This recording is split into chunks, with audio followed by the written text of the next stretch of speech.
City Yi family. Yi Ling sat at the dining table, staring at the five extraordinarily handsome men across from her. She felt as if she were sitting on pins and needles, anxious and uneasy. How did I end up transmigrating into a book? And not just any book, but into a cannon fodder family that's about to be wiped out? They just finished paving the way for the male and female leads, and now they're all about to exit the stage. Ridiculous. Absolutely ridiculous. Such a massive family gone just like that, as if it were a joke. The five cannon fodder brothers across from her. They understood every word she said, but when put together, none of it made sense. Their Yi family? Cannon fodder? About to be wiped out soon? What kind of joke was this? The Yi family was one of the top elite families in the country. Could they really be destroyed so easily? But what did she mean by transmigrated into a book? Were they characters in a story? And the person sitting in front of them, wasn't she their arrogant and willful little sister Yi Ling? Had she been swapped out for someone else? The five exchanged glances, seeing wariness and deep contemplation in each other's eyes. Yi Jingyan, the eldest brother, silently observed Yi Ling, who had lowered her head, deep in thought. So they could hear her inner voice? The previous Yi Ling had been extremely difficult, causing them endless headaches. If she truly had changed, he couldn't help but overthink it. A trace of hope rose in his heart. Could it be, the person he had been longing for had finally returned? Yi Ling didn't dare look at them. Instead, she focused on the seafood porridge in front of her. The female lead is a reborn person. In her first life, she starved to death a month after the apocalypse began. Meanwhile, the original Yi Ling had a space ability and was protected by her brothers, so she lived quite comfortably even in the post-apocalyptic world. After the female lead was reborn, she started exploiting the original Yi Ling, taking all sorts of priceless treasures from her and using them to rise step by step until she became the queen of the apocalypse. The five brothers' expressions grew solemn. So all their efforts in making the Yi family powerful and influential were just to pave the way for some so-called main characters? And who exactly were these so-called male and female leads? Should they just eliminate them in advance? They were starting to feel disgusted just thinking about them. But what Yi Ling mentioned, the apocalypse. Could it really be coming? Thinking about the natural disasters that had been occurring worldwide over the past 2 years, their gazes darkened. Yi Ling continued recalling the plot. The story begins when the female lead returns and meets the original Yi Ling the next day, inviting her to an anime convention.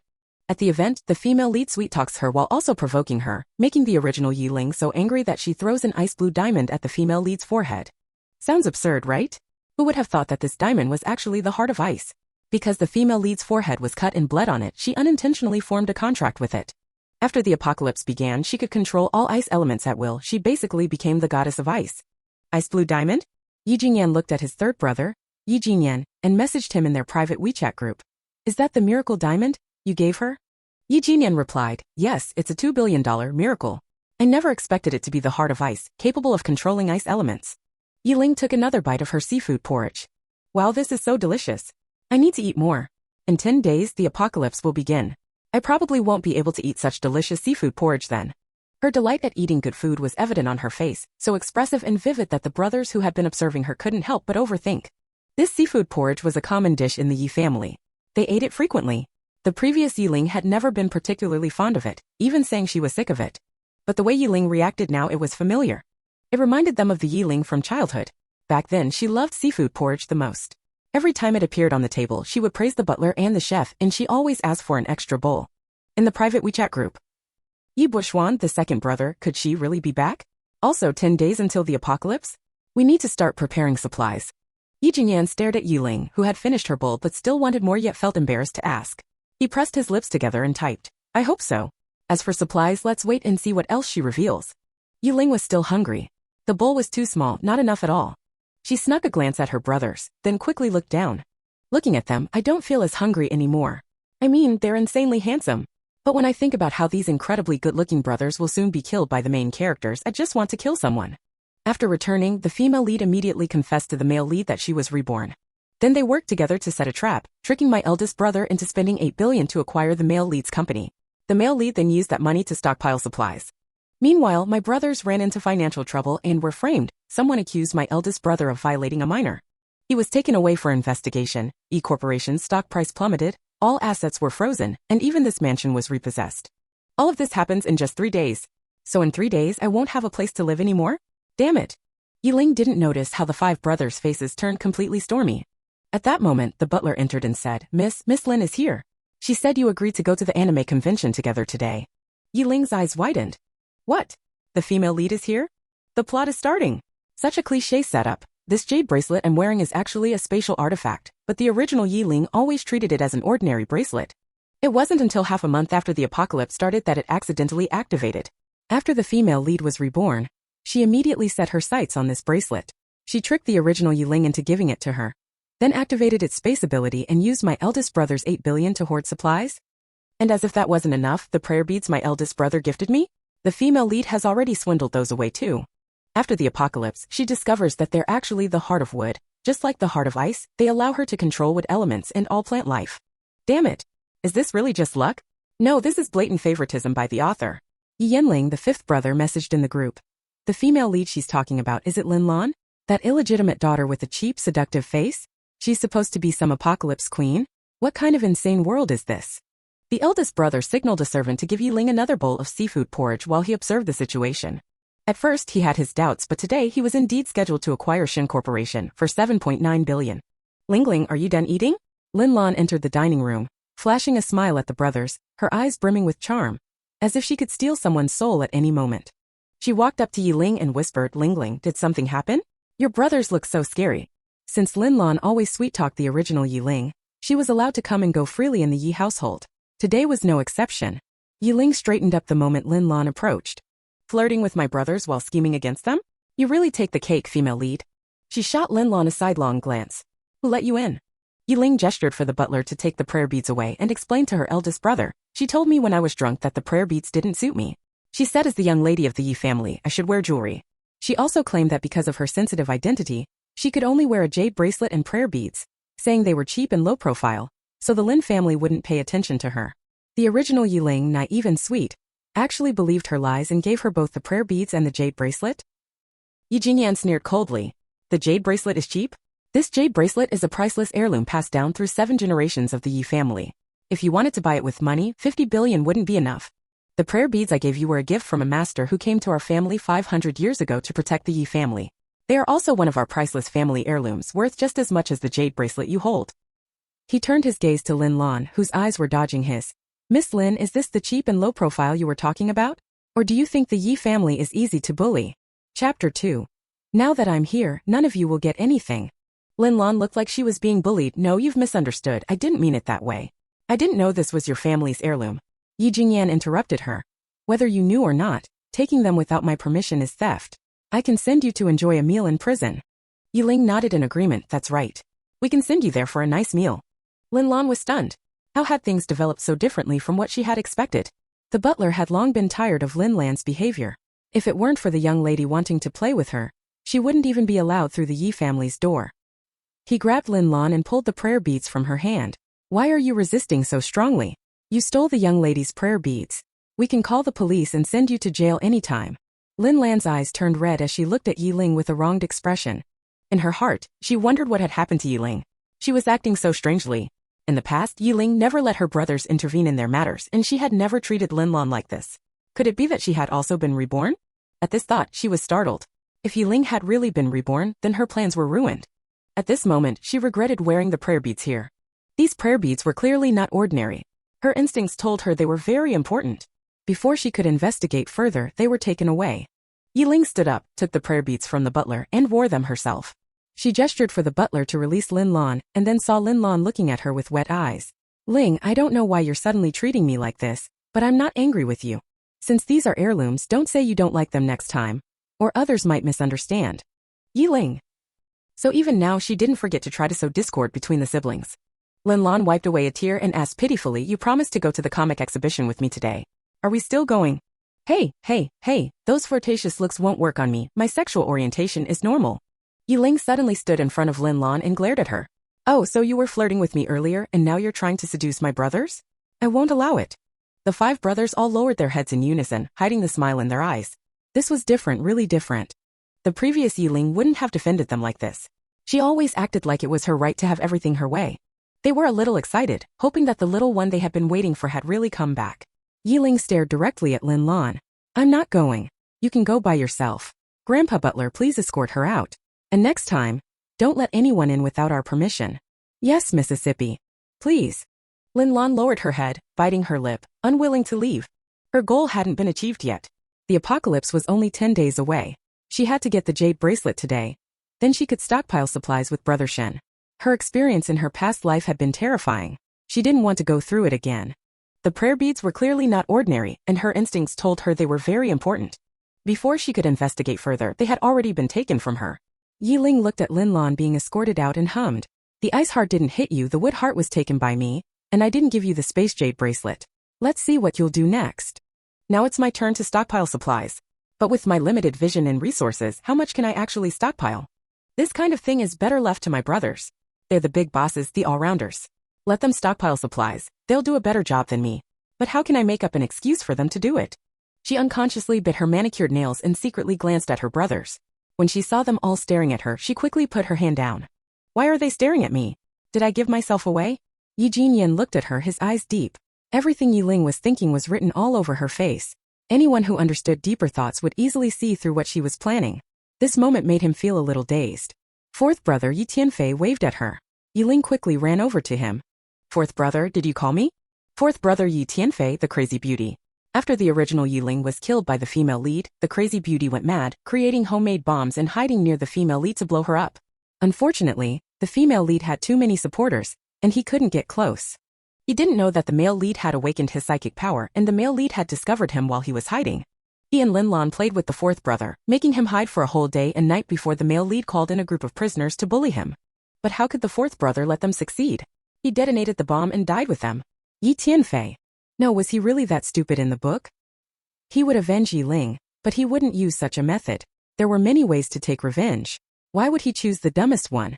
He had made bombs himself. Did he really not know how to use his drones or robotic dogs to attack them? Forget it, there were too many things to complain about. Let's just ignore it. He reached out and patted her fluffy head. Is there anything you want to tell us? Yes.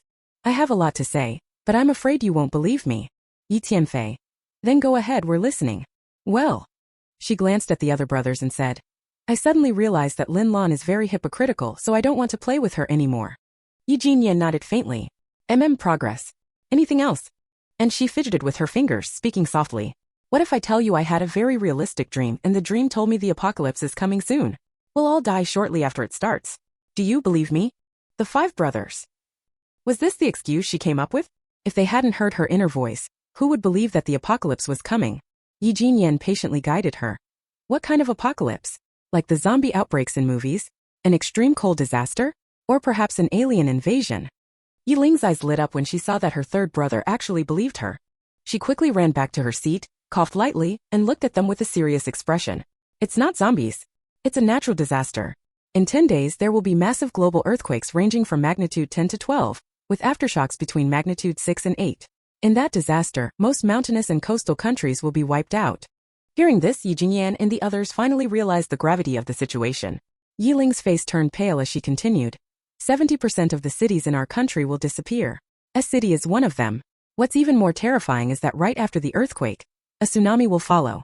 The central plains of our country will be affected by the tsunami, let alone the coastal regions. After the tsunami comes extreme cold.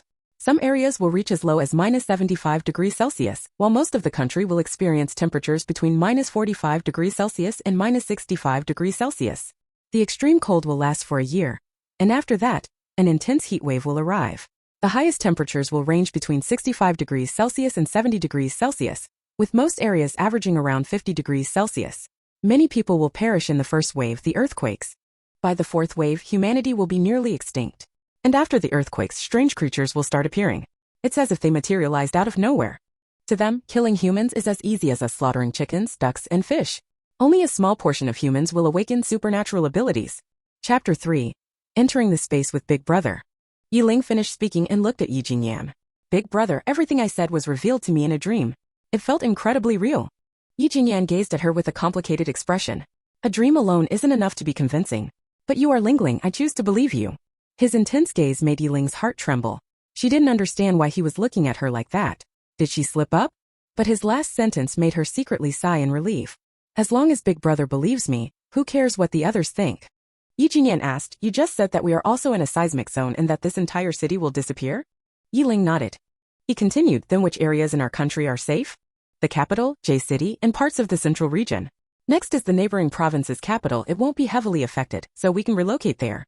But since it's near the Yangtze River, it will still be impacted after the tsunami. Yi Jinyan was silent for a moment before saying, go play for a while. We need to discuss some things. Once I'm done, you'll come with me. Got it. I'll head back to my room. She jumped up, waved at them, and strode away. Wow, am I really that good at acting? I actually convinced them. If I had known I had such talent, I should have tried my luck in the film industry. Maybe I'd have been discovered by a director and become a future superstar. Wake up, Yiling, stop dreaming. Focus on the space instead. If I can unlock it, I'll just be honest with them. Following the big shots means there'll be food to eat, even if I'm just cannon fodder. The five brothers. Yi Jingyan watched her leave, his expression uncharacteristically soft. Yi Jingyan stood up. Come with me to the study. In the study, Yi Jingyan first called his uncle and spoke concisely. Uncle? I received information that in 10 days, a magnitude 10 to 12 earthquake will hit globally, with aftershocks between 6 to 8. Half of our country's cities will disappear in the disaster. A massive tsunami will follow. Additionally, after the earthquake, strange creatures will appear. The exact nature of these creatures is still unknown. Is this information reliable? It is. Your source? Yes. There was a long silence on the other end before a firm, authoritative voice responded, understood. If you receive any further updates, report to me immediately. Also, I want you all in the capital within 3 days. The most secure shelter in the world is here. All right. Uncle, don't forget to stockpile supplies. Goodbye. After hanging up, he turned to his brothers. I'll keep it short. There's a high possibility that Lingling has returned. Her actions, demeanor, thoughts, and manners are all too similar to how she was as a child. But we need to continue observing her before we can confirm it. Second brother, head to the ancestral home and inform them about the relocation. If they refuse, don't force them. After that, assign people to procure supplies. Purchase them from Tier 1 and Tier 2 cities in batches, don't buy too much at once. The country will act soon. Your time is tight, get as much as you can. Use this place as the storage location. Third brother, book a flight to the capital immediately. Arrange for the expansion of our residence's walls and basement. Fourth brother, book a flight to Russia and buy the best cold-resistant clothing, vehicles, and canned food. Send everything to our house in the capital. Fifth brother, contact the arms dealers. Get as many weapons as possible. Hearing this, the four brothers immediately sprang into action. After running into the original owner's bedroom, Yiling couldn't stay calm. Wow, so this is what it's like to be a rich family's young lady. This princess bed must be at least 3 meters wide. Whoa, so bouncy, so comfortable. This walk-in closet must be at least 100 square meters. Look at this entire wall of designer bags, they're all so pretty. Oh my god, this bathtub is huge. It looks like 10 people could fit inside at once. After circling the room, she came to a conclusion: she wasn't meant for a rich life. She had barely enjoyed her days as a young heiress before an apocalyptic disaster arrived. Worse, she was just the cannon fodder character who could die at any moment. Forget it, time to check out the space. Standing before the vanity, she picked up a clean blade and made a small cut on her finger. As the blood dripped onto the bracelet, she muttered, "This is the Yi family's heirloom treasure, it has to work. Even if I'm not a true Yi family member, I grew up here, so I should count as half a Yi.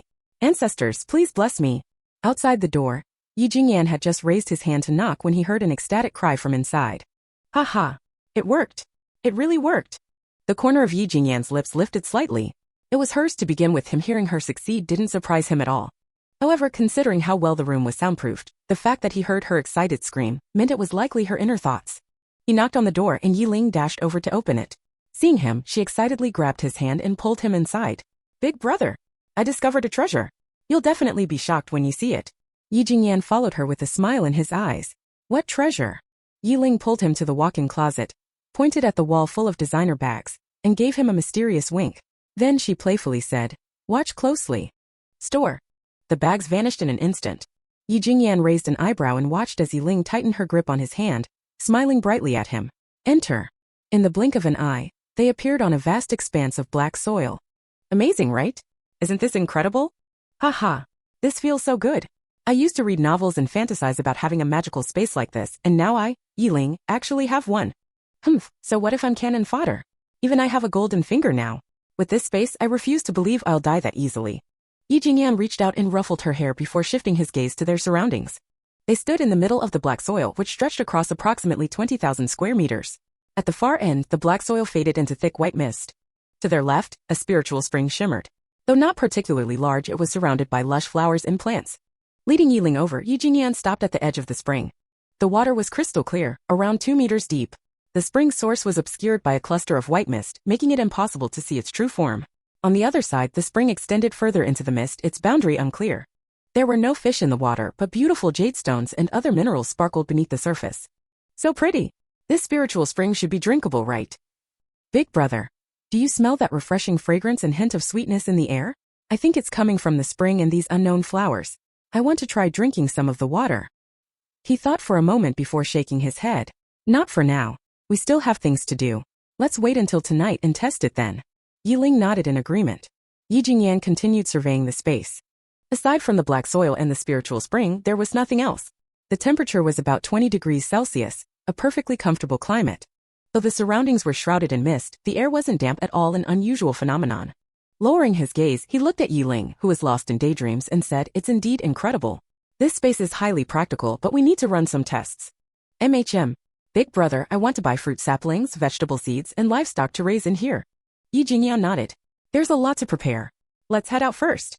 Chapter 4. Why is the plot different? As soon as they exited the space, Yiling exclaimed, "Huh? Where's my bracelet? Why is it gone?" Right after she spoke, an image of the bracelet appeared in her mind. It fused with me? But in the book, the female lead didn't fuse with it after unlocking the space. Her space could only store items and couldn't support planting. Even in the female lead's first life, when the original host unlocked the space, it still couldn't grow anything. Author, thanks for making things special. Just because you didn't want to follow the trend, you set up a space that couldn't support planting. But now that I'm here, I've broken that setting. Though Yi Jingyan was surprised by the bracelet's fusion, he quickly accepted it. Lin Lan was a reborn individual and knew about Yiling's space. Since she could tell the eldest son of the Shen family that she was reborn, it was natural for her to also tell him about Yiling's space. Earlier, he had been considering how to protect her bracelet. Now that it had fused with her, he actually felt relieved. "Get ready, we're going out." Hearing that they were going out, Yiling suddenly remembered. "Oh right, Big Brother is supposed to sign a contract today. I can't let that happen." The male lead has already contacted all the major banks in S City, just waiting for Big Brother to sign. Once he does, financial problems will arise and there will be fabricated news about my brother violating a minor. They stayed up all night making a video and gathering evidence. As soon as it's released, my brother will be taken away for investigation. Before he can clear his name, the apocalypse will arrive. She hurriedly grabbed Yi Jingyan's hand. "Big brother, are you going to the company? Can I come with you?" Yi Jingyan hummed lightly. "I'm just taking you to the company before we go shopping." Today, she was genuinely showing concern and care for her brothers. If anyone told him she wasn't the Yiling they had pampered since childhood, he wouldn't believe it. But her personality only resembled the Yiling from before she turned 13. After that, she had changed drastically. When she was 13, she fell seriously ill. After recovering, her personality completely shifted. It was as if she had suddenly developed a princess complex overnight. She started lying to them, acting out boldly, hitting servants, showing no sympathy for outsiders, bullying classmates, and even insulting teachers. What made them even more unable to accept was that she suddenly started hanging out with delinquent boys and girls, sneaking out behind their backs to drink and fight. The once outstanding girl they had carefully nurtured learned to drink, smoke, and curse within just a month. She became completely unrecognizable. They had coaxed her, had serious conversations, and even scolded her strictly, but instead of changing, she only got worse. Having no other choice, they sent her abroad, cut off her allowance, and assigned bodyguards to follow her. A year later, she finally learned to restrain herself and slowly accepted their arrangements. But later, they found out that even though she wasn't meeting people in real life, she was getting even wilder online with shady individuals. They brought her back and kept her under strict watch. She eventually submitted, but her arrogant and willful nature had already been set in stone. Even though she had become someone they could no longer accept, she was still their Yiling. They wouldn't abandon her, but they wouldn't spoil her like before either. What they didn't expect was that this morning she would bring them such a huge surprise. Their familiar Yiling had returned, even if she claimed she had transmigrated into a book. After getting out of the car, Yi Jingyan held Yiling's hand and led her inside. Walking beside him, she was full of doubt. "Huh? This is different from the book. Big brother only cared about the original host in silence. He never held her hand in public. Is it because I distanced myself from the female lead? Or because I told him about the space? Probably both." Yi Jingyan's lips curled up slightly, showing he was in a good mood. As soon as they stepped into the lobby, they attracted attention. "Why is the young lady here? Be polite, or don't blame me when you get scolded." "Ugh, she's the last person I want to see. Good day, Mississippi." "Good day, Mississippi. Your makeup looks beautiful today, it suits you well." Being led by Yi Jingyan, Yiling listened to their whispers and greetings, internally screaming. "Oh no, I totally forgot about this. The original host's reputation is already notorious. Because of her arrogance and domineering ways, she doesn't have a single true friend." That's how the female lead found an opportunity to get close, flatter her, and gain her favor in exchange for valuable gifts. The company employees have suffered plenty under her insults and unreasonable demands. Every time she showed up, they were on edge, secretly cursing her behind her back. Yi Jingyan tightened his grip on her hand, ready to stand up for her. But then he heard her thoughts. If I were suddenly scolded by the young lady for no reason, I'd hate her too. Work is already hard enough, why should I get yelled at? Go ahead and curse me if it makes you feel better. Not like they're talking about me, hee. Yi Jingyan was surprised. He had expected her to be upset but didn't expect her to take it so lightly. The more he looked at her, the more she resembled her childhood self. As they entered the elevator, she could still hear people whispering. Huh? Why didn't she give me that usual condescending look today? She didn't even throw a tantrum. That's rare. Did you notice? The president never used to personally bring her up, but now he's holding her hand. Yi Ling secretly rejoiced. See? This is the charm of personality. I haven't even done anything and their attitudes are already shifting. Sigh, but thinking about how they might all die in 10 days makes me sad. Even if they're just side characters in a book, they're still lives. Damn Apocalypse. Yi Jingyan didn't tell her that he planned to give all company employees a 3-day leave soon. Whether they could survive would depend on their own fate. Upon entering the CEO's office area, Yi Ling had no time to admire the luxurious decor before a bespectacled man hurried over and said anxiously, President Shun and the others are already waiting in the conference room. Should we go now or? Forget it. Yi Ling panicked. She pulled Yi Jingyan aside and whispered, Big brother, I saw in my dream that President Shun will harm you. You can't sign that contract. Seeing how anxious she was, her forehead even sweating, Yi Jingyan took out a handkerchief and gently wiped it for her, reassuring her. All right, since you saw it in your dream, I'll be careful. Yi Ling was stunned by how easily he agreed. Wait, that's not right. How could Big Brother believe me so easily? In the book, the original host was such a troublemaker that they were already exhausted. They never believed a word she said because she lied too many times. Something's off. He's a big shot. If he believes the apocalypse is coming, he definitely wouldn't go through with this acquisition. Wouldn't it be smarter to use that money to hoard supplies? Haha, how funny. A mere college freshman like me dares to speculate about a big shot's thoughts. Ridiculous. Yi Jingyan let go of her hand and lightly tapped her nose. We should be thanking our little Lingling. If not for you, I really would have signed it. Go play in my office for a while. If you want to shop, you can use my computer anytime. Chapter 5, Encountering the Goddess. Yi Ling sat in a low-key yet luxurious office, scrolling through short videos on her phone. She wanted to see if anyone was discussing the apocalypse or any natural disasters. But after a long time browsing, all she found were entertainment news clips, things like an idol participating in a reality show, with a leaked behind-the-scenes video circulating among fans and marketing accounts, showered with endless praise. Or rumors about a rising male star supposedly having a secret affair with an A-list actress. He had been spotted entering her apartment and they stayed together for an entire day before coming out. Their fans were at war, and almost every comment section under such videos was filled with arguments. Bystanders were confused. The two of them seemed like a good match, so why are the fans reacting so aggressively? Then those same bystanders would get educated on each fandom's black history by the feuding fans. Looks like this platform has no information on natural disasters. According to the book, before the apocalypse broke out, there were already unusual occurrences in many places, floods in deserts, wildfires in forests, and earthquakes around magnitude 5 or 6 in certain areas. Logically, such events should be widely reported online, but she hadn't seen a single mention of them. Still, she didn't come away empty-handed, because she came across a video of her favorite actress. It was Moody, the reigning top-tier actress in the country. She was breathtakingly beautiful but lacked any strong background, making her an easy target for jealous female celebrities in the industry. Many ordinary actresses had tried to ride on her fame or slander her.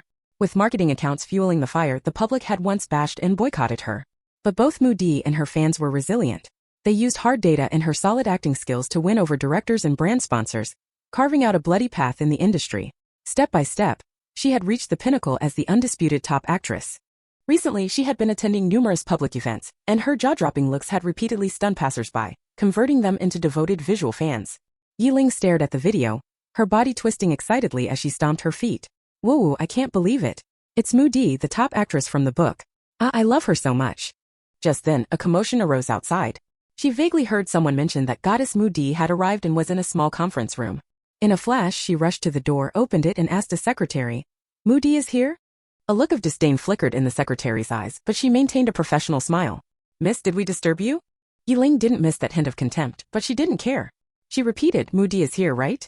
Where's she? The secretary hesitated, assuming Yi Ling wanted to cause trouble for Moody. After a brief pause, she said, yes, she's here for a meeting with President Liu regarding a new jewelry endorsement. Yi Ling's eyes lit up instantly, and she headed straight for the elevator. But the secretary called out to stop her. Miss, Moody has no interest in the president. She's a dedicated professional, so please don't misunderstand her. Yi Ling. How could I possibly misunderstand her? I like her too much for that. When she arrived at the small conference room, she saw Moody standing in a corner outside, talking on the phone. Even just her back view left Yiling completely mesmerized. Her eyes sparkled like stars. Woo-woo, her voice is so soft and pleasant. I bet even every strand of her hair smells amazing. Although the book barely described her, she was an unresolved regret for many readers. On the day the apocalypse hit, she happened to be filming a commercial in an earthquake zone. She was inside a large studio when the quake struck too fast for her to escape and she was crushed to death. Suddenly, Moody's body stiffened while on the call. At first, readers thought it was just an accident. But later, the truth was revealed. Moody wasn't supposed to die. She was originally resting in the capital that day. It was only because she received a last-minute notice that she went to S-City for the shoot. And the mastermind behind it all was the female lead, Linlon. In her first life, she knew the male lead liked Moody and wanted to pursue her. Jealousy consumed her. She wished she could be Moody instead. In her first life, when the apocalypse broke out, Moody wasn't dead. She was in the capital and coincidentally trapped in an elevator with fourth brother Yi Tianfei. The story never continued past that point. But after Linlon was reborn, she used her golden finger and had her father leverage his connections to ensure Moody was in S-City that day. What's even more ruthless, Linlon tricked her father and his first wife into going to S-City as well. When the earthquake hit, they were instantly buried under a collapsed building. Moody silently hung up the phone. Yiling tilted her head as she watched Moody's back. Since I'm here, I can't let this tragedy happen. But she doesn't know me. If I suddenly tell her not to go to S-City, won't she think I'm crazy? And even if I warn her, she's just as doomed as the rest of us cannon fodder. Even if she avoids S-City, she might still meet another disaster. After all, that day, most cities were destroyed by the earthquake, except for a rare few. Just as Yiling scratched her head in frustration, Moody turned around and walked toward her. Yiling quickly lowered her hand and screamed internally, "Ah, she's coming over. Oh my god, is she an immortal? How can a mortal be this beautiful?" Moody pressed her lips into a small smile, walked up to Yiling and extended her hand. "Hello, I'm Moody." Yiling dumbly reached out her hand. Hello, I'm Yiling." She was so nervous she stuttered, but inside, her inner self stood with arms crossed, howling at the sky. I shook hands with her. I shook hands with her. If the readers knew I shook hands with the book's goddess, they'd be dying of envy. Ha. Meanwhile, Yi Jingyan, who had been approaching, so proud over a handshake? He remained in the shadows, curious about what she planned to do. Moody covered her mouth with a soft laugh. At the same time, she confirmed something she could hear Yiling's thoughts. So she was a character in the book and would soon be crushed to death by the earthquake? The apocalypse. Cannon fodder. She stared at the little cutie in front of her. She didn't know who Linlon was, but her instincts told her that if she wanted to change her fate, she needed to stay close to Yiling. She smiled. Can I call you Lingling? Of course. Ah, my name sounds so good when she says it. I'm going to faint. Calm down, calm down. Now's not the time to fangirl. I need to focus on the important thing. Should I tell her now? Suddenly, Moody grasped her hand. As Yiling stared blankly, Moody said, Lingling, I don't know why, but the moment I saw you, some blurry images appeared in my mind. It felt like I was trapped under rubble. Her delicate brows furrowed, as if recalling something painful. Yiling was stunned. Really? You can see that? Is she reborn? Or can she foresee the future? Moody's manager and assistant approached, urging, Moody, why are you still here? Let's go sign the contract first. Moody tightened her grip on Yiling's hand. The contract can wait. You two go ahead. The manager hesitated but, realizing they were in Ye's territory, said nothing and left. Moody looked at Yiling. Lingling, can you see those blurry images too? Can you tell me what they are? I feel so uneasy. Yiling glanced around. Seeing people watching, she pulled Moody toward the floor-to-ceiling window and whispered, Sis, I can't tell you what it is. But for the next 10 days, you must stay in the capital. Don't stay in hotels or high-rises, find a villa instead. Chapter 6. Let's talk. A villa? Moody didn't have a house in the capital, she had always stayed in hotels. Since the other party suggested she live in a villa, she would just temporarily rent one. She nodded at Yiling. All right, I'll stay in a villa. Is there anything else I should be aware of? Huh? Yiling was stunned to see how easily Moody trusted her. Weird, why is this going so smoothly? When I told my big brother and the others about the impending apocalypse, they didn't question me much before believing me. And now the goddess too. I just advised her not to come to S-City and to stay in a villa, and she actually listened. She touched her own face. Do I have a trustworthy face? Moody was amused by her adorable expression. She wanted to tell her that it wasn't because she had a trustworthy face, but because all her thoughts were written all over it. Not to mention, Moody could hear her inner voice. Since she already knew what was coming, why waste time asking unnecessary questions? Yiling stopped dwelling on why people trusted her so easily and quickly said, Believe it or not, there's going to be a major natural disaster soon. You better stock up on supplies and prepare for extreme cold. Moody's expression grew serious. Can you tell me exactly what will happen? Don't worry, I won't tell anyone else. Yiling hesitated. Should I just tell her that the earthquake will be global, followed by a tsunami and extreme cold also on a global scale? Moody was shocked. What? A tsunami and extreme cold? And they're global? Her body swayed slightly, and she quickly grabbed the wall beside her to force herself to stay calm. Yi Jingyan observed her reaction and realized that Mu Di could also hear Yuling's thoughts. He fell into deep contemplation. Previously, he had assumed they could hear Yuling's thoughts because they were her family.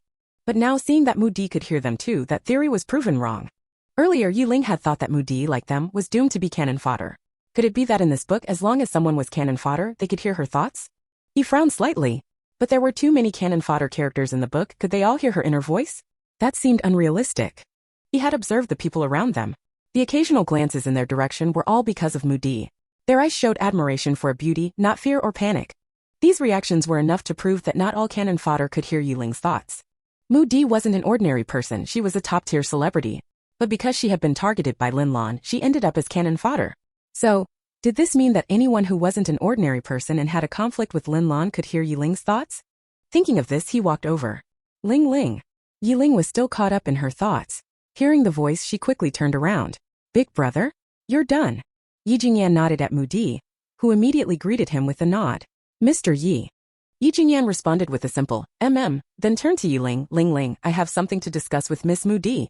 Please excuse us. Huh? Why are you sending me away? Don't give my goddess a hard time. She poked his arm, stood on tiptoe and whispered in his ear. Big brother, she's someone I like. Don't scare her. Yi Jingyan was helpless. Did she really see him as unreasonable? I understand. Now go.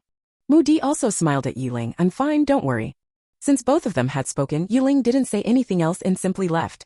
If only my goddess were my sister-in-law, I could bring her into my space and I wouldn't have to worry about her safety. I have 5 brothers, one of them has to be her type. Oh, that's it. If she picks one, then bringing her into the space will be a natural step. Seeing the flicker of awkwardness and shock in Mu Di's eyes, Yi Jingyan rubbed his forehead. The situation he had been worried about had finally happened. The space was their ultimate secret, yet it had been exposed so soon. He invited Mu Di into a small conference room, shut the door, and sat across from her. You're constantly in the trending searches. If this were before, I wouldn't have dared to be alone in a room with you. Mu Di gave an apologetic smile. I've been placed in this position, making me a constant target of attention. I'm sorry for the trouble I've caused you. Yi Jingyan raised a hand to interrupt her. That's irrelevant. Let's talk about the real issue. If I'm not mistaken, you can hear Ling Ling's inner voice. Mu Di admitted it outright. I don't know why I can hear her thoughts, it's fascinating. But since you're asking, I assume all of you can hear them too, right? You're very perceptive. Mu Di's smile faded as she looked at Yi Jingyan. So, the apocalypse is real? We're really inside a book? And she's a transmigrator? Who exactly is Lin Lan, the protagonist? You're asking too many questions. I can only tell you that everything you've heard is true. Mu Di's expression grew solemn. If the apocalypse was real, what about her family? The staff who had followed her for years? Her devoted fans? The people who had dedicated themselves to the country? Yiling had already called it the apocalypse, meaning the earthquake wouldn't just be a minor 7 to 8 magnitude disaster. And she had said it was global. Mu Di's hands trembled uncontrollably. She found it hard to sit still. She wanted to call her family immediately and tell them to hide. But where could they even hide? Noticing her panic, Yi Jingyan spoke in a calm tone. I've already notified the military. They will take action. We'll save as many as we can. Miss Mu Di, I hope you understand something. If we announce the apocalypse now, do you know how much chaos it would cause? Mu Di looked at Yi Jingyan, seeing the calm in his eyes. Her anxiety gradually settled. Yi Jingyan continued, if word gets out too soon, society will collapse instantly. The weak, the elderly, and the disabled wouldn't even survive until the apocalypse. They'd be tormented to death beforehand. And people like you, women in particular, would become prime targets for many men. At that point, with everyone fearing for their lives, money would lose all its value. Who would still be willing to protect you? Mu Di shivered. Yi Jingyan added, perhaps a few die-hard fans would be willing to sacrifice themselves for you. But what about other ordinary women? Who would protect them? Maybe their fathers, their brothers, but how many men can fight off a group of young, desperate men? I won't sugarcoat things. If Ling Ling didn't like you, and if you couldn't hear her thoughts, I wouldn't waste my precious time sitting here with you. Mu Di nodded. She understood this very well. The head of the Yi family was a cold, calculating businessman who valued data over human relationships. Even as a top-tier celebrity, she wouldn't have had the chance to meet him if not for her contract with the company's vice president. Yi Jingyan clasped his hands together and looked at Mu Di. Ling Ling doesn't know we can hear her thoughts. I hope you'll keep this secret. Mu Di nodded. I will. Yi Jingyan said, the apocalypse will officially begin in 10 days. During this time, you can stockpile supplies and bring your family to the capital. As for everyone else, I hope you'll keep your mouth shut. We'll be heading to the capital before the disaster strikes. You can contact Ling Ling then. Here, note down her number. Chapter 7. Stay away, you bad luck star. Nightling waited in the lounge when Linlon called her. She ignored the call and even blocked the number. Shortly after, a text message came through from Linlon. Lingling, I think there's been a misunderstanding between us. I'd like to invite you out for a meal to clear things up. By the way, weren't you always curious about your parents? I happened to find out something about them recently. Would you like to know? Nightling read the message and sneered. That trick works on the original character but not on me. I already know about my parents. Do I need you to tell me? Sorry, heroine, I'm not meeting you alone. Who knows if I'll be kidnapped or threatened with death. I'm not into that kind of thing, why would I meet you? She deleted the text and blocked the number again. Nightling. Nightling turned her head towards the voice, and her pupils widened in shock. Without a second thought, she turned and ran. Oh my god, why is the male lead here? Shouldn't he have left the Night family? The hero and heroine are so powerful. Anyone near them is doomed, and for the cannon fodder, it's a death sentence. Assistant Xinxing blocked Nightling's path. Miss Nightling, our CEO wants to say hello to you. Why are you running? Whether I run or not is none of your business, move. This guy isn't good news either. The original character was tortured to death by him, and my fifth brother was also killed by him. When the apocalypse comes, I'll figure out a way to deal with you. Xinxing, with his long legs, stepped up to her and sized her up for a moment before smiling. Are you afraid of me? The last time you saw me, you were calling me Xingji. Linlon had told him that her plan had failed, she didn't get the space bracelet, and was kicked out. She suspected Nightling was also a reborn person. Thinking about how close they were to signing the contract today, but then Nijing Yan suddenly changed his mind, he was inclined to believe Linlon. It seemed Nightling really might be a reborn person. But is it really that casual to be reborn these days? Linlon had mentioned she was reborn, which Xinxing didn't initially believe. But after hearing many things she said and discovering some secrets, he couldn't help but accept it. Now with Nightling, was it only women who got reborn? Nightling, seeing she couldn't escape, put both hands on her stomach and looked at the male lead with a pained expression. Afraid of you? Why should I be afraid of you? I have diarrhea and need to use the restroom urgently. If you don't move now, I won't be able to hold it in. Xinxing frowned and took a step back. Go ahead, but don't make a mess on your skirt. Calm down, Nightling. Compared to life and death, who cares about face? Hold it together. She gritted her teeth. Then pinch your nose. I'm about to let it out. The assistant and Xinxing's faces turned pale as they pinched their noses and stepped back quickly, only to see Nightling clutching her stomach, running away. The assistant expressed her disgust. What's going on with Miss Nightling today? She's like a completely different person. Her actions are so vulgar. You noticed too? The assistant nodded. Obviously. Xinxing turned and walked away. Keep an eye on her. Find an opportunity to bring her in front of me. Yes. Nightling had initially planned to run toward her older brother, but knowing the bad luck star's powerful aura could harm her brother and Moody, she decided to run toward the CEO's office instead. However, in her rush, she collided with someone. Her nose started to bleed, and she felt a warm flow coming from it. Oh no, miss, you're bleeding. Quick, get some tissue. Tissue. Tissue. Miss, take it. Should we send her to the hospital? If the CEO sees this, we'll be in trouble. Nightling tilted her head back, holding the tissue against her nose. She didn't have time to look at the person she bumped into. I'm fine. No need for hospital. I'll be okay in a moment. Someone murmured, you're fine, but we're in trouble. If your brother finds out you're bleeding here, we're dead. Nightling ignored them, growing tired of their constant complaints. She headed straight to her older brother's office. I've figured it out. When I speak here, it's like farting. They don't listen, and they just look down on me. TCH. It's just a nosebleed. I don't care, so why are they exaggerating so much? When Yenqing saw Nightling walking past him without even sparing him a glance, he quickly caught up. Sorry, I didn't see you. Let me take you to the hospital. Your nosebleed seems serious. He thought she would yell at the staff like usual. She would scold anyone who wasn't quick enough. But today, despite the serious nosebleed, she didn't get angry. Could it be? Her soul had changed? It's nothing. Nightling paused, suddenly stunned, and stared at Yenqing with wide eyes. What's going on today? Why are the hero, heroine, and one of the evil villains, Dad, all here? Yenqing raised an eyebrow. Evil villain? Dad. He hadn't moved his lips but. This Dad figure is my brother's good friend. They've been in business together for years, which is why he often comes to visit my brother. When the hero and heroine framed my brother and put him in prison, this big shot used all his connections to gather evidence. But when the key witnesses died and the video was proven to be doctored, before they could expose the truth, the apocalypse arrived. After hearing my brother died in prison, Yenqing blackened. He vowed to kill the villainous couple.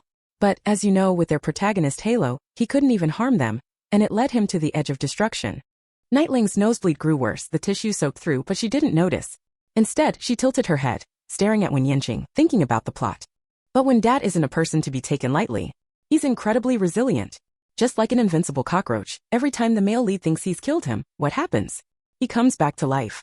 When Yanqing's eyes twitched, the author seems to favor this big shot a little bit. He awakens a healing ability.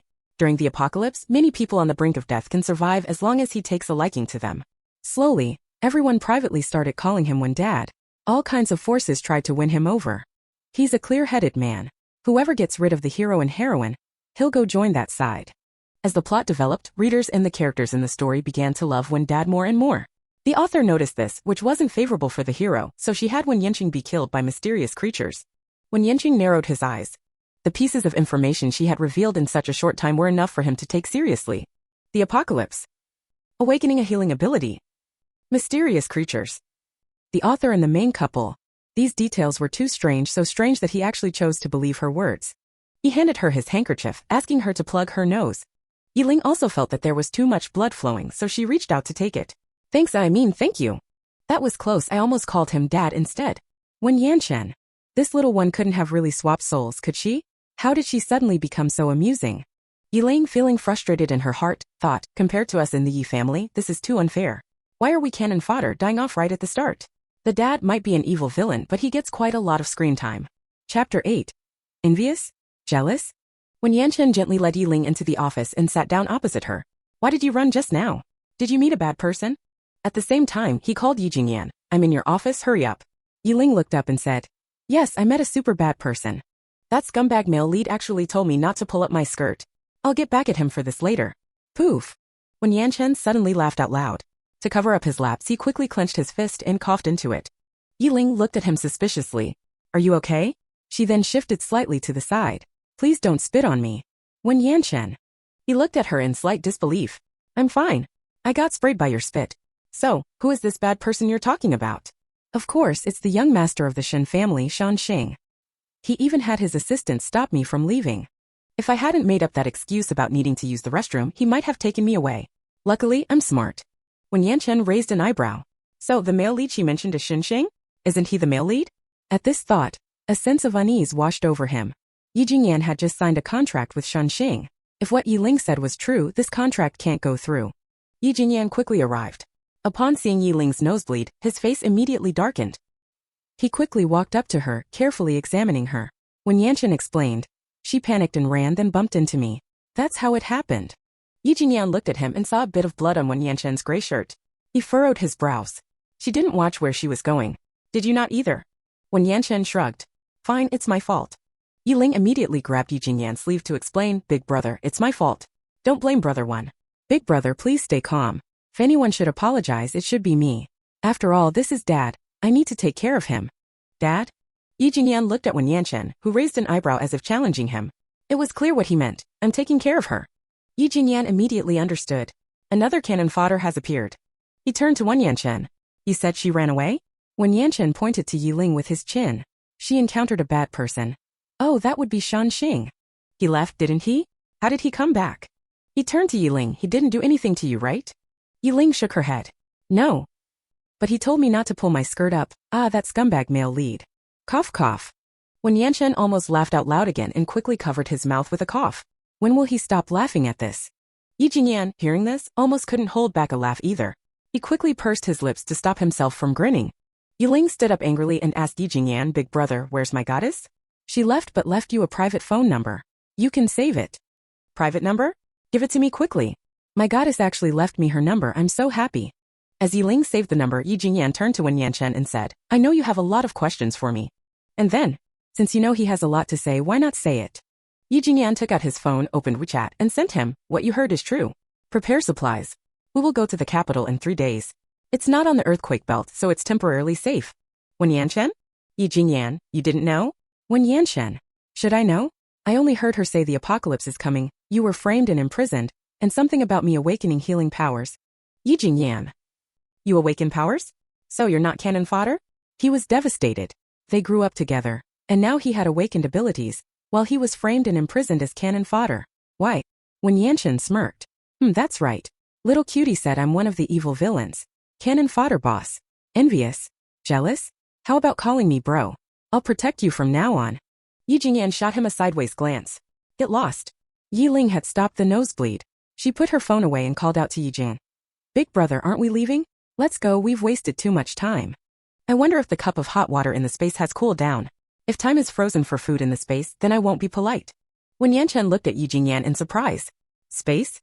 It couldn't be what I'm thinking, could it? Yi Jingyan smiled at him. It's exactly what you're thinking. Envious? Jealous? When Yanchen couldn't stay calm anymore. Damn, you guys have space too, and you still call yourselves cannon fodder? When Yanchen, bro, you're my real brother. Take me in and show me. If you don't, I'll stay by your side and never leave. Yi Jingyan. Then stay with us. We'll go shopping together. When Yanchen indeed went shopping with them, Yiling followed the two CEOs, completely stunned by their version of shopping. She had read plenty of web novels where the apocalypse preparations were usually depicted as the female or male protagonist struggling to move supplies into their space, secretly stashing them away.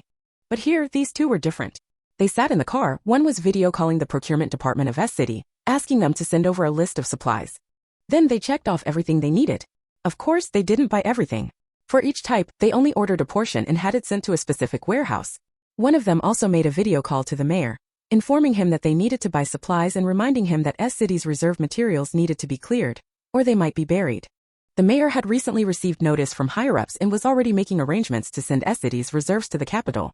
At Yi Jingyan's reminder, he instructed his team to speed up the transfer process. Since the city was going to be destroyed, it was crucial to move important items, especially cultural relics and supplies, so they wouldn't go to waste. When they finally reached their destination, Yiling was a little confused. A hair salon? No, were they sure they weren't in the wrong place? Yi Jingyan pulled her inside without explaining anything. Yiling couldn't stay calm. Big brother, stop. Shouldn't we be going to a food court or a farmer's market? Why are we at a hair salon? When Yanchen laughed from the side. Because of you. Yiling blinked in confusion. What do you mean? What's wrong with me? I don't need a haircut. Why are we wasting time here? There's so much more we need to do. Yi Jingyan dragged Yiling to a handsome guy and pointed at her hair. Make the yellow hair go back to normal. And don't leave it too long, shoulder blade length is fine. Got it, Mr. Yi. It was only then that Yiling noticed her hair and silently followed behind Tony, the stylist. So I've been wandering around with yellow hair this whole time? I thought I had forgotten something. Turns out it was the golden hair I saw in the mirror this morning. To be fair, even though it was a bit over the top, it looked kind of cool. If the apocalypse weren't coming, I might have actually kept this golden hair for a while. When Yanchen pulled Yi Jingyan outside and lowered his voice. What's going on? Has she really had her soul swapped? Yi Jingyan asked him in return. Don't you think the current her feels a little familiar? Chapter 9. Following the big boss means plenty of food. Familiar? When Yanchen thought carefully and then looked at Yi Jingyan in surprise. She's a lot like she was when she was young, kind, not arrogant, and not full of herself. He paused for a moment, his gaze becoming sharp. If she's been reincarnated, then the idea of soul swapping isn't impossible. That would explain why her personality changed so drastically after the fever when she was 13, it's because her soul was switched. Yi Jingyan's eyes also grew sharp. That's my guess as well, but there's no evidence right now. He turned to Wen Yanchen. We'll observe this slowly, looking for any clues. For now, what we need to do is prepare for the apocalypse. During the time Yiling was getting her hair dyed and cut, Yi Jingyan and Wen Yanchen had a secret conversation. By the time she came out, she noticed that Wen Yanchen's face had lost its usual smile, now replaced with a more serious expression. Yi Jingyan looked at Yiling's freshly black hair with satisfaction. Alright, let's move on to the next place. The two handsome guys took Yiling for a lavish meal and also ordered 1,000 deluxe meal boxes to be delivered to the Yi family home.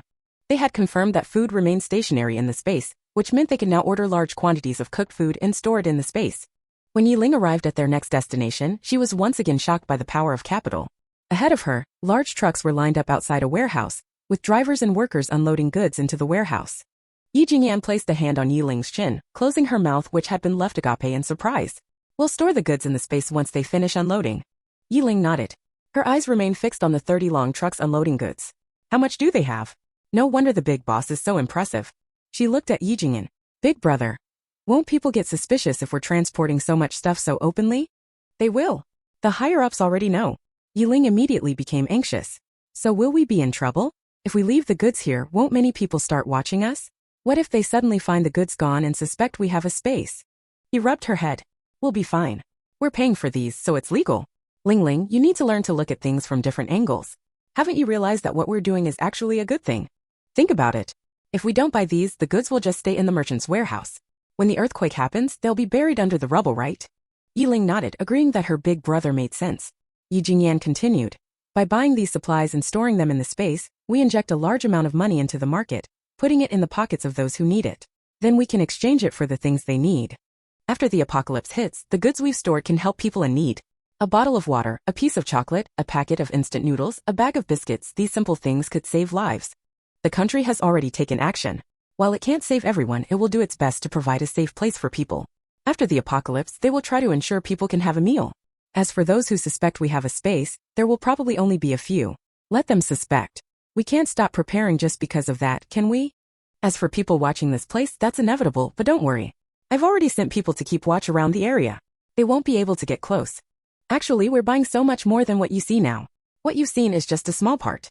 By the way, when Yanchen has ordered gasoline and diesel, and it should be delivered here by about 9 p.m. Once it arrives, you can come with us and store it in the space. Yiling was full of admiration at this point. They say a serious man is the most handsome. Big Brother is totally cool right now. I really made a wise decision telling Big Brother and the others everything.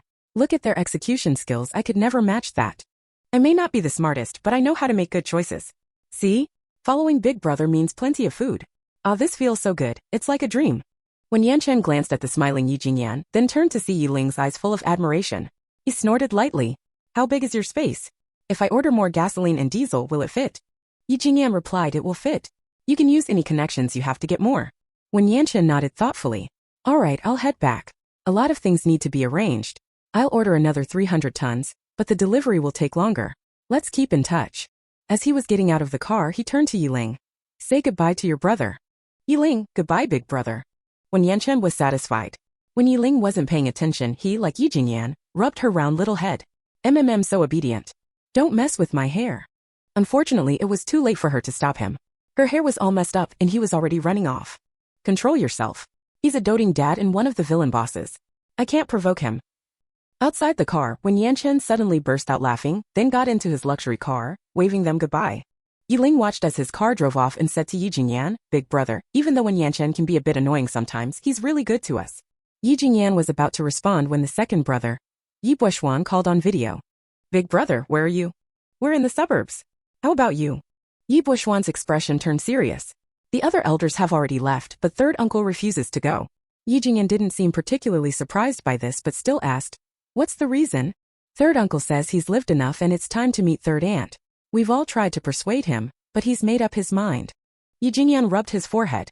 He didn't cherish things when he was young and now that third aunt is gone he regrets it. Tell him if he doesn't leave, he'll be crushed by falling rocks and his body will rot under the rubble. No one will collect his corpse. If he's okay with that, let him stay. Yi Buishuan spoke angrily. I told him but he said he doesn't care. Then let him be. Yi Buishuan, is Ling Ling there with you? She's here. Yiling squeezed over and waved at the screen.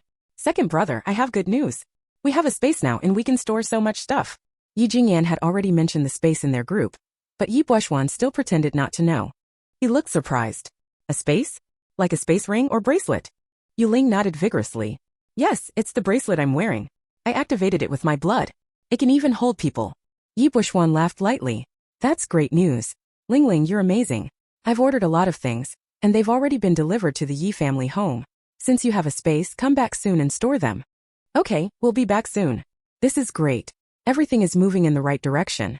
I hope that Big Brother and Second Brother's fate can change because of my intervention. After the call ended, the unloading of the goods was nearly finished. Once the workers left, Yiling and Yi Jingyan entered the warehouse to store the goods in the space. Chapter 10. Hit you in public because you deserved it. Xing sat in his office listening to his assistant's report. According to the information we've gathered, the Yi brothers have been acting very unusually today. Yi Buishuan suddenly went to the old Yi family mansion and we don't know what was said, but by noon, those old-timers left S-City. Where they went is still uncertain. Yi Jinyan, Yi Tianfei, and Yi Yanling all boarded flights before 9 a.m. this morning, heading to the capital, Mao Country, and the Middle East, respectively.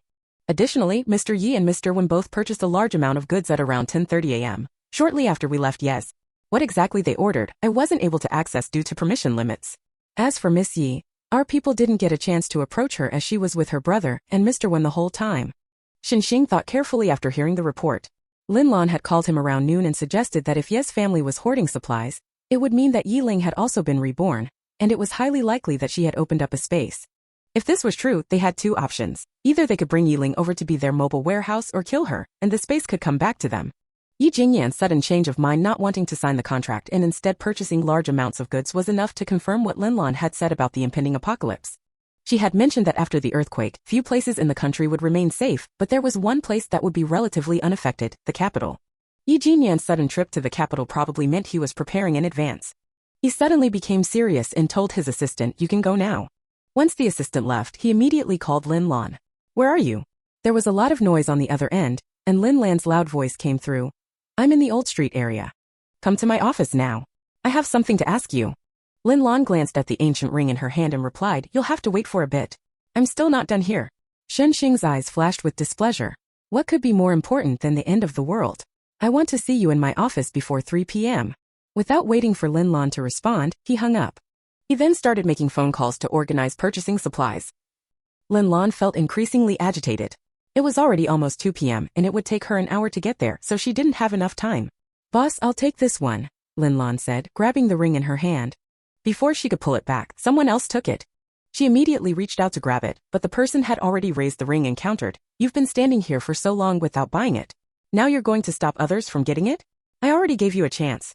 The person clenched the ring tightly and spoke to those around her, "Pay for it." The elderly vendor had wanted to ask for an excessive price, but when he realized the person was from the one family, he didn't dare act arrogantly. He settled on 10,000, and the ring was sold to Wenmengxia. Lin Lan was furious. "Boss, I came first and you sold it to her without asking me? And you sold it to me for 100,000 but gave it to her for just 10,000. Are you doing this on purpose?" The old vendor just shrugged. "I can't afford to offend the one family. Besides, I asked you several times if you wanted it and you said you needed to think about it. Can you blame me?" Lin Lan narrowed her eyes, her anger flaring. She had a strong premonition that this ring might be a space ring. Her hesitation earlier was because the vendor had asked for 100,000, which she couldn't afford. Now it was sold for 10,000 to Wenmengxia, and she couldn't stand it. She didn't want to repeat her past life, where she had been poor, powerless, and without anyone to help her, and had lived a miserable existence. This time she had to become stronger. With resentment in her eyes, Lin Lan stared at Wenmengxia. "Wenmengxia, I have no grievance with you. Why do you want to oppose me?" Wenmengxia smirked and replied, "Because I don't like you. Is that reason enough? If not, let me add another one. Xinxing is my fiancé. You're trying to seduce him and I should just let you off." "I didn't." Slap. Lin Lan was suddenly slapped across the face by Wenmengxia. Lin Lan covered her face, shocked that Wenmengxia actually slapped her. As she was about to retaliate, Wenmengxia slapped her again. This time grabbing her hair and forcing her to look at her. "You like seducing men, right? Let me fulfill that for you." Someone from Wenmengxia's side approached, seeing that the scene was being filmed and quietly suggested, "Miss, there are a lot of people filming. Should we take this elsewhere?" Wenmengxia was blinded by the hatred from her dream and didn't immediately realize that hitting Lin Lan in public could lead to backlash online. She looked up, expecting to see people criticizing her, but instead, she heard women around her cheering her on. "Good job, but you can't keep him. Without this mistress, there will be more mistresses." Exactly, men are all trash. How could he cheat with such a beautiful fiancée? Being single is better. Look at how a beautiful girl like her is driven crazy by men. Men should be kept on a leash. This mistress is crazy. She's the one seducing someone else's fiancé and claims there's no grudge? These values. Hey, don't blame all men. If I had such a beautiful fiancé, I wouldn't be looking anywhere else. Wenmengxia was moved by the kindness of the strangers around her, her vision blurring as she felt a strange warmth. Chapter 11, Spoiled, Too Spoiled. Wenmengxia smiled through her tears at the crowd. "You're right, I shouldn't keep the fiancé anymore. Let this pair of dog male leads lock themselves in." Seeing Lin Lan's miserable state, she approached and whispered, "I wish you and Xinxing go to hell soon, or the wreaths I've ordered for you two will be outdated." She then discarded Lin Lan like trash and left with her entourage, walking briskly. Dealing with trashy people was important, but family was more important. She needed to tell her brother and the others about the impending apocalypse. They needed to stock up on supplies and move. Lin Lan, sitting on the ground, felt blank. She thought she was wronged. She had intended to seduce Xinxing, but they hadn't even reached that point yet. In her previous life, Xinxing and Wenmengxia were in a business marriage, and they had no feelings for each other. After the apocalypse broke out, though she died early, she heard that Xinxing and Wenmengxia had annulled their marriage. This life, the reason she chose to cooperate with him was because he was truly powerful. As long as she was sincere enough, he would surely be moved. And she was right. Since she confessed to being reborn and shared important information, he agreed to meet with her, took her calls and even contacted her proactively. But she couldn't understand why Wenmengxia, who had never cared for Xinxing, suddenly came to cause trouble. Yiling and Yi Jinyan returned to the Yi residence. Looking at the piles of supplies in the yard, Yiling's eyes widened in disbelief. OMG, so many things. What is this? Imported chocolate? 20 boxes? And this mutai? 100 boxes. Oh my, salmon, abalone, sea cucumber, ham, steaks, caviar. Yiling looked around and muttered in her mind, spoiled too spoiled. It's the apocalypse and they're still enjoying luxury food. In the apocalypse, frozen food, white flour, rice, canned goods, instant noodles, and compressed biscuits are the most practical. Buying so much that's not useful. Sai can't count on the young masters to stock up. They don't care about everyday life. Expecting them to buy practical things is unrealistic. Yi Jinyan, looking at the boxes of goods, also fell into deep thought. Had he not heard Yiling's complaints, he wouldn't have thought there was a problem, but after hearing her, he realized what they had overlooked. The rice and flour he chose were too little. The frozen foods, compressed biscuits, and canned goods weren't nearly enough. These were consumables, and with so many people, their consumption would only increase. As for the instant noodles, he hadn't even considered them. That kind of junk food was out of the question. After Yiling vented, she used her space to store all the supplies in front of the butler. Then she was attracted by the pool in the distance and hurried over. The butler rubbed his eyes, thinking he had seen wrong. Young master, am I seeing things or am I dreaming? You're not dreaming. I'll take you to a place soon. A place? The butler hurriedly checked his attire, wondering if he should change into a different suit. Lin, come over. Yiling ran over from the poolside. Big brother, what's up? How frustrating. Yi Jinyan. Frustrating? What's frustrating? Yiling thought in anger. What's wrong with having one more rich person in this world? The Yi family has huge temperature-controlled pools both inside and outside the house. I never even dreamed of this. Ugh, I finally transmigrated into a book, but before I can enjoy it, the apocalypse is coming. Yi Jinyan. He pointed inside. Let's go in and talk. The three of them entered a side hall. Yi Jinyan told Yiling, take us inside. Yiling immediately understood. In an instant, they found themselves inside the space. At this moment, the space was filled with a large area of stacked supplies. The butler was stunned by the sight in front of him. He looked at Yi Jinyan and Yiling and asked, what's going on? Where is this? Yiling didn't want to explain and let her brother handle it. She walked towards the area where supplies were stored. While in the warehouse, she saw mini seeds and decided to grab a bag of seeds to see how long it would take for them to sprout. She rushed to the supplies and found a bag of small vegetable and spinach seeds, then took a small shovel and squatted down to loosen the soil in a corner. She found that the soil was soft and rich in moisture, no need for watering. It was amazing. She planted the 2 bags of seeds, thought for a moment, then went to grab tomatoes, eggplant, chili peppers, pumpkins, cucumbers, cowpeas, loofahs, watermelons, corn, red beans, and peanuts, and planted them all. After finishing, she took out a clock and placed it aside. She wanted to see if vegetables from different seasons could sprout, bloom, and bear fruit at the same time. The fruit trees were already on their way, and should arrive by tomorrow morning at the latest. And the poultry was expected to arrive by the evening. She needed to build sheds, set up fences, and even dig an artificial lake. Otherwise, letting the poultry roam free would make a mess of the place. As for housing, her big brother had already arranged for a house to be built. When it was ready, she could simply store it in her space. She hadn't tried this method before, but if it worked, it would be incredibly convenient. She stared at the black soil. There's so much to do. If I do everything myself, even if I go without food, water, or rest, I might not finish in 10 days. No, I need to find professionals to handle this. The poultry need proper housing, the fruit trees must be planned, and the vegetables and grains must be categorized properly. But I've never done any of this. Even if I start learning now, I wouldn't even grasp the basics. I shouldn't waste seeds and land like this. But who can I bring in? This is my space. If outsiders find out I have a space ability, won't they capture me and dissect me for research? Just as she was fretting over this, Yi Jinyan walked over and stood beside her. He asked, Lingling, do you remember who Grandpa and Uncle are? Yiling was caught off guard. I don't know. The book never mentioned them. The Yi family was just cannon fodder. They appeared briefly to push the plot forward and then exited the stage. How could it have details about their relatives? But if I can't answer, won't I expose myself as not actually being their little sister? You not remembering is normal, he said, patting her head just as she was about to make up an excuse. Yiling, ? Yi Jinyan narrowed his eyes. You used to be desperate to cut ties with us. Because we disciplined you, you resented everything and everyone related to the Yi family. Damn seriously? The author only described the original host as an arrogant, unreasonable, and spoiled young lady, but I didn't expect it to be this bad. I'm doomed. The original host offended so many people.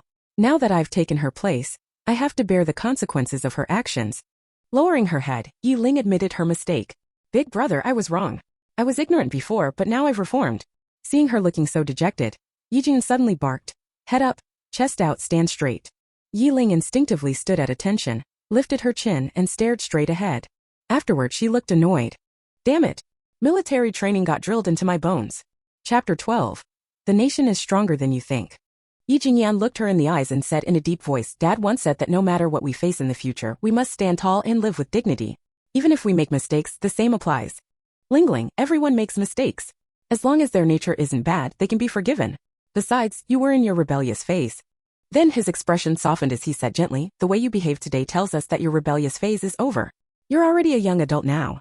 Yiling nodded, but her gaze wavered. I really envy the original host for having such a good brother. Clearly, it was her fault. Yet not only is he not angry, but he's also comforting and guiding her. Unlike me, ever since I was a child I was never loved, never understood, always falsely accused. Being abandoned was just a normal part of my life. There were even several times when they deliberately left me behind. If I hadn't been found in time, I wouldn't even have a home anymore. I feel like a sewer rat, secretly peeking at someone else's happiness, accidentally taking over a life that was meant for her. What do I do? This guilt is suffocating me. Yi Jingyan's heart clenched slightly. He looked at Yiling, his eyes showing a trace of sorrow. What kind of life did she live before? She was abandoned multiple times? What surprised him even more was that, despite her terrible past, she still maintained a kind heart. Faced with everything the Yi family had, she had never thought of taking it for herself. All she felt was admiration and wonder. Just as he was about to comfort her, he heard her thoughts. Guilt? What guilt? I'm here to save them. I'm the good guy. If the original host hadn't handed all those golden fingers to the female lead, they wouldn't have died so tragically. I'm here to change their fate.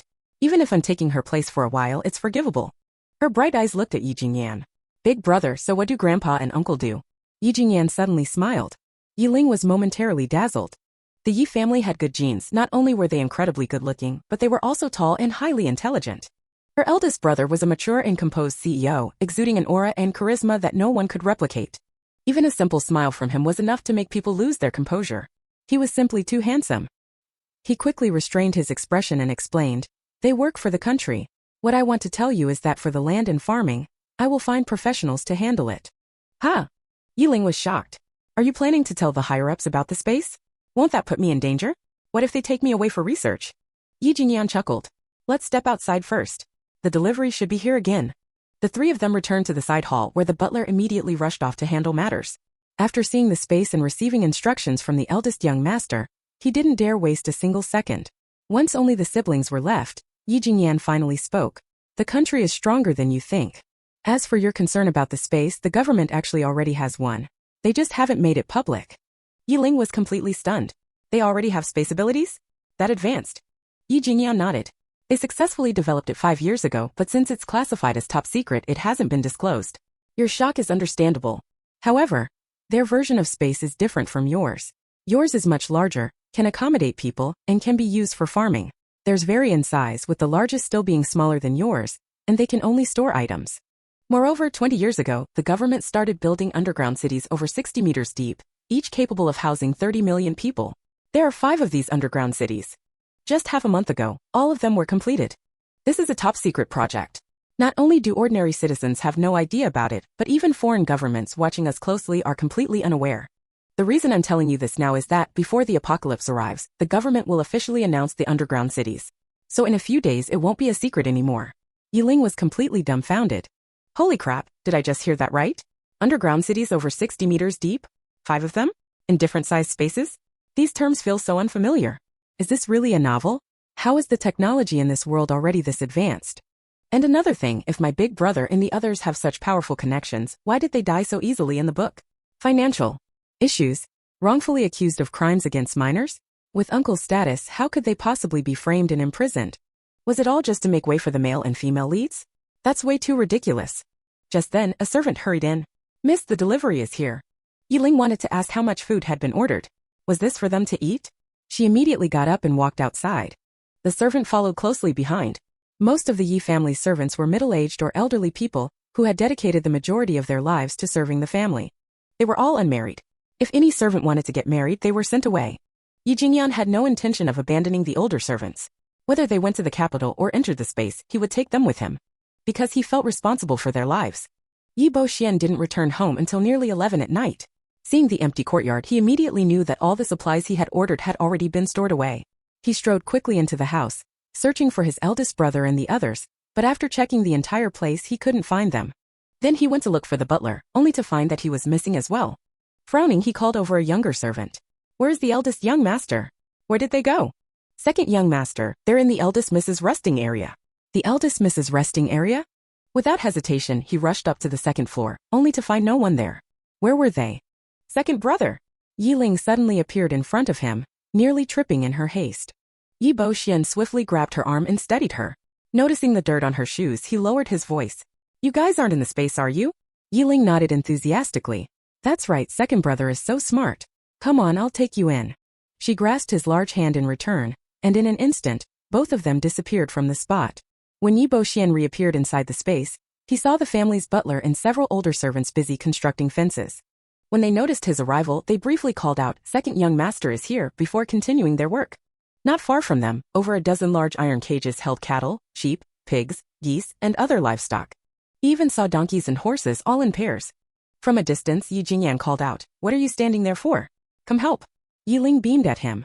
"Second brother, big brother and I are working on assembling the cowshed. There's an instruction manual. It's really simple. Big brother really is brilliant. He managed to order so many prefabricated wooden houses and furniture without me even knowing." Yi Boxian raised an eyebrow. This scene was completely absurd.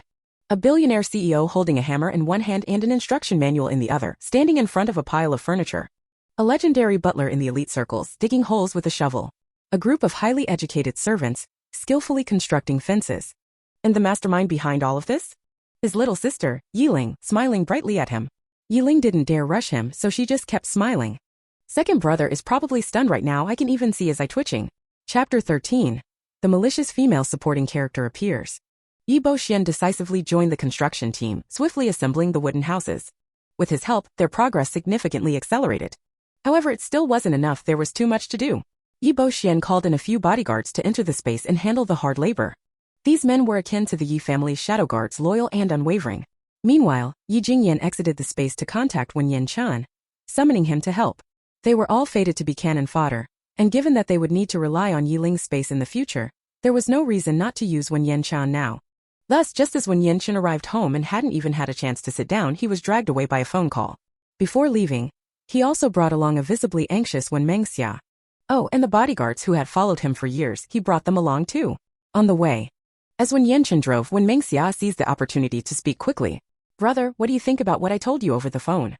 Dad refuses to let me break off the engagement. No matter how I explain, he won't agree." He agreed. Huh? Wen Yinchan kept his eyes on the road. "I spoke with him over dinner tonight. He agreed. As for the apocalypse you mentioned, we've started making preparations." Wen Mengxia's face lit up with joy. Really? That was great. Not only did they believe in the impending apocalypse, but her father had also agreed to the annulment. Everything was progressing much more smoothly than she had expected. She would call Shunxing in a bit, and officially announce the annulment tomorrow. When Yinchan reminded her, "When you see Yiling later, don't treat her the way you did before. She's already back to normal." "You're sure?" When Mengxia was skeptical. The Yiling in her dreams had been unbelievably foolish. The downfall of the Yi family had been indirectly caused by her, and Lin Lan and Shunxing's rise to power was also something she had unwittingly facilitated. Oh, and their eldest brother had died because he tried to avenge Yi Deng. If you traced it back, Yiling couldn't be absolved of responsibility. When Yinchan didn't explain further. "You'll understand when you see her." When the Wen family arrived at the Yi residence, they barely had time to steady themselves before Yiling, grinning mischievously, swept them into the space. When Yinchan. Couldn't she at least let him get a word in? Yi Jingyan shoved an instruction manual into his hands. "Whatever you need to say it while working." Meanwhile, Yiling stood beside Wen Mengxia, staring intently at her. The curiosity in her gaze was impossible to ignore. This is what my brother calls back to normal. What kind of normal person stares at someone like that? Meanwhile, Yiling was screaming internally, "HHH. One of the malicious female supporting characters has appeared." When Mengxia's brow arched slightly. Yiling hadn't spoken a word, yet she could hear her screaming in her mind, calling her one of the malicious female supporting characters? Yiling was beyond excited. So this is the so-called malicious female supporting character. No wonder the original owner of this body wasn't even fit to be a proper villainess. Compared to this woman, she was utterly lacking. When Mengxia, after graduating from the best university in the country, she went abroad for further studies. She was always known as a genius and a campus beauty. If it weren't for the fact that she was the male lead's fiancé, with her family's strength and her intelligence, how could she have been so easily destroyed by those scumbags in the apocalypse? Yiling blinked at Wen Mengxia. Readers were devastated when she was tortured to death. They cursed the author for having a broken moral compass. We're rational readers, not brainless romance fans, and certainly not elementary school kids. How could we possibly accept the male and female leads hurting an innocent person? Even if they wanted her dead, they could have just killed her with one stab. Why did they have to torture her so cruelly? When Mengxia's pupils dilated in shock as she stared at Yiling. How does she know about what I saw in my dreams? Readers? Does that mean I'm a character in a novel and she is a transmigrator? She often read web novels in her free time, stories about transmigration, soul travel, system-based strategies, and more. Could it be that Yiling was just like the protagonist in those novels? That she had transmigrated into the book with a strategy system to change the fates of the so-called villainesses? Grabbing Yiling's hand when Mengxia asked excitedly, Ling Ling, tell me, is this space yours? Ah. Yiling hesitated before replying, it's not mine. It belongs to my eldest brother and the others, I'm just borrowing it. After all, the bracelet is a Yi family heirloom and the blood in my veins doesn't belong to the Yi family. Yi Jingyan turned to Wen Yanchen and whispered, your sister is a villainess? That means she can hear thoughts too. Wen Yanchen glanced at the visibly shaken Wen Mengxia. Looks like it. That bastard Shenxing dared to do this to my sister. I'll kill him with my own hands. Yi Jingyan's gaze turned cold. Before the apocalypse arrives, make sure to get that engagement annulled. Ling Ling keeps emphasizing that the so-called protagonist Halo is powerful and that we'll have a hard time killing them. Maybe we can't kill them, but we can cause some trouble. At the very least, we can make them suffer before the apocalypse. A sinister smile crept onto Wen Yanchen's face. I've already come up with 3 plans this afternoon. Any one of them is enough to make the Shen and Lin families suffer. Yi Jingyan's eyes glinted with malice. Then before the apocalypse arrives, let's give them a grand farewell gift. Pulling Yiling aside when Mengxia whispered, why aren't you keeping this space a secret? Instead, you've let so many people in. Aren't you afraid that word will get out and bring disaster upon you? There were far too many people here. Bodyguards, servants, everyone was in on the secret. Did they want the whole world to know that the Yi family had a space? She couldn't understand, nor could she respect their decision. If she had a space like this, she definitely wouldn't tell anyone. Human nature was ugly, and when faced with benefits, people were capable of anything. Yiling scratched her head. You're not wrong, but I never planned to keep it a secret. My brothers deserve to know because they have the right. As for how they handle things, I'll listen to them. Sis, you've heard about the apocalypse from Brother One, right? Tell me, someone like me, a girl who's only just come of age, do I have the ability to protect myself? This space isn't omnipotent, and I can't hide in here forever. My brothers are my family. They treat me so well. How could I be so selfish as to keep this from them? If you were in my shoes, would you have the heart to watch Brother One die outside while you hid safely in here? When Mengxia was speechless, Yiling continued, Sis, I know what you're worried about, but look around at these people. Which one of them would betray us? She pointed at the butler. Grandpa Butler is 69 this year. He grew up in the Yi family and spent the first half of his life here. He treats us like his own children. Do you think he would betray us? She gestured at the servants and bodyguards. Their situation is similar. They have little family, almost no ties. They'll spend the rest of their lives in the Yi family. Do you think they would betray us? And would you and Brother One betray us? Will you choose to stand with us and fight against the hardships of the apocalypse together? Or will you face the unpredictable and perilous end times alone like a lone wolf? Chapter 14. Good riddance, the dog-like male lead doesn't deserve her. When Mengxia had considered this issue, but the conclusion she reached was far from optimistic. In the apocalypse, the most dangerous threat is actually humanity. Because humans can be the most sinister, willing to send you to your death for any gain. But in the apocalypse, companionship is often necessary, as strange creatures and natural disasters can easily swallow up those who are alone. The scenes she saw in her dreams made her think if she had a space, could she avoid these disasters and harms? The answer was no, not every time would she be safe. Those creatures and disasters sometimes appear in an instant. If you're slow to react, you won't escape.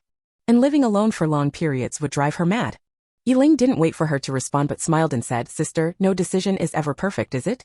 Cherish the present, no regrets. She then pulled her hand toward the assembly area. We need to speed up. If we can get these cabins assembled tonight, tomorrow when the fruit trees arrive, we won't be caught off guard. How should I warn my sister to stay away from the male lead? She can't continue being tied to him, otherwise her fate will be the same. Sister actually likes the male lead, she just hasn't realized it yet.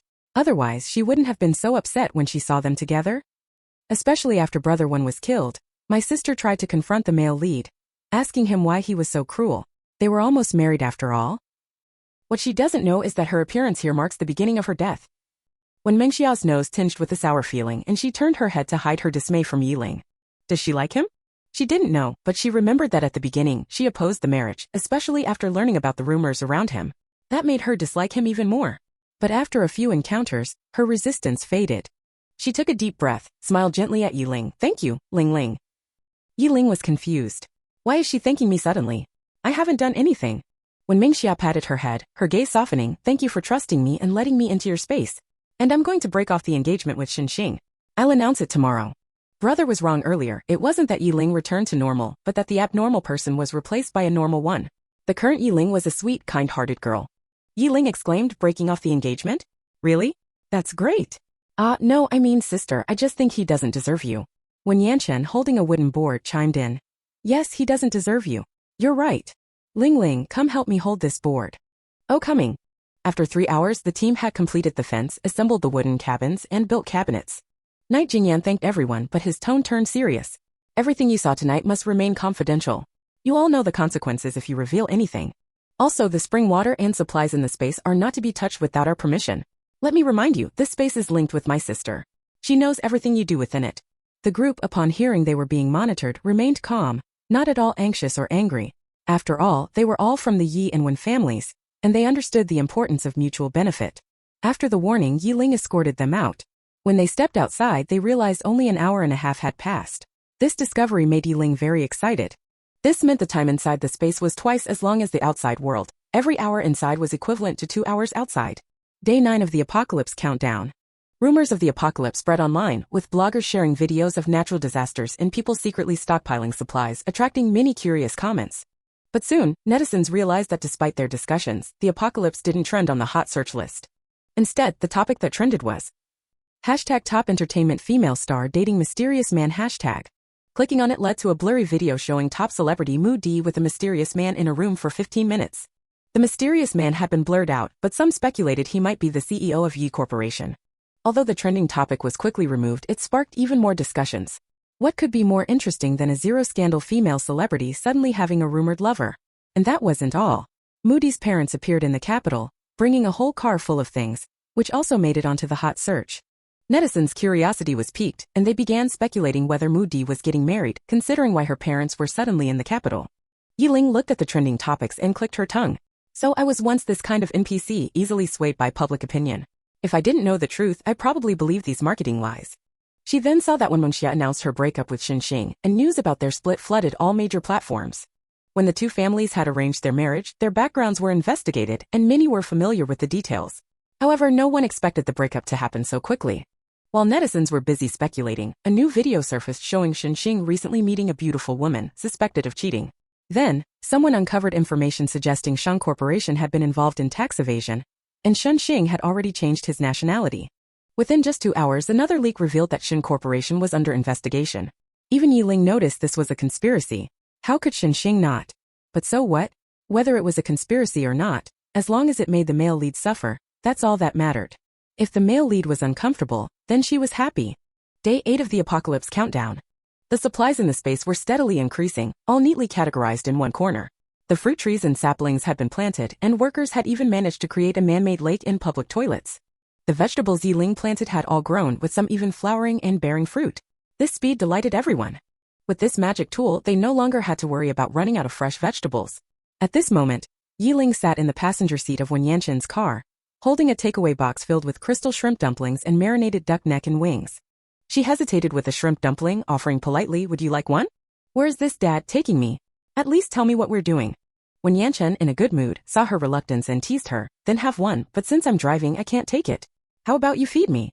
"Yiling, I was just being polite, but you really want one? I only have 3 left." But she fed him one, then asked, "Brother one, where are we going? Brother doesn't let me go out alone. Do you think brother knows you brought me out?" As soon as she asked, her expression changed dramatically. Chapter 15, The Strange Creatures Have Appeared. Be careful. On the original expressway, a deer suddenly appeared. Strangely, it stood in front of them, grinning. When Yanchen swerved the steering wheel to avoid the deer, but this was a city expressway, and there were many cars on the road. As he veered into another lane, they were hit hard by a vehicle from behind. With a loud crash, the car was flipped. Since it was an electric vehicle, flames quickly erupted. Nightling and Wen Yanshin fumbled to unbuckle their seatbelts before vanishing from the car. Nightling collapsed onto the ground, gasping for breath, her face pale with fear. She looked at Wen Yanshin, who was rushing toward her to help. "Did you see it? The deer, it was smiling. Strange creatures. They've appeared." Her body trembled uncontrollably. When reading about strange creatures, it was just words on a page, but facing a real strange creature, it was terrifying, sending a chill up her spine. Wen Yanshin's handsome face darkened. Not only had he seen the deer smile, but when the crash happened, he saw a flash of red light in its eyes before it jumped away. Strange creatures? Indeed, it was quite eerie. He pulled Nightling up, seeing her white as a sheet, her eyes filled with terror. He wrapped her in his arms, pressing her head gently. Breathe, Nightling. Don't be scared. I'm here. Nightling swallowed hard, trying to calm her racing heart. The plot is changing. Before the apocalypse, there were no mentions of strange creatures. They started appearing after the earthquake, especially in the submerged cities where numerous strange creatures appeared, searching for humans in the ruins. Many survivors waiting for rescue teams ended up encountering them instead. They feed on humans. With each human they consume, their faces twist into a more grotesque smile. The more they eat, the more human they become. That deer had grinned at them. Even though she only saw it for a few seconds, she could already tell it had a human-like face. Is this a coincidence? Or is there something more to it? Could I be facing the erasure the books talked about? Because of my interference, the plot with the male and female leads has deviated. They were supposed to receive the space and gather resources. Now, not only do they not have space, they might not even get enough resources. If I really am being erased, then all the cannon fodder, including my older brother, will be erased too, because we were all supposed to die. Nightling shuddered at this thought.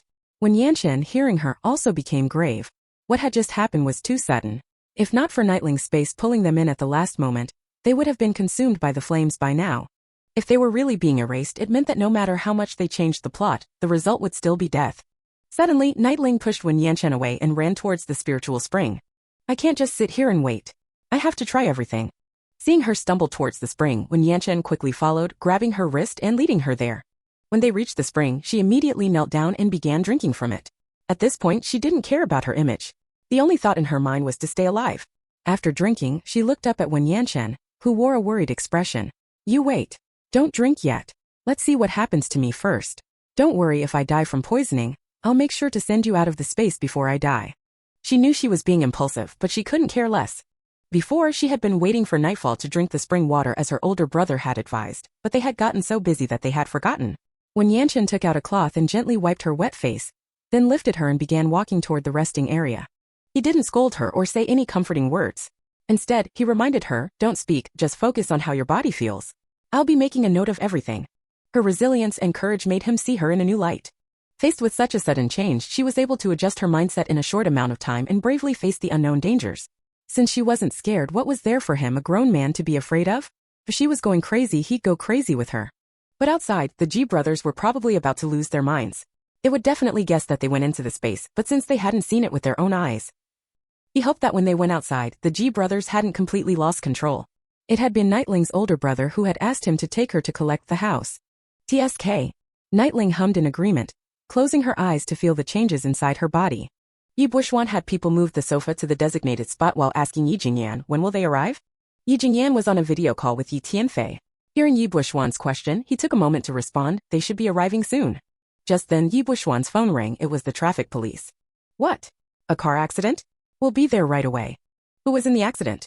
Yi Jingyan and Yi Tianfei asked at the same time. Yi Buishuan's expression darkened as he looked at the two of them. It's Wen Yanqing and Lingling. Wen Yanqing's car was engulfed in flames. The police told us to prepare for the worst. Then he rushed out immediately. He could only hope they managed to enter the space in time. Yi Jingyan quickly followed while saying to Yi Tianfei, return home as soon as possible. Something's not right. Yi Tianfei's expression grew heavy. Big brother, will they be okay? Yi Jingyan got into the car and said in a deep voice, they will. Lingling has the space. She'll take him inside with her, at least that's my guess. When they arrived at the scene, all that was left of the car was its charred frame. The firefighters were finishing up their work, while Wen Mingxia stood motionless in front of the wreckage, lost in despair. Yi Buishuan rushed to her side and pressed, where are they? Did you check the surveillance footage? When Mingxia turned to look at him, tears falling one after another. Her face was full of panic and helplessness as she said, they appeared. They killed my brother and Lingling. Yi Buishuan closed his eyes briefly before speaking in a steady voice. Don't cry yet. The they you're talking about, what exactly are they? When Mingxia pinched her own arm hard, forcing herself to calm down before whispering, strange creatures. They appeared. At that moment, Yi Jingyan approached with the traffic police. The officer handed a tablet to Yi Buishuan. Mr. Yi, this is the surveillance footage we retrieved. Take a look. The Yi brothers studied the video. When a sick deer suddenly appeared on the screen, Yi Jingyan turned to the officer. Did this escape from the zoo? The officer shook his head. No. We contacted the zoo director and they confirmed that no sick deer have gone missing. We're still investigating where this deer came from. Yi Buishuan noticed the moment when Yanqing sharply turned the wheel. He also caught sight of the car behind them suddenly accelerating just as they were cutting lanes, which caused the crash. He looked at the officer. What about the driver of that car? Did you ask why they suddenly sped up? The officer replied they were taken to the hospital for emergency treatment. Our team questioned them, and they said they panicked when they saw the sick deer appear out of nowhere. Then when Mr. Wen suddenly changed lanes, they got flustered and made a mistake. But we investigated their driving history. They've been driving for 11 years. They shouldn't have made such a basic error. Yi Buishuan let out a cold laugh and turned to Yi Jingyan. Do you believe their excuse? Chapter 16. Drinking the spiritual spring water awakens precognition? The reactions of the Ji brothers and Miss Wen were puzzling. It was reported that the Ji family's little princess was in the car, but the car was completely burned, and no one had been rescued. Why were the two brothers not the least bit sad? Could it be true that the rumors about the Ji family's little princess being disfavored were accurate? The reporters didn't dare to report recklessly, but many car owners and pedestrians were filming with their phones and secretly posting videos online. When Lin Lan saw the accident video, she was momentarily stunned. After watching the content and reading the comments, she was overjoyed. Haha, she actually died. I thought you were also a reborn person, but I overestimated you. I knew there couldn't be so many reborn people. I must have been overly cautious. What a pity this fool died so easily. Nightling, that fool, deserved to be tortured to death by her. They both came from humble backgrounds, so why could she be the Ji family's eldest young lady while Lin Lan, who carried the label of an illegitimate child, was bullied by classmates and teachers and oppressed by the Lin family's scoundrels? What had she done wrong? Nightling wasn't even a true Ji family child. She only had a good grandfather, and her grandfather had been a comrade-in-arms of the Ji family's elder. After his death, the Ji family had adopted her. Since becoming the Ji family's young lady, Nightling had been able to act recklessly without anyone daring to challenge her, always relying on the Ji family's backing. Later, encouraged by her, Nightling continued down the path of self-destruction. Lin Lan thought that the Ji family would eventually abandon Nightling, but what puzzled her was that the Ji family not only didn't give up on Nightling but even showered her with various good things. As long as she was happy, that was all that mattered. She was almost driven mad with jealousy. What exactly made Nightling, that fool, so favored by the Ji family? After being reborn, Lin Lan repeatedly told herself that after the apocalypse began, she would find a way to kill Nightling. As long as Nightling was alive, her jealousy would never cease. In the space, when Yanchen sat beside Nightling, occasionally recording her responses on his phone. According to the time on his phone, Nightling only woke up after 10 hours of deep sleep. He helped her sit up. I started timing when you said you were sleepy. This nap lasted for 10 hours and 6 minutes. During that time you sweated profusely, your body became hot, and you had body convulsions. This happened 4 times, with an average interval of about 2 hours and 20 minutes. I tried to cool you down physically, but the effect was minimal. He expertly wiped the sweat from her forehead with a towel and asked, do you feel any changes? We took some of the spiritual spring water and did a small experiment. We found that it contains a very strong life element, but we haven't tried it on patients or tested if it can alter human genes. This incident happened suddenly. Since you drank it, whatever changes occur in your body, I will take responsibility for your life, just like your brothers would. After all, she had drunk the unknown water right under his nose, and he hadn't stopped her. That was his responsibility. Nightling didn't respond immediately. Instead, she closed her eyes and tried to sense her body. In her mind, she silently thought fire. No response. She pursed her lips and mentally went through the 5 elements: wood, fire, earth, metal, and water, but felt no reaction. She raised her gaze and met his deep eyes, her expression filled with disappointment. It seems like there's nothing different. When Yanshin signaled her not to rush. What you're referring to is the 5 elements? Yeah. Then try to sense other elements like lightning, speed, strength, and mental power. Mental power? Let me try. Nightling closed her eyes again, and in that instant, the entire scene of the space entered her mind. Simultaneously, a yin-yang orb appeared in her mind, slowly spinning. A yin-yang orb? What's this? It doesn't feel like anything's different. But this spiritual spring really can awaken special abilities. This is amazing. Suddenly, a horrifying image entered her mind. A flock of blackbirds appeared in a zoo, pecking at numerous visitors. The scene was bloody and brutal. Several children's brains were devoured by the blackbirds. She widened her eyes and looked at Wen Yanshan. I saw an image. A flock of blackbirds attacked a zoo. Their eyes were white, and many visitors were pecked. Several children's brains were eaten by them. Wen Yanshan immediately became serious. Are you sure? Nightling nodded firmly. I'm sure. But I'm not certain when it happened, and I'm not sure if this is my precognition ability. A large flock of blackbirds suddenly appears in the sky, and before anyone can react, they're pecked. This is clearly a strange species, but the apocalypse won't start for another 8 days. When Yanshin stood up and pointed to some neatly folded clothes nearby. You've sweated a lot. Go change your clothes first, then we'll head out. Nightling only then realized that she smelled of sweat. She quickly grabbed some clothes and ran off. Oh my god, how much sweat have I lost? It even smells sour. When Yanshin stood still, waiting for her while thinking over her words. The spiritual spring had allowed her to see a yin-yang orb, but she hadn't said where it was, either in the space or within her body. Both possibilities sounded significant. Additionally, she was able to see unfamiliar images. Whether this was precognition, it needed to be verified outside. He looked towards the spiritual spring. If everyone who drank the spring water could awaken special abilities, they would have an additional form of protection in the apocalypse. I'm ready. Let's go. When Yanchen handed her a pair of light blue wide-leg jeans and a pale pink loose sweatshirt, giving her a youthful, fresh look. Thankfully, her older brothers had asked her to put most of her clothes into the space beforehand, or she wouldn't have had anything to change into. Yiling and Wen Yanqing had just exited the space when they ended up face-to-face in a near embrace with Yi Buoxuan. Yiling was stunned. Oh my god, what kind of position is this? We almost kissed. Why did I end up throwing myself into second brother's arms? And face-to-face, no less. When Yanqing steadied himself and glanced at the two of them, seeing that nothing inappropriate had happened, he finally spoke up with a suggestion. Next time you bring us in or out, can you control the stability a bit better? I really don't want to suddenly fall one day, it'd be embarrassing. Yi Buoxuan set Yiling down. Yiling's face flushed. I'll try to control it better next time. Who would have thought I've already fallen 5 or 6 times? Then she looked at Yi Buoxuan. Second brother, why are you here? Don't tell me you've been waiting here for us this whole time. It was afternoon, and the expressway outside was packed with cars. However, the area around them was enclosed by metal sheets, so when they appeared, no one else saw them. Yi Buoxuan finally relaxed after confirming Yiling wasn't hurt. He then explained, we guessed that you would hide in the space, so I waited here for you to come out. Are either of you injured? When Yanqing shook his head but spoke with an edge to his voice. You saw the surveillance footage, right? If it weren't for Ling Ling's space, this time next year would have been the anniversary of my death. Yi Buoxuan nodded. That's about what we suspected.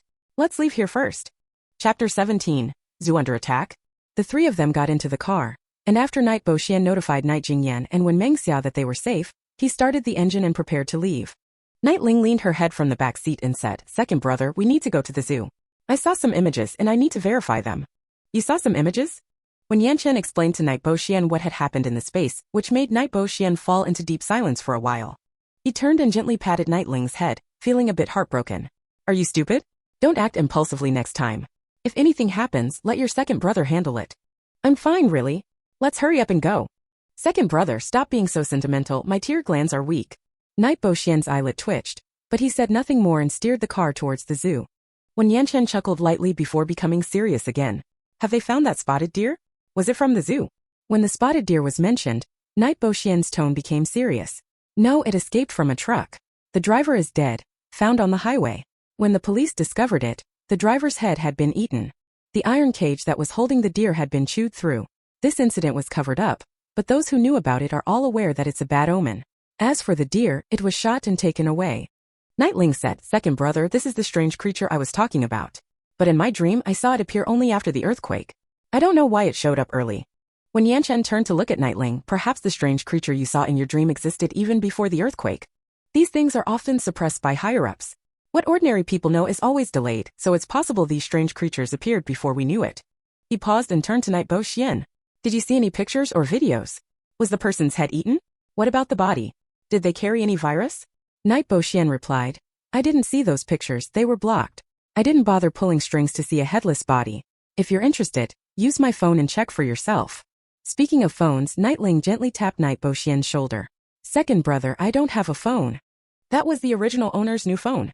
I hadn't used it for long before it was destroyed. I heard it cost 15,000 yuan, and even though I didn't pay for it, I still feel a little heartbroken. Night Boxian laughed lightly. There's a hidden compartment behind you. Open it and see. Night Ling immediately turned around and searched, and when she found a brand new white phone, she exclaimed, Ah, this phone is so beautiful. Second brother, you're the best. It even folds and I can take photos and play games when it's closed. Plus, this white Chanel-style protective case and pearl chain, wow, it's so pretty. She gleefully browsed through the phone and said, Second brother, your choice is amazing, I love it so much. Seeing her happy, Night Boxian grinned broadly. My taste has always been on point. Did you just realize? Yes, second brother's taste is beyond my reach. When Yanchen extended his hand toward Night Boxian, what about mine? Night Boxian gave him a side-eye. You? I didn't get you one. Go ask your sister when you get home. When Yanchen. Night Ling covered her mouth and laughed. Ha ha ha, the daddy is so funny asking second brother for a phone. He won't even help with big brother's phone, let alone yours. When Yanchen. It was a failed investment, after all. After a brief silence, when Yanchen said, Inform your brother that we're going to the zoo. Also, let's remember what we agreed on beforehand. We don't have any guns on us. If we encounter strange creatures, we shouldn't rush in. We just need to confirm if it's Ling Ling's precognition ability. Leave the professional stuff to the experts and let's not cause trouble for them. Night Boxian snorted. Do I need a reminder? I don't even want to bring her close. I'll use a drone to check it out. Wen Yanchen. Alright, I don't want to get too close either. I hate seeing ugly things. Night Boxian. +1. Night Ling. When they arrived at the zoo, they saw a large number of visitors rushing out. Several ambulances, police cars, and armed officers were also heading toward the scene. Yi Ling's heart skipped a beat. Could it have already started? So soon. Yi Buoxuan's expression turned grim. Looks like it. Lingling, stick close to me once we get out of the car. They hadn't informed the zoo director in advance about the potential attack by the blackbirds. After all, they weren't even sure if it would happen. Yi Buoxuan got out of the car and launched a drone. As he maneuvered it into the air, he said, "Let's go. We need to see what's happening inside." Not long after the three of them entered, security guards stopped them. There's been an accident inside. The zoo is temporarily closed. Please leave with the other visitors. When Yanqing pointed toward the zoo. What kind of accident are you talking about? I'm not sure, but you need to leave immediately. Just then Yu Ling heard terrified screams in the distance. We're gonna die. His brains are spilling out. Mom, I'm scared. That kid's head got pecked open. While her brother was still talking to security, Yi Ling quickly stopped a young couple. Excuse me, what's happening inside? I heard someone say their brains were exposed. The girl's face was deathly pale, her voice trembling. A flock of black birds is attacking people. So many people have head injuries, and the seriously wounded are already dead. The young man held his girlfriend protectively, comforting her before turning to Yi Ling. Don't go in. Those birds were still attacking when we ran out. Their eyes, they don't have pupils.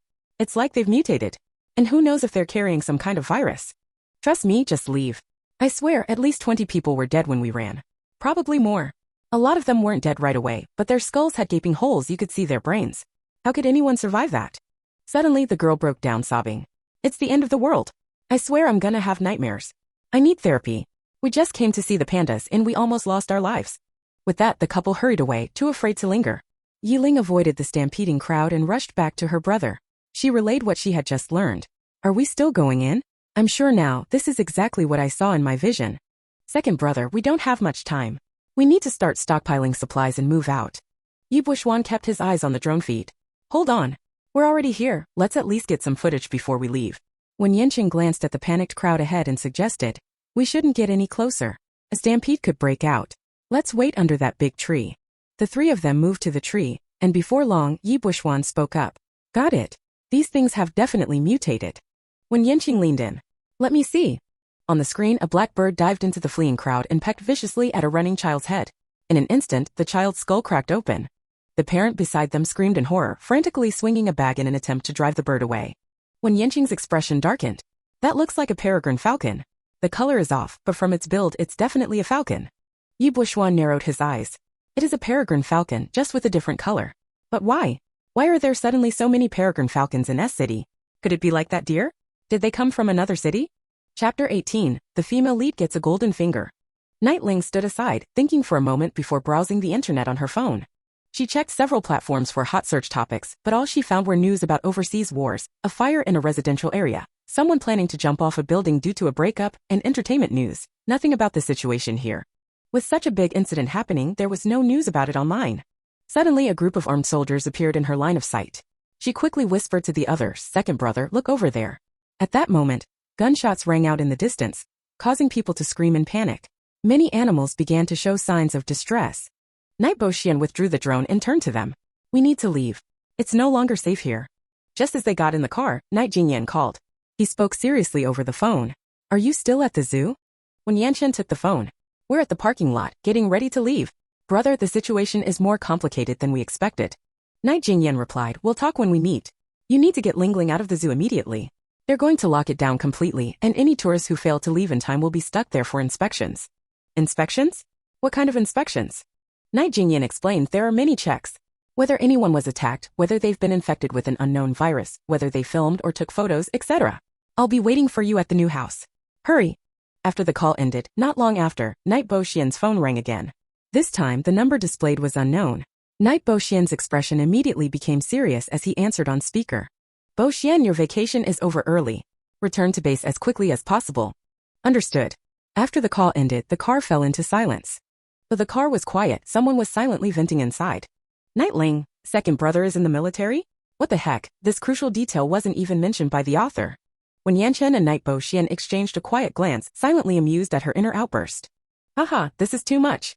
I can't believe second brother's military background wasn't mentioned, just because he's a cannon fodder. Now I get why second brother died outside before the earthquake. He must have been on a secret mission and got taken out by one of those strange creatures. Night Bo Xian's grip on the steering wheel tightened. If she wasn't wrong, could he really change his fate this time? No, I need to send second brother into the space now to drink the spirit spring water. He has to awaken his abilities early. The more backup, the less danger. She looked up and said, second brother, let Wen Ji drive. You come with me to the space. Okay. Night Bo Xian cooperated with Night Ling's request, pulling over at a stretch of road. After switching places with Wen Yanchen, he sat in the back with Night Ling. Night Ling turned to Wen Yanchen. Wen Go second brother and I will go into the space first. I'll be out soon. Alright, go ahead. Meanwhile, Lin Lan suddenly found herself bound to the love strategy system. The system instructed her to go after a person named Wei Cheng in the capital and immediately head there to win him over.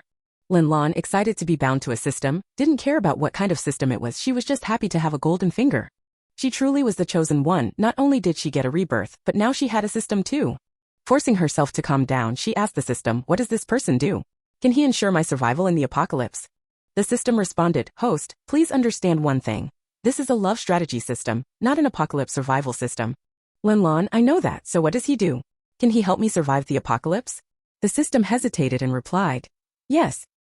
He's the most favored youngest son of the Wei family in the capital. If you successfully win him over, the system will give you a beauty pill and a soul charming pill. After you take them, you'll easily win over other targets. I'll send his information to your mind shortly. Lin Lan squealed internally, overwhelmed with joy, and asked, great. System, can I target Xinxing or the Night brothers instead? The system responded, according to our data, your hatred value with them is off the charts. Attempting to target them will be suicidal. Of course, if you take the beauty pill and soul charming pill, it'll be much easier. Lin Lan's smile stiffened. Wait, why do the Night brothers have such high hatred for me? I know it's because they think I led Night Ling astray, but why does Xinxing hate me so much? The system replied, because you ruined his plan. Lin Lan. She shook her head, unwilling to admit that she was the one who had ruined Xinxing's plan. System, do you have a space for storing supplies? The apocalypse is coming and I need to stock up. The system responded, there's a storage bag in the shop. It costs 100,000 points to exchange for one. You currently have 1 point. If you successfully target Wei Qing, you'll earn 1,000 points. Lin Lan, that's so little, just 1,000? The storage bag costs 100,000. The system answered, if you manage to make Night Jingyan fall in love with you, you'll earn 10,000 points. Lin Lan. She decided it was better to pack her things for now. She quickly booked a flight to the capital and began packing her luggage. She didn't inform her parents about the impending apocalypse, why should she? One had forced her to bear the stigma of being an illegitimate child, while the other treated her like a stranger. She had no reason to care whether they lived or died. When Mengxia, who had been keeping tabs on her, immediately ordered her people to capture and lock Lin Lan up upon discovering that she had booked a ticket to flee to the capital. If she wanted to escape, she would have to get past her first. After hearing Yi Ling's inner thoughts, when Mengxia was certain, this wasn't a dream. The scenes she had witnessed had truly happened. The only issue was that the timeline was somewhat convoluted. She had already decided, whatever she had suffered, she would make Lin Lan pay back double. Lin Lan had never expected that after rushing into a ride-hailing car, she wouldn't even make it to the airport. Instead, she was knocked unconscious by the driver. Even her system hadn't detected anything suspicious about him. When she finally woke up, she found herself locked in a pitch-dark room. She banged on the door frantically. Help! Someone help me! Let me out! The system spoke, stop shouting. This is an abandoned building. The entire complex is deserted. Aside from you, there's no one else here. What? An abandoned building? Lin Lan's legs gave out and she collapsed onto the floor. No! I can't stay here. I have to escape. If I don't, I'll starve to death before the earthquake even happens. The system fell silent. What a terrible start. It had only just bonded with a host, and something like this had already happened. Wasn't she supposed to be the protagonist of this world? How could a protagonist have such awful luck? System, my phone is gone, my luggage is missing. Aren't you a system? Hurry up and report this to the police. Tell them I've been kidnapped and locked up. The system hesitated. I can only send messages, but you'll have to wait. Fear consumed Lin Lan as she trembled. Then hurry up. And do you know who kidnapped me? The system, no? When Mengxia stared at the footage on her tablet, her brow slightly furrowed. She turned to Yi Ling, who had just arrived. Lingling, look at her expression. Doesn't it seem like she's talking to someone? Yi Ling took the tablet. When she saw Lin Lan on the screen, she was momentarily surprised. Lin Lan? What's going on? Wen Mingxia smiled. I locked her in a little dark room. I had my people install 6 micro cameras inside. Chapter 19, The Space Expanse. Looking at Wen Mingxia, whose eyes carried a hint of killing intent, Night Ling couldn't help but give her an imaginary thumbs up. Wow! She actually locked the female lead up. While she can't kill her, causing her some trouble is still possible. Truly a vicious supporting character, well done. After hearing Night Ling's inner thoughts, Wen Mingxia's eyes curled slightly upward, showing her satisfaction. She too believed her actions were quite impressive. If the halo is powerful, I'll just break it down one by one and see how she can turn things around. Night Ling kept her gaze on the screen. Lin Lan's expression indeed looked like she was talking, which reminded Night Ling of the system. Her expression is very similar to the way the system communicates with its host in web novels. They're speaking silently in their minds. Lin Lan is the female lead of this story. Even if I block her space or take her ice heart, she'll probably have another golden finger. The golden finger that allows her to rapidly grow and challenge the big shot cannon fodders is likely either a system binding or fragment of a cultivator soul. With this thought, Night Ling quickly asked Wen Mingxia, by the way, sister, where did you bind her? After hearing her analysis, Wen Mingxia agreed that binding a system made the most sense. My people found out that she booked a flight to the capital and it was a last-minute ticket. She brought 3 large suitcases. Either she's running away or seeking refuge. I can't let her succeed, no matter what. Night Ling nodded in agreement. When Mingxia continued, the key is she didn't contact her family, her mother, or her classmates. Her behavior is highly suspicious. Night Ling analyzed the situation. As far as I know, Lin Lan has relatives in the capital, but she's not favored in the Lin family. Those relatives won't pay her much attention, so it's unlikely she's seeking refuge there. I saw in my dream that she's been reborn, so she knows what's going to happen. Running away seems more probable. But there's also the possibility that she's there for some mission. She handed the tablet back to Wen Mingxia. Sister, have your people closely monitor her movements. Based on my understanding of her, she won't be easily locked in a small room. Someone will probably come to rescue her soon. Wen Mingxia replied, she's in a half-finished building. There are rarely any people during the day, let alone at night. If someone goes to rescue her, she really is difficult to kill. Night Ling agreed, she's not easy to kill. If she were easy to kill, I would have done it already. I know she's hard to deal with, which is why I didn't make a move before the apocalypse. Now let's see who comes to rescue her. If it's the police, then we can confirm she has a system, since only a system can quietly control the network. If it's an ordinary person, it still suggests she has a system. Otherwise, who would be so bored as to go to a half-finished building in the middle of the night and precisely locate her imprisonment? Their conversation was overheard by Night Jingyan and the others. When Yanshin whispered to Night Jingyan, let's add a little fuel to the fire and keep her locked up a bit longer. Night Jingyan replied, you take care of it. He then called Night Ling over and pointed at a house in front of them. Try to put this house into the space. In front of them stood a large mansion, about 6,000 square meters, and very beautiful. Night Ling immediately fell in love with it. Wow, such a beautiful house, and it looks brand new. Is this what the world of the rich is like? It's so luxurious. I'll give it a try. As soon as she finished speaking, the mansion instantly disappeared. Everyone watched as the house was successfully absorbed into the space, and they all laughed. It was great that it worked, their plan could proceed. Wait a minute. Night Ling suddenly exclaimed. Night Jingyan asked, what's wrong? Night Ling looked at them and said, the space seems to have expanded. Come inside and take a look. She quickly led them into the space. They looked up and immediately spotted the house that had been brought in, with Yi Bo Xian lying on a 4-person sofa not far from it. Yi Jingyan glanced around and after a moment confirmed, the space has expanded. It used to be around 20,000 square meters, but now it's about 40,000 square meters. He looked at Yi Ling, is the expansion due to the house? Or have you awakened the ability to foresee the future? Yi Ling shook her head, I don't know. If it was the awakening of my foresight ability, it would have happened this afternoon, but why didn't the space expand then? The space only enlarged after the house came in. When Yanshin stared at the house, could it be related to the house? How about we try again and see if it's linked? Yi Jingyan pondered for a moment, then nodded to Wen Yanshan. There's a 500 square meter villa nearby. Try it. So Yi Ling brought the nearby 500 square meter villa into the space. They all stared at the space but nothing happened. Yi Ling sensed it and shook her head slightly. The space hasn't changed. Either the house is too small, or the space upgrade has nothing to do with the house. Looking at the villa next to the house, Yi Jingyan said, we'll experiment with the space upgrade slowly in the future. For now, let's go outside. Once outside the space, Yi Jingyan said to Wen Yanshin and his sister, you both saw it. The strange creatures have already appeared. We can't stay in S-City any longer. We must go to the capital as soon as possible. You two should prepare and aim to leave tomorrow morning. Ling will go with me to the border. We'll be back before tomorrow morning. Yi Ling, ? The border? Did I hear that right? Now? How are we going? When Yanshin nodded, all right, we'll split up. When you get back, have Ling come to my house. There are a lot of things she needs to bring into the space. After the Wen siblings left, Yi Ling asked, Big brother, we're going to the border? Now? What for?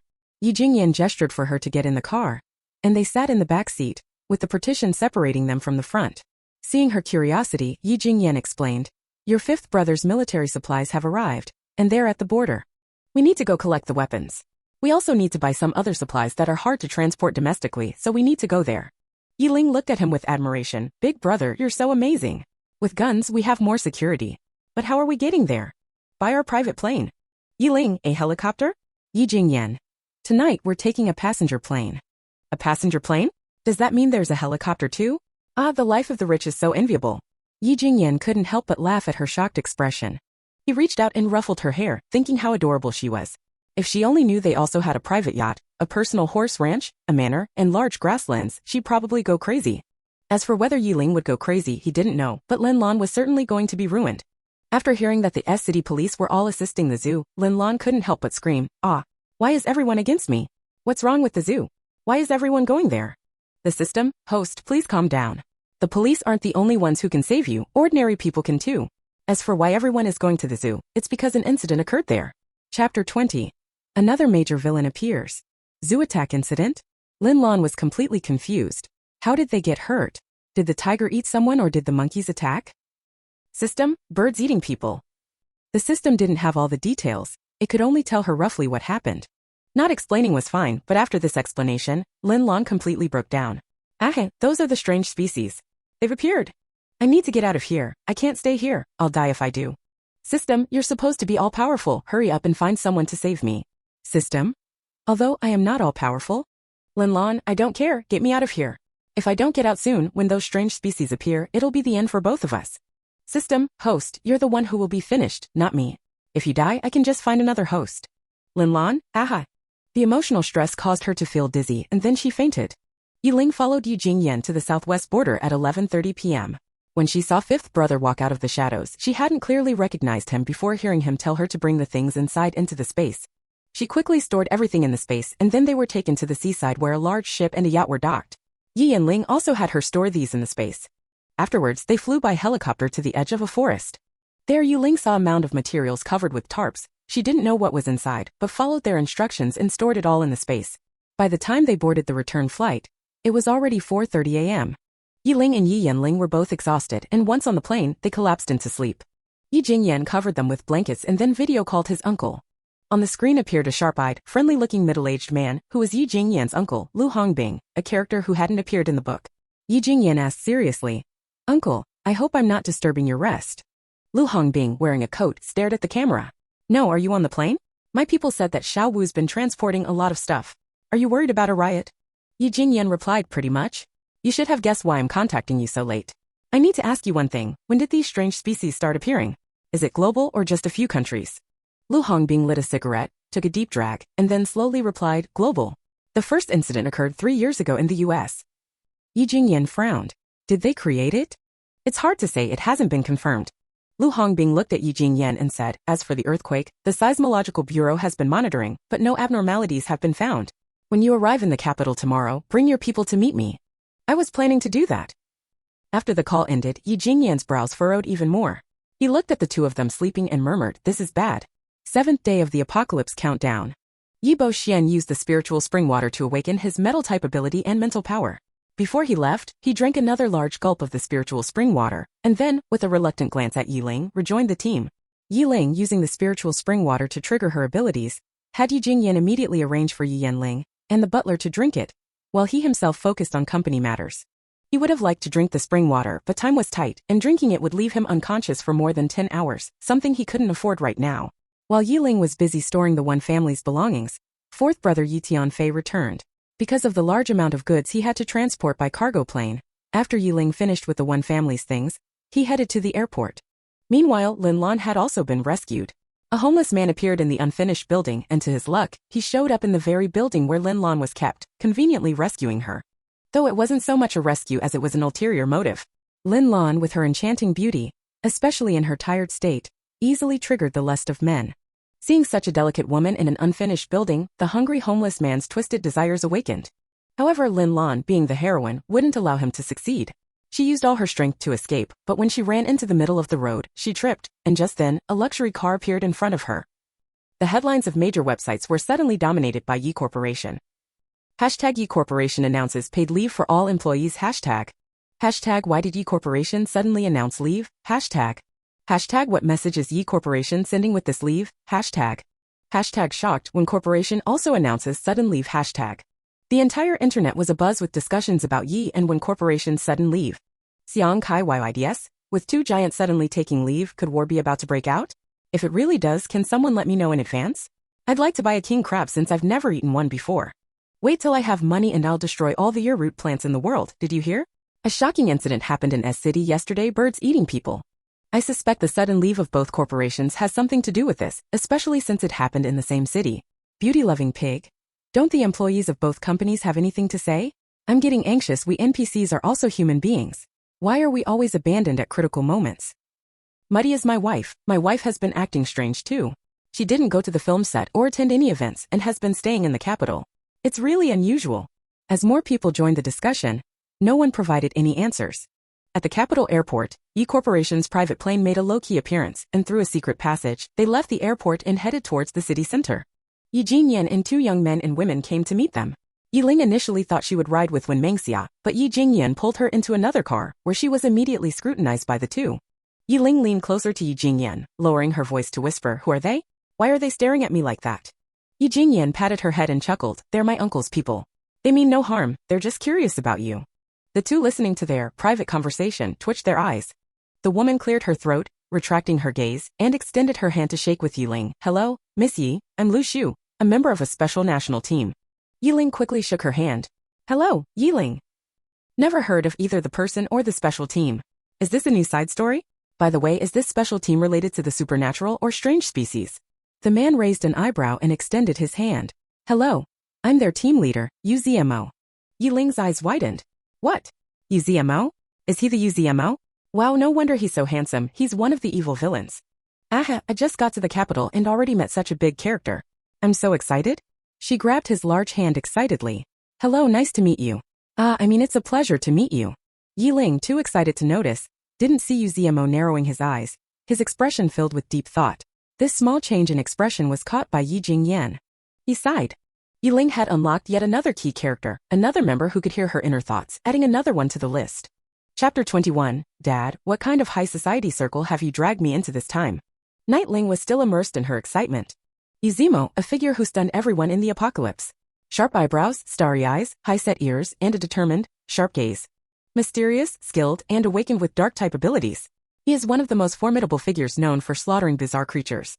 Too bad he was noticed by the female protagonist and coveted by the male protagonist, becoming an unlucky man. Yuzimo. One moment, he's a big shot, and the next, he's the unlucky guy. However, some of what she said didn't make sense to him. Night Ling stared at Yuzimo. I remember he was betrayed by someone named Zhao Tianwei. Otherwise, how could such a big shot be killed by the male protagonist? Zhao Tianwei seems to be a teammate. Could Zhao Tianwei also be a member of the special group? Oh, I get it now. No wonder the female protagonist keeps running into him. It must be because of Zhao Tianwei. Zhao Tianwei is one of the female protagonist's devoted admirers. It's unclear what got into him, but he only has eyes for her. Even though he knows she belongs to the male protagonist, and that she used him to get close to Yuzimo, he doesn't mind. As long as she's happy, that's all that matters to him. A hint of hostility flashed in Yuzimo's eyes. Zhao Tianwei. How dare he betray me? Night Ling, in this life, Zhao Tianwei hasn't met her yet. I wonder if my arrival will change the outcome of this subplot. Lu Xu noticed that Night Ling kept staring at her captain and smiled naturally. It couldn't be helped. Her captain was too handsome, and every time a woman saw him, this was the usual reaction. But today they had business to attend to, and they couldn't afford to waste time. She looked at Night Jingyan. Mr. Yi, is this the person we're meeting? Night Jingyan nodded. Yes, but I suggest you don't ask her anything right now. It would be better to meet my uncle first and follow his arrangements. Lu Xu nodded. We came to the airport to meet you mainly to ensure your safety. Night Ling's thoughts were interrupted. She tilted her head to look at Lu Xu. That's strange. Since she's a teammate, why hasn't she been mentioned in the book? She shouldn't be just an extra. Suddenly, a bloody image appeared in her mind. In the vision, Lu Xu was being torn apart by a pack of border collies, each with human faces, their eyes exuding a chilling gaze. Not only were they tearing her apart, but they were also eating her head and organs. Ugh. Night Ling's stomach churned and she almost threw up. Night Jingyan quickly supported her. What's wrong? Did something upset your stomach? Lu Xu and Yuzimo also turned to look at her. Seeing her pale face filled with fear, the two exchanged glances. This didn't look like food poisoning. Nightling suppressed her urge to vomit, wiped away the tears at the corners of her eyes and nodded weakly. Maybe. So Lu Shu really isn't even a side character and she's going to be killed off so soon? This is terrifying. Those border collies with human faces ripping into her, eating her insides and head, their eyes filled with eerie smiles. I'm done for. I'll probably be having nightmares for days. I need to tell Big Brother Lu Shu is in danger. Night Jingyan and Yuzimo's faces changed. She had actually foreseen that Lu Shu was in danger. Yuzimo looked at Night Jingyan, who, with a serious expression, glanced at Lu Shu, and he understood. Like him, Night Jingyan could hear thoughts. There were indeed some border collies in their group, only 2, raised by old Wu. Nightling couldn't bear to look at Lu Shu. The cruel image was too bloody. Every time she saw her, it would bring those images to mind. She grabbed Night Jingyan's arm, her eyes moist, and looked at him. Big brother, I need to tell you something. She didn't realize that, in the eyes of Night Jingyan and Yuzimo, she looked as delicate as a fragile flower, sparking a strong desire to protect her. Night Jingyan, feeling sorry for her, gently squeezed her hand to comfort her. Don't worry, if you're uncomfortable talking about it, you can tell me on WeChat. Nightling nodded and, facing Night Jingyan, messaged him on WeChat, telling him about the image she saw. Lu Shu. Night Miss, you're making me overthink here. She looked at Yuzimo, questioning with her eyes. Is she talking about me? Yuzimo, realizing his gaze had turned complicated, casually shook his head, signaling her not to think too much. Lu Shu felt a sinking feeling in her heart. The captain seemed to know something and it seemed to be related to her. She couldn't help but look at Nightling, who appeared so harmless. This seemingly delicate girl was truly not as simple as she appeared. She needed to find an opportunity to get more information from her. Night Jingyan reassured Nightling on WeChat, saying he would handle it and not to worry, and then Nightling went silent. Big brother's help, I have nothing to worry about. Night Jingyan smiled at her. It truly felt great to have her trust. This version of Ling Ling is still adorable. She smiled slightly at Lu Shu and occasionally glanced at Yuzimo. Lu Shu. What does it mean when she suddenly smiles at me? It's making me uneasy. Yuzimo wasn't bothered by Nightling's stare. 1, he was used to being looked at like that by others. 2, her gaze was pure with no desire or calculation, only admiration and curiosity. When they stood in front of an inconspicuous building, Nightling felt uneasy and quietly asked Night Jingyan, Big brother, are we meeting uncle? He wants to see you. Don't worry, he just has a few questions for you. Nightling crossed her arms. I'm not nervous. Not nervous? How could that be? Is it too late to run now? Family, who understands? I feel like I'm holding 15 rabbits in my arms. Huff cough cough. Yuzimo couldn't hold back a laugh but quickly masked it with a cough. Nightling looked at him suspiciously, then her hand was held by Big Brother as she was led into the building. Nightling had thought they were going upstairs, but when they entered the elevator, they went down. Thinking they were heading to the basement, she was shocked when the elevator doors opened to reveal 4 soldiers standing guard with guns. When they saw Night Jingyan and Yuzimo, they immediately stepped aside. Nightling's heart skipped a beat. I think I've stumbled into something big. This is so nerve-wracking. How do the heroines in those books about crossing worlds and time stay so composed in big scenes? I'm already nervous just seeing the weapons. So how do those heroines in ancient palace settings remain calm when facing emperors? Their psychological fortitude must be incredible. Night Jingyan noticed how tense she was and that her palms were sweating. He squeezed her hands lightly, hoping to help her relax. Nightling, still too tense, didn't notice the small gesture. As she kept overthinking, they made several turns and arrived at the door of a room. Yuzimo knocked. After hearing come in, he turned to Night Jingyan and said, You two go ahead. We'll wait outside. Chapter 22, I've turned over a new leaf, do you believe me? As Nightling entered the office, she saw a handsome man sipping tea. Come in, sit down. Night Jingyan and Nightling sat across from Lu Hongbing and gestured for Nightling to speak. Not daring to slack off, Nightling quickly stood up. Hello, uncle. Another new character who wasn't in the original story, and this one is a big shot. His presence is overwhelming. Lu Hongbing and Night Jingyan were both momentarily taken aback by her actions. Night Jingyan chuckled and motioned for her to sit down. Uncle, do you still remember her? Lu Hongbing glanced at Nightling and coolly remarked, the Miss Knight, who bullies others, causes trouble everywhere, and makes a fuss. How could I not remember? Great, this tone clearly shows he's not fond of the original character. Hell, I'm innocent. Night Jingyan gently patted Nightling's head in front of Lu Hongbing, laughing lightly. That was when she was rebellious.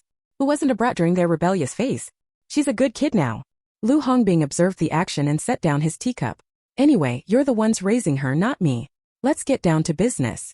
He motioned at Nightling with his chin. She's the one you mentioned. Do you think her words are credible? Don't blame him for not trusting her. She had been a real troublemaker, practically a lying expert. Nightling pursed her lips and said, Uncle, I've changed my ways. Lu Hongbing stared at her. I'm pressed for time. I don't have time to play family games. You told your brother about a global earthquake. What's your basis? The basis is that I'm a book transmigrator. I know the plot.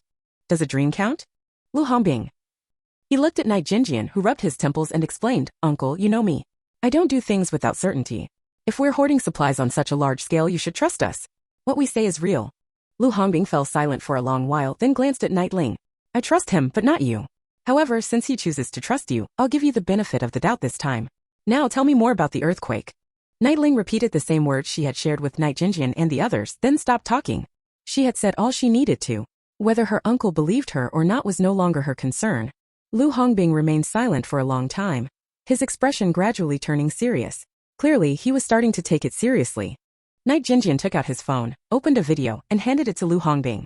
"This is a video from this morning. Take a look." In the video, 6 golden needles suddenly appeared in front of Night Boxian, floating in the air. Then the 6th needle shot out, piercing through a tree trunk 10 meters away. Lu Hongbing's pupils dilated, and he saw Night Boxian focus on a square stool on the ground. The stool slowly floated up, hovering for about 10 seconds before falling back down. The video ended there and Night Jinjian explained, "This is his awakened ability, gold and mental powers. Although he's only recently awakened, you saw the power it has. In time, his control and destructive capability will be beyond what ordinary people can withstand. Of course, there are other special group members with abilities, but they're still far behind him, right?" Meanwhile, when Mingxia received a call from her subordinate, informing her that Lin Lan had been taken by Shenxing and was heading to the capital. She estimated they would arrive by evening. When Mingxia told them to continue monitoring and hung up the phone, she turned to the people in the car. "Lin Lan and Shenxing are also coming to the capital. We'll probably run into them." When Yanchen said, "Wasn't the Shen family under investigation? How could it be over so quickly?" When Mingxia sneered, "Don't forget they're the male and female leads. Their halos are very powerful." Even though Lin Lan was trapped in a half-finished building, she managed to escape. What Night Ling guessed might be right. Lin Lan probably bound a system. "Bro, we can't let them keep growing stronger. The longer we wait, the harder it'll be to deal with them." Yi Jinyan, driving the car, asked when Mengxia, "What's the system thing? Why do you girls always deal with such strange things?" When Mengxia explained, "A system is an external cheat that rewards the host for completing assigned tasks. The rewards are treasures that don't exist in this world." Yi Jinyan was shocked. "So nice? So Lin Lan doesn't have space, but she bound a system." When Mingxia pouted, "Some systems do have space. Once you accumulate enough points, you can exchange them for it. But the systems I know are from web novels, so I'm not sure what kind of system she bound. If it's a strategy system, then you guys should be careful. You're all handsome young CEOs, and the system will only select excellent CEOs for the female lead to target." Yi Jinyan and Wen Yanchen exchanged glances, stunned. "Target multiple CEOs? Is this really a legit system?" When Yanchen fell silent for a moment, then said, "We need to keep a close eye on them. After Lin Lan arrives in the capital, we must monitor who she meets and what she does. Nothing can be overlooked." When Mengxia nodded and asked Yi Jinyan, "When will Nightling and the others be back?" "I want to enter the space." She regretted it. She should have stayed in the space like the butlers. It was so much more interesting in there. She could watch the animals and see the vegetables bloom and bear fruit, things she had never experienced before. "Not sure, just wait." Nightling and the others finally left the office in the evening, accompanied by Yu Zimo and Lu Shu, who were responsible for seeing them off. Night Jinjian also took the opportunity to privately coordinate with Yu Zimo, confirming that they could hear each other's thoughts, and then added him to the mind-sharing group. While they were discussing things via WeChat in the back, Nightling turned to Lu Shu and asked, "Sister, do you like border collies?" Lu Shu smiled and nodded. "I love border collies. They're very smart. I often visit border collie-themed dog cafes. Do you like them? If you're interested, I can take you there sometime." Nightling suddenly stopped. I know now why she was bitten by so many border collies. She must have been at the dog cafe. Behind them, Night Jinjian and Yu Zimo were both taken aback and quickly approached her. Nightling's mind flashed with bloody images. She suppressed her fear and grasped Lu Shu's hand. "Do you still go there lately?" Lu Shu, not understanding why Nightling was so agitated, replied, "When I don't have any missions, I go almost every day. If I'm on a mission in the capital, I usually go every couple of days." Nightling pressed on, "So, will you be going to the dog cafe today or tomorrow?" Lu Shu stared at her without speaking. Her reaction was too odd. Did something happen at the dog cafe? Lu Shu slowly said, "I'm going tonight. Do you want to come with me?" "Let's go." Night Jinjian and Yu Zimo spoke in unison. Chapter 23, Countdown to the Apocalypse, Day 3. At a dog cafe in the capital. A bored dog cafe employee was scrolling through her phone when she came across a video posted by a user on a small video sharing site. The video claimed that the user had discovered a strange species and shared what she found unusual. The first clip showed a blogger from overseas who posted a photo on his social media. His border collie had silently appeared in his bedroom, standing beside his bed, and giving him a creepy smile. The blogger explained that the dog must have thought he was asleep, so it quietly approached and gave him a human-like smile. The blogger had freaked out, suddenly jumping up and yelling at the dog to get away, but the dog didn't leave. Instead, it stepped closer, showing an even more chilling smile. The dog cafe employee was shocked when she saw the photo. It looked way too human-like, the dog staring directly at the camera with an eerie gaze that sent a chill down her spine. She quickly turned her head and pulled the phone away from her, too frightened to look any longer. But when she turned her head, her soul almost leaped out of her body. All the border collies in the cafe had somehow appeared behind her, their eyes fixed on her phone screen. One of the dogs, however, wasn't looking at the video. Instead, it was staring at the employee. When she noticed it, the dog grinned at her. That smile was all too familiar. She had just seen it in the video. In that instant, the blood in her veins seemed to freeze, and a chill ran up her spine, from her tailbone all the way to the top of her head. Ah! Help! She screamed in terror, rushing to escape. But in extreme fear, her legs went weak and she stumbled. As soon as she fell, the border collie leaped toward her, sinking its teeth into her neck's carotid artery. The employee struggled and screamed, trying to call for help, but with a powerful bite, her artery ruptured, and her mind started to fade. The dog cafe wasn't in a mall but rather a standalone shop on the street. While it had glass doors and walls, allowing people to see inside, not every corner of the shop was visible from outside. Everything happening inside was unknown to the passers-by. Coincidentally, most of the other staff had gone out for a meal, leaving only this employee alone in the shop. When Nightling and Lu Shu arrived at the cafe, Yuzimo and Lu Shu suddenly became serious. They drew their handguns and whispered to Nightling and Night Jingyan. There's a strong smell of blood and chewing sounds inside. Be careful. Night Jingyan shielded Nightling and followed them into the cafe. As soon as they pushed open the door, the overwhelming stench of blood hit them, causing the Night siblings to instinctively cover their noses. Without hesitation, Nightling pulled out 2 handguns from her space, handing one to her brother. Yuzimo and Lu Shu had already moved swiftly. As they caught up to the pair, they heard gunshots. Bang, bang, bang. Roar. Woof, woof, woof. When Nightling and the others rushed in, they saw 5 or 6 border collies attacking Yuzimo and Lu Shu with fierce expressions. Their faces were almost identical to the ones Nightling had seen in her mind. In the corner, there was a body that had been eaten down to just its limbs, along with 3 or 4 dead border collies. Ugh. Nightling's stomach churned again. Just as Night Jingyan thought she was going to vomit, Nightling suddenly raised her handgun and fired a shot behind her brother. Bang! A border collie that had been about to ambush them collapsed, a hole in its head. Nightling breathed a sigh of relief and looked at her surprised brother. I'm that accurate with a gun? I've never played with guns before, but I've always been interested in shooting. Whether it's archery, slingshots, or throwing balls, I've always hit my target. Who would have thought I'd be so good with a handgun? Just then, a scream echoed from the door. Ah! Someone's dead. Murder. It turned out that another employee had returned and, upon seeing the scene, was now standing at the door screaming. The scream immediately attracted a crowd of onlookers and some began to call the police. After Yuzimo killed the last border collie, he moved toward the door. With a sharp look, he scanned the crowd of onlookers and said to the employee, "What are you shouting for? We're on official duty. Go open the security footage. We need to see how your colleague died." The employee was taken aback by Yuzimo's glare, shrinking back. She then asked, "Wasn't it you who killed my colleague?" Yuzimo stared at her, speechless. Dealing with idiots is really exhausting. The Capitol Police responded quickly. From the moment the call was made, they arrived at the scene in under 5 minutes.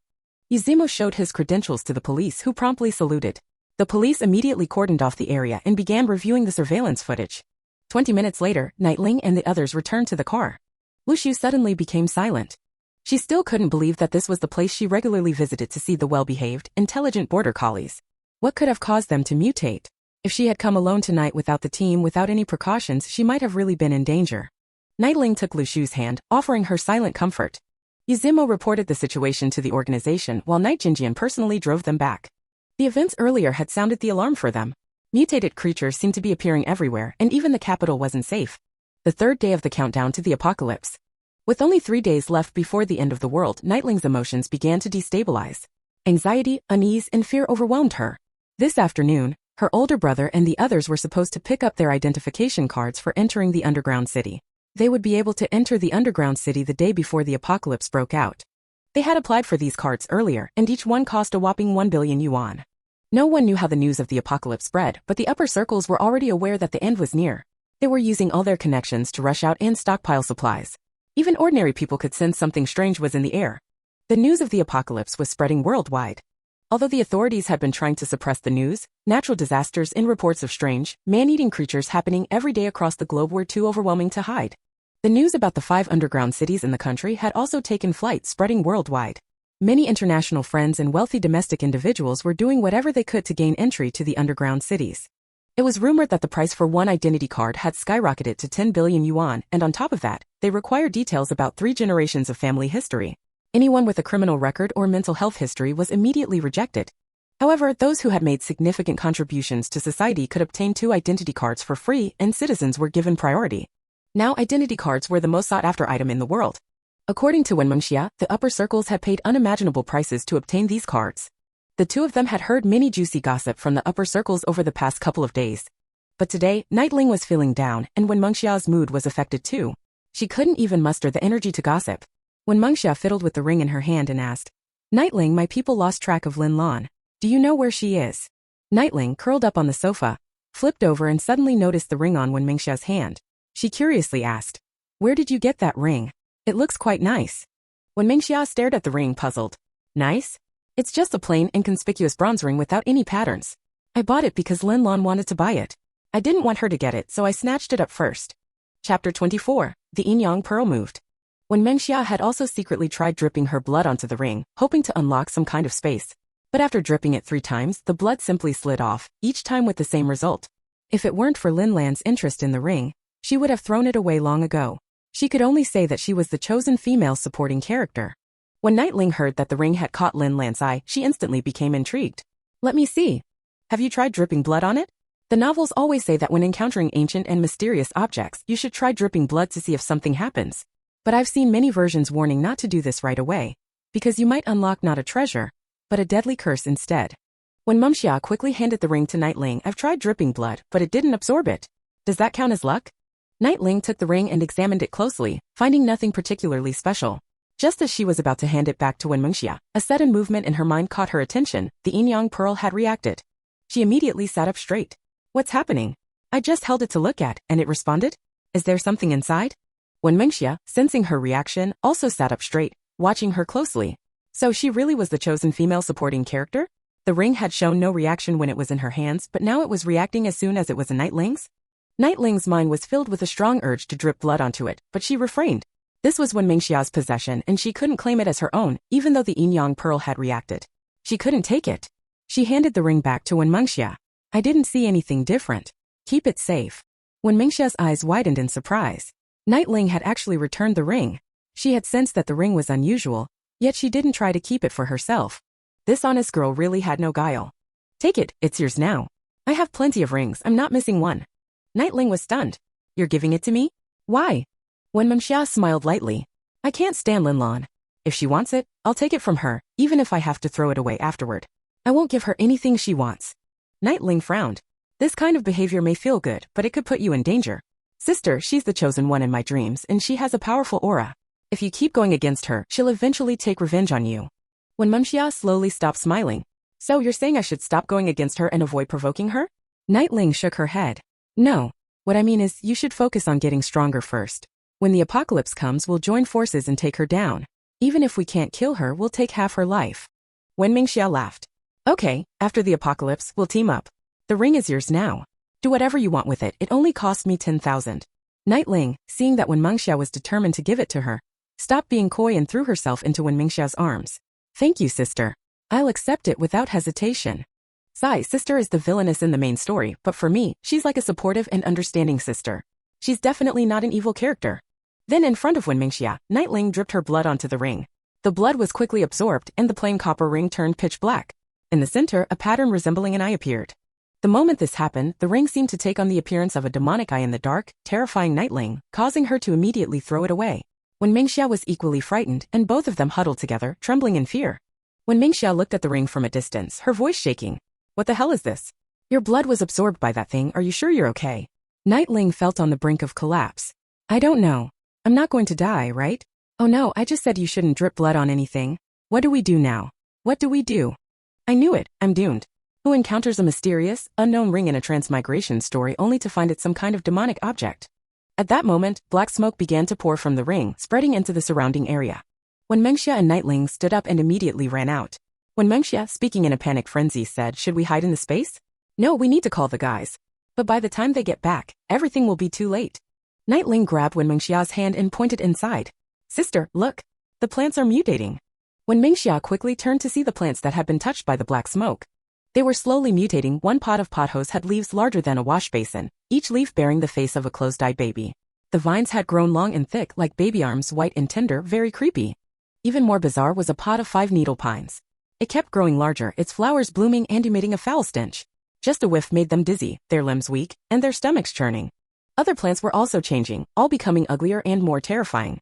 Meanwhile, the yin-yang pearl in Nightling's mind stirred again, this time moving faster than before. The black fish half of the pearl was especially active. Then to her astonishment, both the ring and the black smoke began to converge toward her forehead. No, more accurately, they were converging toward the black fish in her mind. Panicked, she immediately pushed Wen Mingxia away, fearing for her safety. Once the ring and the black smoke were absorbed by the black fish, the yin-yang pearl, just like before, remained suspended in her mind without any movement. Is that it? Just like that? No information passed through? What kind of ring is this and why did it emit black smoke? Why aren't you telling me? Wen Mingxia, hearing her confusion, was also stunned. Yeah, what now? Nightling looked up at the mutated plants. They had stopped mutating, but the plants that had already mutated did not revert to their original state. She blinked at Wen Mingxia. Is it over? Wen Mingxia blinked back. Is it over? The two of them were left bewildered. Could the mutated plants still be used? Would they eat people? And what was that ring? At least give them a hint. Wen Mingxia stepped in front of Nightling and reached out to touch her forehead. Do you feel anything here? Are you feeling unwell? Do you want to go to the hospital? No feeling, no discomfort. Everything was absorbed by the black fish. So strange. Black fish? What was that? Was there something else inside her? Wen Mingxia stared at Nightling carefully. Why do I feel like Nightling now looks more like the female lead? She's surrounded by powerful men, has space, absorbed the ring, and now there's something called a black fish. Asterisk. But then she quickly dismissed the thought. Nightling had said in her mind that she was the chosen cannon fodder. Who gets a curse ring like this when they cross over? Besides, the space was originally hers, but Lin Lan had stolen it.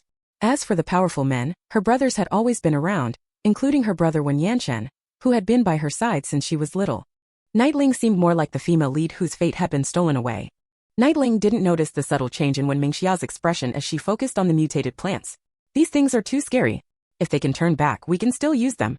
If they can't, let's just burn them with fire. As soon as the words left her mouth, the mutated plants, as if understanding what she said, quickly reverted to their original form, as though everything that had just happened had been a mere illusion. Chapter 25. Something's wrong, Moody is in danger. Nightling and Wen Mingxia watched in shock as the plants reverted to their original state. They both exclaimed at the same time, they can understand human speech. They exchanged a look of horror and screamed in unison, ah, this is too terrifying. We can't keep this. Without another word, they both ran off. The house was no longer a place where they could stay. If they did, they would lose their sanity. However, just as they got into the car, a vision appeared in Nightling's mind. In the vision, Moody was being beaten and then forcibly taken away. Nightling couldn't sit still. She quickly dialed Moody's number, but no one picked up. Stay calm, stay calm.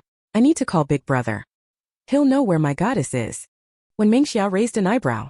Your goddess? Who? Was this another vision? Nightling hurriedly called Big Brother and explained the situation. As expected, Big Brother managed to locate Moody's whereabouts immediately. Nightling hung up the phone and turned to Wen Mingxia. Let's go. We need to save her. In a villa in the capital, Moody's phone was snatched away and thrown into a water basin, while her parents were forcibly locked inside a room. This was a temporary rental house, where her family had been staying. She had prepared supplies for the upcoming days, but unexpectedly, during her stay, people had constantly come to trouble her.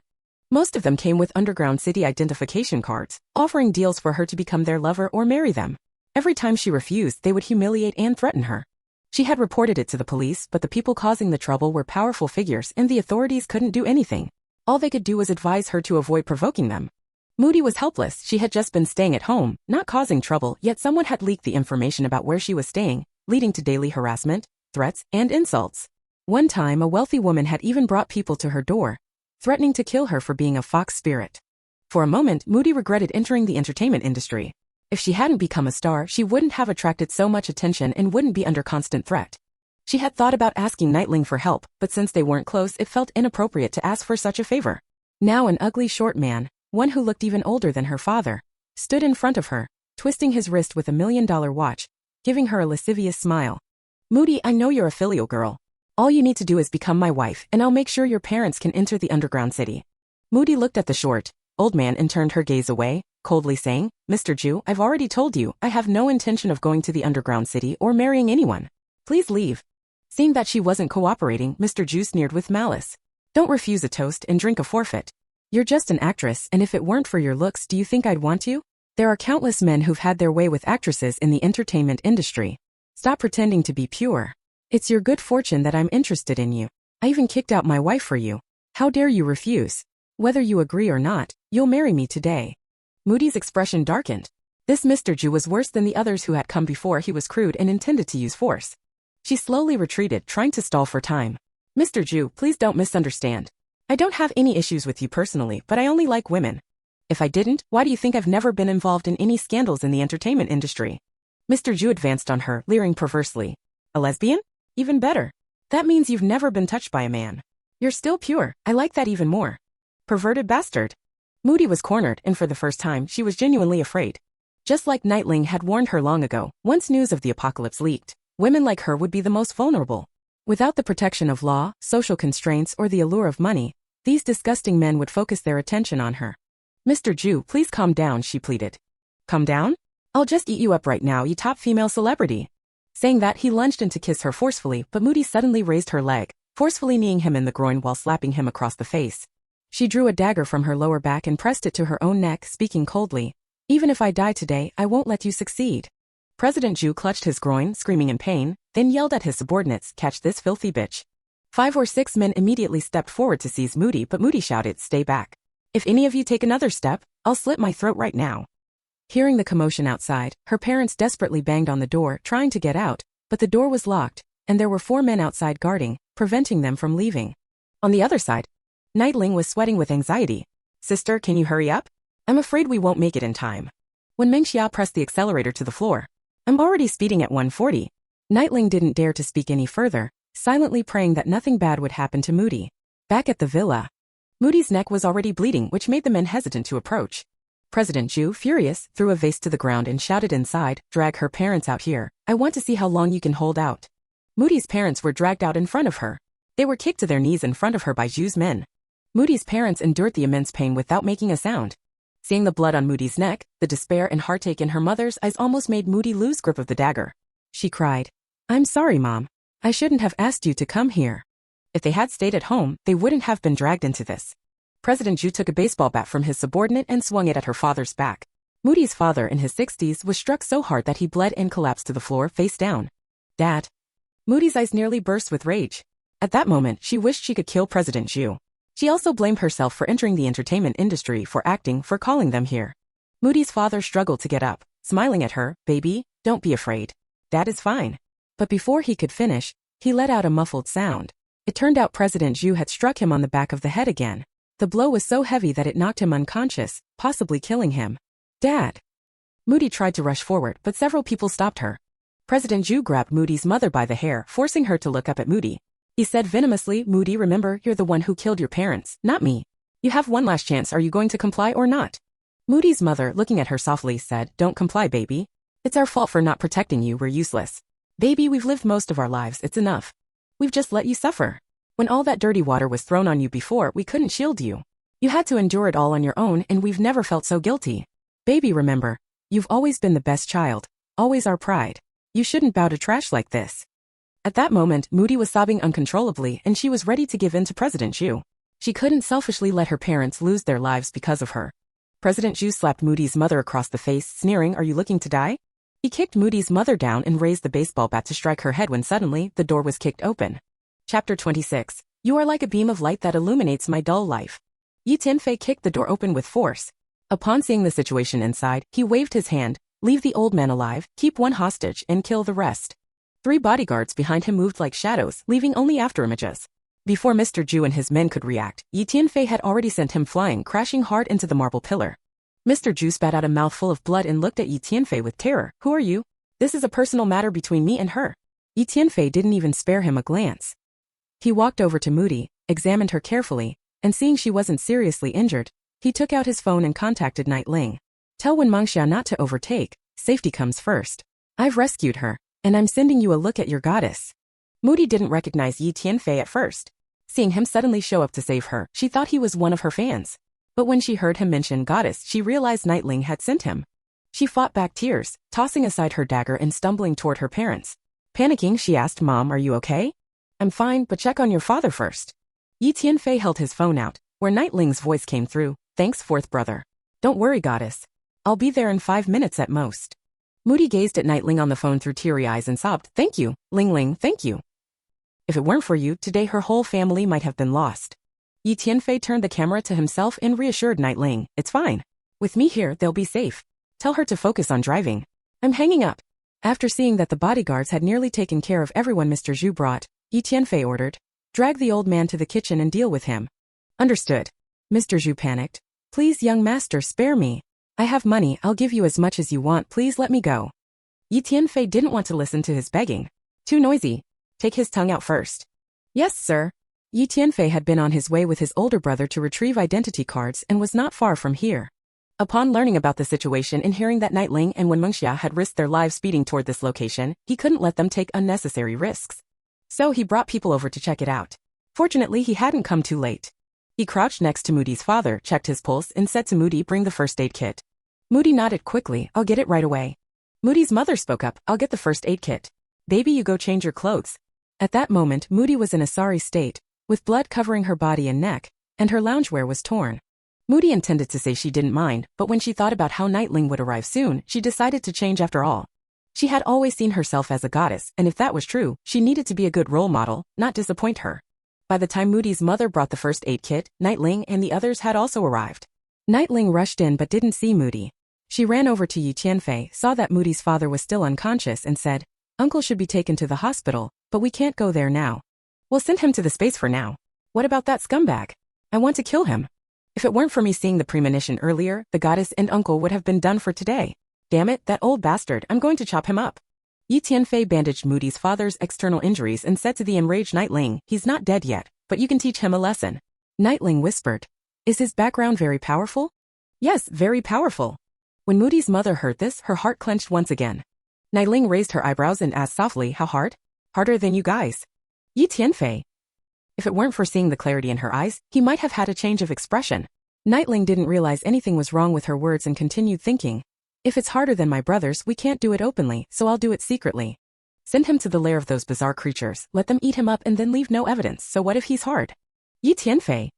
When Mengxia, who had just rushed in, overheard the conversation and Nightling's thoughts. When she saw Yi Tianfei's face darkening to the point it could rival a pot, she couldn't help but laugh. What a bold conversation, look at how furious the fourth son of the Yi family is. She walked up to Nightling, placed her hand on her shoulder and teased, "Sweetheart, you'd better not use the word hard in front of men, got it?"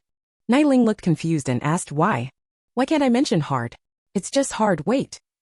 Suddenly, she realized why Yi Tianfei looked so upset. "Ah, what did I just say? How hard? Harder than you guys. I'm too embarrassed to face anyone, I want to go back to Earth." Her face turned bright red and she dared not look at Yi Tianfei. Out of the corner of her eye, she spotted Moody coming down the stairs and rushed over to pull her back upstairs.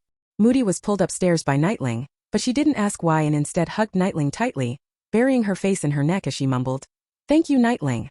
You brought me out of the darkness, you saved us. Do you know, before you guys showed up, I started to doubt if I made the wrong choice. I shouldn't have entered the entertainment industry, shouldn't have been seen by so many people. If I hadn't entered, this wouldn't have happened today. But then you appeared and I felt lucky I did enter. If I hadn't, how would you have liked me, how would you have saved me?" By the end, Moody started sobbing softly, genuinely scared. She had been harassed by many people before, but this situation was the first time something like this had happened. She had almost gotten her parents killed, it was only by a hair's breadth. They almost became separated forever. Nightling noticed her trembling and hugged her tightly, comforting her, "This isn't your fault. That old bastard is shameless. Beautiful girls always have trash trying to ruin them, it's got nothing to do with your profession." She gently patted Moody's back. Pretty people, regardless of gender or profession, will always attract attention. That's the ugly side of human nature. So sister, you didn't make the wrong choice entering the entertainment industry. Don't doubt yourself. Moody didn't speak, but Nightling's neck was dampened by her tears. Nightling silently comforted her. Once her emotions settled a little, she said, "Goddess, come with me. I'll take care of you from now on. I really can't bear to see my goddess fade away. She deserves to live well. Anyway, I have space and the space has rules. Once inside, no one can leak anything without my permission. If she doesn't want to interact with anyone, she can stay with Auntie and the others in the space. If she wants to join us in the underground city, I'll have my brother apply for an identity card for them. After all, paper money will be useless in the future, so there's no point in keeping it." When Moody heard her thoughts, she cried even harder. Why would she deserve such care and attention from Nightling? Yi Tianfei called out from below, "Nightling, you two come down. Uncle's situation is not good." Moody immediately panicked. She grabbed Nightling and ran downstairs, seeing her father still unconscious. She asked Yi Tianfei, should we go to the hospital now? My dad was hit in the back of the head. When Mengxia, standing nearby, asked Moody, didn't you see the news? All the major hospitals are packed with patients. Even the emergency rooms will make you wait 2 or 3 days. Chapter 27 Businessmen don't make losing deals. It seems like the apocalypse is about to descend. Strange viruses have suddenly appeared in many places. Across the globe, a rare virus has been spreading. It's transmitted through infection, though no one has pinpointed exactly how it spreads. The virus causes symptoms such as skin ulcerations, organ failure, and persistent high fevers. Every day, many people die from this illness. These days, it's best to avoid going to hospitals if possible. Nightling brought the group into the space and arranged a room for Moody's father. She told Moody's mother, "Aunt, this place is very safe and no one will disturb you here. As for Uncle's condition, we can't do anything for now. When my third brother returns, he will check Uncle's injuries. By the way, my third brother is an excellent surgeon. Even if my third brother can't diagnose it, the nanny can. With the spiritual spring, he's awakened healing abilities. With him here, Uncle won't die." Moody, who was standing nearby, heard nanny and showed a hint of confusion. However, when she heard about the healing abilities, she breathed a sigh of relief. A healing ability sounded powerful, so her father would definitely pull through. Nightling pulled Moody into the yard, where Yi Tianfei and Wen Mingxia were standing. Moody couldn't help but take in the scene of the space Nightling had mentioned. To her surprise, the space was vibrant and flourishing. She could hear the occasional contented sounds of livestock in the distance, and bees busy collecting nectar. Robotic dogs patrolled alongside large sheepdogs, and not far from them, a Tibetan mastiff lay resting with its eyes closed. Near the garden, 3 flowered lynxes crouched, preparing to pounce on white butterflies. Many people were tending to livestock, vegetable gardens, and orchards. When they saw Nightling and the others, they nodded and continued with their work. Further out, there was a large warehouse with several trucks, sedans, SUVs, and fuel tankers parked outside. More surprisingly, she spotted cargo ships, yachts, planes, and helicopters. And there were 2 vehicles covered with tarps that seemed to resemble tanks? No way. She must have been mistaken. She quickly averted her gaze, afraid to look around any longer. This was Nightling's ultimate secret base, and the more she discovered, the worse it would be for her. Nightling turned to her and said, "Goddess, this is our Yi family space. Once you're in here, you're one of us. This is our shared secret, and you mustn't leak it." Moody stared at her seriously. "Thank you for trusting me. I'll take this secret to the grave. I promise. After all, as he said, the space has its rules. I don't want to die." Nightling linked arms with her and smiled. "Then you and your uncle and aunt can stay with us. All the supplies you stored will be moved to the space. Don't worry, we won't touch your supplies, they belong to you." She pointed to Wen Mengxia. "This is Sister Wen Mengxia. The supplies she prepared will also stay untouched by us. They belong to you. There are many rooms in the space. You can choose an area to make your home." Moody's eyes widened in surprise. This was amazing. Didn't they fear she might betray them? Yi Tianfei, standing nearby, added, "But it's not for free. If you stay here, you'll need to fight alongside us, gather supplies, and help maintain the space." He pointed toward the spiritual spring in the distance. "Tell your parents, no one is allowed to approach the spiritual spring without our permission. This isn't directed at you, but except for the core members of our Yi family, no one else can come close."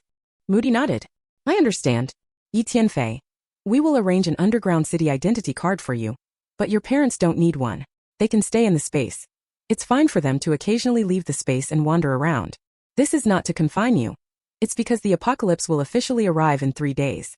With their age and reaction abilities, if they go out, it's a death sentence. Of course, if you don't want to stay in the space, you can leave. However, if you leave after entering the space, there will be a price to pay. We will make you useless because only the dead or the useless can keep the space's secrets." He showed a chilling smile that made Moody shiver. "Our Yi family are businessmen, and businessmen never make unprofitable deals. We'll give you a contract later. If you accept it, sign it. If you don't, you can leave the space and prepare to become useless." Nightling stood silently by, not interrupting. Though her brothers loved her, they never allowed emotions to get in the way of principles. They hadn't just told Moody this, they had said the same to the Wen family. The head of the Wen family didn't hesitate to sign the contract, fearing that if they waited too long, the Yi family would regret letting them in. This place was basically a paradise compared to the dangers and disasters outside. It was their sanctuary. Being late would be a sign of disrespect for the space. Having spent years navigating the entertainment industry, Moody had developed a sharp sense for the essence of things. What the Yi family said might not sound pleasant, but if you kept a clear head, you'd know this was a once-in-a-lifetime opportunity. Especially after what she'd just gone through, something that had left her feeling helpless and despairing. What was even more terrifying was that this wasn't the apocalypse yet. Once it truly arrived, how long could she and her parents survive? "I'll follow your arrangements." Her response didn't surprise them. Anyone with sense would know what to choose. Afterward, the four of them left the space, taking all the supplies Moody had stored, along with the furniture and paintings from the villa, and stored them in the space. The house was left completely empty. As for General Ju, Nightling and Moody vented their anger with baseball bats, leaving him breathing his last on the roadside in a greenbelt. Then they set fire to the villa, and the bodies along with the house disappeared in the blaze. As for the villa's owner, the Yi family would handle that. Second day of the countdown to the apocalypse. Nightling, feeling restless, couldn't sit or stand properly. She was simply uncomfortable. She had grown up in peacetime and had never experienced the brutal wars and famines where people ate each other. But she had read about it in history books. Even the mere words terrified her and made her uneasy, let alone the reality of it happening right beside her. Everyone in the space had been given spiritual spring water, awakening their abilities.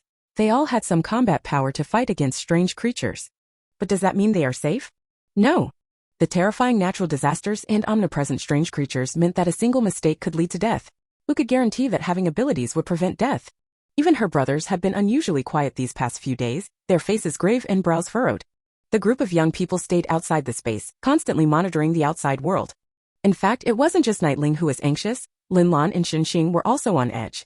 After Linlan was suddenly rescued by Shunxing, she was confined by him.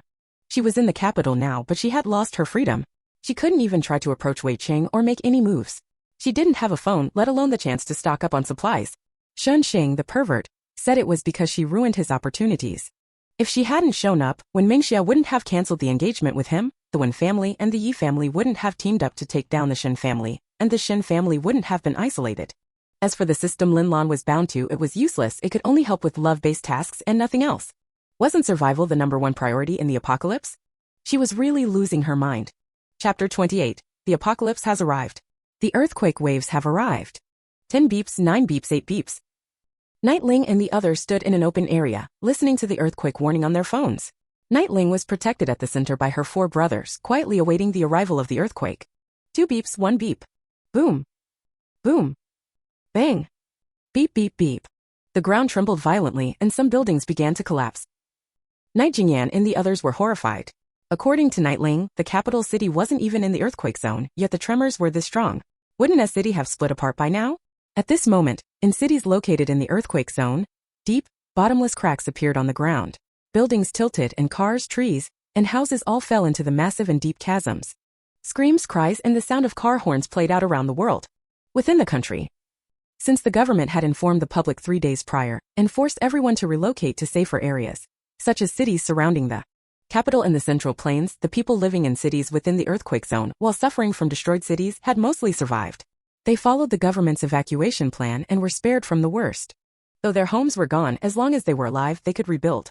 Thus, during the first wave of the earthquake, the death toll in the country did not exceed 200,000, which was a small mercy in the midst of such disaster. However, neighboring small countries were not as lucky. In the first wave of the earthquake, entire countries vanished. Capital Command Center.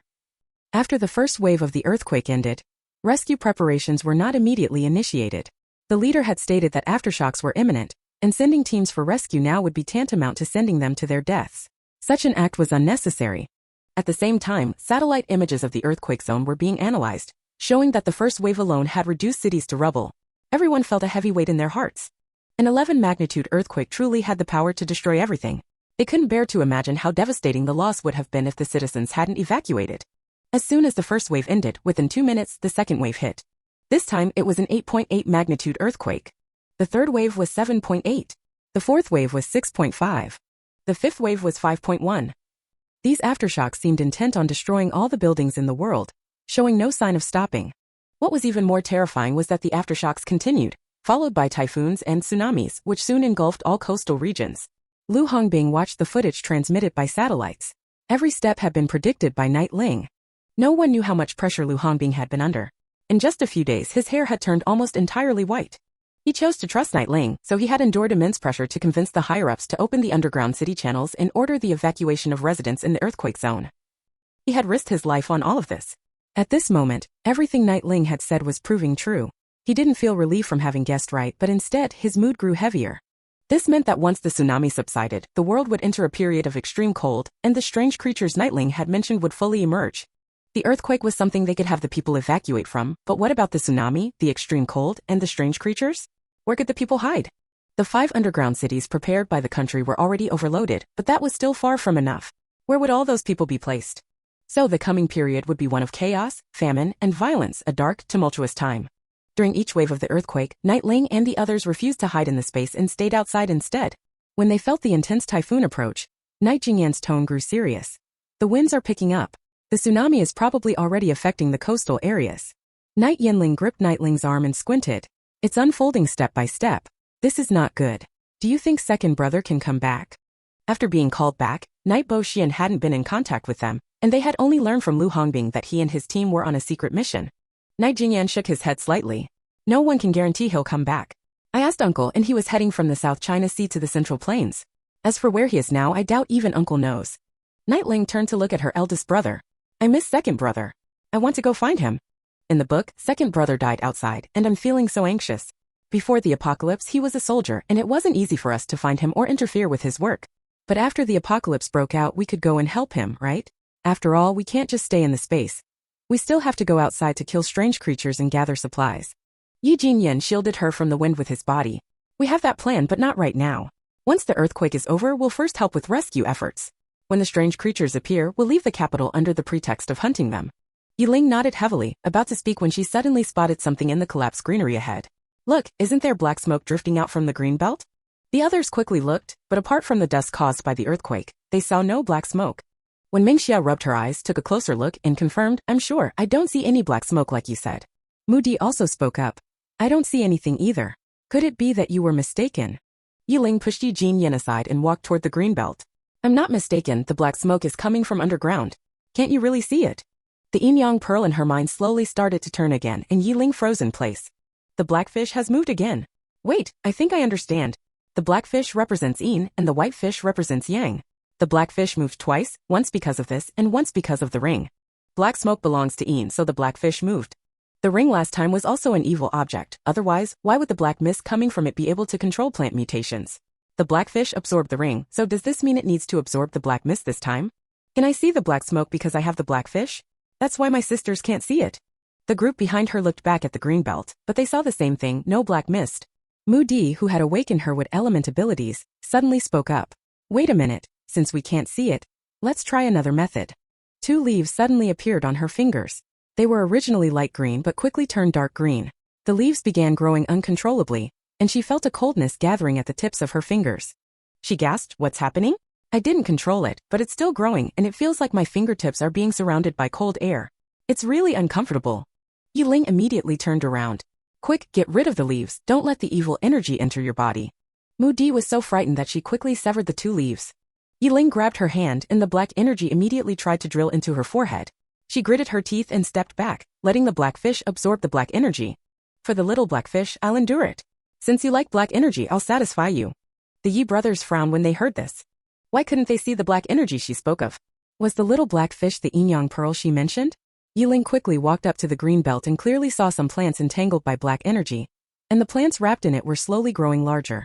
But as she got closer, strands of black smoke gathered toward her forehead, and the plants that were growing larger were forced to stop. At that moment, Yiling acted like a magnet, drawing all the surrounding black energy toward herself. Chapter 29, Rescuing People. Nightling absorbed all the black gas floating from the greenery. The yin-yang pearl in her mind did not stop, it continued to rotate slowly, evidently still absorbing the black gas. Night Jinyan walked over, grabbed her wrist to check her pulse, and after realizing that there was no issue with her body, he spoke in a grave tone. Do you feel any discomfort? Nightling tilted her head and glanced at the group of people behind her third brother. She stood on tiptoe and whispered into Night Jinyan's ear. Third brother, I have a black and white pearl the size of my little finger in my mind, and it seems to really like the black gas. I don't feel any discomfort right now, but I've discovered a secret. Night Jinyan reached out to steady her, wrapping his arm around her waist to prevent her from falling. He cooperated with her and asked softly, what did you discover? In the past, when she was guilty, she was always afraid of him, and every time she saw him, she wanted to hide. But now with a new mindset, she was no longer afraid of him. Nightling tugged him toward the greenery with the others following. She pointed at the enlarged plants and said, I can now confirm one thing. The plant mutations and their terrifying, weird appearances are all related to this black gas. And the small pearl in my mind can just counteract the black gas. She looked toward Wen Mengxia. Sister, come and take a look at this plant. Doesn't it resemble the strange scene we saw that day? After being surrounded by the black gas, it mutated and grew larger. Wen Mengxia tightly gripped Wen Yanqing's arm, peeking from behind her older brother. Yes, it's exactly the same as that day. But that day, the black gas came from that ring, not from underground. Night Ling replied, we'll learn more about the ring later. What I need to say now is that after the earthquake, the strange creatures have fully emerged, all because of this black gas. I don't know why you can't see the black gas, but it's definitely floating around. All living things except humans have been wrapped in the black gas. If I can absorb it, then the number of strange creatures might decrease. I need a strange species for an experiment right now. If the little black fish absorbs the black gas from the mutated animals, wouldn't that greatly reduce the threat of strange creatures to humans? Wait a minute. Night Ling was startled by her own thought. What am I thinking? If I really do this, wouldn't I get captured and made to absorb the black gas from strange species? What if others find out that there's something in my mind? Would they capture me and cut open my head to take the pearl out? Night Ling quickly covered her head. No, they might really do that. They could sacrifice me to benefit everyone. Those with a bit of conscience might call me a hero who sacrificed for the people. Those without a conscience might just make me disappear without a trace. The terrifying thought made her shiver uncontrollably. Night Yanling rushed over and hugged her. Don't be afraid, don't be afraid. With fifth brother here, no one dares to touch you. The other brothers surrounded her to comfort her, but Night Ling's head was buzzing and she couldn't hear anything else. When Yanqing's expression grew dangerous, he looked at Mu Di and Wen Mingxia and warned, this matter must not leak out, not even to our parents. Do you hear me? Mu Di and Wen Mingxia quickly nodded, their eyes full of concern for Night Ling. Night Ling wasn't wrong to think this way. They weren't ordinary people and naturally knew the darker sides of the world. In the apocalypse, people could be insane and resort to shocking methods. Moreover, in the apocalypse, they would only become more ruthless, with no law or morality.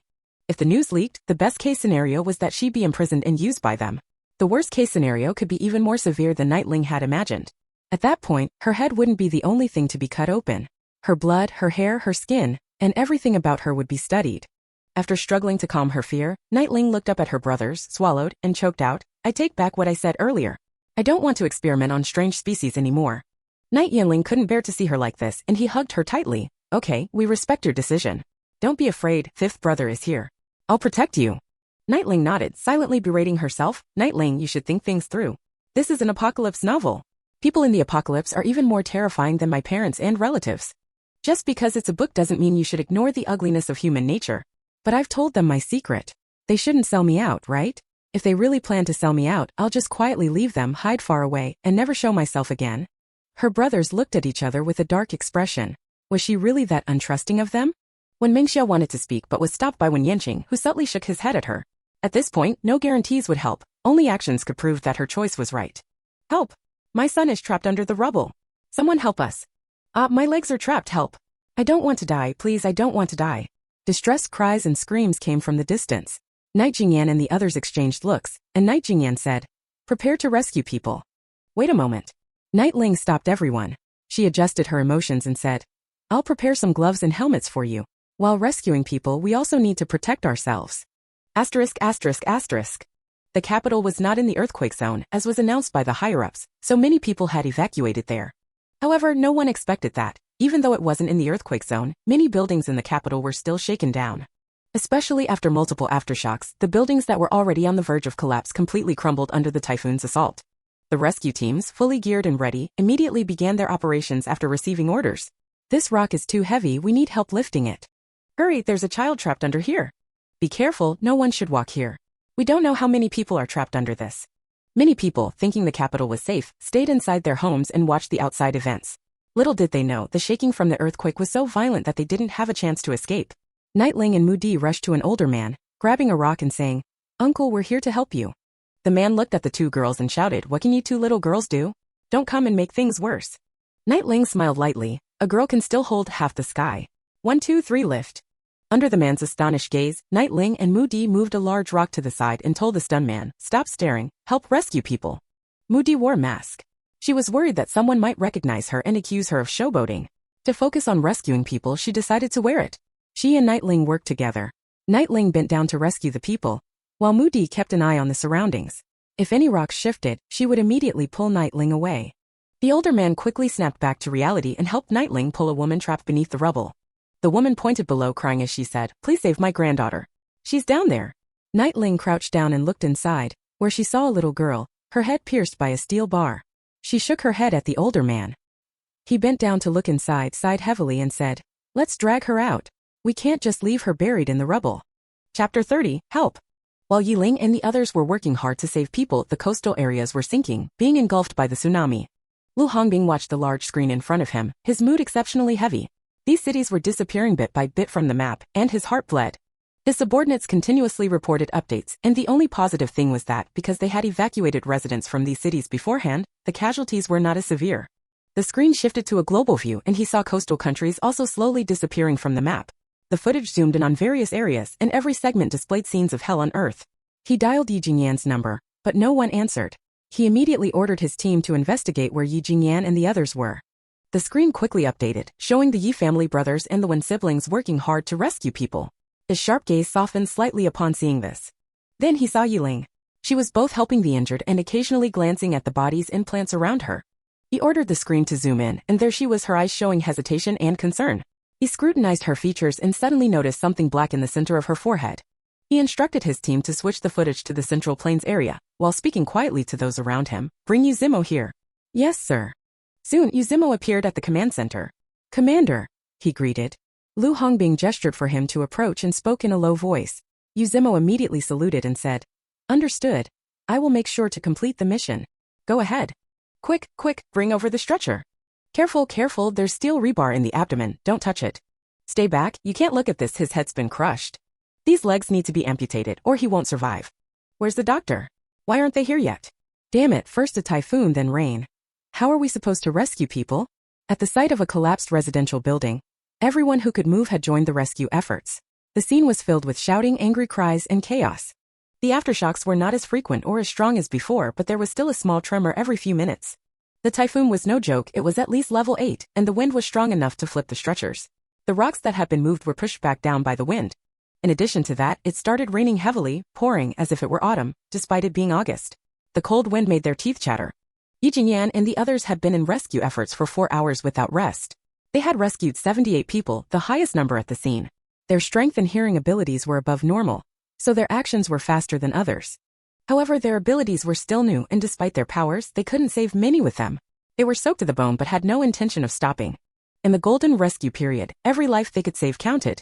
Some people complained, asking why others hadn't run to an open area when they knew the earthquake was coming, rather than staying in buildings. Now not only were they trapped, but others were risking their lives to help. Yiling, along with Mu Di and Wen Mengxia, was cold and exhausted, being blown around by the typhoon, yet none of them complained. They gritted their teeth and kept going. As Yiling bent to move a stone, the Buddhist beads around her neck suddenly fell out of her collar. Seeing this, she hurriedly placed them back inside, her hands covered in blood. The blood on her hands was her own, not anyone else's, caused by the stone scraping her skin. She tried to avoid touching others' blood. After she tucked the Buddha bead into her collar, she stopped paying attention to it and continued shifting the rocks. When she heard a faint cry for help from below, she quickly shouted up to Mu Di. Sister, there are people down here, hurry and have them bring a stretcher. What she didn't notice was that the Buddha bead was undergoing a change. The golden shell slowly began to disintegrate, revealing the greenish wood beneath. Once the gold was completely replaced by the green wood, it emitted a faint green glow that seeped into Yiling's body. Yiling, who had been exhausted, suddenly felt all her fatigue vanish completely when the green glow entered her. Ha! Mu Di and Wen Mengxia quickly looked at her and saw the confusion on her face.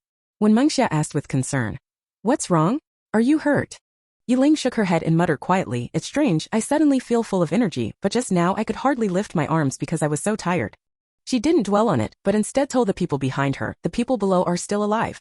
We need to work together to move the rocks above. The rescuers, seeing that Yiling's hands were covered in blood, were shocked. It seemed like the 3 girls had been here rescuing people the whole time. Could it be that their family members were trapped here? One of them spoke to them, You all should rest for now. We'll take over from here. Then turning to Yiling, he said, Go treat your wounds to avoid infection. Are there family members of yours down there? Don't worry, we'll do our best to save everyone. Yiling shook her head, No, we're here to save people too. She also felt that they should rest, especially Mu Di and Wen Mengxia. One was a young lady from a noble family, the other a major star. They weren't used to this kind of physical labor, and having been rescuing people for over 4 hours without rest, they must be exhausted. It was a good time to give them some water and restore their strength. She walked over to Mu Di's side. Let's go find Big Brother and the others, rest a bit, and then continue. Okay. When the 3 of them found Yi Jingyan and the others, they were stunned by what they saw. The men in the group, all of whom were billionaires, were covered in dirt and grime, looking completely unlike their usual polished selves. Even though they were wearing gloves, their hands were scraped and bloody. Yet, it seemed like they felt no pain as they continued using their injured hands to move rocks, working with others to rescue the people trapped below. Big brother, third brother, you should rest now. Yi Yanling turned to look at Yiling, and seeing the injuries on her hands, he immediately jumped down from the rubble. You're hurt? You 3 should go back, we don't need you here. When Mengxia rubbed her arms and retorted, "You can do it, so why can't we? We'll rest for a bit and then continue saving people. Given the weather, it's probably going to be below zero by tomorrow at the latest. If the extreme cold comes, no one down there will survive." Yi Jingyan walked over with a stern face, draped his coat over Yiling's shoulders and said to the three of them, "We can't save everyone, but if you don't go back now, we'll soon be coming to rescue you." Yiling didn't say anything, signaling for them to go to a quieter place. She then took out some spiritual spring water and gave it to them to drink. After they finished, she secretly put it away. Once she saw their fatigue vanish, she said, "I think we should save as many as we can while we still can. Once it's below zero." Before she could finish, a look of terror appeared on her face. Chapter 31. They're moving, we can't sit and wait. In the emergency room and lobby of a certain hospital, severed limbs and arms were scattered everywhere. Suddenly, a pack of rabid dogs and a group of rats, larger than adult tabby cats, burst into the crowd, gnawing on doctors, nurses, and patients, tearing their skulls apart. People who were quick on their feet and sharp-minded called the police while trying to escape. However, when they rushed outside, they realized that the greenbelts, once peaceful, had turned into monstrous creatures. Almost every leaf and vine was trying to devour the crowds passing by. Every plant seemed to be attacking humans. The world had turned into a nightmare, as if every living being except humans was bent on slaughtering them. They were surrounded with no place to run.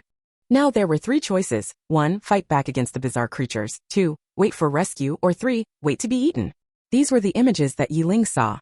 Her face turned pale as she grabbed her older brother's arm and said quickly, "Contact Uncle immediately and send people to the major hospitals in the city center. The strange creatures have started attacking humans. They're looking for food." Upon hearing this, Yi Jingyan immediately contacted Lu Hongbing and shared the scenes Yiling had seen. Lu Hongbing didn't hesitate for a second and ordered the special police to be deployed.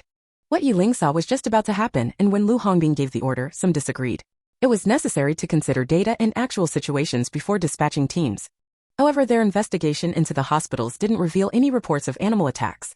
Lu Hongbing didn't explain further but issued a direct order. Yiling didn't know about Lu Hongbing's actions, nor did she notice that the time of the vision she had been seeing was extending. She turned to Yi Jingyan and the others, saying, "Big brother, the bizarre creatures have appeared much faster than I saw in my dreams about a day earlier than expected. I previously suggested to Uncle to gather stray dogs and cats and lock them up. But in the vision, hundreds of dogs rushed into hospitals, biting humans. Where are these dogs coming from? Are they pet dogs? And there are rats, bigger than adult tabby cats, also tearing into humans. Many doctors and patients have been killed. I suggest we leave this to the rescue team. We need to go back, rest for a while, and then head to a top-tier hospital. As abilities users, what we need to fight against are these bizarre creatures." She still wanted to see if she could absorb the source of the mutated plants and animals. If her guess was correct, it would add another layer of protection when they found second brother. Moreover, the wealthy and powerful had all taken shelter in the underground city while ordinary citizens remained on the surface. If the surface was fully invaded by the strange creatures, the consequences would be unimaginable. She wasn't a saint. She was an ordinary person, a person from the lower rungs of society. She only hoped that people like her, the ordinary ones, could survive. After all, don't they also have the right to live? There were no objections to Yiling's decision. Yi Jingyan led them, weaving through the surveillance blind spots. Once unnoticed, they entered the space. They immediately cleaned themselves and changed into fresh clothes. After drinking the spiritual water Yiling had prepared, their exhaustion and wounds healed, and they donned raincoats to appear outside once more. This time, they drove to the nearest top-tier hospital. Lu Hongbing furrowed his brows as he looked at the footage on the screen. He had sent people to the major hospitals according to Yiling's earlier arrangements, but they were still too late. Seeing the bloody scenes from the hospitals in commercial areas, witnessing dogs with human faces and mutated rats, he still couldn't believe it. The hair on the back of his neck stood up. The capital's stray dogs and cats had been confined in one place, but reports just came in that, 10 minutes ago, these strays suddenly went berserk. Their teeth had grown razor-sharp, capable of biting through iron bars and tearing down iron gates. They were extremely aggressive toward humans, wanting to jump and bite, charging at any obstacle in their way. They had already begun shooting the cats and dogs, but still many had broken free. The dogs on the screen, of all sizes, were clearly not the strays they had confined but pet dogs. The deputy commander, deeply shocked by the footage, turned to Lu Hongbing and said, "Old Lu, you were right again. From the looks of it, the special police are nowhere near enough. We need to deploy the military." Lu Hongbing coldly replied, "Give the order. Also, notify the underground city entrances to strengthen security. No plants or animals are to approach. Anyone who disobeys will be killed on the spot." "Understood." The deputy commander immediately issued the order, then turned to Lu Hongbing and said, "You were opposed to people bringing pets into the underground city earlier. Did you know something like this would happen? How did you know in advance?" Lu Hongbing looked at him and replied, "It's normal deduction." "Was it difficult?" "Earlier, many pet shops reported dogs mutating, and to this day we haven't figured out what caused it. Who can guarantee their pets won't mutate? If someone gets bitten to death, that's one thing, but if it endangers the entire underground city, we can't allow that. We must prevent this from happening. The deputy commander asked again. But I'm still curious. What made you so sure this would happen today? Lu Hongbing lit a cigarette, his eyes narrowing, as he gave the deputy commander a look that made him grind his teeth in frustration. It's called strength. There's no other explanation. The deputy commander said nothing more, his curiosity unsatisfied. Lu Hongbing didn't appear as relaxed as he seemed on the surface. A professional team had been conducting searches for anomalies in every corner of the city over the past few days. Any mutated pets or rare plants they found were eliminated by force. Before the earthquake hit, mutated creatures existed, but not in large numbers. What had caused the animals and plants to mutate on such a massive scale within a single day? In a provincial capital in South China, Yi Buoxuan and his teammate Wei Qi were taking shelter in a refuge, avoiding the earthquake and typhoon outside. Behind them was a sea of people, ordinary citizens seeking refuge. They were here by force. The person they were searching for was hiding here, but the person had a sensitive and cunning identity, so they couldn't alert them. Dressed in civilian clothes, they blended in, and no one knew their true identities. The atmosphere in the shelter was getting tense as children cried and men complained. Wei Qi wanted to ask for quiet but chose to remain patient for the sake of their mission. However, not everyone could stay calm. The earthquake and fierce typhoon outside had everyone on edge, and the complaints and insults only added to the frustration. A young man stood up to ask the others to be quiet, but instead of calming down, the others stood up and tried to fight him. The women around them tried to calm the men down but were beaten instead. The women stopped speaking, but the men continued causing trouble, yelling at the young man. Who the hell do you think you are? How dare you teach me a lesson? We're in the apocalypse now. If anyone's not happy, I'll kill them. The young man sneered and gestured for them to come closer. You think you're so tough? Come over here. I've got plenty of anger to take out. Let's see who ends up crying. Come at me, son. As he spoke, about 10 other young men stood up beside him, holding sticks, nunchaku, and knives. They smiled at the troublemakers. You want to kill us? Let's see how you plan on doing that. Chapter 32. The Shelter. This shelter is located in the city center, covering an area of 330,000 square meters, with a capacity for 70,000 people. However, the actual number of people inside far exceeds 70,000. Initial estimates suggest that nearly 120,000 people have entered. Originally, it was an underground shopping mall, featuring a supermarket, KTV, mahjong parlor, gym, emergency toilets, and more. In case of a disaster, the power and water supply here could last for 4 hours. The troublemakers, the group of men causing a commotion, were in the mahjong parlor. They were regulars there, thinking they could play mahjong to pass the time in hiding. However, the mahjong parlor was packed with people. Unable to play, and with numerous children crying, their already short tempers flared. These men, who usually bullied the weak, couldn't tolerate the situation. They never expected a group of fearless young people to challenge them. If there were fewer people around, they might have swallowed their pride, but with so many onlookers, backing down would cost them their face. They grabbed chairs and tables and rushed toward the group, knocking over elderly people and children, even stepping on a girl's hands and legs. As soon as they moved, chaos erupted. Many tried to avoid them, but the shelter was so packed that there was nowhere to run. Screams, cries, and stampedes erupted all at once, and the entire shelter descended into chaos. The security guards in the shelter had gone into hiding. In the apocalypse, who would step forward to get themselves killed? The police officers maintaining order in the shelter could only give verbal warnings from a distance, but no one paid attention to them. Wei Qi and Yi Buoxuan were hiding in the crowd, observing the situation. Seeing this, Wei Qi quietly drew his gun. If he shot the ringleader now, everything would quiet down immediately. But if he fired, it would surely alert their target. Yi Buoxuan stopped his hand and mouthed, I'll handle it. He glanced at the troublemakers, and 2 golden needles instantly pierced the temples of the loudest 2. Their bodies froze in place, and in front of the crowd they slowly collapsed. Ah, they're dead. They're dead. Someone assassinated them. Be careful, everyone. Good riddance, they were a menace. Exactly, they deserved it. With 2 of them dead, the remaining troublemakers, seemingly paralyzed, dared not move. They looked around in fear, their legs trembling uncontrollably. Seeing this, the young men immediately crouched down, blending into the crowd. Wei Qi, seeing that the crowd had finally calmed down, flashed a sneer in his eyes. Some people accustomed to being bullies in small groups didn't realize that when they faced someone truly formidable, they wouldn't even have a chance to back out. They didn't feel guilty for the killings. Some toxic elements in society needed to be eliminated, especially in such extraordinary times. Wei Qi whispered to Yi Buoxuan, did you find him? Yi Buoxuan shook his head slightly, lowering his voice. My psychic range only extends to 1,000 meters. Anything beyond that is out of reach. He's not within that range, so let's keep moving. Just as they were pushing through the crowd, a sudden sound of dog barking echoed from a distance, the noise resembling the rabid growl of an infected animal. Woof, woof, woof. Ah, the dog's biting people. Screech. Some pet cats suddenly went into a frenzy, pouncing on their owners and biting their necks, while their claws turned sharp. With a swipe, flesh and blood flew. The scene descended into chaos again, but this time it was even more terrifying. Many of the pet dogs and cats brought and attacked indiscriminately, going straight for the necks. Smaller dogs could still be beaten off, but with larger dogs, no one dared to fight back. They'd rather run, wishing they had 4 legs. Yi Buishuan and Wei Qi immediately stopped and looked towards the chaos. When they saw dozens of people being knocked down and torn apart by pets, they immediately gave up searching for the person they were looking for and rushed towards the crowd. Yi Buishuan shouted at Wei Qi, "Shoot for their hearts." "Got it." Yi Buishuan recalled what Yi Ling had said to him before he left. She had said, "Second brother, remember, after an earthquake, stay away from all living creatures because they'll mutate. After mutating, they need to consume a lot of food and humans will be their first choice. If you have no choice but to face them, remember, always aim for their hearts. Only if the heart is struck can they be killed." At the time he had asked, "What about the head?" Yi Ling had replied, "Not effective. As long as their heart remains, they can continue to attack humans even without a head or limbs. Through feeding, their lost parts will grow back. After shooting them, try to see if you can find their mutated heart. The heart of a strange species is a crystalline core like a piece of crystal. This is highly beneficial for ability users and absorbing it can boost their powers." Yi Buishuan had asked, "If we're attacking the heart, will the crystalline core still be intact?" Yi Ling had answered, "Yes. This is the difference between strange creatures and mutated ones. The crystalline core of mutated creatures is in the brain while strange creatures have theirs in the heart. When the heart is shattered or shot through, the core will mutate into different colors." Bang, bang, bang. Wei Qi and Yi Buishuan shot at the hearts of the pets. Their marksmanship was flawless and the pets they shot fell with lingering resentment. Other mutated pets hissed at Yi Buishuan and the others, then turned and ran. No matter how fast Yi Buishuan and Wei Qi were, they couldn't shoot dozens of cats and dogs at once.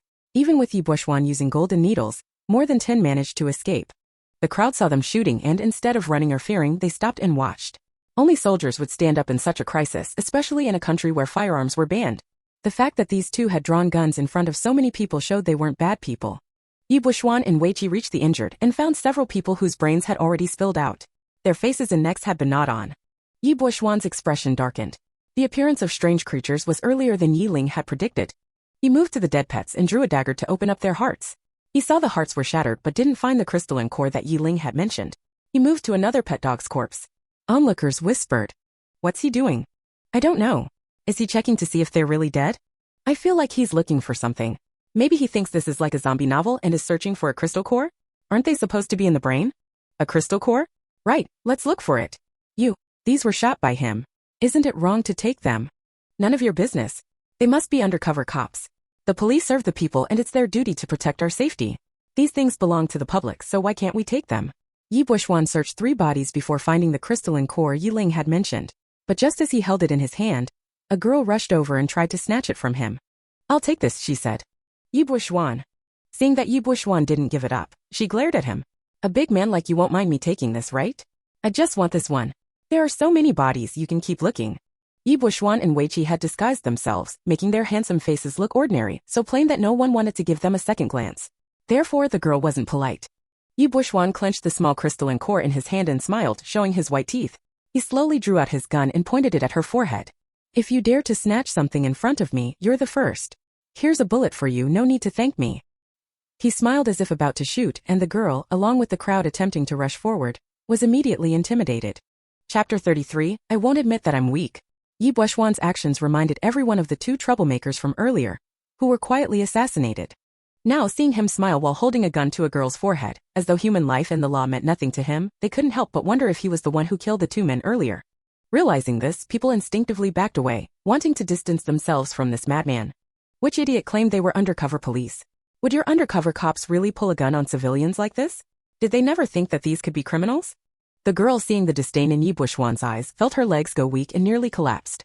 "Sorry, I was wrong, I don't want it anymore." "Then hurry up and get lost." Yi Buishuan wasn't really going to kill anyone, he wasn't a psychopath who killed on a whim.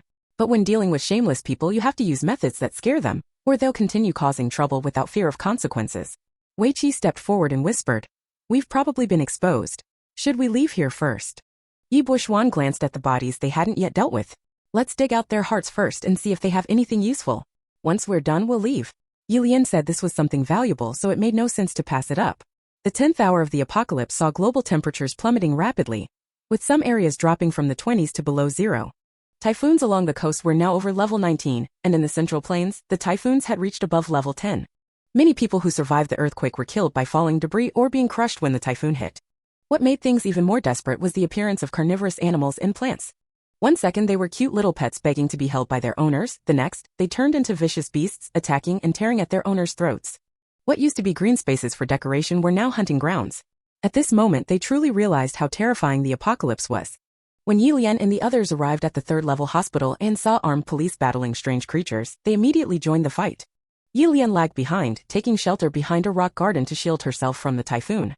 She silently thought to herself, Blackfish, can you complete the experiment all at once? It's up to you. She looked ahead at a branch dragging a girl toward the tree roots. Quickly, she used her mental focus to direct Blackfish to absorb the dark energy from the tree. This was her first time actively directing Blackfish to absorb something specific, and to her surprise it worked. The dark energy from the tree was forcibly absorbed and then entered her forehead. As the yin-yang pearl spun faster, the absorption rate also increased. In no time, the dark energy was fully absorbed and the vicious leaves and trunk of the tree began to slowly return to their original form under her mental control. It worked. She clenched her fist and waved it in celebration, then turned to find her next target. She spotted a large mutated dog attempting to attack Wenmengxia and decided to save it. However, she quickly realized something was wrong. The dark energy on the dog wasn't being absorbed by Blackfish. It seemed as if Blackfish was rejecting it. Yi Lian tried several times but failed. What's going on? You're being picky now? The dark energy on this dog is even stronger than that tree's. She muttered in frustration, then looked at the mutated dog that Mudi had bound with vines. Once again, Blackfish refused to absorb it. What's going on? Why can you absorb energy from the tree but not from these dogs? After hearing her thoughts, Yi Jingyan turned to Yi Yanling and said, Fifth, go protect her. Don't let her get hurt. Got it. Yi Yanling, after electrocuting a mutated rat with his lightning, quickly made his way to Yi Lian's side. Yi Lian was still trying to figure out the cause. Wait, I think I know what's going on. She looked at the tree. There were no bloodstains or meat remnants around it, but the two dogs had blood on their mouths. Blackfish likes creatures that haven't eaten humans. But for those that have, it dislikes them and even wants to crush them. As soon as she finished speaking, the large dog she had been focused on suddenly turned into a cloud of black mist in front of Wenmengxia and disappeared. Wenmengxia? What just happened? Yi Lian. Wow, is it really that powerful? Can I actually crush it? Excitement flashed in her eyes. Then I'll try crushing another one. She focused on another one, attempting to crush it with her mind. This time it was noticeably more difficult than the last. After the creature turned into a cloud of black mist and vanished, Yi Ling felt as if all her energy had been drained, causing her to collapse onto the ground in exhaustion. Yi Yanling quickly wrapped his arms around her waist, pulling her into his embrace. Seeing her face turn pale, he worriedly said, that technique drains too much mental energy. You should rest for now, don't push yourself. Yi Ling was dizzy and had no strength left to speak. She cursed herself mentally, as expected, I'm the chosen cannon fodder. With the yin-yang pearl and the space as my backing, I'm still this weak. After crushing just two, I feel like I've been through a major illness. With my abilities following behind my older brothers, I'm definitely a burden. Yi Ling was frustrated, hating her weakness and feeling helpless because she couldn't contribute at all. Mudi had already used his whip-type ability to kill several mutated rats and dogs, not to mention Wenmengxia, who had awakened ice abilities and killed even more. Although they seemed a bit drained, all they needed was a bit of spirit spring water, and they would instantly be revitalized and ready to fight again. As for her, she had initially thought she had awakened a mental type ability, but it turned out that was a misunderstanding. The reason she could cover the entire space was because the space was contracted to her, it belonged to her, so of course she could cover it. But outside of the space, forget about covering anything, her spiritual sense couldn't even extend beyond 200 meters. The only known abilities she had so far were precognition and strength. She could lift a 1,000-pound stone with her bare hands, but that was only when she was at her peak. Right now, she didn't even have the strength to lift her hand. Wasn't this weak? Just as she was complaining, a warm current started to flow from her chest and spread through her body. The exhaustion she had felt instantly disappeared without a trace. Yi Ling was completely stunned. At that moment, Yi Yanling didn't know what was going on with Yi Ling's body. He opened a bottle of water and fed her a few sips, saying, Ling Ling, that move you did was amazing. We can only kill them, but you can crush them directly. You should try drawing power from the yin-yang pearl since you two are one.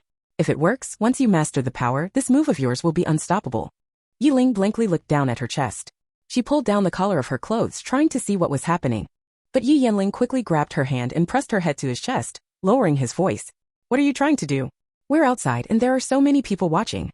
Yi Ling realized what she had just done. Her face turned bright red, and she hurriedly buried her face in Yi Yanling's chest, mumbling, "Fifth brother, I think something's wrong with my body. What happened? Why did my energy suddenly return? I didn't even drink the spirit spring water and I suddenly felt better, starting from my chest.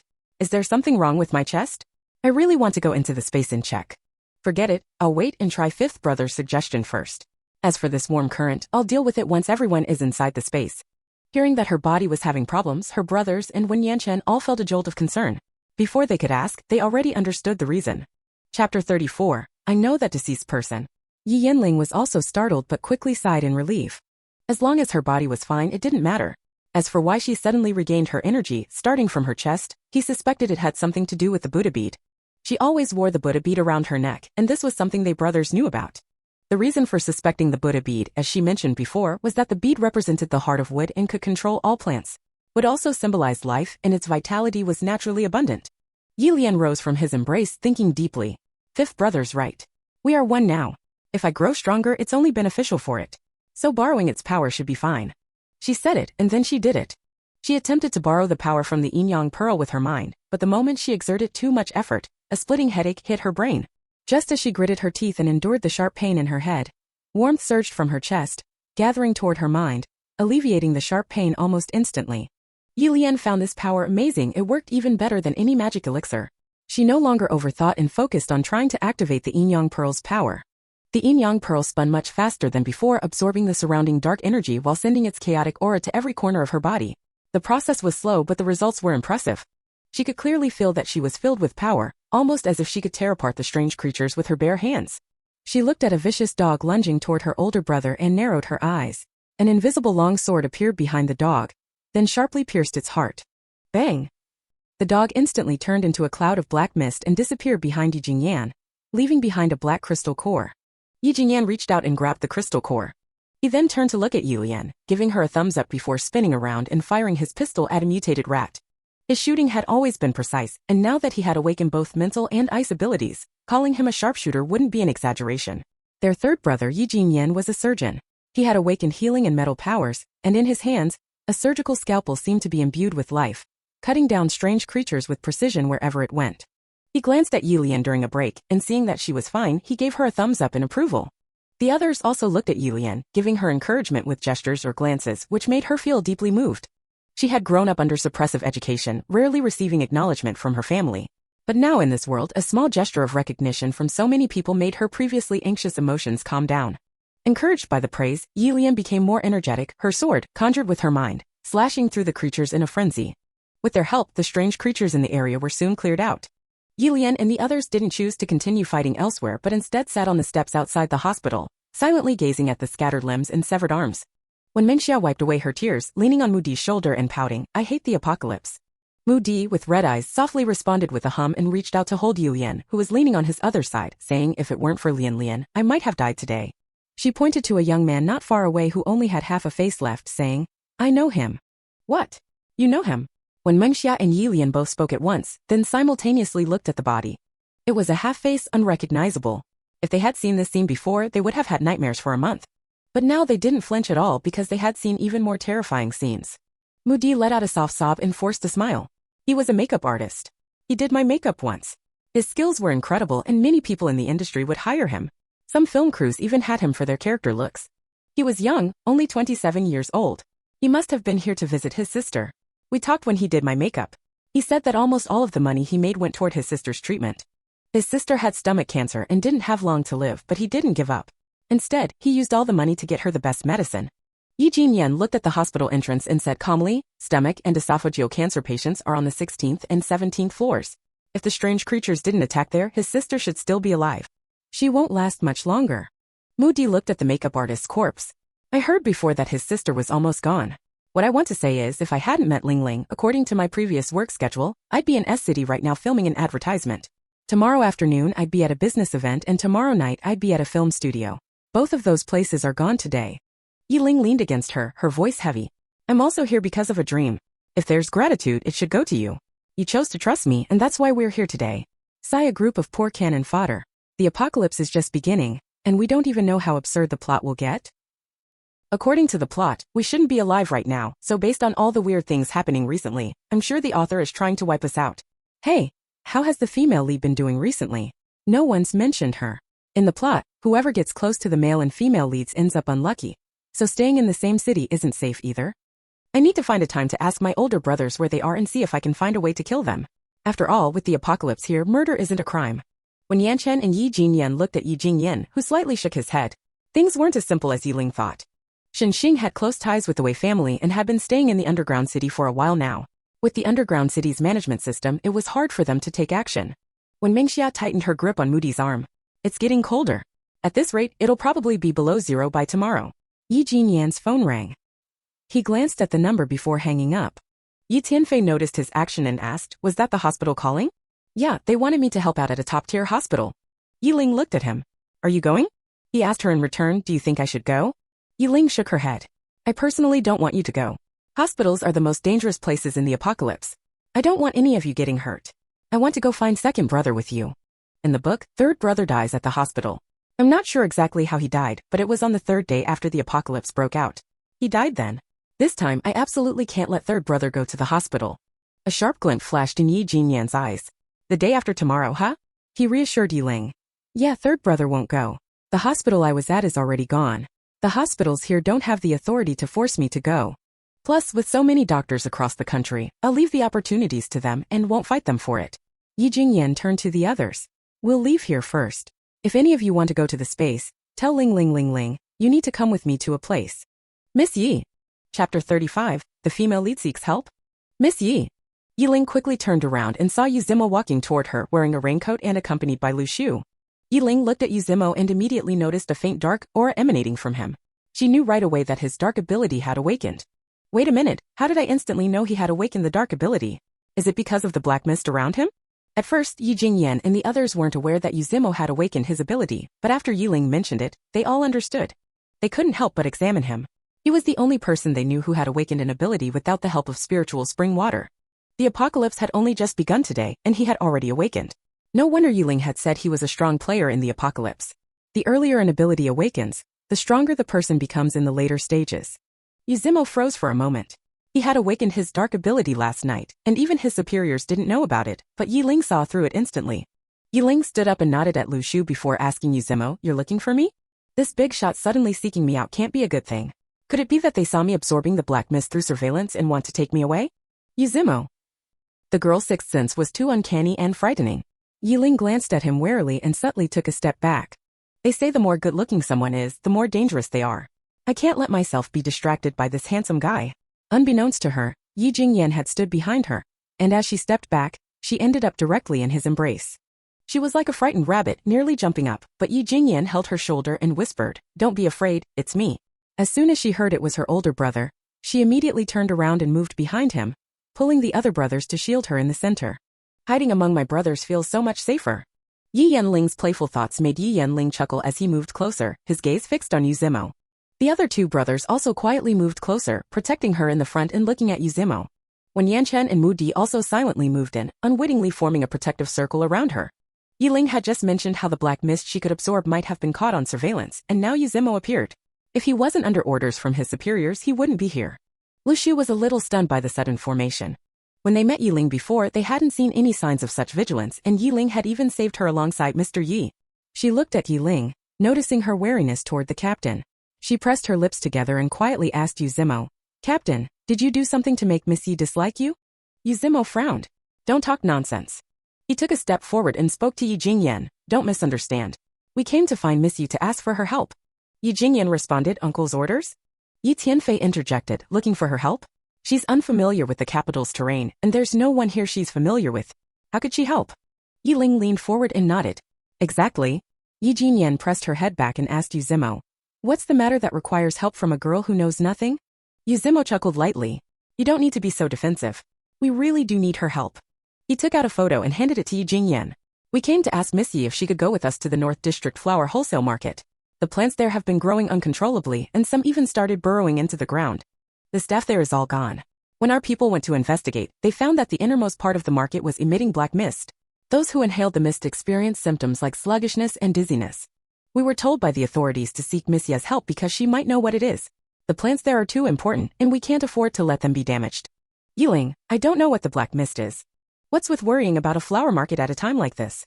The entire country is in despair and they're still focusing on this? They must be bored out of their minds. Yi Jingyan quietly explained to her. The North District Flower Market is one of the most important flower markets in our country. It has many rare and precious plants, and the flowers used at national banquets always come from there. Yi Ling quickly whispered, "Are you asking me to put those plants in the space?" Yi Jingyan shook his head. "No, there's underground cultivation space. Since Uncle wants you to go, we'll go together and take the opportunity to deal with some of the strange creatures. Once we're more familiar with controlling our abilities, we'll head out to find second brother." Yi Ling nodded slightly. "All right, I'll follow big brother's arrangement." Yi Jingyan checked with the others, and when Yan Chen said, "You wanted her to go with you, right? You two should go with them. We need to return to the space to rest, and we can use this opportunity to discuss the issues we found in the battle earlier." Yi Jingyan nodded. "Then let's head to the car first and then we'll go into the space." On the way to the North District Flower Market, an unfamiliar phone number appeared on Yi Ling's phone. It was from the capital, so she chose to answer it. However, before she could say anything, an urgent voice came from the other end of the line. "Yi Ling, it's me, Lin Lan." Yi Ling raised an eyebrow. "Why is Lin Lan calling me? What kind of scheme is she plotting now?" She was about to hang up. She wasn't foolish enough to get involved with the female lead. She had a chance to survive as long as she kept her distance. If she got too close, who knew what kind of trouble would come her way? "Don't hang up. Yi Ling, I know you have abilities. I'm begging you to come save me. If you do, I can tell you the secrets about the apocalypse." Yi Ling replied flatly, "Oh." Lin Lan, hearing the nonchalant response, nearly lost it. She lowered her voice. "Don't just say oh. Aren't you curious about how the strange creatures appeared? Also, Shen Xing has already awakened his ability, and he's targeting you. Did you know that?" Yi Ling responded lazily, "Oh. Anything else? Who cares about how the strange creatures were born? That's something the government should be concerned about. I'm just an ordinary citizen. What do I care? Surviving is the most important thing." As for the male lead, hasn't he been after us for a while now? It's not anything new.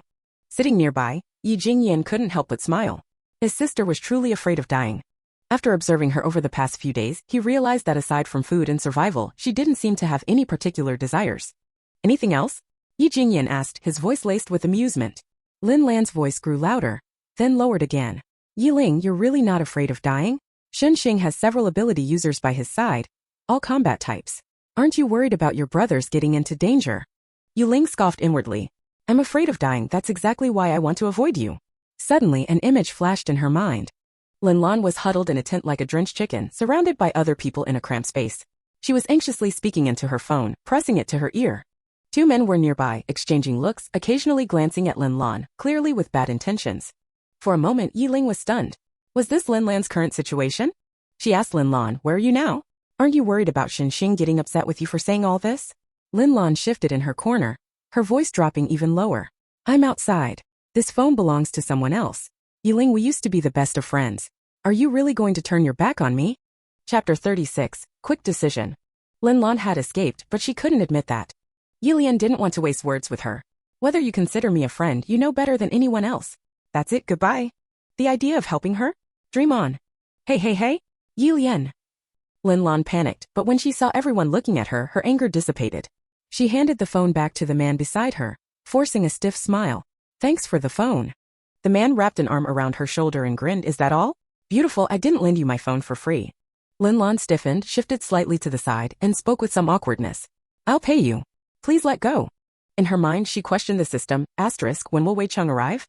If he doesn't show up soon, I'm going to be bullied. System it's soon, he's on his way. Host, this is your first meeting with the target. You must seize the opportunity.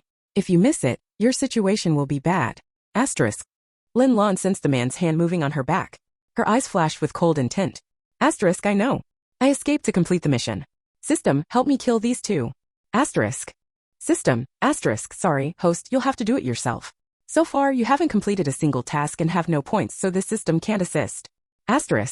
Lin Lan's frustration boiled over. Are you really a system? So weak, can't do anything. You're useless. She had been locked away by Shen Xing in a basement, unseen by daylight, only receiving food occasionally. For the past few days, it felt like she was the last person in the world, surrounded by eerie silence.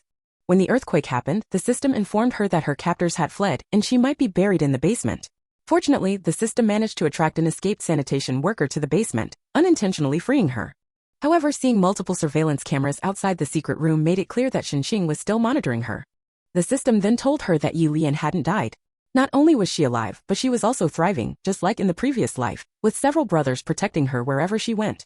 She speculated that during the car accident, Yilian must have hidden in her space, which confirmed her suspicion that Yilian was also a reincarnator. The thought of Yilian being a reincarnator made Lin Lan resentful. Asterisk. Why does she get to be reincarnated? Asterisk. Asterisk. Why does she always have it better than me? Asterisk. The system reminded her that it would be best to form a good relationship with Yilian because doing so would offer more opportunities to complete missions. Reluctantly, Lin Lan followed the system's advice. But after escaping, she found the outside world in chaos: earthquakes, typhoons, car accidents, collapsing buildings. Everywhere there were deaths and cries for help.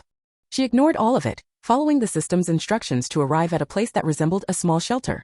The system told her that Wei Cheng would be arriving soon, and this was her best chance to make contact. She couldn't miss it. Two men trapped her in the middle, their hands roaming her back. One of them grabbed her wrist and pulled her toward him. I'm not short on money, so I don't need your cash. How about this? Give me a hug as a thank you for helping you. How about it? Both men were from the lower rungs of society. In the past, they wouldn't have had a chance to interact with someone like Lin Lan, a rich and beautiful girl. Now in the apocalypse, she was alone. While they couldn't do much, at least they could take advantage of the situation, right? Although Lin Lan was a mistress's daughter, her life had been better than most. In their eyes, wasn't she a rich, beautiful woman? Let go of me, don't go too far. Lin Lan struggled, but the others silently moved aside. No one stepped forward to help. Lin Lan observed their reactions, remembering her previous life. She suddenly slammed her head into one of the men's face, and with her other hand, she grabbed the second man by his lower body, twisting it violently, attempting to crush his. Damn it. The sudden pain made both men scream. Seizing the opportunity, Lin Lan scrambled to her feet and ran toward the exit. But the exit was blocked by others. To get out, she would have to push past them, but no one moved, which made her escape difficult. In her desperation, as the two men stood up to chase after her, a girl stepped forward and used her luggage to block the men, giving Lin Lan a chance to flee. Lin Lan quickly glanced at the girl but said nothing. She fled without looking back. Don't blame her for being cold. In the apocalypse, sympathy was the last thing one could afford. She would be grateful in her heart, but don't expect her to show it in any practical way. This was the most dangerous lesson she could give the girl. After Lin Lan escaped, the girl was unlucky. The two men took their frustration out on her, dragging her into a corner. Meanwhile, elsewhere. Not long after Yiling ended the call, the car suddenly slammed on the brakes with a screech. Screech? If it weren't for the seatbelt, Yiling would have been thrown out. In front of them, 3 massive hyenas suddenly appeared, glaring at them with ferocity. In front, Yuzimo's car also screeched to a halt, and then Yi Jingyan's phone rang. It was a call from Yuzimo. We're surrounded. These hyenas escaped from the zoo. We just received confirmation. They've already killed 31 people and each one has been torn apart and eaten. Yiling quickly retrieved a submachine gun from the space and handed it to her older brother. She looked at the hyenas in front and whispered, they're feeding and we've become their next targets. Yi Jingyan used his mental power to scan the area and spotted a group of hyenas lurking behind some bushes. He spoke into the phone. 10 more are hiding behind the bushes. They're twice as big as the others. We need to finish this quickly. After hanging up, he turned to Yiling and said, Ling Ling, use your tricks to hold off those in hiding. Yiling also drew a submachine gun, nodding to Yi Jingyan. Don't worry, big brother. I'll complete the task you've given me. So excited. I should be wearing black leather with long hair and big sunglasses, turning into a perfect female assassin. Yi Jingyan. Even at this moment, her imagination was running wild, typical of the Yi family. Yi Jingyan and Yuzimo nearly opened their car doors to shoot at the hyenas at the same time, but the hyenas were faster. They jumped up as soon as the doors opened and lunged at them. Bang bang bang. Lu Shu and Yiling also simultaneously poked their guns out from the front passenger seat, shooting at the hyenas hiding behind the bushes. Everyone present had awakened their abilities. Through practical experience, they discovered that using their abilities while shooting with handguns enhanced their firepower several times. Lu Shu had awakened ice powers. Her bullets carried ice elements, freezing any hyena hit by them into an ice sculpture that shattered into chunks of ice. This power made Yiling's eyes widen in amazement. Wow, my sister is awesome. I've got to tell Sister One next time to try this method too. She glanced at Yuzimo out of the corner of her eye. His figure seemed to float like a ghost, constantly shifting, and his true form was invisible. Every shot he fired brought down a hyena. Yiling clicked her tongue in admiration. As expected, the power of a big shot isn't just for show. How many people could he defeat with this? After shooting 2 hyenas in the heart with her submachine gun, she glanced at Yi Jingyan. Yi Jingyan didn't get out of the car. But his mental power was terrifying. In just 3 days he had perfected its use. With his mental power assisting his aim, his shooting skills were divine. No matter how tricky the angle, he could hit the hyenas' hearts with precision. The battle ended in less than 3 minutes. The 4 of them were unscathed and had obtained 13 crystal cores. Chapter 37. The supplies are far from enough. The terrifying earthquake ended before nightfall, but what followed was a rapid drop in temperature. Especially after dark, the temperature plummeted to -7 degrees. When they arrived at the Northern District's flower market, the Yi siblings were already wearing down jackets. It was cold. The biting cold wind felt like a knife, slashing across their faces as if it could cut through the skin. Yilian saw Yuzimo and Luxu wearing thin jackets. She took out 2 down jackets from her space and handed them to them, claiming that they had been kept in the car as spare. Luxu was extremely grateful. She quickly put on the jacket and gritted her teeth. It's so cold, how can it be this cold? I was wearing a short-sleeved shirt in the morning, then a jacket by noon, and now I have to wear a down jacket. At this rate, how many people will freeze to death? Many people are hiding in shelters, but they didn't bring thick clothes with them. Yuzimo thanked Yilian. He knew where the jacket had come from, but he didn't expose her. In fact, he was a little surprised that Yilian had actively given him a jacket. When he had seen her in the afternoon, she had been clearly on guard against him. Yet now she couldn't bear to see them freezing. She really was a kind-hearted girl. Yilian stood close to her older brother and responded to Luxu, "You're right. This sudden temperature drop will kill many people. The extreme cold came too quickly and many didn't have time to prepare for winter clothes. No wonder today marks the first day of the apocalypse." The magnitude 12 earthquake was a sign of what was to come. I wonder if the authorities will distribute clothes and supplies to the people in the shelters, but I guess that's going to be difficult. In every apocalypse novel I've read, there's never been a case where authorities sent out cold-resistant clothing during extreme cold. It's always about survival on your own. Luxu stood beside Yilian, worried. Humans are so fragile in the face of natural disasters. The damage this time is probably the worst in history. Yuzimo was silent for a moment, then asked Yilian, "Miss Yi, can you see what's going on inside?" Due to the earthquake and typhoon, the power in this area had been knocked out. Everything was pitch black and they could see nothing. Yilian wasn't sure if it was because of the yin-yang pearl, but she definitely had night vision now. Her tone grew serious. "I can see a little, but there's no need to save this place anymore." "Why do you say that?" Yilian took a few steps forward, and the yin-yang pearl in her mind spun wildly, rapidly absorbing the black energy in the flower market. The absorption was so fast that it made her feel slightly dizzy. Suppressing the discomfort, she said, "The black fog here is very thick, and all the plants have mutated. Also, many delicate plants have already been frozen to death." Yi Jingyan shone a flashlight inside.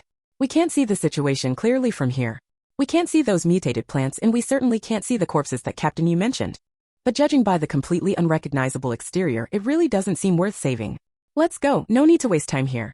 Yilian agreed. "Exactly. This situation is happening all over the country. We can't go and save everyone. We're not gods and we don't have that kind of power. We've been busy practicing our abilities from the morning until now without resting or eating. Even robots need to recharge and rest." Yuzimo's expression turned serious. After a brief moment of thought, he said, "Since we're already here, it would be bad to go back without checking. You two stay here and I'll go inside for a quick look." Neither Yilian nor Yi Jingyan stopped him. This was his job and they respected his choice. As for the consequences, he would have to bear them himself. The three of them stood outside waiting. But the next second, both Yi Jingyan and Yiling moved simultaneously. Yiling quickly pulled Luxu aside, her expression turning sharp as she raised her handgun and started firing wildly at the plants behind Luxu. Once Luxu stood steady, she saw that the area she had just been standing in was now covered with dense vines. If it weren't for Yiling pulling her away, she would likely have been silently swept away. While dealing with the mutated plants, Yi Jingyan spoke to Yiling. "Ling Ling, try to see if you can control these plants." Before heading into the space, Yi and Ling had specifically told him that Yiling might have already merged with the wood heart. So on the way here, Yi Jingyan had asked Yiling to check the Buddha beads around her neck. It was then that Yiling discovered a small wood heart mark on her chest, though the Buddha beads were gone. Yiling immediately tried to use her mind to command the plants attacking them to retreat. As she did, she watched in amazement as the aggressive, mutated plants quickly withdrew like a receding tide and disappeared into the darkness. Seeing it worked, she quickly looked toward the direction where Yuzimo had disappeared and tried again. Before long, Yuzimo returned. "This place feels off. We need to go." Without saying more, they quickly got in the car and left the area. In the space, the Yi family servant entered the living room with some pastries and asked Yi Jingyan, third master, "When will the eldest master and Miss return? It's been 10 hours since they last ate." The chef specially made durian pastries for Miss, waiting for her to return and have some. Yi Jingyan looked at the durian pastries, Yiling's favorite, and after a brief pause he said, "It's hard to say when they'll be back. Tell the chef to make more and next time she can take some with her." "Yes, third master." "Wait a moment." Yi Jingyan stopped him. "Also, tell the chef to prepare some dumplings with fresh pork and make some beef jerky. Both spicy and original flavors. Ling Ling loves them." "Understood." Just then Yen Ling ran in from outside. Third brother, Ling Ling and the others fought again outside. Yi Jingyan stood up and asked, "How do you know?" Yi Yenling's expression was serious. When fourth brother and I were in the armory checking inventory, I saw Ling Ling take a handgun and a submachine gun. They've only been outside a short time and have already fought twice. When Yinshen also walked in from outside. Just now, when Mengxia and Mudi were organizing clothes, they found that Ling Ling took 4 down jackets. The temperature outside must have dropped below freezing. It's only around 7 p.m., but it's already this cold. He sat down across from Yi Jinyan and poured himself a cup of tea. If the government doesn't release supplies, a lot of people will die by morning. Yi Jinyan sat back down. I heard from eldest brother that Ling Ling already told uncle that the temperature will drop after the tsunami hits. Whether they've prepared for the lower levels, it's hard to say. But knowing uncle, he will surely try to get supplies. Yi Yanling sat down next to them and asked, "What do you think? Do you think the stock in the malls is still there?" When Yinshen replied, "Even if it's there, it's not for us. This afternoon, I received a message from my subordinates. All the major malls have been taken over by the military. To get $0 purchases, we'll have to go to other cities. But given the current situation, by the time we get there, there probably won't be much left." Yi Jinyan frowned slightly. The supplies we've gathered ourselves, if we use them carefully, should last 15 to 20 years. But if our group grows, it'll be greatly reduced. This doesn't even account for the supplies we'll need to help those at the grassroots level. To help the common people, we need to gather more supplies. When Yinshen took out his tablet and looked at their list of supplies, if it weren't for the government's ban on large private purchases, we might have been able to store enough supplies to last an additional 20 years before the apocalypse hit. Yi Jinyan also poured himself a cup of tea, a slight smile on his lips. "We're not doing too badly. At least we've gathered a lot, and we've sent people to other places to continue collecting. Although each place has only a small amount, every little bit counts. I heard that Shenxing and his group didn't manage to stock much and were restricted later. Even his connections couldn't help. With his selfish nature, he's probably already eyeing us. When Yinshen, if you run into him, be careful. If the Wen family humiliated him, he'll hold a grudge forever." When Yinshen nodded, not saying much. If they stayed with the Yi brothers, they wouldn't have to worry. But they had other matters to attend to and would eventually need to separate from them. If they ran into Shenxing with his hero, aura, they might end up at a disadvantage. Yi Yanling said, "We don't need to go back to the underground city. I don't want to deal with those hypocrites. We don't know how much our people have gathered in other places. We should leave the capital quickly and store the supplies in the space. Later, we can exchange them with others. White sugar and salt aren't enough. We need at least 100 tons. We couldn't buy much before, but we should be able to now. Either we take it, or others will take it, or it'll be destroyed by natural disasters." Chapter 38. Xiaxia, I feel so sad. Yi Jinyan hummed an acknowledgement. Time waits for no one. We do need to start preparing. But before we leave, we should make a trip to the underground city. Even if we won't stay there for now, we can't let others take over. We've paid a large sum to get in. When Yanqing, how about we go tomorrow? We can visit together. When Yanqing had no objections. If there's no emergency, we can go tomorrow. Mudi went upstairs and pushed open her parents' bedroom door. Seeing her father sitting up, she quickly walked over. "Dad, how are you feeling today? Where's Mom?" Her father smiled lightly. "Your mother said she was going to the vegetable garden to help out. She said if they didn't pick the eggplants and loofah now, they'd be too old. They're planning to pickle some of them. DD, how's the situation outside?" Mudi sat down on the chair by his bed, feeling discouraged. "It's really bad. I saw some news. There have been magnitude 12 earthquakes around the world, and many countries are gone. Even though we're in the capital, which isn't on a fault line, a lot of buildings have collapsed. Before I entered the space, I called Uncle, but the call didn't go through." Her father's face turned pale instantly, his voice trembling slightly. "Did something happen to them?" Mudi's eyes reddened, but she neither nodded nor denied. "Dad, we really need to thank the Yi siblings. They brought us into this haven." Her father nodded. "Yes, I know. I've told your mother that once I'm well, I'll go out and help. Although I don't know much about farming, your grandfather and his generation were skilled at planting. I have a little bit of talent too." Mudi forced a smile. "Dad, you're the best. I believe you can do it."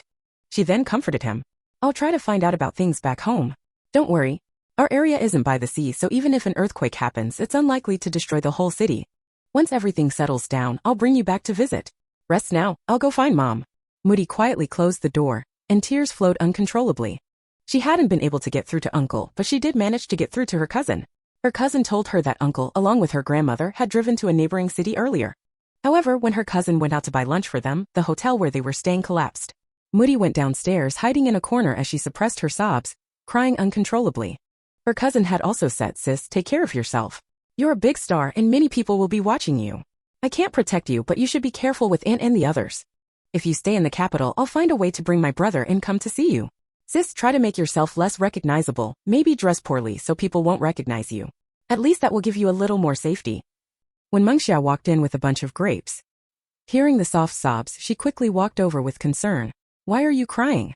Did Uncle's condition worsen? That shouldn't be the case. I trust Yi Jingyan's medical skills. And Lingling gave Uncle some spring water, so as long as there's life, his condition shouldn't get worse. Moody shook her head, tears streaming down. When Mengxia saw how deeply Moody was crying and stopped eating the grapes, she quickly pulled Moody into her arms. Tell me what's wrong. Is it because someone you know died in the earthquake? Moody buried her face in Wenmingxia's neck and cried, when the earthquake happened this afternoon, my grandmother and the others couldn't escape. It's my fault. I'm so useless. If I had been stronger, they wouldn't have died. Grandma loved me the most when I was little. She always saved the best food for me. Uncle and aunt treated me like their own daughter. When the whole internet was turning against me, they worried I might not be able to cope, so they came to accompany me and comfort me. Mom has a very good relationship with Uncle and the others. If she knew that I should have insisted last time for them to come to the capital, but they didn't want to. Xiaxia, I'm so sad. I'm really so sad. Why didn't they come? If they had come with Dad and Mom, they wouldn't have died. They wouldn't have had an accident. When Mengxia said nothing but held her tightly, letting her cry as much as she needed. She understood how Moody felt. When her grandmother passed away, she had lost 10 pounds in a short time. Now they had placed her grandfather and grandparents in the space to live out their old age, allowing them to tend to crops, play with birds and fish, so they had no worries. She understood Moody's regret. If only she had brought her grandmother and the others to the space, she wouldn't have had to worry about their safety and they wouldn't have died in the earthquake. Moody's mom and Wenmingxia's mom walked in from outside, smiling as they looked at the fresh vegetables in the basket. Let's make dumplings later. They'll be here soon. Great, these chives are so tender. The kitchen is also slaughtering pigs, so we can make chive and pork dumplings. Oh, but you can't eat pork, so we'll make beef dumplings instead. When Moody and Wenmingxia heard their conversation, they quickly hid in the guest room behind them. Once the voices faded away, Moody sighed in relief. She looked at Wenmingxia. Xiaxia, can you please keep the matter about my grandmother and uncle a secret for now?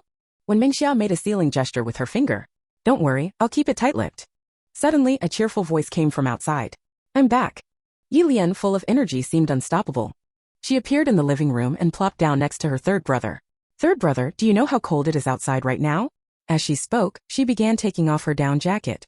Yi Jingyan saw her hair in disarray and her face covered in dust, so he knew they had been through a fierce battle outside.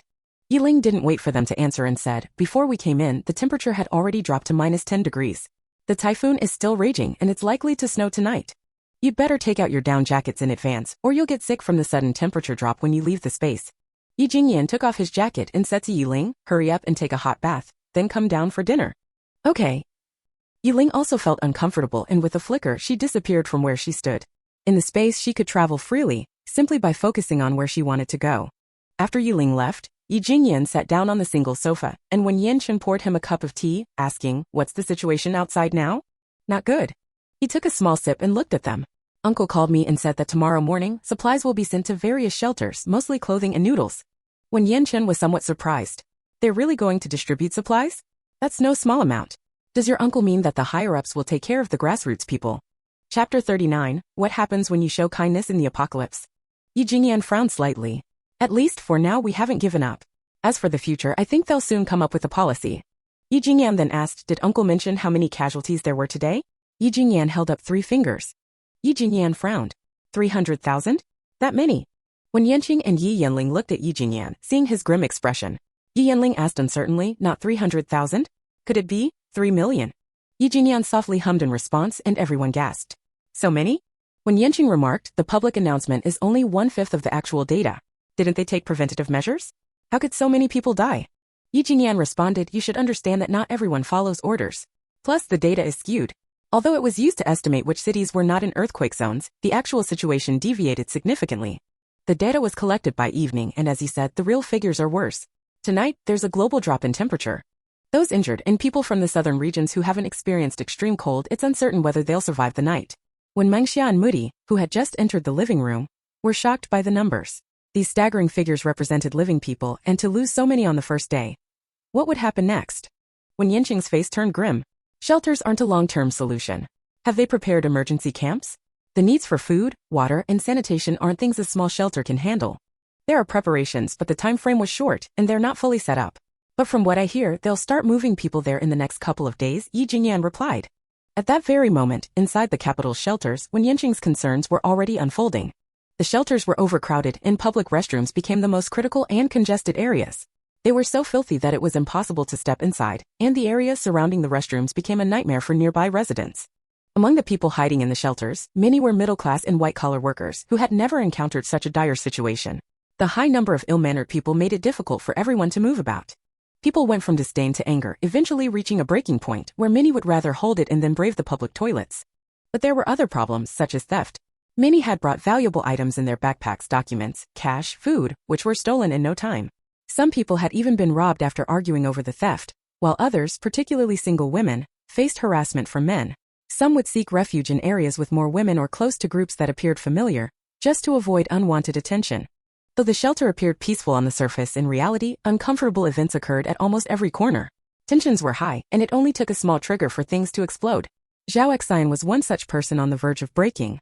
He had brought a computer and a mountaineering backpack to the shelter, filled with snacks like energy bars, chocolate, and canned food, compact, filling items that he had in abundance.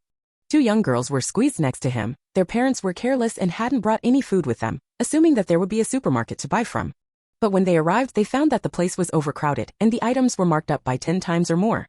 Reluctantly, the girls were left hungry. They cried, watching others eat, their hunger unbearable. One of the girls, unable to bear it, approached Zhao Xian, asking for some food. "Brother, can you give us a piece? Our stomachs hurt from hunger." They begged, and one even knelt down. Zhao Xian quickly stopped them. He couldn't bear to see them kneel and told them to stand up. However, the girls, sharp and intuitive, could tell he was a soft-hearted person and refused to rise. Zhao Xian looked at the parents, but they avoided his gaze, not even acknowledging him. After cursing the couple in his mind, he relented and gave each girl a piece of chocolate. Little did he know, this act of kindness would draw unwanted attention. There were many children in the shelter, and if he gave these 2 chocolate bars, why not give some to the others? When he refused, the other children started crying, begging, and even kneeling to force him to comply. If this plan didn't work, their parents would use moral coercion against him, calling him cold-blooded and selfish. They would say, "Not even a chocolate or an energy bar for the kids. How did your parents raise such a selfish little person?" He was never good with words, and being pointed at by a crowd, his rebuttals were ineffective. The onlookers didn't step in to help. During special times like this, everyone was thinking that it's better not to get involved and chose to remain silent. Eventually, the group became even more excessive, even sending the children to come and snatch things. If it had been little toddlers, they wouldn't have dared. But among these children, there were middle schoolers and elementary school kids taller than Zhao Xian, and those big boys really overpowered him with their brute force. In the end, his computer was stepped on and broken, his hiking backpack was torn apart, and all the food, supplies, and even the jacket he brought were stolen. He couldn't tolerate it any longer. Enough was enough. After being beaten up by the group, with a swollen face, he curled up in a corner, holding his broken computer and torn backpack.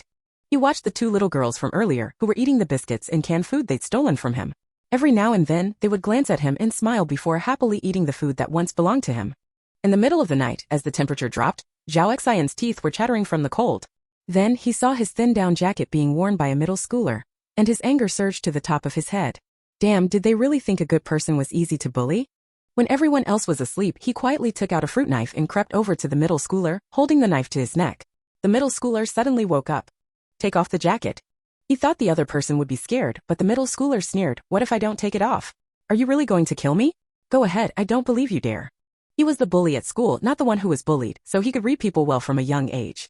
A person like Zhao Xian, who was kind-hearted and hesitant, was someone he would never take drastic actions against. But what he didn't realize was, once a good person starts to resist, they fight to the death. Chapter 40, a new character appears. Zhao Xian didn't want to go this far. But the young man was too arrogant. He seemed completely untouchable. When the boy had stolen from him, he had led the way in causing trouble, showing no hesitation or concern. It was as if bullying others was his greatest joy. The knife was pressed to Zhao Xian's neck, but the boy still dared to provoke him. Since that was the case, Zhao Xian decided to give him exactly what he wanted. He applied a little more pressure to the boy's neck and coldly said, "If you want to die so badly, I'll grant your wish." With that, he drove the fruit knife into the boy's neck. Thud. Zhao Xian had initially hesitated. After all, he had a bright future ahead of him, just graduated and already working for a foreign enterprise with an annual salary of over $1 million. He had no reason to get involved with someone like this. But once he logged onto the internet, he realized the world had changed. Natural disasters had struck everywhere, both at home and abroad, leaving destruction in their wake. In China, things weren't as bad. They still had shelters to retreat to, but many powerful countries had already vanished in a single day. Wasn't this the apocalypse? In the apocalypse, who would care if he killed a few people? The knife cut through the blood vessels, and only then did the boy realize he had misjudged Zhao Xian. He was not like those weak, easily bullied classmates from school. Ah, he's killing people. He's killing people. When others saw Zhao Xian holding a knife and killing the boy, they screamed in fear. People scattered in all directions, terror in their eyes. Some tried to call the police, but the phone lines were down, they couldn't even make the call. Zhao Xian calmly stripped off his bloodied clothes, unbothered by the stains, and put on a new set. He casually picked up the charger and tablet that had been discarded by the others. He glanced at the two girls and their parents, then walked toward the exit, holding the fruit knife. At that moment, everyone kept their distance, no one daring to approach him. He smoothly reached the exit without interference. Yiling, following Wen Yanqing and Yi Jinyan out of the space, witnessed the scene. She was excited in her mind. Zhao Xian? No way, I actually saw Zhao Xian. ***. When Yanqing and Yi Jinyan exchanged a look, was there a new character on the scene? Yiling recalled the information about Zhao Xian in her mind. Zhao Xian doesn't appear often, but he's quite a remarkable character. He's not a love-struck side character, nor a cannon fodder, and definitely not just an extra. He's the leader of a small base. Before the apocalypse, he was a highly talented graduate from a prestigious school, recruited by a foreign enterprise with a high salary. It would seem that with so many elites in society, he wouldn't have been able to lead a small base. ***. But no one has his luck. His luck is so good that even the male lead envies him. On his way to the Central Plains, he casually saved people, and they turned out to be big shots or powerful future ability users. ***. When Yanqing and Yi Jinyan exchanged another glance, lucky and able to live so comfortably under the male and female leads' noses? This person was definitely not ordinary. When Yanqing looked at Yiling's bright eyes and thought to himself, she hadn't really integrated into this world since she came here. She still viewed this as a book, and every time she saw a character she recognized, she became incredibly excited. When she encountered characters with bad fates, she grew angry, feeling sorry for them, and did everything she could to change their endings. To alter their fates, she held nothing back. It had been many years since they had seen a girl with such a pure heart. This innocent heart, * they must protect its star. Nailing didn't know what Wen Yanqian was thinking. She said to her third brother, can we go to one place first and then head to the villa afterward? Zhao Xian just killed someone, and his situation isn't good. If we bring him out now and give him some clothes and food, we might form a good bond. If we meet him again later, he could bring us unexpected benefits. Back then, Lin Lan gave him a bag of biscuits, and he remembered it, later helping her and Xin Xing a great deal. Although they never interacted again afterward, that favor was crucial for Lin Lan and the others. You want to go somewhere? To a shelter to see someone. Alright, we'll detour. Which shelter? I'll set the navigation. The 3 large gates of the shelter were tightly closed, blocking everyone's escape. Zhao Xian said to the shelter staff, could you open the gates? I don't think you want to stay with the murderer, do you? The staff indeed didn't want to be with him in the same space. The fruit knife in his hand still had blood on it, and there was blood on his clothes and face, making him look eerie and terrifying. After some discussion, they agreed to let him out. But they still warned him, the situation outside isn't good. Take care. Comrade, don't kill anyone randomly. If they could have called the police, Zhao Xian would have been arrested by now. Thank you. He certainly knew the outside situation was bad. He had seen on the internet that many animals and plants had mutated and were attacking people. Anyone who encountered them would die without a doubt. But he didn't want to stay here any longer. The hypocrisy and selfishness of these people disgusted him. When the heavy iron gate opened, a biting cold wind rushed in, causing the people inside to shiver. It was so cold, the temperature was too low, and it seemed like it was snowing. It was August, the hottest time of the year, but it was actually snowing outside. The sky seemed to be condemning them. Mom, I'm cold, so cold. Oh my God, what kind of weather is this? I'm freezing to death. We're doomed, we didn't bring any down jackets. This is the kind of weather that will freeze people to death. We're lucky, at least we're in the shelter. Those people buried under the rubble probably won't survive until tomorrow. Those people, sigh, they're not going to make it. They knew there was an earthquake and still stayed home, not coming out. Zhao Xian listened to the discussion behind him, a sneer flashed in his eyes, and he stepped out into the cold wind. As soon as he stepped out, the gate slammed shut behind him. The outside was pitch dark, with no streetlights or car lights. He stood there for a while to adjust to the darkness before he could make out the rough surroundings. He chose a direction and walked, but the wind was so strong, and the snowflakes stung his face, making him more awake. Walking in the dark is too dangerous. I need to find a place to stay as soon as possible. Not long after, he saw a light in the distance. The light grew closer until it stopped in front of him.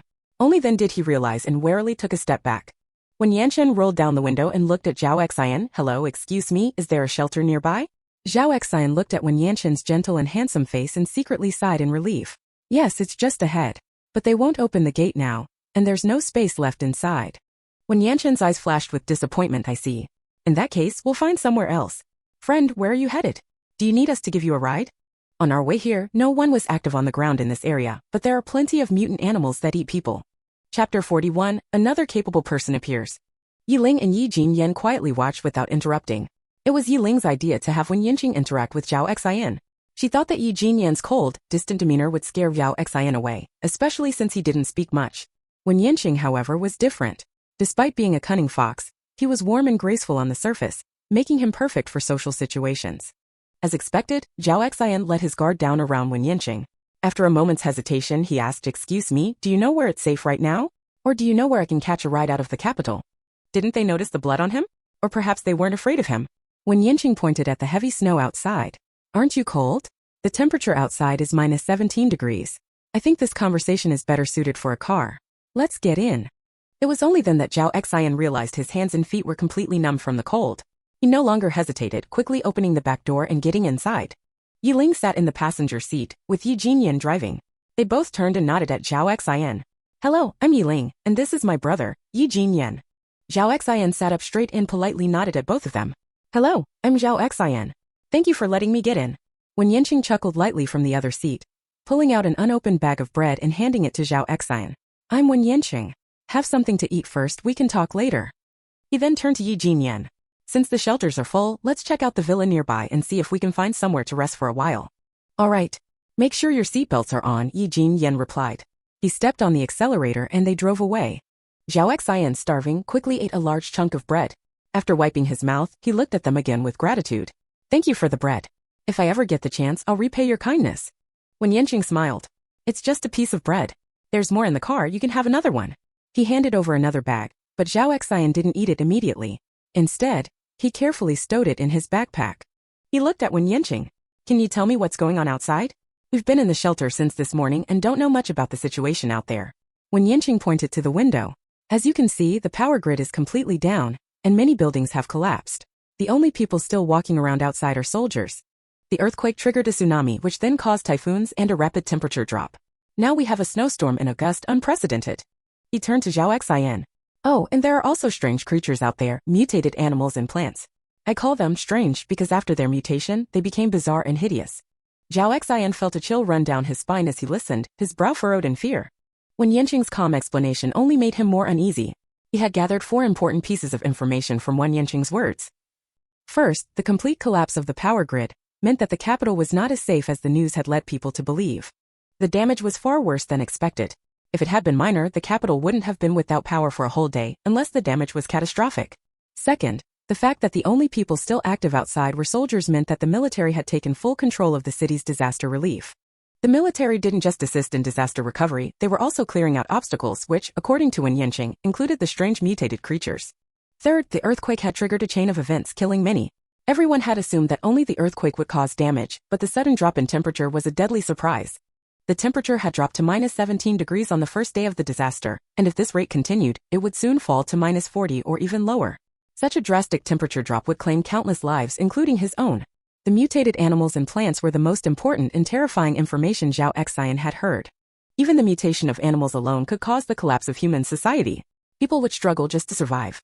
Now, with the addition of mutated plants also attacking humans, this was undoubtedly an epic disaster for humanity. In such harsh conditions, how could he and the others fight back? They weren't soldiers. They didn't have the psychological resilience of soldiers, their physiques weren't built like those of soldiers, nor did they have the combat skills of soldiers. They didn't have firearms, so how were they supposed to defend themselves? Running 5 kilometers would leave him exhausted. How could he possibly fight against mutant animals and plants? It was a joke. People like him weren't even enough to feed them. At this moment, he heard Nightling speak. He's so calm, no wonder he's someone capable of becoming the base leader. If it were anyone else hearing this news, they'd be terrified out of their wits and would probably be clinging to a protector like a helpless baby. But look at him, after hearing the news, he just lowered his head and thought, not showing any sign of fear. Her tone carried a trace of admiration, which made Zhao Xian look toward the girl in the front passenger seat. She didn't turn around, and the way she spoke didn't sound like she was addressing him but more like talking to herself. But who talks to themselves that loudly? Wen Yanqing and Yi Jinyan both rubbed their foreheads. Great, now there was another person who could hear her thoughts. This wasn't a good thing. If so many people could hear her thoughts, their secrets would no longer be secrets. Who could guarantee that someone who heard her thoughts wouldn't betray them? Currently, those who could hear her thoughts were mostly brought into the space, all in the same boat. None of them dared to betray anyone, so they all tried to help each other. Except for Yuzimo. However, Yuzimo was military personnel, and betrayal was not something he could do. He had also privately reassured Yi Jinyan that when it came to his life, he wouldn't act recklessly or reveal any secrets about Nightling. Nightling's secrets were so explosive that just one could shock everyone. To avoid unnecessary trouble, Yu Zimo kept her secrets. As for Zhao Xian now, this was a bit troublesome. He was supposed to become the base leader, and he couldn't stay with them forever. If he carried the secret to Central Plains, could it become a hidden danger for them? No one could guarantee that. What was even more troublesome was that they couldn't remind Nightling not to think too much in her mind, or everything would be exposed. Nightling didn't know that the other 3 people in the car could hear her thoughts. She was still tilting her head, thinking, according to the plot, the person who was supposed to give him food was the female lead, but now it's someone else. I wonder how this will affect his storyline later. Zhao Xian. But he's really kind. Despite going through such a terrible experience when he should have trusted no one, he still chose to trust them and get in their car. If it were anyone else who would dare get into a stranger's car, they'd be afraid of getting their organs harvested. Zhao Xian. Thanks for that. I hadn't thought about it like that. When Yanchen and Yi Jin Yan. Little ancestor, please stop. It's all exposed, do you realize? This is so frustrating. Chapter 42, he's always like this. In the space. Mu Di and Wen Mengxia were about to visit the orchard before heading to bed. They had heard that the durian trees they planted earlier had started bearing fruit, and there were quite a few of them. Since the girls all loved durian, they couldn't resist checking it out. As they approached the vegetable garden, they noticed something strange. When Mengxia stopped and looked at the ground where there were patches of lush green grass. Hey, I don't remember planting any grass seeds here. Why are there so many new grass sprouts? Mu Di gestured towards the distance. Look over there, it seems like there's a small forest that wasn't there before. A small forest? When Mengxia quickly turned to see the area Mu Di was pointing at, she noticed a patch of small vibrant green trees in the far distance, all exuding vitality. Let's go check it out, Mu Di suggested. The 2 of them ran towards the area, and as they did, they saw a lot of tender grass growing around, along with some wildflowers here and there. It took them quite a while to reach the edge where they found a large patch of unfamiliar saplings about 2 meters tall. They were both astonished. Mu Di said in disbelief, I remember we didn't see these saplings here when we were in the warehouse. Could they have just grown? When Mengxia touched one of the tender leaves. It hasn't been that long, at most 6 hours, right? Mu Di looked back at the large villa in the distance. We should tell them about this discovery and ask if they know anything about it. When Mengxia nodded and immediately started walking back, pulling Mu Di along.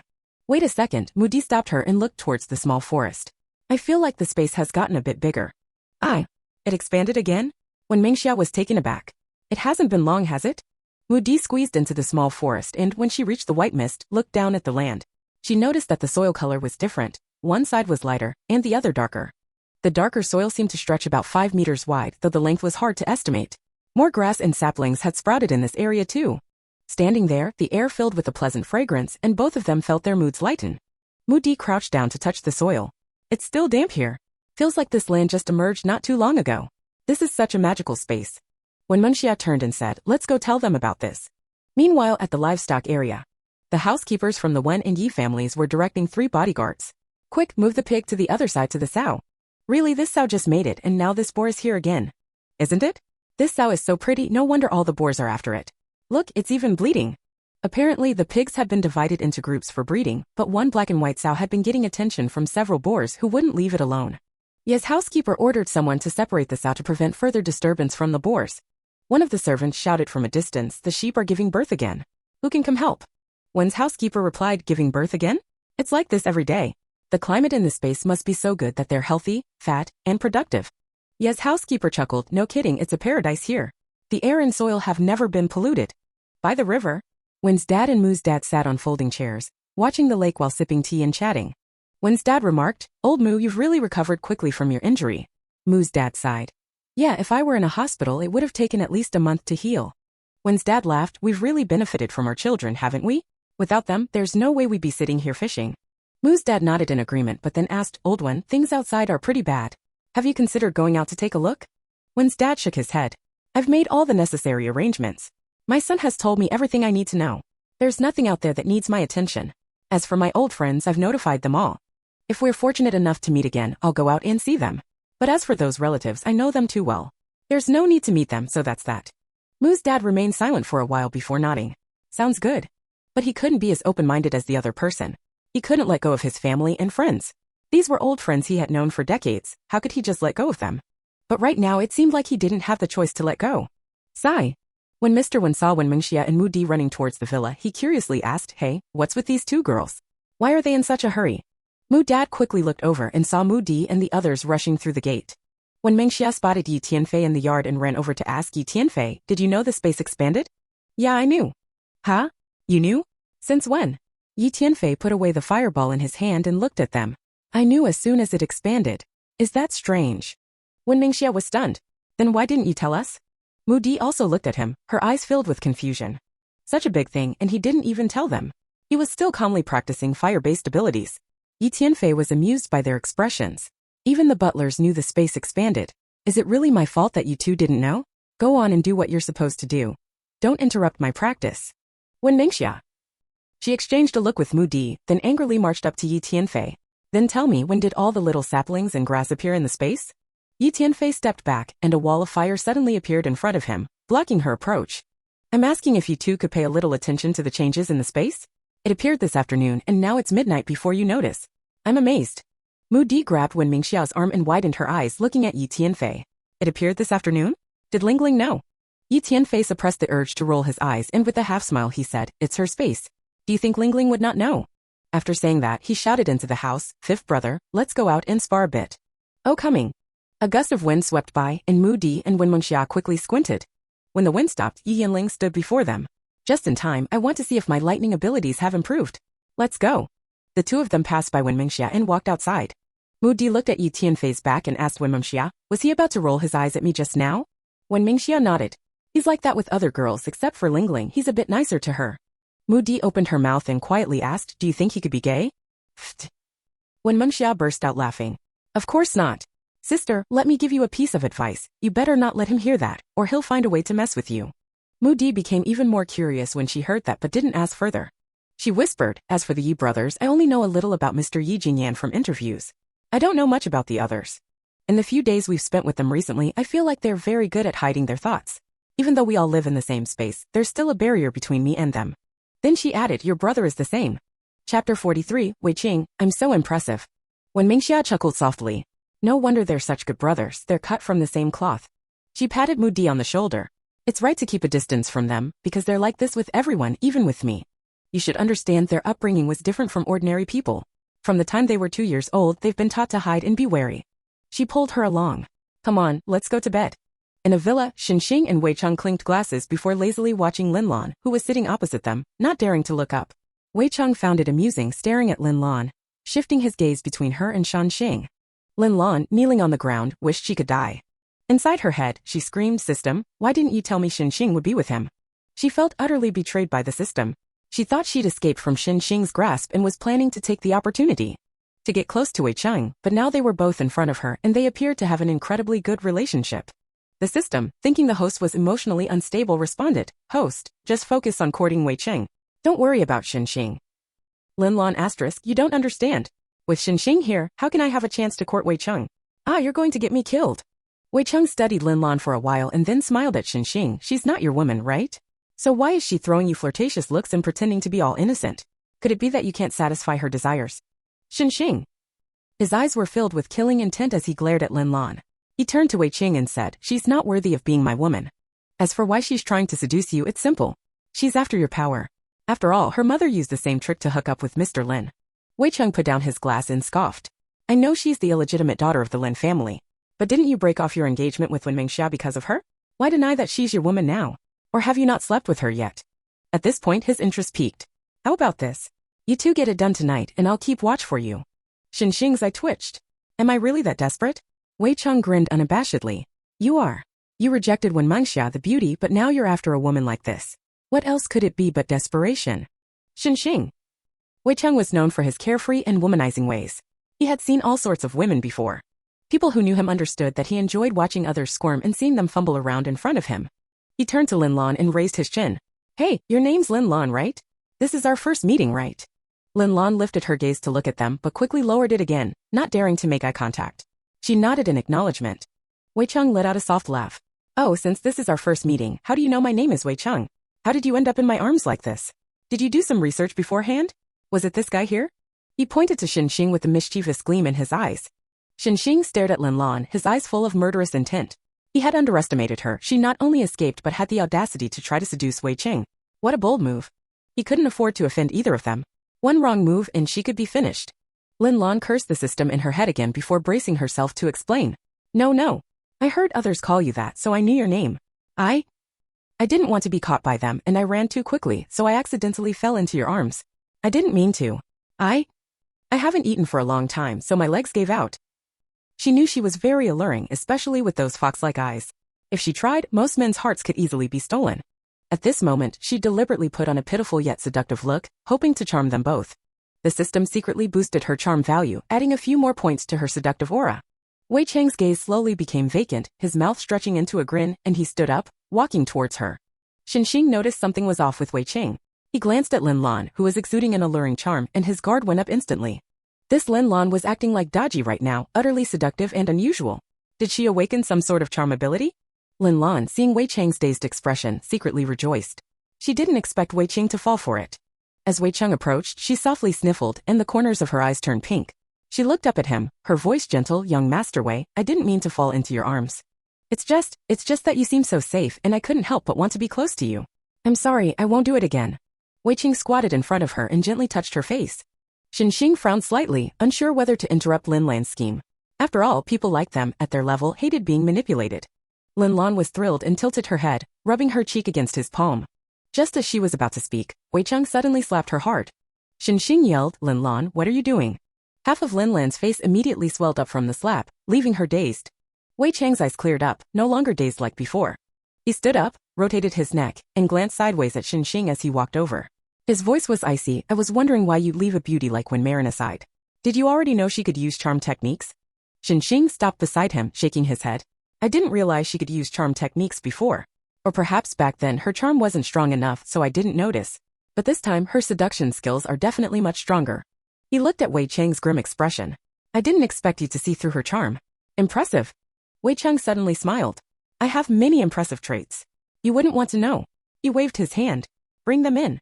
Two figures quickly appeared before them. Young master. Wei Chang pointed to Lin Lan, who was still in shock. Lock her up. Don't let anyone get close except to feed her. Oh, and don't torture her too much. She's useful to me. Yes, young master. As they dragged Lin Lan away, she suddenly snapped out of her daze. Young Master Wei, you misunderstood. I don't know any charm techniques. I can't do any of that. Please don't lock me up, I beg you.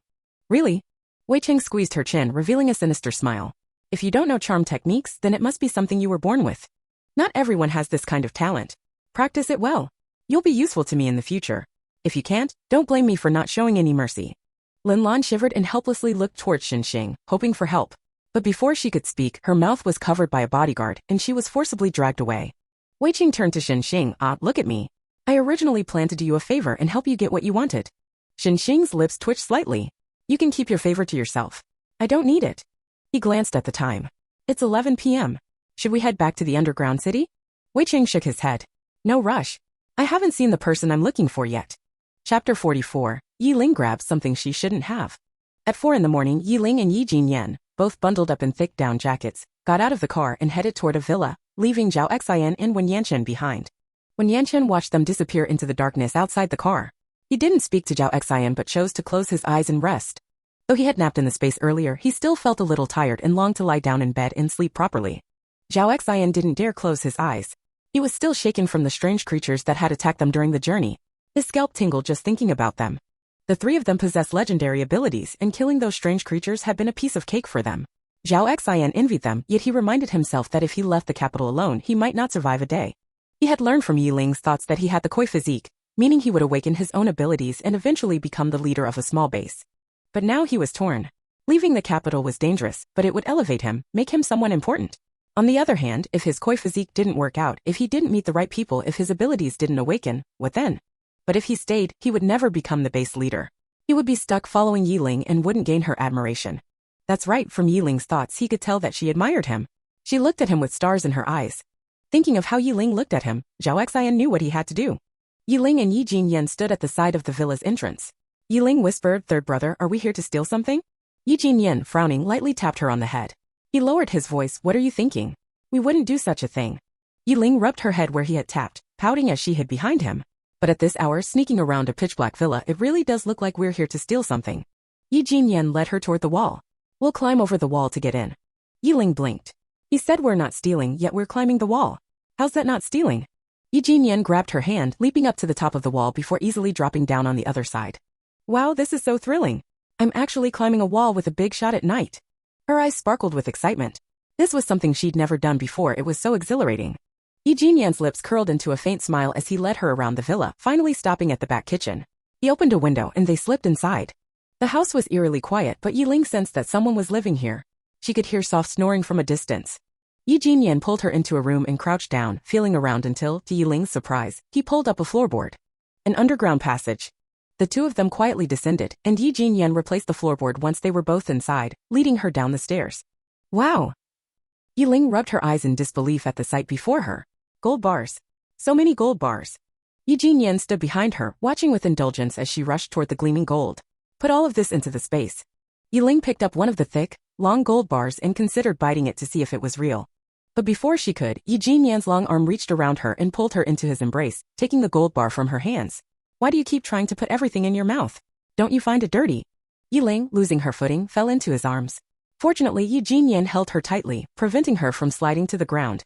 She grabbed hold of some part of his body to steady herself, then grumbled, I've never seen such a thick gold bar. I've seen people bite gold on TV to check if it's real. I just wanted to try it too. A muffled voice came from above her head, and she immediately turned toward Yi Jinyan with concern. What's wrong, third brother? Are you feeling unwell? Yi Jinyan looked down at the little girl concerned for him, his stern face slowly leaning closer. With a serious look, he whispered in her ear, next time, don't grab a man's body parts, understood? Haha, that's ticklish. Yi Ling's ears were a sensitive spot, and the faint breath brushing against them made her itch, causing her to laugh uncontrollably as she tried to move away. Night Jinyan saw her laughing so carefree and couldn't help but sigh slightly. He stood up straight and looked at her. Yi Ling covered her ears and laughed until she'd had enough, before tilting her head to look at him. She began to recall the sensation when she had grabbed third brother's body earlier.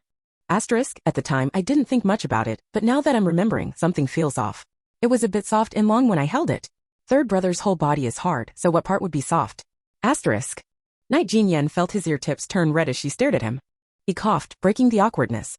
It's all real, no need to bite. Hurry up and pack everything up. There are still many things over there that need to be collected. Oh, she responded, her gaze inadvertently flicking down to his lower body. She quickly turned away. Asterisk, oh my goodness, my coat. I didn't just grab third brother's, could it be? No way. Asterisk. So awkward? Asterisk, third brother won't think I'm a flirt, right? I only watch handsome men with exposed abs in videos at night, imagining what the sensation would be like, but I've never actually touched one in reality. Night Ling, you can't wash away this mess even if you jump into the Yellow River. Asterisk. Her attention shifted to the gold bars, but her excitement had faded. Her mind raced, recalling the plot. Asterisk, third brother shouldn't hold it against me, right? The original owner used to sleep in their arms until she was 13, but after that, whenever she wanted to sleep with her brothers, they refused. Asterisk. Asterisk, although it wasn't explicitly described, the few brothers truly spoiled the original owner when she was young. Hugging, kissing, and lifting her up were almost their daily routine. Asterisk. Night Ling continued to pack the gold bars into the space while her face dropped. Asterisk, it's over, I'm not the original owner when she was young anymore, I'm the grown-up version of her. Asterisk.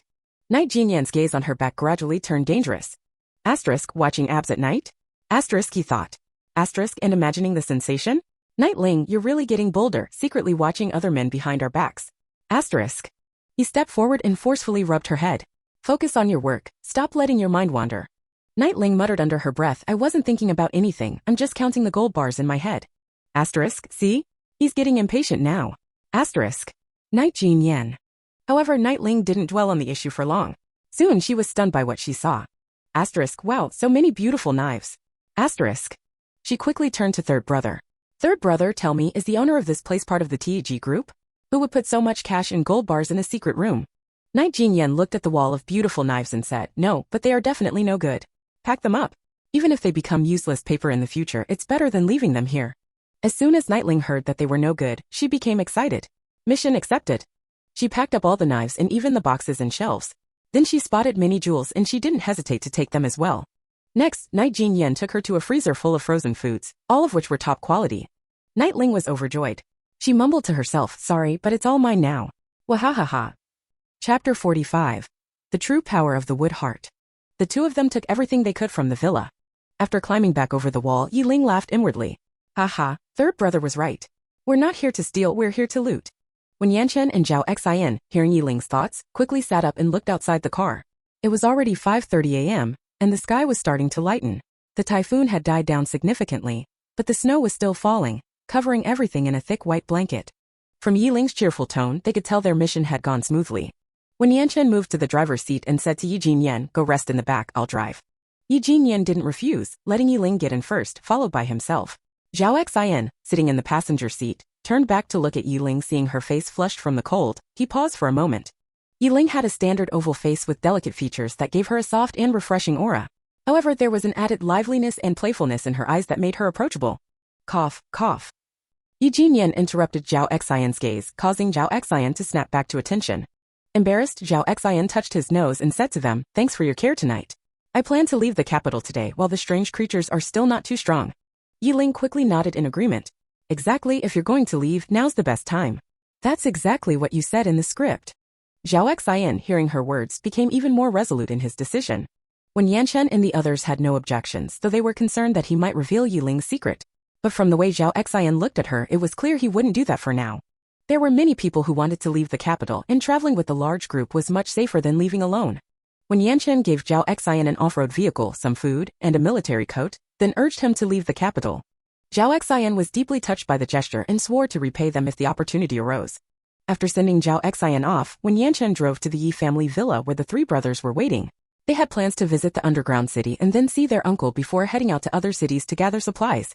After sending them off, Yiling waved goodbye to Wen Yanchen and the third brother before heading back to her room to fall into a deep sleep. She climbed into bed and was asleep in an instant, unaware that Yi Jinyan had entered the room. Yi Jinyan saw that she had gone to bed without even washing up, knowing she was completely exhausted. He drew the curtains and lit some incense. Then he sat at her bedside watching her for a while. Finally, he gently kissed her forehead, whispered good night, and lightly stroked her face before leaving the room. Not long after he left, a green light suddenly shot out from Yiling's chest. The light enveloped her body and slowly lifted her off the ground. If anyone had been nearby, they would have seen faint black and white flashes in the green light, which gradually expanded to cover the entire space. Meanwhile, Muma and Wenma were guiding Wenmengxia and Mudi to the edge of the vegetable garden. Muma picked 2 plump red tomatoes and handed them to the girls. "Try these, they're both sour and sweet." Wenmengxia and Mudi casually wiped them off and were about to take a bite when they were shocked to see the vegetables in front of them suddenly start growing at a rapid pace. The small watermelon, no larger than a thumb, grew larger before their eyes as though someone had pressed the fast-forward button.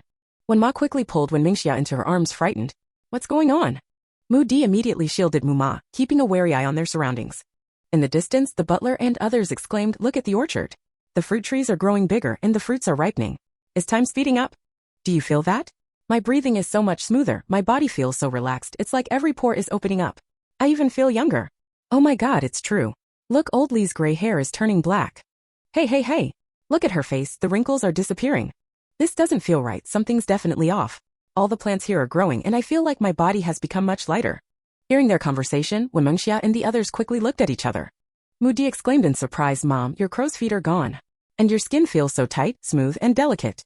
"Really?" Muma quickly reached up to touch her face. Wenma was also deeply shocked by the transformation and couldn't stop smiling. When Mingxia grabbed Mudi's hand, her eyes filled with astonishment. "Can you feel it? The energy inside us is growing." Mudi nodded vigorously. "I feel it too, look." As she spoke, she extended her right hand, and a vine thicker than before, about twice the size, sprouted from her palm. It spread across the ground and soon reached over 1,000 meters away. Not only that, but it also grew many branches, thorns, and tender leaves. Muma and Wenma were both stunned by this scene. Muma carefully reached out to touch one of the young leaves. "How amazing! Baby, have you become stronger?" Mudi beamed with happiness. "Yes. Mom, now I have the power to protect you." When Mengxia, seeing Mudi's enhanced ability, decided to test her ice powers. She stepped about 10 paces away from them, and suddenly, a large ice wall appeared in front of her. The ice wall was twice the size of her previous one. Then the ice wall quickly transformed into ice blades and arrows. She realized that now her control over the ice powers was incredibly smooth. Whatever image she conjured in her mind, the ice elements would instantly shape into it. At that moment, when Yanchen and Yi Jinyan appeared outside the villa, watching as the plants grew wildly. When Yanchen and Yi Jinyan spoke almost simultaneously, Lingling's heart of wood. The two turned and rushed into the house, reaching the door to Yiling's room, only to be stopped by an energy barrier preventing them from getting closer. They didn't touch it or force their way in because they knew they shouldn't disturb Yiling at this moment. When Yanchen was a little excited. "Brother, do you remember what we saw when we first entered the space?" Yi Jinyan nodded. "Of course, all we saw was black soil and a spiritual spring. There was nothing else." When Yanchen said exactly. Back then, there wasn't even a single plant in that black soil. But now, ever since she absorbed the heart of wood, plants that belong to the space are starting to grow. This means what? It means this space was originally lacking the wood element, which is why there were no plants. Can we assume that this space was originally lacking all the elements metal, wood, water, fire, earth, and now with the heart of wood, plants are starting to grow? But there's no night or day here, no sun, moon, or stars, no lightning or storms. Is that because Lingling hasn't absorbed those elemental hearts? Suddenly, Yi Jinyan thought of something. The heart of ice. The miracle gem I gave her before. She said she was accidentally contracted by Lin Lan in the story. If your analysis is correct, then after Lingling comes out, let's have her absorb the heart of ice and see if the temperature in the space drops or if it starts to freeze. Chapter 46, The Ancient Divine Tree? The changes in the space continued. The ground near the spiritual spring suddenly trembled violently and 2 saplings broke through the soil, causing a commotion that startled everyone. When Yanchen, standing on the second floor, had a clear view of the situation near the spring, he said, "Look over there near the spring." Mu Di grabbed Wen Mingxia's hand and ran towards the spring. The sudden appearance of saplings could only mean something extraordinary. Yi Jinyan and the others all gathered nearby to observe. The 2 saplings were rapidly growing taller. The trunks intertwined and branches began to sprout and stretch outward. Soon, the branches reached above the spiritual spring, completely covering it. What was particularly remarkable was that as the trunks and branches grew, no leaves appeared. The trunks continued to grow taller, now estimated to be over 50 meters, and became increasingly thick. Within a short time, the roots and the base of the trunks were so wide that a person couldn't even wrap their arms around them. The branches continued to extend, soon covering the houses, orchards, and livestock storage in the space. Fortunately, the growth stopped after that. Everyone, including Mu Di, was so shocked they couldn't think straight. It was such a stunning sight they almost thought they were watching a fantasy movie. When the branches finally stopped growing, the first leaf appeared at the top of the tree, popping out with a clear, pop sound, as if it had been flicked. The sound startled everyone. They soon realized that the leaf was glowing. It emitted a mysterious light so dazzling that they couldn't look directly at it. From their angle, the leaf appeared to be the size of a fan, but in reality it was much larger, considering the height of the tree. Pop! Pop! Pop! 3 pop sounds rang out in succession, each time a leaf sprang out, and soon the massive tree had 4 leaves. As the pop sounds continued, they noticed the air began to stir. A gentle, soft breeze blew through, and as it passed them, they felt their bodies and minds being cleansed, lightening their bodies significantly. Before long, they realized the breeze was coming from the villa. When Dad stood nearby, gazing up at the tree and its leaves, he hesitated before speaking. This tree looks a bit like a mulberry tree. The leaves resemble mulberry leaves. But the mulberry trees we usually see grow individually. I've never seen 2 trees intertwining like this, and definitely never one this big. There was something else he didn't say. He couldn't believe what he was seeing. Mu Di and Wen Mingxia stood with their mouths wide open, trying to speak, but couldn't form any words. They were both stunned by what they saw. As a light white mist floated from the top of the tree, Wen Mingxia pointed up, excitedly stuttering it's celestial mist. No one laughed at her for stuttering, they were all just as shocked. Yi Jinyan suddenly spoke up, Fusang tree. When Yanchen turned to Yi Jinyan, I thought of that too. But that's a legendary ancient divine tree. How could it appear in this space? Yi Jinyan lowered his head and rubbed his neck, which had become stiff from staring up for too long. He said, I'm just guessing it may not be a Fusang tree, but it certainly looks very similar. He was visibly shaken. 1 heart of wood can cause such a huge change in the space? This is incredible. Will Lingling be okay? His mind suddenly froze. Such a big commotion must be related to the heart of wood in Yiling's body. Was she alright? When Yanchen also realized this, and the 2 of them quickly ran back to the villa. Mu Di and Wen Mingxia, without saying a word, followed behind. As the owners of the space, they hadn't seen Yiling appear after such a big disturbance, so there was a possibility something had gone wrong. When they arrived outside Yiling's room, the barrier was still in place and they had no choice but to wait outside. Unbeknownst to them, the others outside Yiling's space had no idea what was happening in the space. They only knew that after finishing their tasks, they rushed back to the villa, waiting for Yiling to bring them into the space. But as they waited until dark, Yiling still hadn't come out. Yi Yanling looked at the watch on his wrist once more. It's been 12 hours already, and in the space 24 hours have passed. Has Lingling still not woken up? Yi Jinyan shook his head slightly. It's not that she hasn't woken up. Something must have delayed her. We'll keep waiting. Yi Yanling chattered through his teeth. The heating here doesn't work. It's like a giant freezer. If we stay here any longer, we'll freeze to death. Yi Tianfei, with his fire abilities, wasn't particularly bothered by the cold, but he was still uncomfortable. After all, freezing was his weakness. He suggested, why don't we go back to the underground city and wait? We'll freeze to death if we stay here. The temperature during the day had been minus 25 degrees Celsius, and by night it had dropped to minus 31 degrees Celsius, with a further decrease expected. Inside the house, there was no heating and they had to rely on their physical strength to withstand the cold. How long could they endure? Yi Jingyan stood up and said, Lingling shouldn't come out alone. If she can't see us, she should contact us. Let's go to the underground city. Yi Tianfei drove away, looking at the snowy white world. His tone was heavy. Although supplies have been distributed with this cold weather, How many people will be able to endure it? Yi Jingyan sat in the back seat, looking at the tablet in his hand, which displayed global data from the past 2 days. Every piece of data was staggering. He spoke solemnly. Yesterday, 2.1 billion people around the world were lost in the earthquake and tsunami. Today, with the global temperature drop, preliminary statistics show 1.3 billion people are gone. Yi Yanling's mood was heavy. And this is just the beginning. In the future, humans will not only face extreme cold but also hunger. Who knows how many will starve or freeze to death? But what worries me the most right now is second brother. He hasn't contacted us, not even uncle. This is not a good sign. Yi Jingyan lowered his head, looking at the screen. Don't worry, this time he's awakened his abilities and has a rough idea of the plot from Lingling. He won't die so easily. Yi Tianfei looked ahead. Before the temperature drops to -70 degrees, we need to find second brother in the south and quickly gather the supplies. Oh, by the way, when I was waiting for you this morning, I saw Xinxing and Wei Cheng. Xinxing ignored me, but Wei Cheng actually took the initiative to greet me. What do you think? Did he greet me because of uncle or because of Lingling?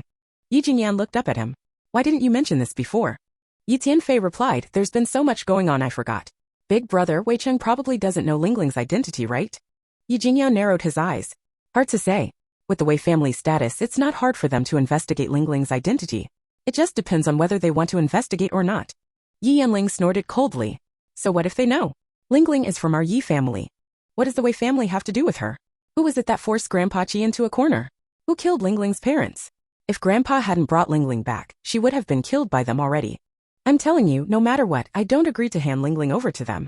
Chapter 47. Yi Ling's True Identity. Yi Yanling's agitation wasn't without cause.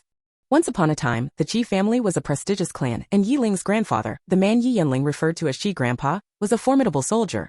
More than 20 years ago, many families scrambled to form ties with the Qi family, for their position was unrivaled. Compared to them, the Wei family was insignificant. However, the Wei family had once saved Qi Grandpa's life on the battlefield, and out of gratitude, they shamelessly requested a marriage alliance. Although Yi Ling's parents objected, Qi Grandpa, in gratitude, reluctantly agreed to the Wei family's request, and a betrothal was arranged for Wei Cheng to marry Yi Ling. At the time, Yi Ling hadn't even been born, but news that her mother was expecting a girl had already spread. Tragically, just after Yi Ling's birth, the Qi family faced a catastrophic downfall due to their religious beliefs, leading to a massacre. The Wei family immediately distanced themselves from the Qi family, even assisting others in attacking them. The Qi family was nearly eradicated, and Yi Ling's parents perished in the chaos. Qi Grandpa carrying Yi Ling, barely a year old, fled, hiding from their enemies. It was then that the head of the Yi family, risking the future of the entire clan, secretly brought Yi Ling back to the Yi family. She was Qi Grandpa's last hope, and he couldn't let the Qi family bloodline end with her. When Qi Grandpa handed her over to the Yi family patriarch, he knelt and begged, requesting that Yi Ling be given a new name and surname, and become a part of the Yi family from that moment on. Yi Ling's birth name was Qi Yiling. Qi Grandpa feared that retaining the Qi surname would make her easily recognizable, so he urged the Yi patriarch to change her name. Before his death, Qi Grandpa entrusted the Yi family brothers with a final plea. No matter what happened, they must protect Yi Ling and keep her true identity from the Wei family. His final wish was for them to make Yi Ling their daughter-in-law, as this would protect her and prevent suspicion about her true background. This was why Yi Ling had always been treated as a precious treasure by the Yi brothers, even though her personality had changed drastically as she grew. They had never thought of abandoning her, merely blaming themselves for not properly guiding her. However, this crucial information was not mentioned in the book, nor was the fact that Yi Ling had an arranged fiancé ever revealed. Yi Ling herself had no idea of her true origins. All she knew was that her parents had died when she was only 1 year old and that Yi Grandpa had brought her into the Yi family. The rest of her history was a mystery to her. Yi Tianfei turned to the co-pilot Yi Yanling, who was clearly fuming with anger. He patted his shoulder and said, if Wei Cheng sees you like this, it'll make him more suspicious. Don't worry, unless they step over our corpses, Wei family won't be able to take Lingling. Yi Jingyan's voice was low as he asked, how did he greet you? Was Xinxing nearby? What was his expression like? Yi Tianfei thought back to the encounter and replied, when Wei Cheng saw me he seemed surprised, then came over and shook my hand. He said he hadn't seen the Yi brothers in the underground city and thought we had already left the capital. He spoke to me as though we were old friends, but this was our first meeting. That man is quite deep, not what the rumors say. He paused and added, as for Xinxing, when he saw Wei Cheng take the initiative to shake my hand, he looked shocked, so it seems he didn't expect Wei Cheng to approach him. Yi Jingyan was silent for a while before speaking, we're not going to the underground city. Let's go to Uncle's place. Yi Yanling looked at Yi Jingyan and asked, are you worried he learned something about Lingling from Xinxing? Yi Jingyan shook his head slightly. If he suspected Lingling's identity, he wouldn't bring it up with Xinxing, as that would raise Xinxing's suspicions. With his background, it's easy for him to gather information on Lingling, no need to get it from Xinxing. Yi Yanling clenched his fists and said, we need to take the chance to deal with him. After all, the apocalypse is coming. Yi Jinyan's eyes flashed with killing intent as he replied, yes, but the opportunity is rare. If we fail, it would create problems for Uncle, Lingling, and the rest. We can't act recklessly without certainty. Yi Tianfei drummed his fingers on the steering wheel and said, so far, I haven't heard anything about Wei Qing from Lingling. Has she not encountered him, or is it that he doesn't even exist in the storyline? Neither of the other two answered him, as both possibilities seem plausible. Yi Tianfei continued, from what Lingling has said, we can confirm one thing, she doesn't know her true identity. Big brother, do we continue to hide the truth about the Qi family from her? Yi Jingyan replied, for now we must keep it hidden. If Wei Qing discovers her identity, we'll have to tell her about the Qi family. He paused for a moment and added, the image Wei Cheng presents to the public is that of a second-generation heir, a playboy with no sense of responsibility, but people from the Wei family are no saints. They just put on a show for the outside world.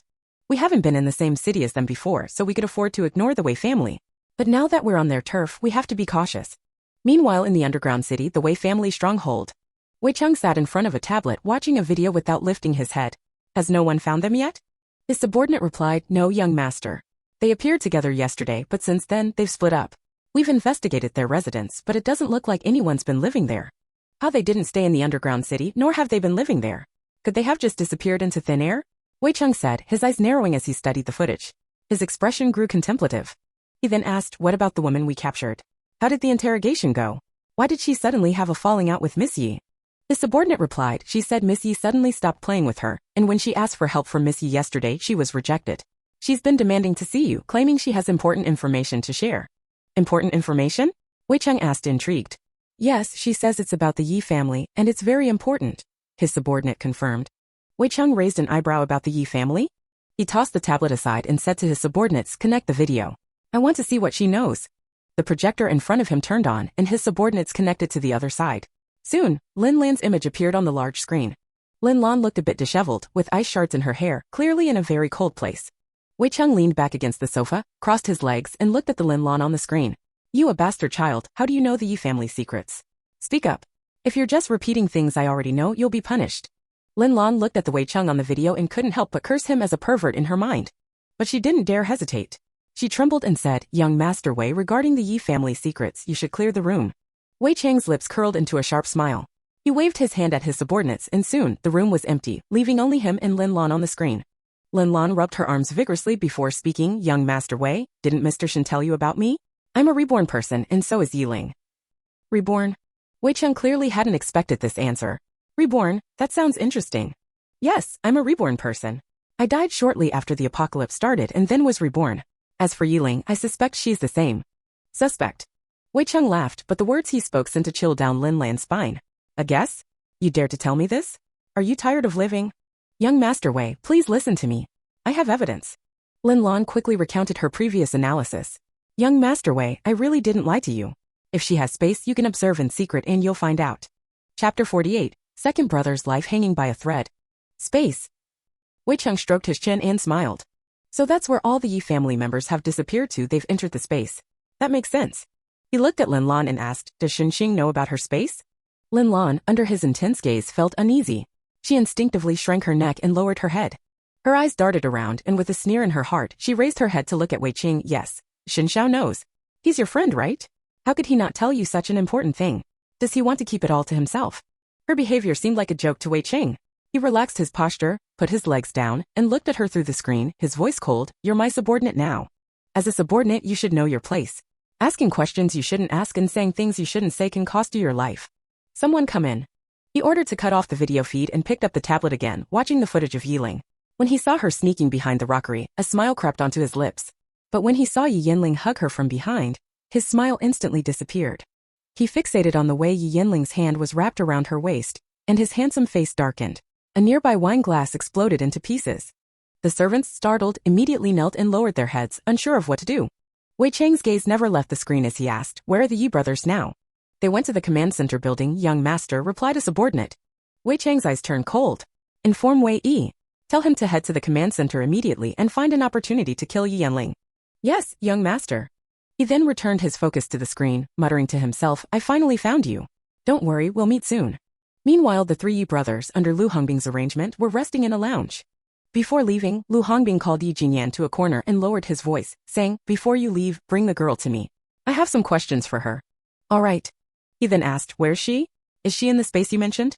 Yi Jingyan shook his head with a smile. I don't know where she went. She's probably busy with something else. He glanced at Lu Hongbing. Uncle, any news about second brother? Lu Hongbing's expression grew serious. Yes, I received news about him in the evening. The good news is that he's with the Armored Brigade in East China. The bad news is that he's injured, and regular medicine and equipment won't help him. They're trying to find someone with healing abilities to help him. Yi Jingyan's expression immediately turned serious.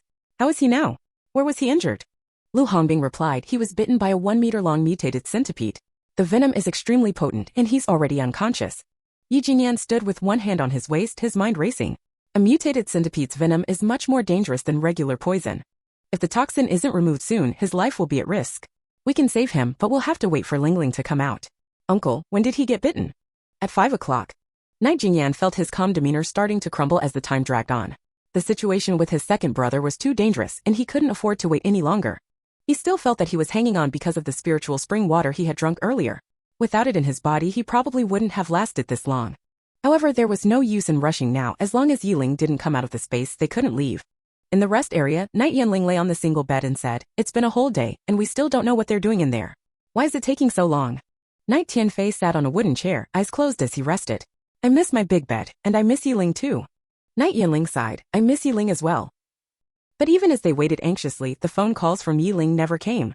The previous night, Night Jingyan had informed them about Night Bushwan, and the three of them couldn't sleep, too worried, staying up in their rooms. Meanwhile, Wei Cheng had a good sleep, but when he was briefed by Wei Yi, he learned that there had been no opportunity to take action as the person had been staying inside the building. Wei Cheng ordered Wei Yi to continue keeping watch. The space had undergone a huge transformation. The massive Fusang tree now had many leaves growing on it, each radiating a mysterious light, dazzling to the eye. The space expanded once again, now surpassing 100,000 square meters, with new lakes and forests appearing. Everyone in the space benefited from this change, collectively breaking through to second-level powers. The older people looked much younger, as if they were in their 30s. The housekeeper and others were still in a state of excitement. Yi Ling was gently placed back on the bed. Although she looked unchanged in appearance, the most noticeable change was the mysterious aura surrounding her. Other than that, everything else seemed fine. As soon as the light enveloping her faded, she woke up. She sat up and touched her chest, murmuring, the wood heart is really powerful. It's caused such a big change in the space. Indeed, she was aware of every change in the space. Though she hadn't fully awakened, the space had become a part of her, so she felt every transformation. Yi Ling, are you awake? As soon as the barrier outside the room disappeared, Wen Yanchen hurried over to knock on the door. I'm awake. The door opened, and 4 people rushed in. Mu Di and Wen Mengxia ran over to inspect her. Mu Di asked, do you feel unwell anywhere? Yi Ling shook her head. Wen Mengxia asked, do you know about the changes in the space? Yi Ling nodded. Wen Mengxia said excitedly, you know? Then you know we all leveled up. Yi Ling nodded again. Of course she knew. The entire space was filled with dense spiritual energy and vitality, making it nearly impossible not to break through while staying there. Night Jingyan and Wen Yanchen saw that she hadn't spoken for a while and became worried. They squeezed past Mu Di and Wen Mengxia and sat beside her, asking, why aren't you talking? Is there something wrong? Yi Ling shook her head. I'm fine, but my second brother is in trouble. We need to leave the space right away. Just then, an image of her second brother injured appeared in her mind. It looked very serious. She had to hurry to save him. She spoke quickly, grabbing Wen Yanchen and Night Jingyan, and disappeared from the room. However, in the minds of Wen Mengxia and Mu Di, Yi Ling's voice echoed, Sister, make sure to fill up the large off-road vehicle and the helicopter with fuel. Mu Di looked at Wen Mengxia. The helicopter and off-road vehicle are both being filled with fuel. Does this mean we're leaving the capital? Wen Mengxia's expression was solemn. She said her second brother is in serious trouble. We need to act quickly. Once outside the space, Yi Ling contacted her elder brother. She learned that they were at the command center, and her third brother immediately drove towards that location. When Yanchen sat beside her, you just said your second brother is in trouble. What did you see? He's poisoned and severely injured. He's been unconscious for over 10 hours. Poisoned? When Yanchen and Night Jingyan asked simultaneously, realizing the severity of the situation. Night Jingyan accelerated the car, then asked Yi Ling, do you know where your second brother is now? Yes, she replied. She sensed the wheels slipping on the road and gently said to Night Jingyan, third brother, don't rush. Drive carefully. Don't worry, I won't let anything happen to second brother. As long as second brother still has a breath left, I can pull him back from the brink of death. But his situation is almost identical to the plot in the book. Even though he awakened his powers earlier and knows the plot, he's still seriously injured and hanging by a thread. Chapter 49, Yi Yanling's assassination attempt. The streets were nearly empty with only the occasional body frozen stiff in the snow. Yi Ling silently gazed out the window. I never got to fully experience this world before the apocalypse arrived. When Yanchen couldn't help but glance at her profile. Seeing her lips pressed tight as she stared out, he quietly moved a little closer, trying to offer comfort. Yiling spotted a body on the roadside. If the apocalypse had arrived in my world, I would have likely ended up like them, freezing to death on the streets. Then she noticed a boy squatting by a closed supermarket door, wearing an ill-fitting coat, staring hungrily at the cookies through the glass walls. As their car passed by, Yiling raised her hand and suddenly, a whole bag of cookies, 2 buckets of noodles, and a pack of sausages appeared at the boy's feet. The boy rubbed his eyes, thinking he was hallucinating.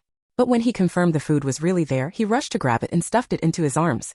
Looking up at the car, he suddenly knelt in the snow and bowed towards it, shouting, "Thank you, thank you." His sick mother and sister wouldn't have to go hungry anymore. He quickly ran in the direction of his home, staying alert in case anyone tried to steal from him. Along the way, Yiling saw many elderly and children searching for food outside. Without a word, she casually sent some food their way. These people likely didn't know about the shelters or the community's food distribution, which is why they were risking their lives to search for food. In this vast world, with so many lives, you can't expect everyone to know where to seek refuge when facing natural disasters, nor can you expect them to be familiar with their city streets or the shelters available. Those out searching for food were truly the ones who needed help.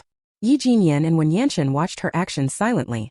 She seemed different today, more compassionate and quiet, unlike her usual chattering and random thoughts. Could it be related to the changes in her space? When they reached the command center building, they could already see Yi Jinyan and the others waiting in the lobby. The building was teeming with soldiers, whether visible on patrol or lurking in the shadows. The number was almost absurd. Yi Yanling rushed out to open the door for Yiling. What happened yesterday? Did something go wrong? They had spent the entire night worrying, unable to sleep a wink. Suddenly, Yi Jingyan's eyes sharpened as he yelled, "Watch out." At the same time, Yiling swiftly grabbed Yi Yanling, pulling him toward the car just as a golden needle whizzed past his ear. Alert! The soldiers immediately reacted, swiftly hiding behind cover and retaliating. Yi Yanling was pressed onto Yiling, his eyes wide in disbelief. Someone actually tried to assassinate me? Wei Yi, after his failed attempt, fled the scene as fast as he could. He felt several spiritual forces locking onto him and knew he had to shake them off as soon as possible. Yiling, with her hand on the back of Yi Yanling's head, felt a tremor in her palm. Asterisk, that was too close. If fifth brother had died right in front of me, asterisk. Asterisk, who's trying to kill fifth brother? We must find the assassin or this will be a huge risk, asterisk. She gently pressed the back of his head and asked, "Fifth brother, are you hurt? Do you know who's trying to kill you?" Yi Jinyan and Wen Yanchen stayed alert, scanning the surroundings. Yi Yanling suddenly stiffened. He noticed he was pressing onto Yiling and felt her soft body beneath him, along with the sweet fragrance enveloping him. He became momentarily distracted. He also realized their noses were touching. Yiling's breath, sweet and fragrant, nearly made him lose control. He immediately looked away, closing his eyes to force himself to calm down, while Yiling slightly shook her head. Yiling didn't think much of it and continued to observe the situation outside. Once the danger passed, she lightly patted his head. "Fifth brother, it's over. You're safe now." Before Yi Yanling could stand up, Yi Jinyan and Wen Yanchen pulled him up simultaneously. Yi Jinyan scolded, "Do you want to crush Lingling? Don't you know how big you are?" Yi Yanling, who was 189 centimeters tall, had indeed nearly crushed the 170 centimeters Yiling, so Yi Jinyan's reprimand was reasonable. Yiling was helped up by Wen Yanchen, feeling a bit out of breath, cough. "I'm fine." Asterisk, it's not fine. Fifth brother's heavy, I almost couldn't breathe under him, asterisk. Yi Yanling's ears turned red as he looked at Yiling and whispered, "Next time, I'll be more careful when pressing you." "Are you really okay?" "Yiling, what do you mean, next time press me more carefully?" "This sounds like some weird innuendo, how am I supposed to take that?" Yi Jinyan shot Yi Yanling a glare, then pulled Yiling towards the building. As they entered the building, Yi Jinyan, with a worried look, grabbed Yiling into his arms. "Are you okay? Did something happen? We waited the whole night for you." Yi Yanling, standing off to the side, muttered under his breath, "I'm the one in danger, yet Big Brother is concerned about the wrong person." No one paid him any mind, all eyes were on Yiling. Feeling the chill from her brother's body, Yiling hurriedly wrapped her arms around his waist and looked up, saying, "Sorry, Big Brother. We're late. Second brother is in danger, we need to go rescue him." Yi Jinyan lowered his gaze to meet her worried eyes. He stroked her head gently. "Did you foresee this?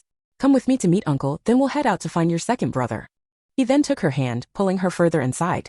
Yi Tianfei and Yi Yanling lagged behind a bit and asked Yi Jinyan and Wen Yanchen what happened. "If we hadn't been smart and come here last night, we might have frozen to death at the villa." Yi Jinyan whispered, "I'll explain later." He then turned to Yi Yanling, "Who's trying to kill you? Who did you offend? Whoever dares to assassinate you here clearly has a powerful background." Yi Yanling was frustrated. "How should I know?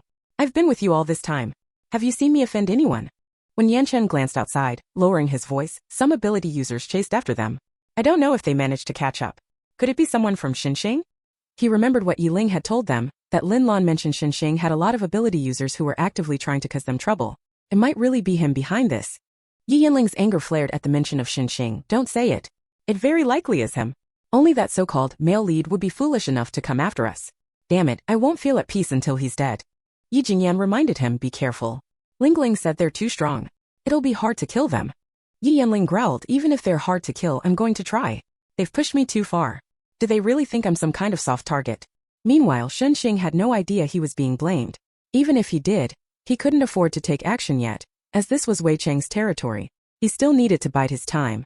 Chapter 50. This lotus might be a monster. A helicopter that could seat 6 people took off from the outskirts of the capital. It was the Yi family's helicopter, and Yi Ling and the others were leaving the capital. What did you say? They left the capital. Wei Cheng's face turned grim.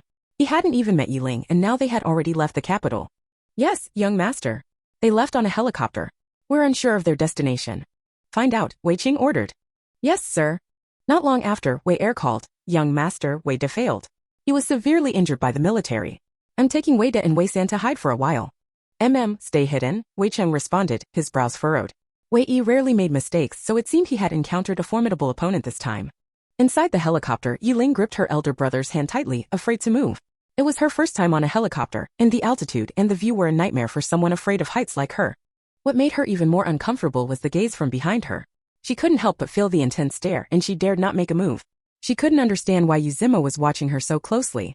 Though he sat in the back row, his gaze was too intense, and she found it impossible to ignore. She didn't understand why her uncle had sent him here. They didn't need his protection, what they needed was protection for her uncle himself. Big shot, stop staring. You're making the child embarrassed. Yuzimo's eyes flashed with amusement, but he still kept staring at her, not shifting his gaze. Yi Ling tried to shift in her seat but didn't dare move too much. She leaned closer to her elder brother and whispered, Big brother, now that he's here, a lot of things will be inconvenient. I wanted to show you the space. Night Jingyan chuckled, lowered his head slightly, and whispered back, it's fine. He knows about the space. He knows? Did uncle tell him? Yi Ling quickly glanced at Yuzimo, and when she saw him raise an eyebrow, she immediately looked away. I secretly let 4th and 5th brother into the space earlier. Night Jingyan was about to say something but held back. He's uncle's person, so we can trust him. Yi Ling nodded. Then big brother, do you want to see the space? There's been a lot of changes. If you stay inside longer, you might even break through to the 2nd level. Night Jingyan had been wondering about the true cultivation levels of Wen Yanchen and Night Jingyan. Now that Yi Ling mentioned it, he was even more curious about the changes in the space. Alright, I'll go in first. Yi Ling hurriedly sent her elder brother into the space. She hoped they could increase their cultivation as quickly as possible. Their conversation had been overheard by Yuzimo, who now moved to sit beside her and extended his arm for her to hold. Yi Ling hesitated for a moment but then grabbed his arm, feeling a little more at ease. Yuzimo tilted his head and teased, Miss Yi, you're transforming right in front of me. Aren't you worried I'll report this? Yi Ling turned to him and asked, are you planning to betray uncle? Yuzimo chuckled lightly. I have more than one superior. Yi Ling shrugged. Oh, then I'll contact uncle and tell him what you just said. She reached for her phone to call, glancing at Yuzimo. When she saw that he didn't stop her, she smirked and dialed. Hello, uncle, it's Yi Ling. What's the matter? Have you encountered trouble? Wen Yanchen, sitting in the co-pilot seat, laughed softly and exchanged amused glances with Night Jingyan, shaking their heads. Since Lu Hongbing was so protective of Yi Ling, he had arranged for Yuzimo to stay by her side as personal protection. Before they left, Yi Ling had provided him with some critical information and secretly given him a drink of spiritual spring water. Naturally, he would take extra care of her. Yi Ling turned to Yuzimo and asked, Uncle, does Captain you have many superiors? 2. He can be trusted. Yuzimo looked at her calmly. Yi Ling slightly turned her body, whispering, so he can enter the space too? Lu Hongbing replied, if you trust me, he can enter. I understand. Goodbye, Uncle. Since Uncle said he can be trusted, then he must be reliable. But still, I can't help but think too much. After all, in the book, the big shot is the villain. Though he's not described much, it's mentioned that he killed a lot of people, even if they deserved it. Yi Ling put the phone in her pocket and turned back to Yuzimo, giving him a playful wink. Are you upset that I called your superior in front of you? Big shot, did you smell that? I'm speaking in tea, hope you don't ruin my little act. Yuzimo's eyes flashed with surprise, but he quickly masked his emotions. When Yanchen and Night Jingyan were struggling to suppress their laughter, they both sighed, their faces filled with hidden amusement. Yuzimo, now composed, turned his head to hide the smile in his eyes. He glanced back at Yi Ling and said, I'm very generous. I won't hold a grudge over something so small. Yi Ling gave him a fake smile and then said to Night Jingyan, 3rd brother, I'm going in for a bit. You all should keep an eye out for any mutant birds outside. Okay. Yi Ling returned to the space, where she found her elder brother, 4th brother, and 5th brother sitting cross-legged under the fusong tree meditating. Yi Ling, come quickly. Mu Di waved at her as he ran toward the lake. What's going on, sister? Don't rush. Mu Di spoke in a hurry. Yiling was confused but followed him to the lake. Mu Di pointed at the lotus flowers and said, "Just before you left, a lotus leaf suddenly appeared in the lake. Mengxia and I were curious, so we stayed here to watch. To our surprise, the leaves grew rapidly and soon they bloomed. The largest and pinkest lotus might be a monster." A monster? Mu Di nodded seriously. Yes, a monster. Because it sings. It sings. Mu Di confirmed the song it hums is one we've never heard before and it's incredibly beautiful. After Mengxia heard it, she cried.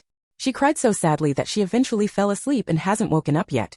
The song seems to stir up deep sorrow and fear in people's hearts. When I heard it, all I could think of was my parents being beaten. After the song ended, I realized my eyes were swollen from crying. Yiling listened carefully, growing more curious as she glanced at the lotus flower. It was indeed larger than the others, with 24 petals, each emitting a dazzling multicolored glow. Its fragrance filled the entire space, making it feel as though their breath smelled like lotus flowers. As she observed, the lotus suddenly shook, and a wave of emotion reached Yiling's mind. She realized that the lotus was expressing happiness, showing affection for her. She smiled, gently caressing its petals with her mind, then turned to Mu Di saying, "It's definitely gained intelligence. It's probably related to the Fusang tree and the spiritual spring water. This place is so full of spiritual energy that even the plants can awaken. But you all need to be careful, don't step on them. They're different from ordinary plants outside, but every one of them here is kind." Chapter 51, Overwhelmed, Nightling can't handle it anymore. Nightling had already realized that the Jade Bangle space was an incomplete independent world. Now because of her it was gradually repairing itself. This space was not like the ones mentioned in the novels she had read before, which were simply for planting or storing supplies. Currently the space lacked the balance of yin and yang and the 5 elements, so there was only daylight, no night. The daylight was a continuous white, with no blue skies, no clouds, no sun or moon, no stars. By contracting the heart of wood, she had infused the space with vitality, causing many plants to sprout from the dark soil, filling the place with life. Now she needed to contract the heart of ice. She was curious to see what changes would occur in the space once she contracted the heart of ice. She disappeared from Moody's side and returned to her room. She took out the heart of ice, which was the size of her fist. It was quite heavy in her hand, but there was no chill to it. Perhaps it hadn't been contracted yet, which was why it looked like a high-quality sapphire, radiating iridescent light. Without hesitation, she dripped a drop of her blood onto it. The blood was quickly absorbed. A blinding white light erupted from the heart of ice, then slowly floated up in her line of sight, turning into a white beam that vanished into her chest. Nightling quickly looked down at her chest, where a hexagonal snowflake mark had appeared, placed beautifully next to the heart of wood. She quietly waited for the changes in the space. 30 minutes passed and nothing happened. It wasn't that she felt nothing, her body alternated between cold and hot. When cold, her body felt frozen. When hot, her skin turned red. She wrapped herself tightly in a blanket, muttering, "Is it rejecting my body? It's possible. I am their medium. They have the right to choose their medium." She waited a little longer. Seeing no reaction from the space and the alternation between cold and hot becoming less frequent, she decided to leave the space. Before leaving, she glanced at her brothers. Seeing them all absorbed in their own worlds, she mentally notified everyone in the space. No one was allowed near the spiritual spring or the Fusang tree, and they must not disturb the Nightling brothers. Back on the helicopter, the body of the aircraft was rapidly descending. She swayed and fell directly into Yuzimo's arms. She noticed a group of strange birds attacking them from outside. Just as she was about to get up, a large hand pressed her down. "Stay still, there's a group of strange birds attacking us." As he spoke, the hands behind her waist pulled her in closer, securing the seatbelt. Then he resumed shooting at the strange birds outside. When Yanchen said, "While shooting, Lingling, you finally came out. If you hadn't, we might have run out of ammo. We've already been attacked 3 times. Although he was a level 2 ability user, he was a healer and strength type. For the strange birds in midair, shooting was his only option. Nightling quickly realized and replied, "Got it, I'll try to crush them directly." There were about 10 strange birds remaining. She stared at them and said, "Explode," and with a series of boom boom boom, the strange birds exploded one by one, their cores falling to the ground. Nightling immediately used her mind to send them into the space. The other 3 stared in astonishment. She was so powerful now? They had struggled against the birds, but except for Nightling, who was easily handling them with her ability, Yuzimo and Wen Yanchen struggled, as their abilities suited close combat, not ranged shooting. But Nightling simply said explode and the strong and ugly birds were easily destroyed by her. Wen Yanchen silently gave her a thumbs up. So strong he felt so weak in front of her. Night Jingyan laughed, "Haha, not bad Lingling, you're getting stronger." Yuzimo also gave her a thumbs up. "Great. Are you feeling okay?" Nightling, seeing that they were all praising her, smiled happily. "I feel like I can kill hundreds more strange birds. I still have other tricks I haven't tried." As she spoke, she tightened her thick down jacket, her lips trembling uncontrollably. Yuzimo immediately noticed something was wrong. "Are you cold? Have you got a fever?" "What? Fever? What happened to Lingling?" For ability users, a fever wasn't just a simple fever. When Yanchen turned to look at Nightling, who forced a smile. It's nothing, don't worry. Keep an eye on the strange birds outside. In the apocalypse, the strange birds dominate the sky and they won't allow metal birds, airplanes or helicopters in the air. Nijingyan frowned. Well, watch out for the birds, but what's going on with you? Yuzimo suddenly reached out and touched her forehead, his voice serious. Why is it so cold? What were you doing just now? At the mention of ice, when Yanchen and Nijingyan both thought of the heart of ice. Had she contracted it when she entered the space? Nightling trembled, her lips turning pale again. I just went to do something foolish. Who knew the reaction would be this intense? Third brother, can you turn up the temperature? She didn't expect the reaction to be so big. When I contracted the heart of wood, my whole body felt relaxed and I had endless strength. Hearing her thoughts, the three brothers understood what was happening. Nijingyan turned up the temperature to the maximum. Soon they were all sweating profusely, but Nightling still felt a bit cold, though it was better than before. Asterisk, asterisk, asterisk. In a certain armored unit in East China. Weiqi paced the room anxiously. Military Dr. Tao Nana was dizzy from his pacing. Weiqi, can you stop walking around? Your anxiety won't help. Weiqi looked at the pale-faced Yi Buishuan on the bed, glaring at Tao Nana. What should I do? He could die any moment. Can't you see how urgent this is? In such a large place, there's not even a healer around. Tao Nana took a deep breath, forcing herself to calm down, then said, Do you think we want to see him like this? You should be thankful for his strong physique, or he would have died already. She pointed outside. You've seen it. How many soldiers were killed by bites? The only survivor is him. Are we not anxious? If you yell at me again, I'll have you thrown out. Weiqi, good news. A lieutenant named Zhang ran in excited. We just got a call from the capital saying that Nightling and her brother are on their way. The higher-up specifically mentioned that the Night family siblings have a way to save Night Team. Brother, Night Team will be saved. Really? That's great. Weiqi immediately became excited. Tao Nana thought it was just another bad news, shaking her head. Even if they arrive, all they'll do is make things worse. If you want to hear something you don't like, I'll say this is just good news and that they can send him off on his final journey. Weiqi couldn't bear the words final journey and shouted at her again, Shut up, you don't know anything.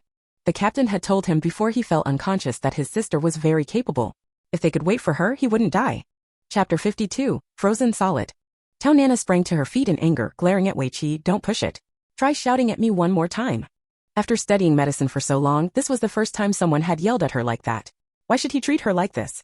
They had called every military doctor they could find to help save Yi Buishuan. What more did he want? Weiqi knew he had lost his temper. He quickly apologized, Sorry, I shouldn't have raised my voice. But I still need to say, just because you can't save him doesn't mean no one else can. Yi Jun said it himself, his sister is very capable. As long as she comes, he'll be saved. Tao Nana walked up to him. Fine, let me ask you this, is his sister a doctor? Is she a healing type ability user? And tell me, how long will it take for her to get here? All the airports and high-speed trains in the country have stopped, and the highways are blocked with collapsed pits. The airspace is even under attack by weird birds. How are they supposed to get here? Even if we can wait, can he wait? Weiqi, I know you're struggling with the reality, but you need to face it. Captain Zhang, who had been standing by, spoke up. Dr. Tao, they came by helicopter.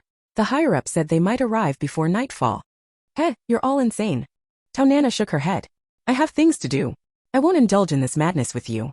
With that, she turned and left the room to check on the other patients. There had been too many casualties lately, and she had already spent too much time tending to Yi Buishuan. Weiqi didn't try to stop her but asked Captain Zhang, Did the higher-up say how long they've been on their way? Did they leave from the capital? Captain Zhang replied, They left 2 hours ago. The mysterious Captain Yu is also said to have arrived. He then glanced at Yi Buishuan lying on the bed. I hope our brother can hold on. By the way, Weiqi, I have to go out for a while. Some neighborhoods have been attacked by bizarre creatures. We need to check it out. I hope when I get back you're all still here and we can have a drink together. Weiqi patted his shoulder and reminded him, Stay safe. I hope all of you come back. There are a lot of wild boars and stray dogs around here. Don't let your guard down. We know. I'll head out now. See you. Weiqi watched Captain Zhang leave, his brows furrowing deeply. After leaving the shelter with Yi Buishuan, they had encountered several waves of mutated wild boars attacking. Each time they found them, the boars were feasting on humans, especially the elderly and children. Even a direct shot to their hearts wouldn't kill them. If it weren't for their abilities, they might have become the boar's next meal. Nightling's plight. Nightling was feeling terrible. Not only was she cold, but the temperature inside the helicopter was rapidly dropping because of her. To prevent the helicopter from freezing, she quickly retreated into the space. She knew she had acted impulsively. She had assumed that the ice heart would behave like the wood heart, with no adverse effects once contracted. But who knew the ice heart would react so violently? She quickly fetched some spiritual spring water and called for Wen Mingxia. She told her to put on warm clothes and go out. If she couldn't leave once she got to second brother, she should give him the spiritual spring water. When Mengxia saw Nightling, her hair frozen into icy blue strands and immediately panicked. What happened to you? Let me have them start a fire to warm you up. Nightling nodded, handing her the frozen spiritual spring water. Take this, I'll send you out soon. When Mengxia nodded, then ran out to bring Moody in. She also instructed the butler to set up a big stove. Soon, everyone in the space learned of Nightling's condition and rushed over to help her raise her body temperature. It didn't take long for the large stove to be ready. Nightling appeared beside it with a flash of light. She was so cold that her mind was blurry. In a daze, she told everyone, "Don't come near me, you'll get frostbite. I'll just sleep for a bit." Before falling unconscious, she sent Wen Mengxia and a box of bullets and supplies out. Moody, seeing Nightling completely frozen like an ice statue, couldn't help but cry. She rushed over to the fusang tree and woke up Night Jingyan. "I'm sorry, Mr. Knight. I didn't mean to disturb your training, but Nightling's in trouble." "What happened to her?" Night Jingyan's face changed and he stood up to leave.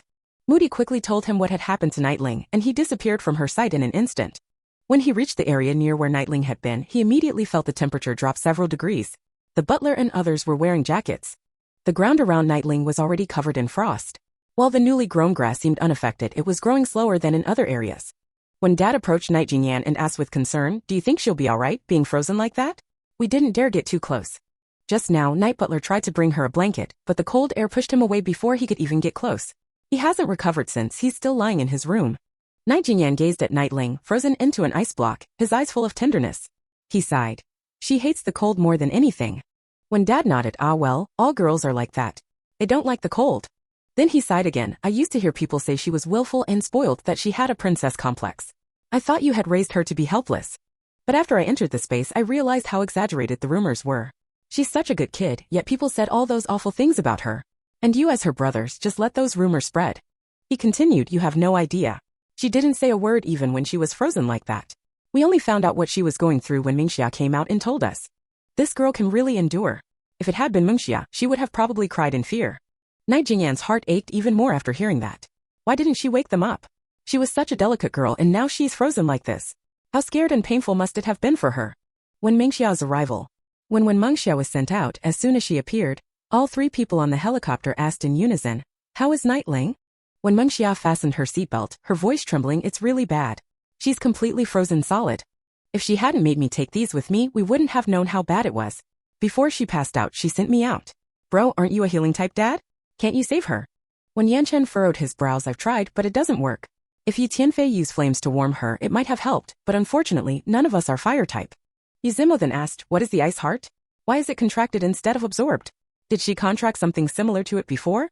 When Yanchen answered, "You can think of the ice heart like this. After obtaining it, you can freely use all ice elements. It's a heaven-defying thing. In our hands, it's just an ordinary gem. But in Nightling's hands, it can reveal its true power and unleash its real abilities." Yuzimo listened thoughtfully and then asked, "So, are there others like Earth Heart, Water Heart, Fire Heart, and so on?" When Yanchen nodded, Yuzimo asked again, "What are their shapes like? Maybe I can help keep an eye out." Chapter 53, Demanding Others' Achievements Right Away, Do You Think You're Entitled? Yuzimo stopped Wen Yanchen from speaking. "We don't know the shape either, none of us have seen it before," he said. Suddenly Yi Jinyan spoke, "Prepare for battle." When Yanchen and the others immediately entered battle mode. Wei Qi noticed that Yi Boxian's breathing was weakening, his blood pressure had dropped to 51, and it was making him frantic. Yi Boxian was in a near comatose state. If they didn't arrive soon, it would be too late. In desperation, Wei Qi ran outside and kept gazing at the sky. Just as he was losing hope, he finally heard the sound of a helicopter in the distance. His eyes reddened from excitement. They were here. They had finally arrived. Yi Jinyan and the others arrived at Yi Boxian's side at the fastest speed possible. Seeing his ashen face, they panicked.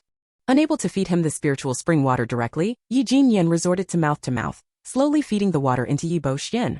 Gradually, his pulse and heartbeat started to stabilize. Wei Qi, seeing Yi Boxian's color returning to normal, collapsed onto the ground. Yuzimo quickly caught him. "Are you okay?" Wei Qi waved his hand weakly. "I'm just tired. You don't know he got bitten while saving me. If he sacrifices himself for me, I'll never forgive myself." He didn't ask what they used to help Yi Xian, since it was a secret from the Yi family, he wouldn't inquire. He just hoped Yi Xian would survive.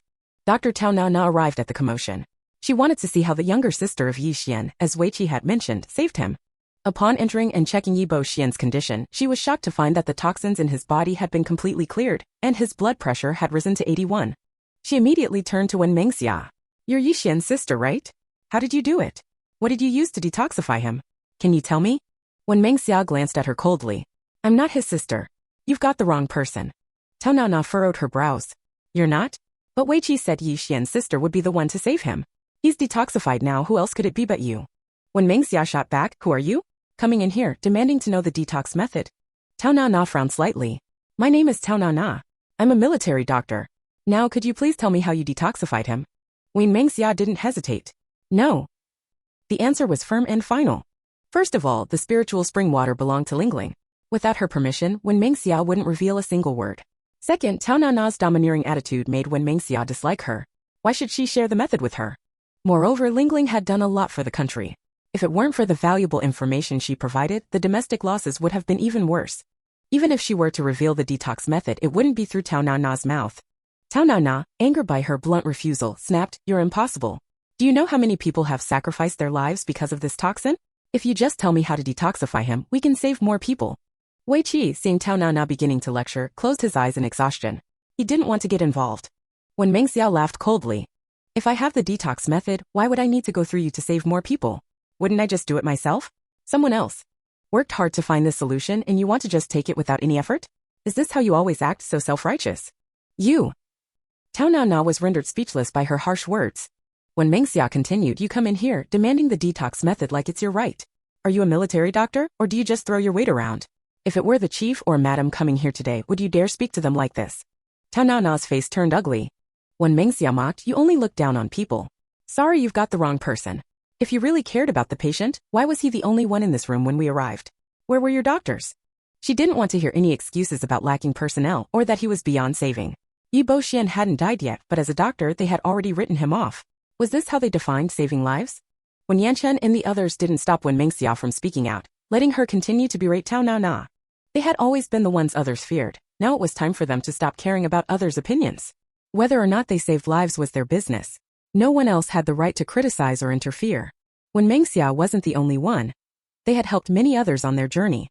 Even if they hadn't, it wasn't up to anyone to criticize them. Who didn't invest time and effort into acquiring their resources? Did people think these things came easily? Tao Na couldn't argue back against Wen Mengxia and looked around, seeing that none of the men even glanced at her. She felt aggrieved. These men with no manners were letting her get criticized like this. She turned to Wei Qi, come with me. I need to ask you something. Wei Qi, however, didn't comply. I say, Dr. Tao, can I please get some rest? You've eaten and rested, but I haven't had a bite of food since yesterday afternoon. I've been running around for Yi Xian. Even an Iron Man can't handle this. Tao Na, red-faced with anger, glared at the others and huffed, a bunch of heartless, selfish people. I'll report this to the higher-ups. When Meng Xia rolled her eyes. Hurry up and report it. Go right now. And while you're at it, report yourself too. Tao Na frowned. What do you mean by that? When Meng Xia moved closer. You said you're a military doctor. You've seen how many people have died from this toxin and you're desperate for the detox method to save more people. But I don't see your desperation. You still have time to put on makeup and groom yourself. She pointed at them. We rushed here non-stop to save him. We haven't even eaten and we've been fighting strange birds along the way. Which of us looks like you, all prim and proper? Don't tell me you're a doctor who doesn't need to fight. But doctors save lives, and especially those wounded by strange species. Do you think their bodies are spotless and clean? She suddenly grabbed Tao Na's hand. You look so clean with your perfectly applied makeup. Look at your hands, soft and delicate. You don't look like someone who's dedicated to saving lives. Tao Na, humiliated and angry, jerked her hand away, stepping back. I'm a surgeon. Who are you to question me about saving lives? And yes, I wear makeup because I like it. I keep myself tidy because I like cleanliness. What's it to you? When Mengxia smirked. If this were peaceful times, no one would care how you look. But right now, in this special time, your appearance is off-putting. Have you ever seen battlefield doctors looking as clean and neat as you? At that moment, 3 doctors walked in, one of whom appeared to be around 70 years old. He glanced at Tao Na and asked, Who are you? Are you an intern or a nurse? Tao Na immediately turned to him. Professor Lu, hello. I'm Tao Na, an intern doctor. I came here to check on the patient since their conditions aren't looking good. When Meng Xia raised an eyebrow at her. An intern doctor? Tao Na shot her a glare and turned to the professor and the director. Chapter 54. The situation here is quite dire. Academician Lu looked at Tao Nana and said, What are you doing here, an intern? There aren't enough hands up front, hurry over. Okay. Before leaving, Tao Nana shot a reluctant glare at Wen Mengxia and then left. The director whispered to Academician Lu, She's old Tao's granddaughter. Academician Lu glanced at the director, paused for a moment, and shook his head before walking over to check on Yi Buxuan's condition. After taking Yi Buxuan's pulse, Academician Lu flipped open Yi Buxuan's eyelids. A look of shock crossed his face, but he didn't say anything. Standing up straight, he addressed Yi Jinyan and the others, saying the danger period has passed. You don't need to worry. With that, he left with the director and the others. When Yanchen, his siblings, and Yi Jinyan all respectfully saw Academician Lu off at the door. Safe travels, Academician Lu. Weiqi stood up and said to them, let me take you to the cafeteria. There should still be food left. Uzmo spoke up, I'll go with you. I'll bring some food for them. Weiqi nodded and left the room with Uzmo. Yi Jinyan sat by Yi Bushwan's bed, looking at Wen Yanchen and said, the situation here is very bad. All the buildings along the Yangtze River have been destroyed, and the things hidden in the river were all shaken out. When Mengxia sat on a nearby chair, her expression serious. The most terrifying thing is the wild boars. As you saw, the mutated boars are devouring people in groups. When they first entered El City, they saw several waves of mutated boars attacking humans. When Mengxia had used ice arrows to kill many of them, but as they went deeper into El City, they realized what they'd encountered so far was just the tip of the iceberg. When Yanchen's face also grew serious. I've sent messages to my subordinates, but haven't gotten a reply. It's likely something has happened. Yi Jinyan took out his phone and called the Knight family's bodyguards. The call was quickly answered. He asked, is everyone still there? Yes, but the situation is not looking good. Third young master, when will you be here? By tomorrow at the latest. Can you hold on? We don't have much ammo left, 2 brothers have died, and 2 are severely injured. If we get attacked again, it's uncertain what will happen. Yi Jinyan was silent for a moment then said, I'll try to come tonight. How's the situation with the One family? Have you been in contact? Sorry, third young master. The One family's base was destroyed. By the time we got there, everyone was already dead. Yi Jinyan looked at Wen Yanchen. Wen Yanchen's expression darkened, clearly hearing the news. Yi Jinyan spoke to the person on the phone. All right, I understand. Stay safe, and once we arrive, you won't have to act separately anymore. After ending the call, he turned to Wen Yanchen. I remember the One family had a substantial base here. They invested a lot of manpower and resources. How could it have been wiped out? When Yanchen took a deep breath, walked over to the window, and spoke with a heavy tone, I had fuel, diesel, engine oil, and 200 tons of it stored here. There were 50 tons of coal, 5 years' worth of daily supplies, 100 tons of sugar and salt, and around 200 tons of rice and flour. We had 3 large warehouses hidden away. If no one was keeping an eye on us, it wouldn't have been discovered. Who could have wiped out my men and swallowed all those resources in just 2 days after the apocalypse began? If it wasn't the local government, then there's someone here in the city with a space power like Lingling. They not only have a massive space but also a strong combat ability. Yi Jinyan stood beside him. My family's base was attacked as well, which means our family is being targeted too. We need to head over as soon as possible. We can't afford to wait any longer. When Mengxia looked at both of them, we can head over first, then wait for Lingling to come out. Right now, we don't know when she'll be able to come out, or if this will have any impact on her. Yi Jinyan turned to look at his older brother. Let's hope they both wake up soon. Before long, Uzmo returned with a bag of steamed buns and pickled vegetables. The cafeteria has closed, so all that's left are these steamed buns. Please make do with them. These 3 were all born with a silver spoon in their mouths, so he wasn't sure how they'd react to steamed buns. To his surprise, all 3 walked over naturally, washed their hands, and then started eating. When Mengxia nodded enthusiastically, these buns are really delicious. I can eat too. But she ate too quickly and choked. When Yanchen patted her on the back. No one's fighting you for them, slow down. As he spoke, he pulled out a bottle of water from his coat pocket and handed it to her. Drink slowly. Yi Jinyan looked at Uzmo. Where's Weiqi? Uzmo took a bite of a steamed bun, his voice low. He just heard from the soldiers that a Captain Zhang, whom he knew, has been sacrificed. He's gone to check the situation. Yi Jinyan furrowed his brows. The situation here is far worse than in the capital. We can't leave yet. We should help as much as we can. Uzmo nodded. I heard the soldiers say that the cold hit so suddenly, over 100,000 people in the city froze to death. The attacks by mutated creatures have reached nearly 1 million. Many neighborhoods have no survivors. Knight sir, I know you 2 are level 2 ability users, among the strongest. But your combat experience is still lacking and your coordination needs improvement. I personally suggest that while we're here, we should go out and fight more to build experience. Yi Jinyan nodded. We were planning to do that. Inside the space, it was also unsettling. Not long ago, an earthquake shook the space, causing the livestock to panic and scatter everywhere. The housekeepers were too busy to chase after them. In the distance, a snow-capped mountain emerged from the ground. When a 1,000-meter-high snow mountain appeared, it actually started snowing in the space. This was the first time since entering the space that they needed to wear down jackets. This wasn't necessarily a bad thing. A slight drop in temperature was more in line with the real world for them, rather than the model-like world they had been in, where there was constant temperature and no night or coldness. Night Lingling, who had been frozen solid, began to thaw as the snow-capped mountain emerged. After an hour, her body temperature gradually returned to normal. The Yi family brothers, along with Moody and the others, gathered around, watching Night Lingling, who now looked like a frozen beauty. Her skin was so white and delicate, it seemed like a slight touch would cause it to break. She looked incredibly soft and tender. Moody suddenly remembered something and hurriedly said to Yi Jinyan, Lingling's clothes are wet. We need to take them off and change her into dry clothes or she'll get sick. Yi Jinyan nodded. I'll carry her to the room. Can you and Aunt help change her clothes? Moody's mother immediately replied, it's no trouble at all, it's what we should do. Yi Jinyan carefully lifted Night Lingling and started heading towards the villa. Night Tianfei stayed behind and instructed the housekeepers, make sure the livestock doesn't run towards the spiritual spring. Also, protect the vegetable and fruit gardens. Night Butler nodded in acknowledgement, we'll catch the livestock right away. Yi Yanling spoke up, I'll help you. It's a good opportunity to practice your abilities and get familiar with them while rounding up the animals. Chapter 55, The Long-Awaited Awakening of the Brother and Sister. The people in the space were all superhumans, but they lacked experience and didn't quite know how to use their abilities. Ye Yanling took the opportunity to teach them how to harness their powers.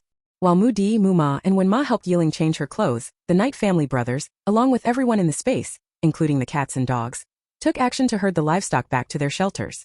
In Yiling's room asterisk. Wen Ma asked Mu Di to help Yiling sit up. This poor child has been through so much. Look at her down jacket, it's soaked through with water. How cold must it have been? Mu Ma struggled to remove Yiling's wet down pants, only managing to get one pair off after considerable effort. These pants are soaked through, she said. After taking off the heavy, drenched coat, Wen Ma threw it aside and continued undressing Yiling, layer by layer, lightweight down jacket, down vest, thick sweater, and then a thicker cotton sweater.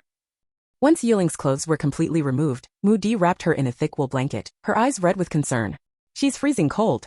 If she didn't still have a heartbeat, I'd almost think she's gone. Wen Ma brought the heater closer. I'll warm up the clothes she's going to wear before dressing her, she said. Gently stroking Yiling's face, Wen Ma added, she seems thinner again. I really liked her when she had more weight on her face. I'll have the chef make some nourishing soup for her to drink.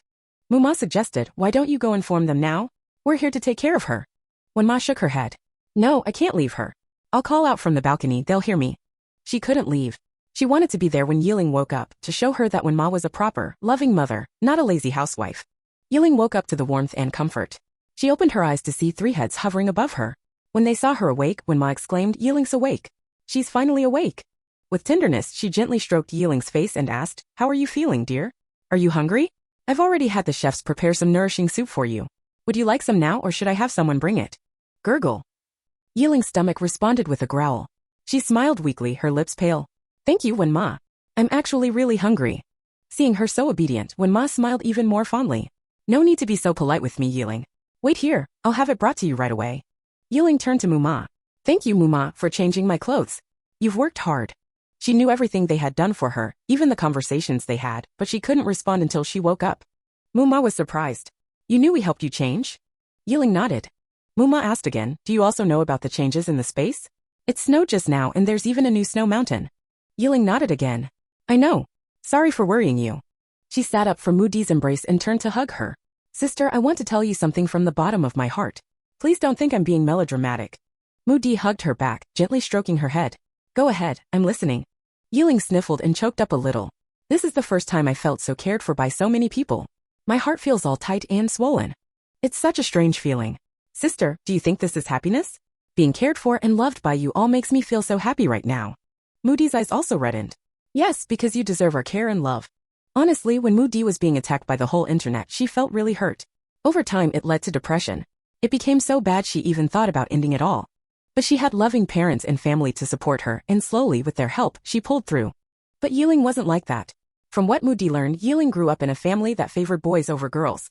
Before she went to college, she had never worn new clothes, just hand-me-downs from relatives. When there was food or eating out, her family never took her along. Her father often hit and scolded her for no reason. If he'd been drinking or lost at cards, he'd take it out on her. Later, Yiling worked as a janitor at a boxing gym, secretly learning self-defense. When her father tried to hit her again, she broke his leg, dislocated his arm, knocked him unconscious, and ran away with 1,000 yuan. After that, she stayed at college and never went back home.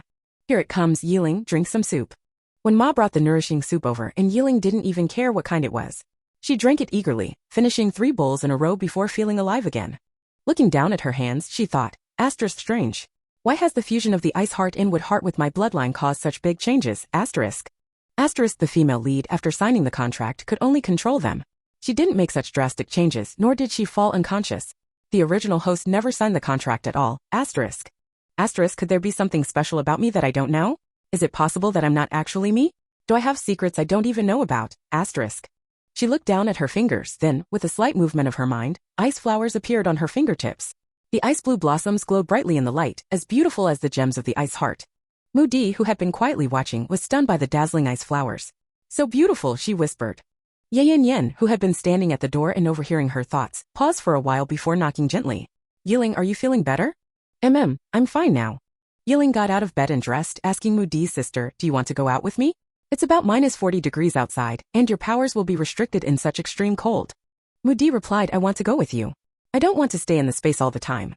If you get too comfortable, you end up becoming useless. Okay, then go put on some warm clothes. We'll head out soon. Asterisk. Meanwhile, Yen stirred slightly. Yen, who had been watching him, immediately held his hand and whispered, second brother? Asterisk. When Yanchen and Wenmonxia quickly moved over to check on Yen, only to see him slowly open his eyes. He opened his mouth but didn't speak. Yen said, don't rush to talk. Drink some water to soothe your throat. He took the cup from Wenmonxia, which contained spirit spring water, and held a straw to Yen's mouth. After he sipped, his eyes brightened. This is Lingling's spirit spring water. After finishing the cup, he asked, where's Lingling? Why isn't she here? He looked toward the door, but it was empty. She's in the space. She'll be out soon. Yen couldn't tell second brother about Lingling's ordeal. He couldn't let his emotions get too stirred up right now. He asked, is there anything else uncomfortable? Yen, ever so perceptive, noticed Yen's eyes lower when he answered and immediately knew something had happened to Lingling. What happened to her? I want the truth. While Yen hesitated, a familiar, cheerful voice came from outside. Second brother, what do you want to know? Lingling ran in from outside, squeezed past Yen, and sat beside Yen, her damp eyes staring at him intently. Asterisk. Second brother's lost weight, a lot. He's not as handsome as before. Asterisk. Yen looked at her, thinking, asterisk, you've lost weight too. How did you lose so much? Your chin is so sharp now. Asterisk. Lingling reached out to grab Yen's wrist, checking his condition in a very professional manner. Asterisk. Although I don't know medicine, I can still give him vitality. As long as there's vitality, all the hidden ailments will disappear. Asterisk. Yen felt the warm current from her wrist spread throughout his body. He knew that during this time, Lingling must have gone through a lot. Chapter 56. Terrifying mutated miasma. Stood not far away, rubbing her eyes in disbelief. She couldn't believe what she was seeing. She had just seen 5 people descend from the Yi family's helicopter, 3 men and 2 women. Wasn't that helicopter always stationed here? Hadn't it always been occupied? She thought for a moment before turning to find. She had a strong feeling that the Yi family members had some secrets. As she turned to leave, paused for a moment, then turned to, and asked, is there a female doctor here?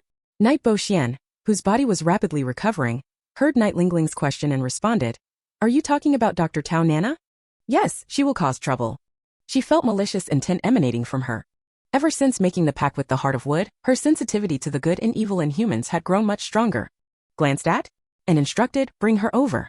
With a flash, disappeared from the room. Being adept in both wind and lightning abilities, he was the perfect choice to handle this task. S eyes darkened as she heard Tao Nana's name. I knew I wouldn't dislike someone for no reason. She's just too self-righteous. She then explained to the trouble Tao Nana had caused before, adding, Lingling, don't tell her anything. She doesn't deserve it. Night Lingling smiled faintly, I'm not a saint and I can tell good from bad. I'm only soft-hearted towards genuinely pitiful people. Besides, I've already told my uncle the antidote and he'll handle it. Let go of me. Tao Nana was dragged in by, struggling fiercely. She glared at them, what are you trying to do? I warn you, I'm a military doctor. This is a military base, not a place where you can just act however you want. Sat up and looked at her, Dr. Tao, what did you see just now? Only then did Tao Nana notice that Night Bo-Xian was sitting up, his complexion rosy, far from the lifeless figure she had seen earlier. She couldn't help but glance at, again, wondering what kind of antidote she had used. How could it be so miraculous? But as soon as she thought of how this miraculous remedy wasn't being shared, she looked down on them, disdainful. A bunch of selfish little people. I didn't see anything. She struggled again but pressed her shoulder firmly, preventing her from moving. Night team, is this how you treat a military doctor? While you were unconscious, we were busy taking care of you and this is how you repay us. Night Lingling stood up and approached her, her eyes curious as she asked, you have a lot of hostility toward us. Have we had any conflicts before? The book didn't mention this, Dr. Tao Nana. Looks like we've triggered some new plot here. Tao Nana looked at Night Lingling, her gaze stunned. The other girl's eyes were so clear, so pure. This clarity, devoid of impurities, was something she hadn't even seen in children. This girl exuded an ethereal aura, like a little elf from the forest, lively and beautiful, making one want to capture her and study her closely. She scoffed coldly. She, Tao Nana, had been treated like a queen all her life. When had she ever been treated this way? She glared at Night Lingling, trying to smear me on our first meeting? Who are you? Me? Night Lingling pointed to herself and took a step back, smiling lightly. Who I am doesn't matter. What matters is that you should forget everything you just saw. She then glanced at her older brother who nodded slightly. Tao Nana's eyes slowly glazed over and she fainted. Night? Apologized. Sorry, I'm still not very skilled at using psychic energy to erase memories. I'll try not to make people faint next time. He instructed. To take Tao Nana back, then turned to Night Bo Xian. We can't stay here. Let's go to our base. Have you completed your mission? Night Bo Xian nodded. It's done. Though there was an accident on the way back. Sorry, I've made you worry. They had rushed from the capital and it had cost them a lot. Night Lingling smiled lightly. We're family. No need to apologize. Does second brother have any other tasks? I want to stay here a little longer. I've noticed this city is covered in miasma. Though it's night, I can still see the miasma and Dean energy in the air. I need to purify the air here, or the city will be destroyed. Miasma? Purify. The air is filled with miasma? I don't see it at all. And? Spoke at the same time. Suddenly? Seemed to realize something. So the black mist we saw before was miasma? No, that was purine energy. It affects plants and animals a lot, but not as seriously as the miasma here. She looked at them. Though there are many strange species in the capital, have you noticed? Whether they are soldiers or mutated beings, as long as you attack their heart, they can be killed. That's because their mutation speed is slow and their defenses haven't fully evolved. But here, it's different. The plants and animals here are highly aggressive because the Yin energy here contains mutated miasma. This miasma is extremely harmful to humans. It slowly causes kidney failure, and the nervous, metabolic, and digestive systems gradually stop working. Seeing their serious expressions, she continued, if you see someone with decaying skin and a bluish face, it means they've absorbed too much miasma and can't survive anymore. On the other hand, the plants and animals here, when combined with the mutated miasma, become much stronger. Their attacks and defenses reach their peak. Though I've only just arrived, I've already deduced the general situation of the city from the Yin energy and miasma in the air. The military casualties here are much higher than in other places, and similarly, the number of civilian deaths is also much higher. You should understand why. The mutated miasma weakens the soldiers' and mutants' combat abilities. One side is too weak and the other side is too strong. With these two extremes in one city, it's only a matter of time before the weaker side is wiped out. Quickly asked, if we breathe it in, will we end up like you said? Night Lingling shook her head. No. Because you have double protection within you. This miasma won't harm you. After all, you've been drinking the spiritual spring water and receiving the blessing of the Fusang tree's divine energy. You're practically immune to all poisons. But I can't tell them that. If they don't keep this secret and others find out, it could bring disaster upon them. Everyone. They didn't know how to express their feelings. Immunity to poisons. This ability was simply too extraordinary, meaning they could ignore all poisonous food and miasma in this world. Ye Jinjian didn't focus too much on this issue but instead asked Night Lingling, do you know why there's mutated miasma here? How can the people here defend against it? Will wearing masks help? Night Lingling looked toward the northeast and said, if it's just ordinary miasma, masks can block some of it, but it's not a long-term solution. It's best to leave the city. But she shook her head. L City is located downstream of the Yangtze River. The riverbed here has a lot of toxic waste. This recent earthquake has shaken it all out. The miasma they release is already harmful to the body. Plus, this city has many ancient tombs. After the earthquake, the miasma from the tombs has also been released. Adding to that the Yin energy rising from the ground, these three poisonous gases combined, who can resist them? Hashtag chapter 57. My fiancé can only be Qi Yiling. Yiling's ability to detect the anomaly in L City was closely linked to her contract with the Heart of Wood and the Yin Yang Pearl in her mind. The black fish had always been drawn to Yin energy and miasma, but it had never communicated such clear information to her before, nor had she understood it in such detail. It was the Heart of Wood and the white fish that provided her with this insight. The white fish represented Yang, while the Heart of Wood symbolized vitality. Both were natural nemesis of Yin energy. They were extremely sensitive to Yin elements and even expressed strong disgust toward them. One was rapidly processing information in her mind, while the other radiated waves of heat on her chest, both signaling their aversion. In contrast, the black fish was brimming with excitement, eagerly absorbing the miasma and Yin energy in the air while urging her to seek out places with even denser miasma. Since she possessed these treasures and had the ability to purify the miasma, she couldn't just stand by and do nothing. She wasn't cold-blooded. Even though she didn't want to get involved, she couldn't bear the thought of millions of people perishing under the onslaught of miasma and strange creatures. Hearing her explanation, Yi Jingyan made a decisive call. All right, we'll stay here for a while. Lingling, do whatever you need to. We'll back you up. When Yanqing added, and us too. Lingling, just tell us what you need, and we'll follow your lead. They didn't see themselves as saints, but they also couldn't stand idly by while millions of people faced death. Yi Ling gazed at the night sky. Wait here for me. I need to purify the area under that large tree ahead. After that, we'll leave. Before leaving, I need to cleanse this place of miasma and Yin energy, so the wounded have a chance to survive. She turned to Yu Buishuan. I'll send you back to the spatial dimension. Meditate under the fusang tree for a while. By the way, the time ratio inside the space is now 10 to 1, 10 hours inside equals 1 hour outside. So you'll have enough time. Capital City.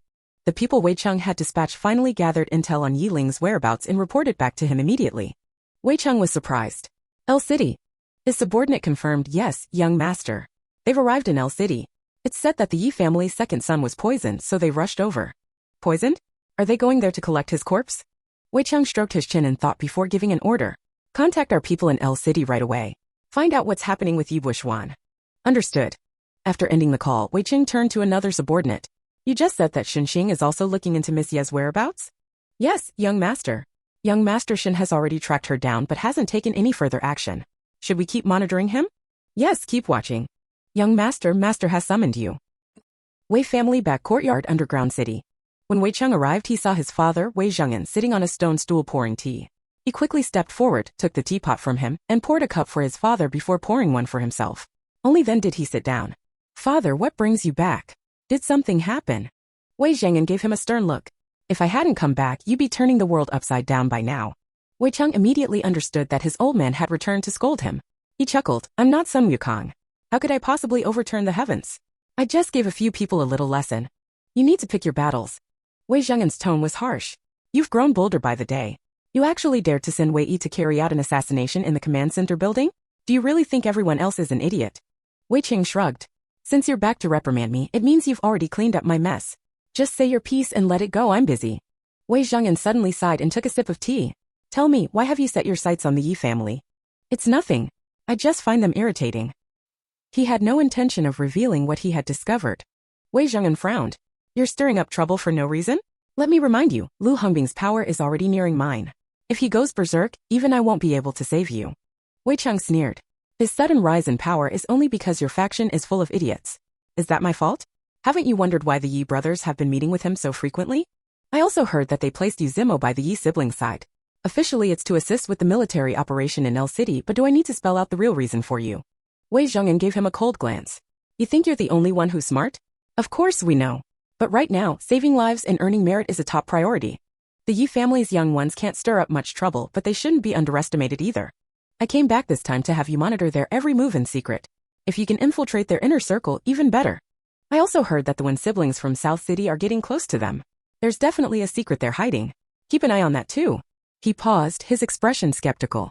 But strangely, the other members of the Wen family seem to have disappeared into thin air. We haven't heard anything about Old One. Wei Cheng raised an eyebrow but said nothing. Disappeared? If Lin Lan was telling the truth, then they were all hiding in Yi Ling's spatial dimension. Aside from their own people, who else could find them? Oh, and one more thing, the Gu family has recently allied with us. To strengthen our ties, you should spend more time with Miss Gu. If everything checks out, you should marry her as soon as possible. Wei Zhengyan's expression was serious. These are chaotic times and things will only get worse. Forming alliances with the strong is the only way to ensure survival. Wei Cheng, what did you just say? You want me to get close to Miss Gu? And even marry her? Wei Cheng, of all people, was now being used as a political marriage tool? This had to be the most ridiculous thing he'd heard in years. Wei Zhengyan frowned. What, you're unwilling? Just marry her and do as you please outside, she won't interfere. Wei Cheng scoffed. Forget the fact that I already have a fiancé. Let's talk about the real issue. Miss Gu is bisexual and has a never-ending stream of lovers. And you want me to marry her? Bang! Wei Zhengyan slammed the stone table, glaring at him. Don't bring up someone who's already dead. We verbally annulled that engagement years ago. You don't have a fiancé, do you understand? Wei Cheng sneered and stood up, looking down at his father. My fiancé can only be Qi Yiling. If she's really dead, then I'll remain single for the rest of my life. That's nonsense. Wei Zhengyan stood as well, glaring at him. What kind of game are you playing? She died when she was only a year old and you were just 5. You barely met her a few times and you don't even remember what she looked like. And now you're telling me you'll stay single for her. Wei Cheng didn't bother arguing. One thing was certain, he would never agree to a marriage alliance with the Gu family. Father, alliances don't have to be sealed through marriage. Your old-school mindset is outdated. Of course, if you insist on a Gu family alliance, why not have Big Brother marry her instead? He's already dead inside, he doesn't care who he marries. Perfect match. One emotionally dead, the other sleeping around. A match made in heaven. Wei Zhengyan raised his hand to hit him, but Wei Cheng dodged easily. You little punk. You think I can't handle you? Get out. Wei Cheng grinned. Got it. Want me to roll out sideways or forward? Get lost. Chapter 58, It Will Protect You. In L City. After Nightling absorbed and purified all the miasma and yin energy from the area above the camp, she placed her hand on the trunk of the phoenix tree, and the vitality of the wood heart slowly flowed into the tree. The once slanted tree with its silent, lifeless branches started to straighten visibly as the vitality entered its trunk. The withered leaves fell one by one, and new tender leaves began to sprout rapidly. As the tender leaves grew, the tree trunk also continued to rise. What was once a tree that 2 people could barely wrap their arms around quickly became so large that it required 3 people to embrace. Those standing 1,000 meters away were awestruck by Nightling's power. Her strength had already reached such a monstrous level? No, it wasn't her own strength, it was the power of the wood heart and the divine power of the sacred tree in the space that had enabled this. She was simply borrowing their strength. The only ones who didn't understand Nightling's true power were Yuzimo and Weiji. They watched in awe as the phoenix tree, originally 15 meters tall, grew to over 30 meters in an incredibly short time. Its branches now spread over the dormitory and the track. Weiji stared at the small figure beneath the tree. Was this really the kind of power humans were supposed to have? He had never heard of an ability that could be so extraordinary. When Mumxia whispered to Mudi, "Did you see that? The phoenix leaves are emitting a glow. The tree that Nightling purified shouldn't mutate anymore." Mudi focused intently on the tree. "It won't mutate. I can sense that the tree has gained intelligence with Nightling's help. It's grateful." She paused before continuing, "I think I understand what Nightling is trying to do." When Mengxia quickly asked, "What's she trying to do?" She couldn't sense the core changes in the tree as she wasn't a wood element ability user, but Mudi was. With her upgraded abilities, she could even sense the emotions of plants. When Yanchen, Yuzimo, and the others all turned to look at Mudi, Mudi noticed the flashing light on the tree's trunk. Nightling is saving it and giving it a bit of divine power. As long as it's not bombarded, it will protect this area and prevent the miasma and yin energy from contaminating it. If I'm not wrong, Nightling hopes this phoenix tree will replace her in purifying the miasma here. If it keeps growing, it will become the guardian deity of L City. When Mingxia was shocked, "It's that powerful?" Mudi nodded. "I'm not exaggerating. If it continues to grow, the people of this city will be protected from the miasma and yin energy. This tree is 102 years old, and it was suffering terribly from the miasma and yin energy. Now Nightling has revived it and made it intelligent. It will show its gratitude by protecting this area." Night Tianfei glanced at Mudi surprised. This famous celebrity was smarter than he expected. She was a good person. Yuzimo and the others narrowed their eyes. This was unbelievable. What had once been an ordinary phoenix tree had now gained intelligence and was transforming into a demon tree. Who knows, it might become a divine tree in many years. Was this still the world they knew? The commotion had drawn the attention of soldiers and doctors from the front. When they saw the glowing phoenix tree, they thought they had gone to the wrong place. By this time, Nightling had already withdrawn her hand and stood beneath the tree, addressing the leader of the group. "Are you the political commissar here?" Her voice was crisp and gentle, with no trace of aggression, creating a sense of warmth and familiarity, making it hard to be on guard. Night Bo Xian had been quietly released from the space, and he, along with Night Jingyan and Yuzimo, arrived beside her almost simultaneously. The political commissar didn't recognize Nightling. Without the men standing beside her, her words would have no weight, and the commissar wouldn't take her seriously. Sure enough, when the political commissar saw Yuzimo and Night Bo Xian standing next to her, he walked over alone. "I am. Who are you?" Nightling gave a polite smile. "Hello, my name is Nightling, and this is my second brother, Night Bo Xian." The political commissar nodded, his sharp gaze softening into a kinder, more approachable expression. Nightling looked up at the phoenix tree. "You need to protect this tree. Don't harm it. It has gained intelligence and it can distinguish between good and evil." "Gained intelligence? A demon?" The political commissar quickly looked up at the tall, erect tree. Nightling continued, "Don't be afraid. It's here to protect you. As long as you don't attack or harm it, it will guard this little piece of land. The miasma here is highly harmful to humans, but this tree can purify it. You can place your injured people beneath it, and within a day, the miasma in their bodies will be cleansed. You can also stay here for a while to clear the miasma in your bodies. Otherwise, none of you will survive for a month." The political commissar's face changed. He lowered his voice. "Is that true?" Night Bo Xian spoke up from the side. "Political commissar, my sister never lies. Look at me, I was on the brink of death. After the miasma and toxins were cleared from my body, I'm able to fight again." Yuzimo nodded. "I can vouch for her. Political commissar, she's helping you." Before the political commissar could respond, Nightling lowered her voice and spoke quickly. "The entire L City is surrounded by mutated miasma. If you stay here, no one can escape. Even if you try to run now, it's too late." The political commissar's face turned pale. Suddenly, he realized something. He asked Nightling, "So this tree can purify the miasma in people's bodies no matter how many people there are?" "No, it can purify up to 10,000 people a day." "Good. I know what to do. And this extreme cold won't affect it." "No." Nightling said no more and turned to Night Jingyan. "Big brother, we should leave now. I can feel the intense miasma coming from the Yangtze River. If we don't purify it quickly, this city will be destroyed in less than half a month." The Knight family brothers and Yuzumo's faces changed and they wanted to leave immediately. Before they left, Nightling gave the political commissar a sidelong glance. Although doing this will make him doubt my true power in the apocalypse, the one with the stronger fist is the one with the truth. Letting them know in advance that I'm not someone they can easily control isn't a bad thing. Moreover, what I need to do now is to follow my heart and act freely. There's no right or wrong. If I want to do something, I'll do it. This mindset is very Taoist. Go with the flow, don't be afraid to act, and only by doing this will the Tao heart stay firm. None of the people, including Nightling herself, noticed that her eyes suddenly turned pitch black for a moment before quickly returning to normal. Night Jingyan, Wen Yanchen, and the others approached. Let's go, but we need a car. The helicopter won't fit. The political commissar heard this and said, there's a car in the parking lot. I'll have someone take you there. Though they didn't know exactly what Nightling had done, she had indeed helped them tremendously. As long as the phoenix tree remained, they would be able to save more people. Chapter 59, Moody's dismay. Could he have been replaced?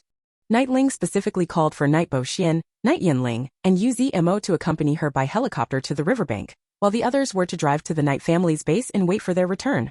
Before parting ways, Nightling handed Night Jingyan a backpack from her space, explaining that it contained what they would need.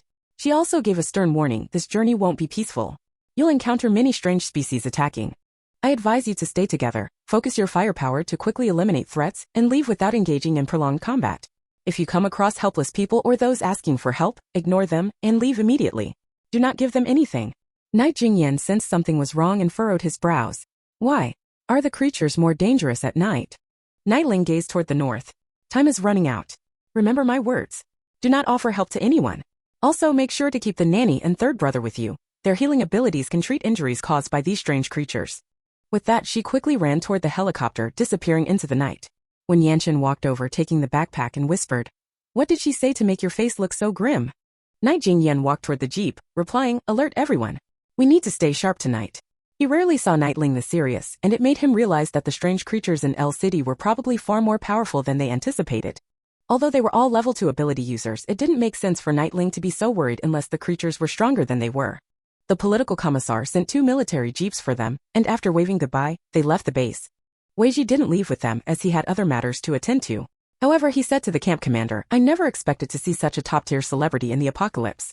She's even more stunning in person than in the videos. This is the first time I've seen a celebrity since the apocalypse. I should have asked for a selfie, after all, she's my idol. The camp commander patted his shoulder and jokingly scolded him, look at the time, still chasing stars.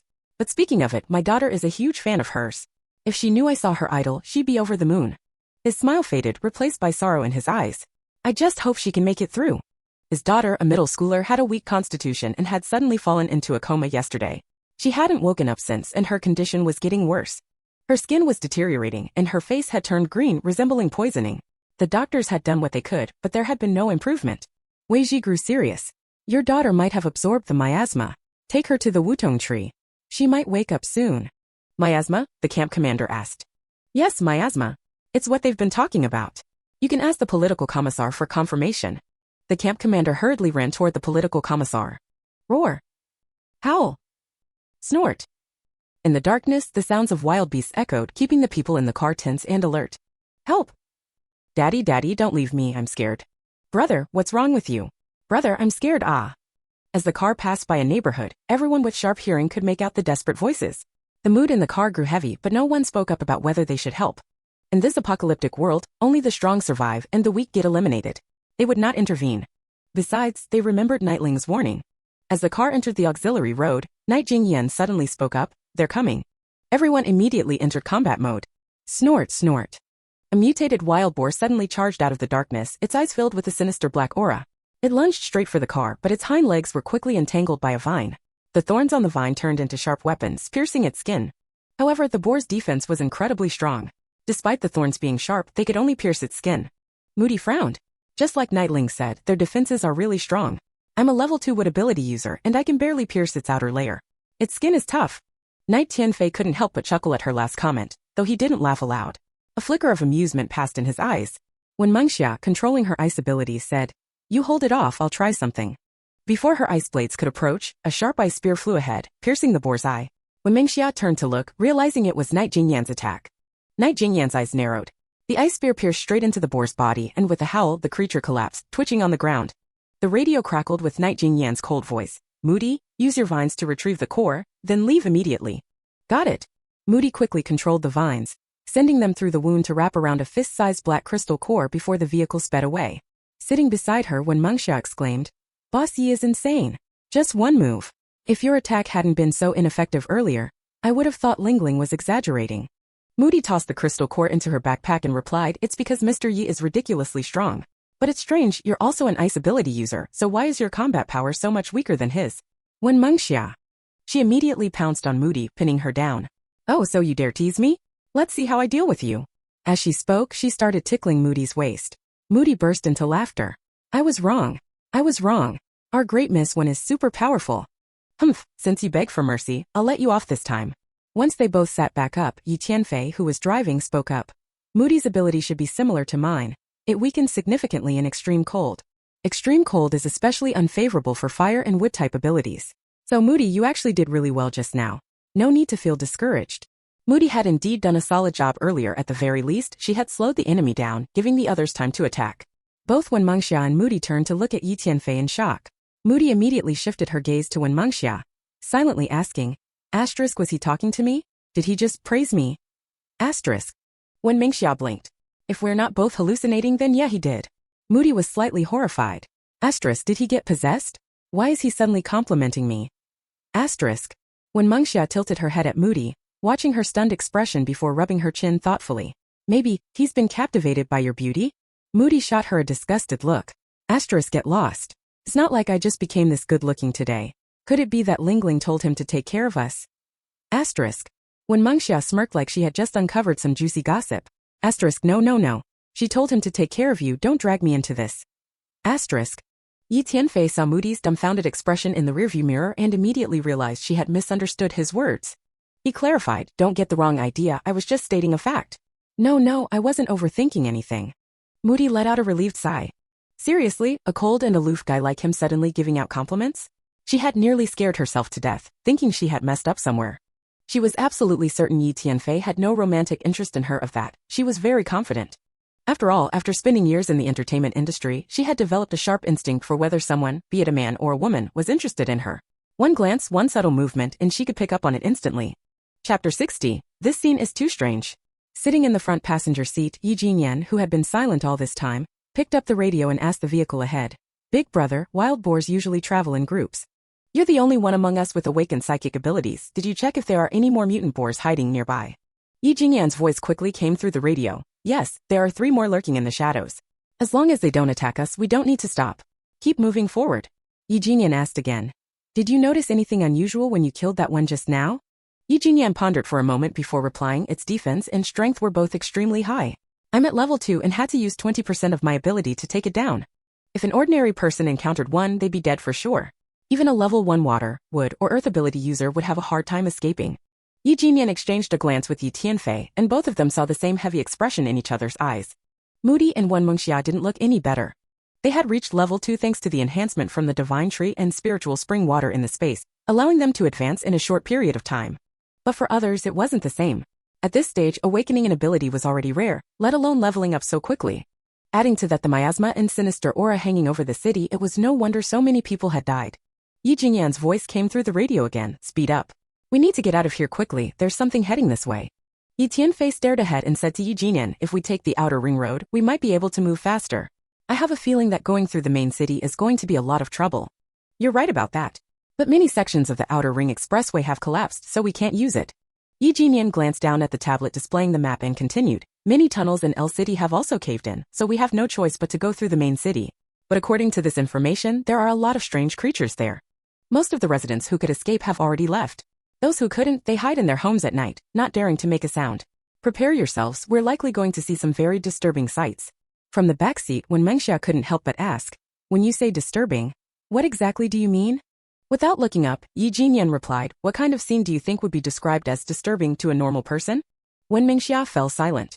Since the apocalypse started, she had already seen plenty of unsettling things. But for a doctor to specifically say something was disturbing, she didn't even want to imagine what it could be. Night fell over L City, bringing with it an eerie cold. Snowflakes drifted down, and the entire city was shrouded in darkness, resembling an abandoned ghost town. As they approached the main city, they finally heard noises, but they were anything but good. Screams and gunfire rang out around them. Yi Jinyan had been scanning the surroundings with his psychic abilities. After briefly sweeping a nearby intersection, he continued monitoring the area. Suddenly, when Yanqing spoke up, there are 3 soldiers over there. Shouldn't we go save them? Yi Jingyan. Yi Jingyan's voice came through the radio. Big brother, are we just going to leave them? The 3 soldiers are carrying a wounded girl. They're injured. If we don't help, they won't make it through the night. Yi Jingyan. He scanned that street again. It was completely empty. Why were both of them saying they saw 3 soldiers and a girl? Then Yi Tianfei's startled voice came through the radio. That girl is Lingling. Screech. The tires screeched as the convoy came to an abrupt halt. When Yanqing also slammed the brakes, his tone grave. I see her too. She's hurt. Weren't they supposed to be by the river? Where are Bo Xian and the others? Yi Jingyan sensed that Yi Tianfei and the others were about to get out of the car. He quickly spoke into the radio. Nobody move. Stay in your seats. Yi Jingyan's voice came through, on the verge of losing control. Didn't you see? Lingling is injured. She's covered in blood. Inside the car, Moody, Wen Mingxia, and Yi Tianfei all spoke anxiously at once. The strange dogs behind them are getting closer. If we don't get out now, they're done for. Yi Jingyan swept his psychic senses over the street again. It was still completely empty. His tone darkened. Everyone calm down. You all see 3 soldiers and a girl? What do they look like? Where are they right now? Yi Tianfei quickly responded through the radio. You really can't see them? 3 soldiers. 2 are providing cover while the other is carrying Lingling, running in our direction. One of the covering soldiers has a deep wound on his abdomen from a sharp claw, and he's bleeding heavily. Behind them, there are 5 massive mutant dogs. Their faces are human and they're grinning. Their expressions are twisted, lecherous, bloodthirsty, like they're toying with their prey. Yi Tianfei felt a chill run down his spine. Seeing human-faced dogs chasing people in the darkness, it was the kind of nightmare fuel that would send anyone into a panic. Yi Jingyan added, the gunfire is coming from them. Looks like they're running low on bullets. Gunfire? 5 eerie dogs. Yi Jingyan was starting to wonder if he had gone deaf or blind. Everything they were describing, he neither saw nor heard any of it. He turned to Wen Yanqing, his expression grave. You see and hear them too? Wen Yanqing noticed his reaction and suddenly became serious. Wait, you don't hear the gunfire? You don't see the soldiers and Lingling? Yi Jingyan shook his head. The intersection is completely empty. There's nothing there. Yi Jingyan spoke into the radio. Big brother, if you hesitate any longer, Lingling will be bitten. As he spoke, he reached for the door handle, ready to get out. Yi Tianfei had already unfastened his seatbelt, preparing to follow Yi Jingyan. One of the soldiers had been knocked down by the eerie dogs behind them, and the soldier carrying Lingling was barely able to keep running. Lingling was losing more and more blood. They couldn't afford to wait any longer. Stay in your seats. Yi Jingyan's commanding voice instantly stunned the 2 brothers. Their eldest brother had only ever used that tone in high-stakes meetings. Now he was ordering them with it.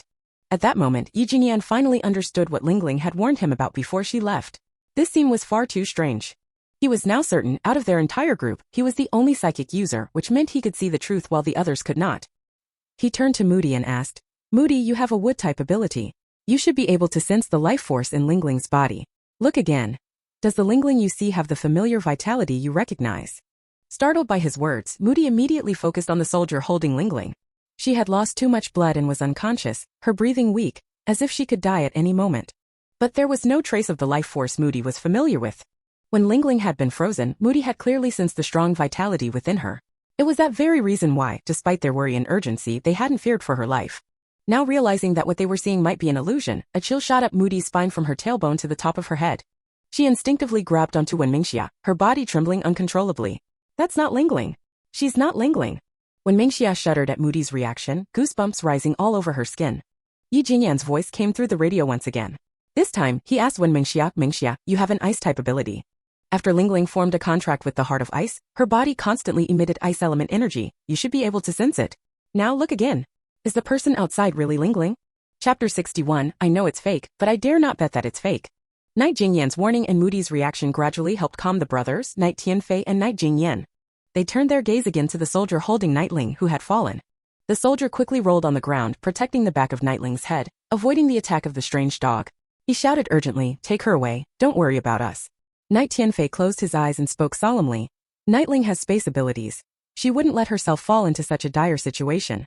Second brother and fifth brother wouldn't abandon her either, unless they're both dead. Also, Captain Yu said he would protect Nightling so he would never leave her. The fact that all 3 are absent doesn't add up.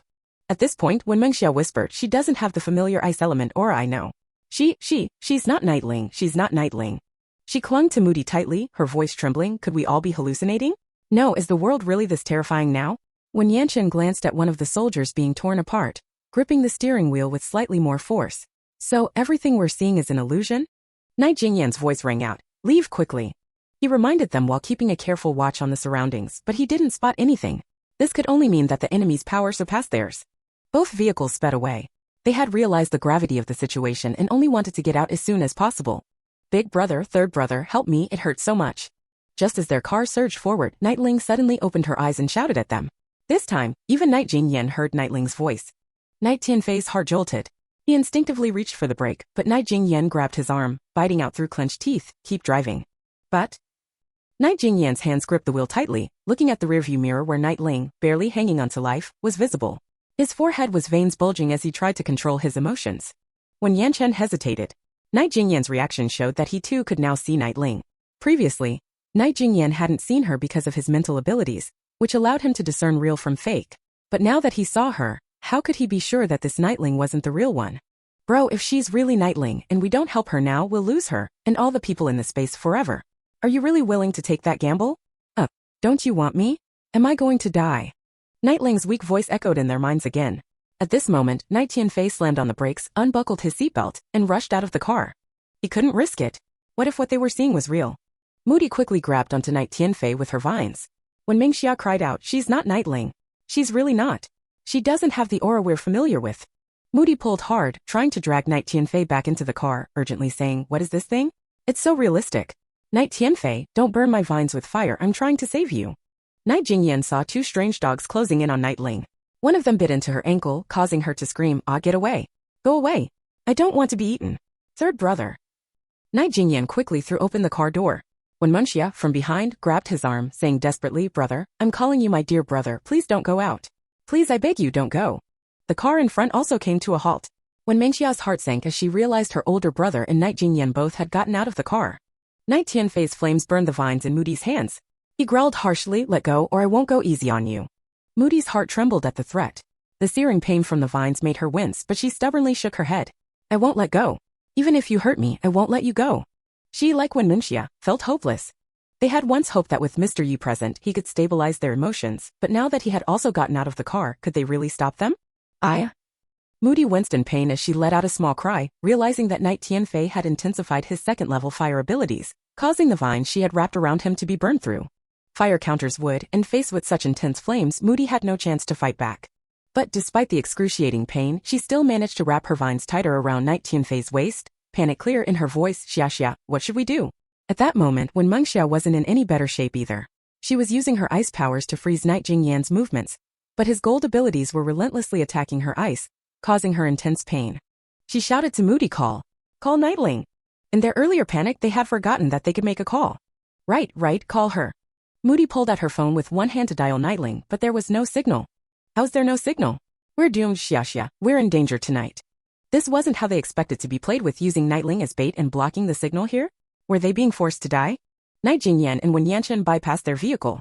Moody saw Night Jingyan holding an ice spear, his eyes cold as he stared ahead. Moody, trying to hold back her fear, stretched out two vines to grab onto Night Jingyan and Wen Yanchen's legs. She gave Night Jingyan a mournful look, pleading, Mr. Yi, please don't go, she's really not Nightling. She was on the verge of collapsing. Night Tianfei kept attacking her vines, and Night Jingyan and Wen Yanchen were both combat-type ability users. How could she, a wood-type, be a match for them? She was only being tortured. She had prepared herself to be attacked by Night Jingyan, but instead, he said, I know. Ha! Night Jingyan turned his head toward Moody in the car. I know she's not Nightling. You did well, but you still need to let go of us. I need to figure out exactly what's going on. Are you sure? Moody didn't want them to go, but she didn't dare defy Night Jingyan's words, so she quietly withdrew her vines. Night Jingyan nodded. Let go of them too. Oh. Moody quickly let go of Night Tianfei and Wen Yanchen, then patted Wen Mingxia's shoulder. You should let him go too. Though when Mengxia was reluctant, she still chose to trust Night Jingyan. Once she let go, she whispered to Moody, if they get hurt, we'll drag them into the car and escape. How's your driving? Moody hesitated. I can drive, but I haven't done it much. When Mengxia said, as long as you can drive, that's fine. We'll get out of the car and follow them. If any of them get injured, you'll use your vines to get them in the car immediately. Okay, I'll follow your lead. As they both got out of the car, the chilling cold hit them, making them shiver as they kept an eye on their surroundings. Night Jingyan and Wen Yanchen had already begun battling the strange dogs while Nightling lay on the snow, barely alive. The snow beneath her was stained with blood, and under the headlights, her body still twitched slightly. This scene made Moody and Wen Mengxia question whether their judgment had been wrong. If this was an illusion, was it really this convincing? Night Jingyan rushed over and carefully lifted Nightling into his arms, panic in his eyes. Nightling? Nightling, wake up.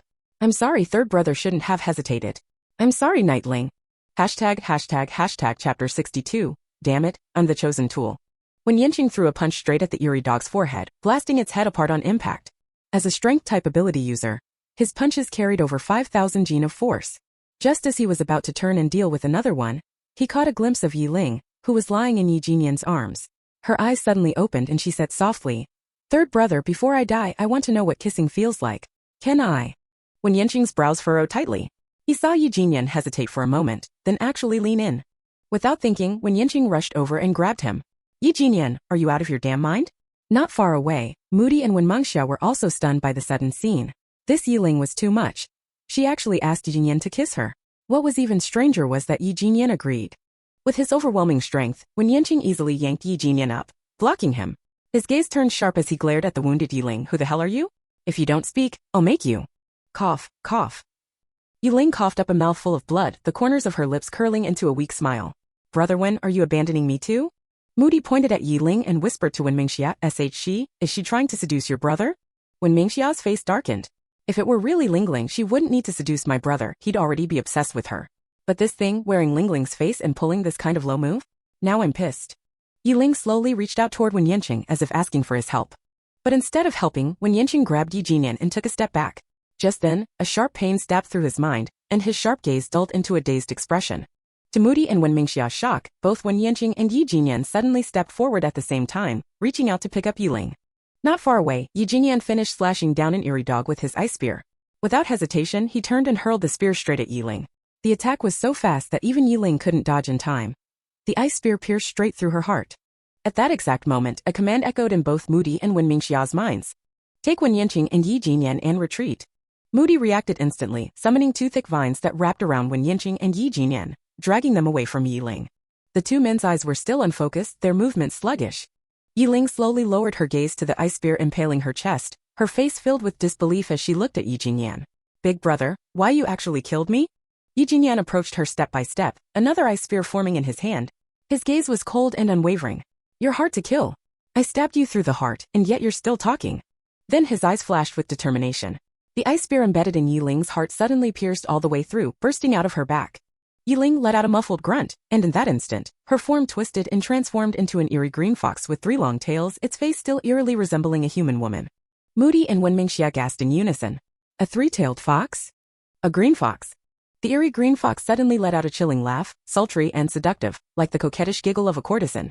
Everyone except Yi Jinyan felt their vision blur for a moment. The fox shattered the ice spear impaling it, stared at Yi Jinyan for a few seconds, then suddenly leapt into the darkness and disappeared.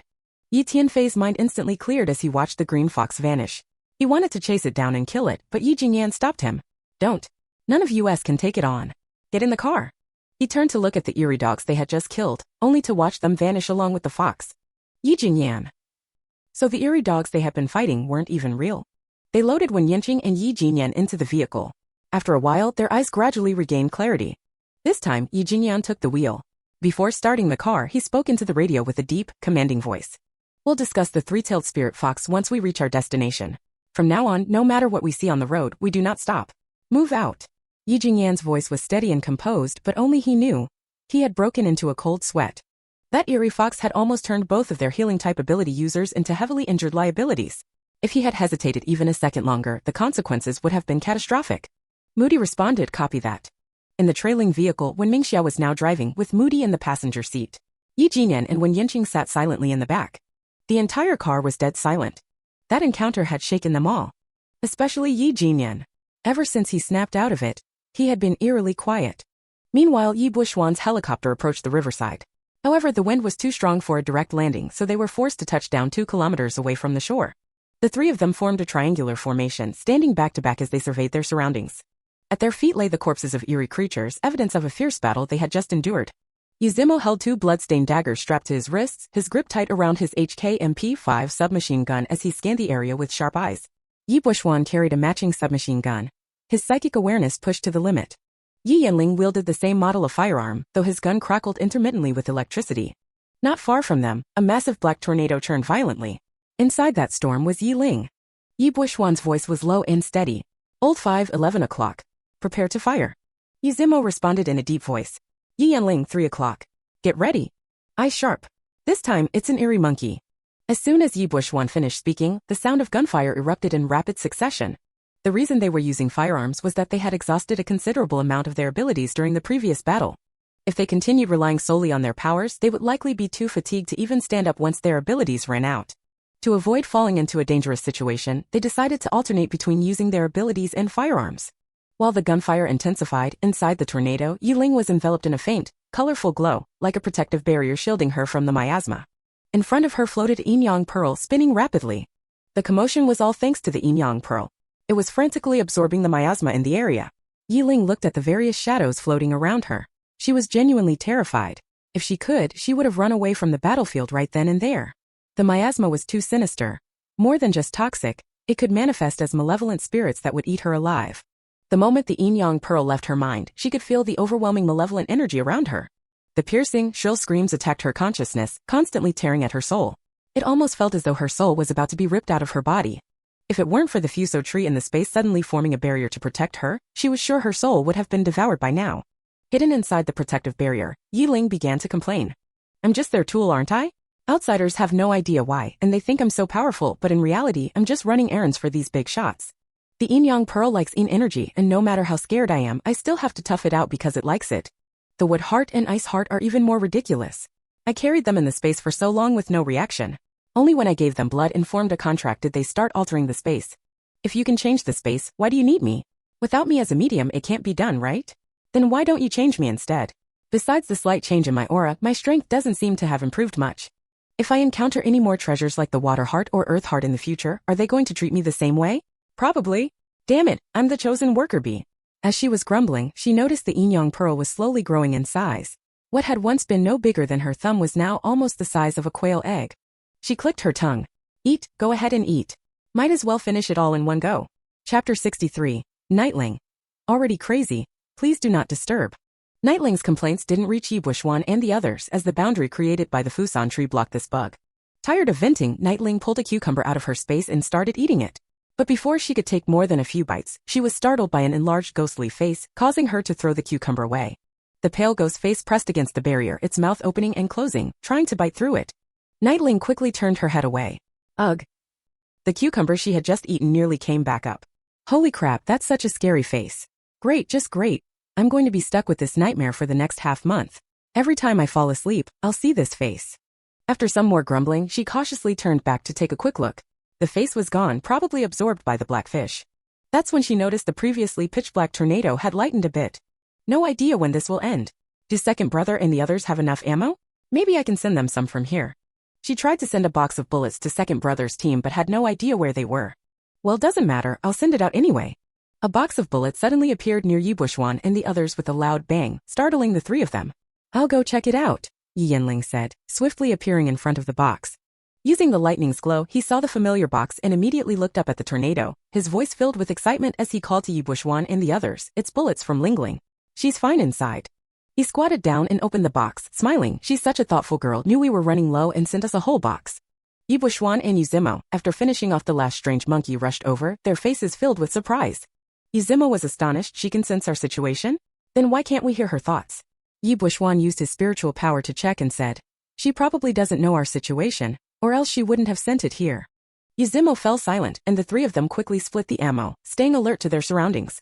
Yi Yanling asked Yi Bushwan, second brother, use your spiritual power to check on Lingling. How much longer will she be inside? Yi Bushwan furrowed his brows. It won't end anytime soon.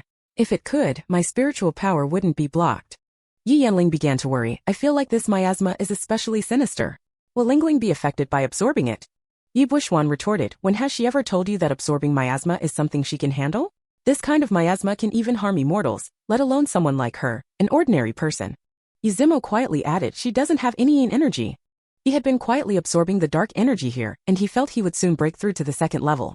He wasn't in a rush to leave, he felt quite comfortable here. Hearing this, Yi Yanling felt a bit reassured but then vented his frustration. What the hell is going on here? Why are there so many weird things?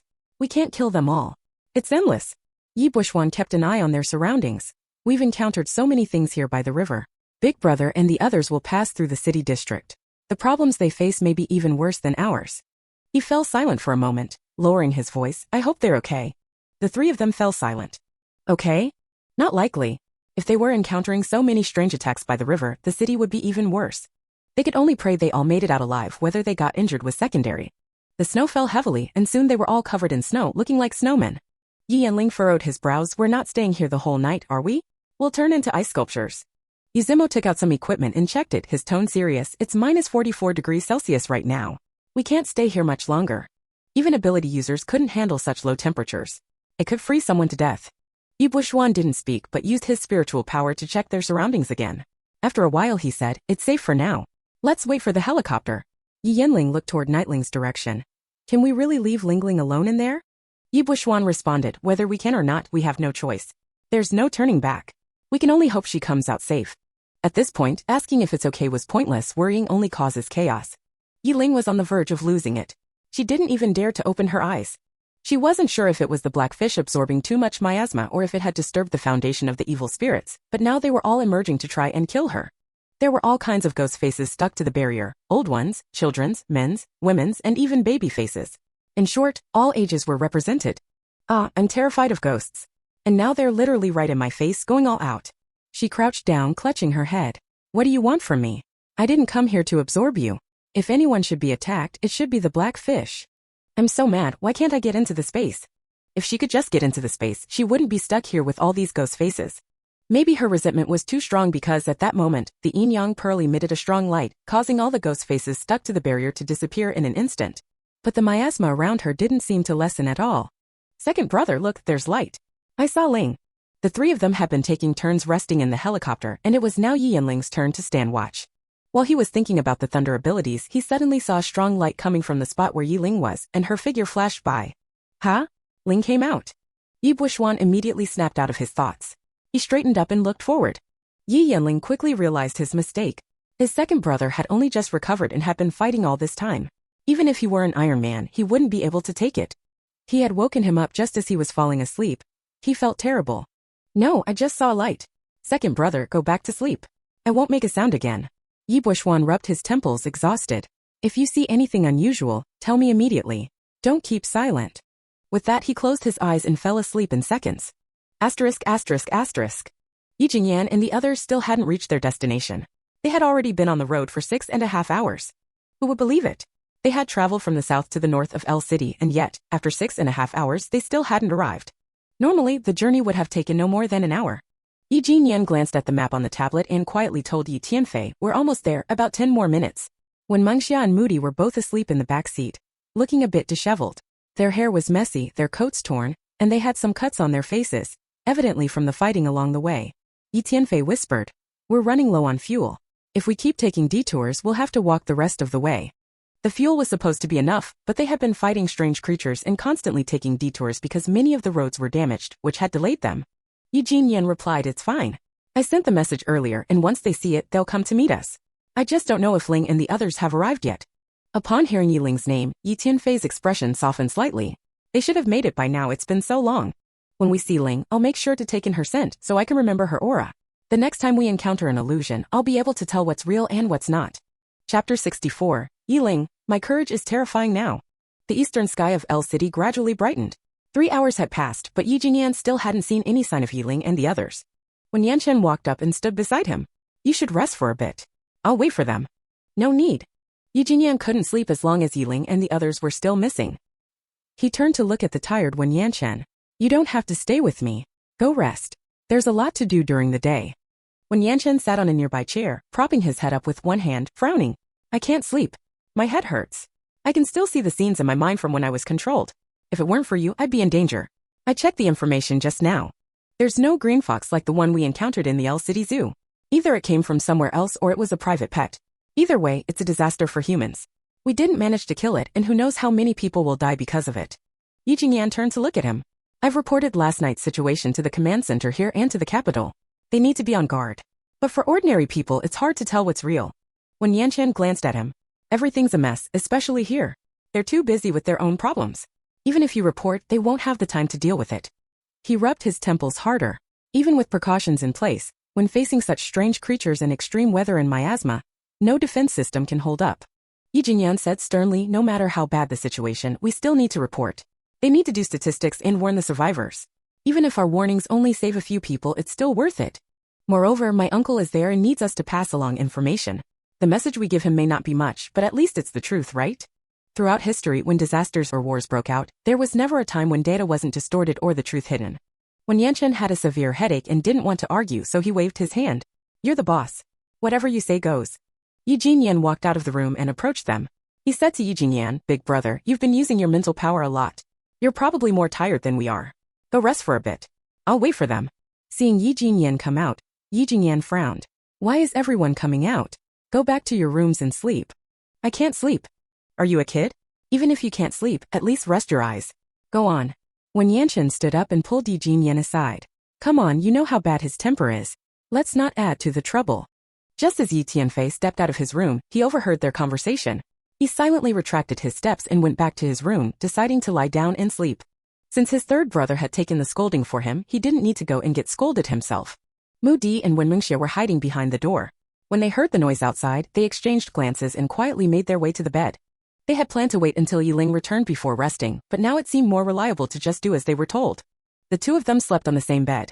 Mu Di, holding Wen Mingxia, whispered, Mr. Ye's aura is so strong. He can scold Mr. Wen and the famous surgeon with ease. I can't even imagine how intense it must have been outside. Wen Mingxia suppressed a laugh and whispered, how shameless. I can totally imagine it. They both chuckled softly before falling into a deep sleep. Asterisk, asterisk, asterisk. Yiling's night had been quite thrilling. She had been forced to encounter every kind of monster imaginable. By the time dawn came, she had become numb to the ghost faces. She could confidently say that after this, nothing would scare her anymore. Her courage had been toughened. When the yin-yang pearl stopped spinning, a transparent water droplet floated in front of Yiling. Yiling raised an eyebrow slightly. Could it be what she thought it was? She reached out and took it, the transparent water droplet lying quietly in her palm, and she felt a coolness and dampness. She extended another finger and gently moved it, causing the water droplet to shift aside, but the spot it had been resting on didn't feel damp. How magical. Could this be the heart of water? It's so easy to get. Then she shook her head. No, without the yin-yang pearl I'd never even see the heart of water, let alone get it. And it's in the Yangtze River. She picked it up and gently squeezed it, and it even had some bounce to it. Oh my, it's soft. It won't pop with just a poke, right? Is this really the heart of water? She carefully put it away, not daring to touch it anymore. She was beginning to doubt if this was really the heart of water. At that moment, the yin-yang pearl returned to her mind, and the protective barrier disappeared. Without the barrier's protection, a cold gust immediately rushed in, drilling into her body from every direction. Nightling wasn't afraid of the cold now. After all, she had the heart of ice, a treasure of great power. The only reason she wore a down jacket was to blend in. She looked up at the clear sky and smiled. The yin-yang pearl is amazing. It made the whole sky clear. Taking a deep breath, the long mist fresh air made her feel quite good. It feels like the snowflakes have become whiter too. She thought to herself, the miasma here has been resolved, but the yin energy below will still appear. However, those yin energies won't harm the city's foundation in the short term, so there's no need to worry. Next, I'll head to the ancient tomb. Once the miasma there is absorbed, I'll give some power to the ancient trees over 100 years old, and this city will be saved. Just thinking about the great thing she was doing made her so happy that she danced with excitement. Haha, even though I'm relying on the blackfish to do good deeds, we are one. Lingling, you're finally out. Before Nightling could respond, she was tightly embraced by someone. The impact caused both of them to fall into the snow. Asterisk cough cough, cough. Fifth, cough. Brother, you, asterisk. Nightling struggled for breath under the weight of the large figure, her face turning red from the cough. Yi Yanling held the back of her head with one hand, grinning foolishly. Oops, my mistake. I'm just too excited. Yi Bushwan and Yu Zimo arrived a bit slower, and when they saw Nightling nearly suffocating under Yi Yanling, they quickly rushed to pull him away. Yi Bushwan shoved Yi Yanling aside angrily, saying, You little brat, what are you doing? We only have one precious treasure.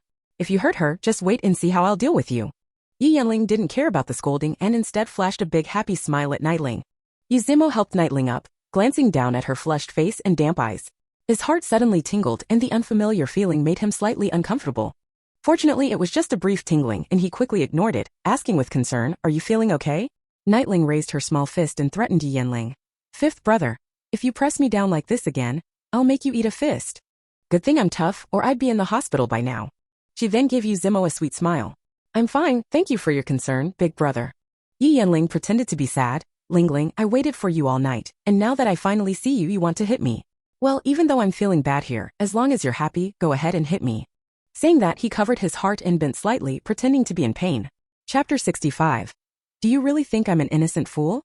Yi Bushwan stood between the two of them, looking at Nightling. Is the problem solved? Nightling nodded and pointed to the sky. Look, even though it's still cloudy, don't you think the air here is much cleaner?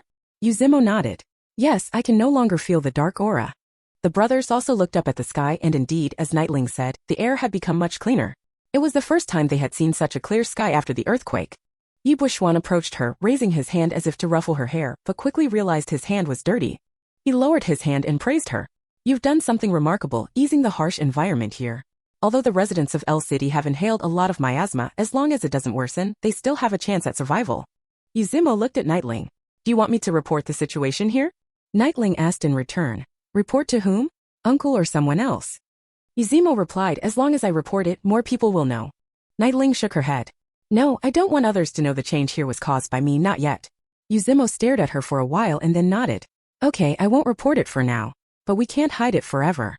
With such a big change here, and the power you've granted to that phoenix tree, the higher-ups will definitely notice. Once they investigate, I'll have to report it. Nightling shrugged. As long as they don't force me to do things I don't want to, it's fine if they know. Plus, with Uncle as my big backup, who would dare force me? If things get bad, I'll just hide in the space. Everyone important is there, and I won't need to worry about threats. The way Nightling confidently spoke about her powerful backup amused the brothers. Yi Yanling chuckled. Lingling, actually you have more than one big backup, so you don't need to worry about being forced. Really? More than one? Who else? Yi Buishuan interrupted them. Let's get on the helicopter first. He grabbed Nightling's sleeve and led her to the helicopter, pointing to a large area of bodies nearby. Last night, while you were dealing with the miasma, a lot of strange creatures suddenly appeared to attack you. Their strength and speed were more than 10 times that of before, and most of them were about twice the size. Their growth rate is too fast. When Weiqi and I encountered those strange dogs at the shelter, we only needed one shot to handle them. Yuzimo added from the side.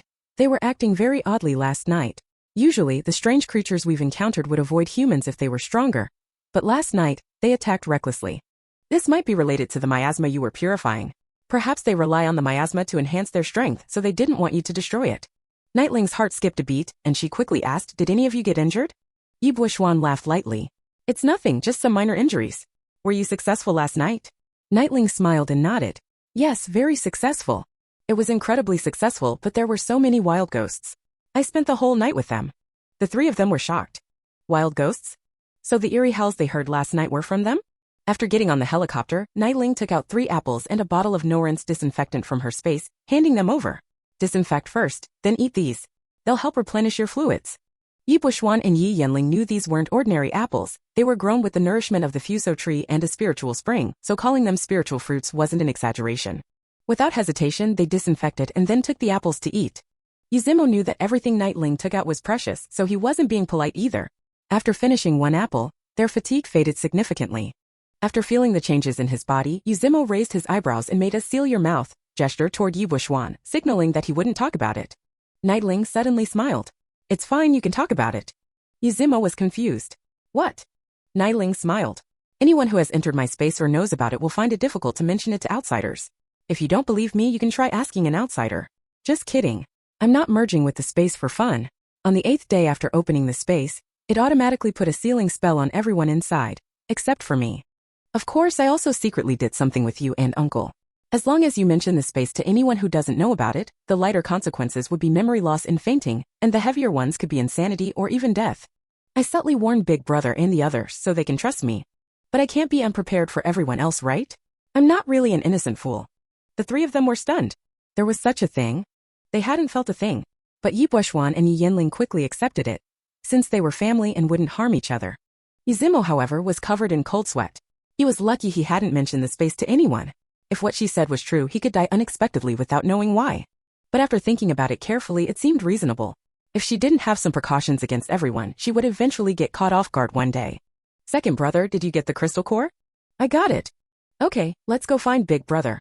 At 8 a.m., Yi Jingyan finally heard the sound of a helicopter.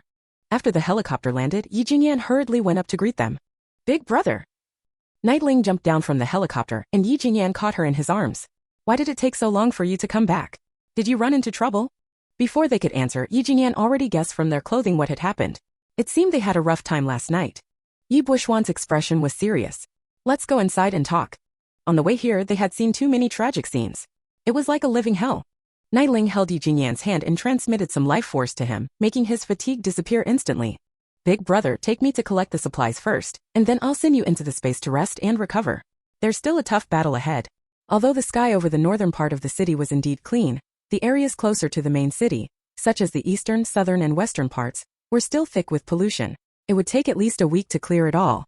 Yi Buishuan looked at Yuzimo. Let's go rest over there. Yuzimo understood his meaning and nodded before following them. At the entrance of the warehouse, the Knight family bodyguards were standing guard. Miss Young Master, would you like to go in now? Yes, open the door. Nightling looked at the bodyguard Night Rabbit, whose skin was starting to rot and whose face had turned green. You've been infected by the miasma. Let me help you clean it out. Night Rabbit paused for a moment, then immediately knelt on one knee. Thank you, Mississippi. He had been pushing through the pain, his entire body feeling like it had been sliced by knives. He had already resigned himself to dying in L City. Nightling gestured for him to rise, placing her hand on his back. A thick cloud of black smoke was drawn out from Night Rabbit's body. Chapter 66. Wow, so many supplies. After Yiling cleared the miasma from Yi Tu's body and gave him a bit of life force, the blue and rotting areas on his face visibly disappeared. Yi Tu could clearly feel his body changing. He lowered his head, his eyes reddening slightly, his hands tightly gripping to keep his emotions from spilling out. But inside he was conflicted. He still couldn't believe that he had been saved by the young lady. Deep down, he silently told himself that from now on his life belonged to her. Even if she had humiliated him before, beating and scolding him, he no longer held it against her. Yi Tu was the fourth-ranked core bodyguard of the Yi family, ranked by the Chinese zodiac. His strength was naturally also fourth. Because of his delicate appearance, the young lady had teased him multiple times in the past. She would often make physical contact with him, and every time he resisted, he would be humiliated again. After telling the eldest young master about this, Yi Tu was reassigned to another post to distance himself from the young lady. He thought the issue was over, but things only got worse from there. The young lady had secretly drugged him and then tied him up. She had poured hot wax on his chest, whipped him, and even placed an iron collar around his neck. Had it not been for his duties and status, he would have killed her long ago. He had never been humiliated like that. Fortunately, things didn't escalate further, and the fourth and fifth young masters arrived just in time to save him. Later, he learned that the young lady had been confined by the eldest young master. Yiling didn't know any of this. She withdrew her hand and looked at Yi Tu with clear eyes. Call the others over. I'll help you clear the miasma from their bodies too. Yi Tu lowered his head. Thank you, young lady. Yi Jingyan observed their subtle expressions without a word. Yiling was open and honest while Yi Tu gradually relaxed, his tense body unwinding. Yi Jingyan subtly pressed his lips together, silent. The previous Yiling had done so many outrageous things that, had it not been for him holding her back, her reputation would have been ruined even more. Yi Tu was one of the victims, and he understood Yi Tu's grievances. So he tried to make up for it in other ways. As for the current Yiling, after observing her many times in secret, Yi Jingyan was certain she was the same Yiling from childhood. However, after age 13, he was sure that her soul had been swapped.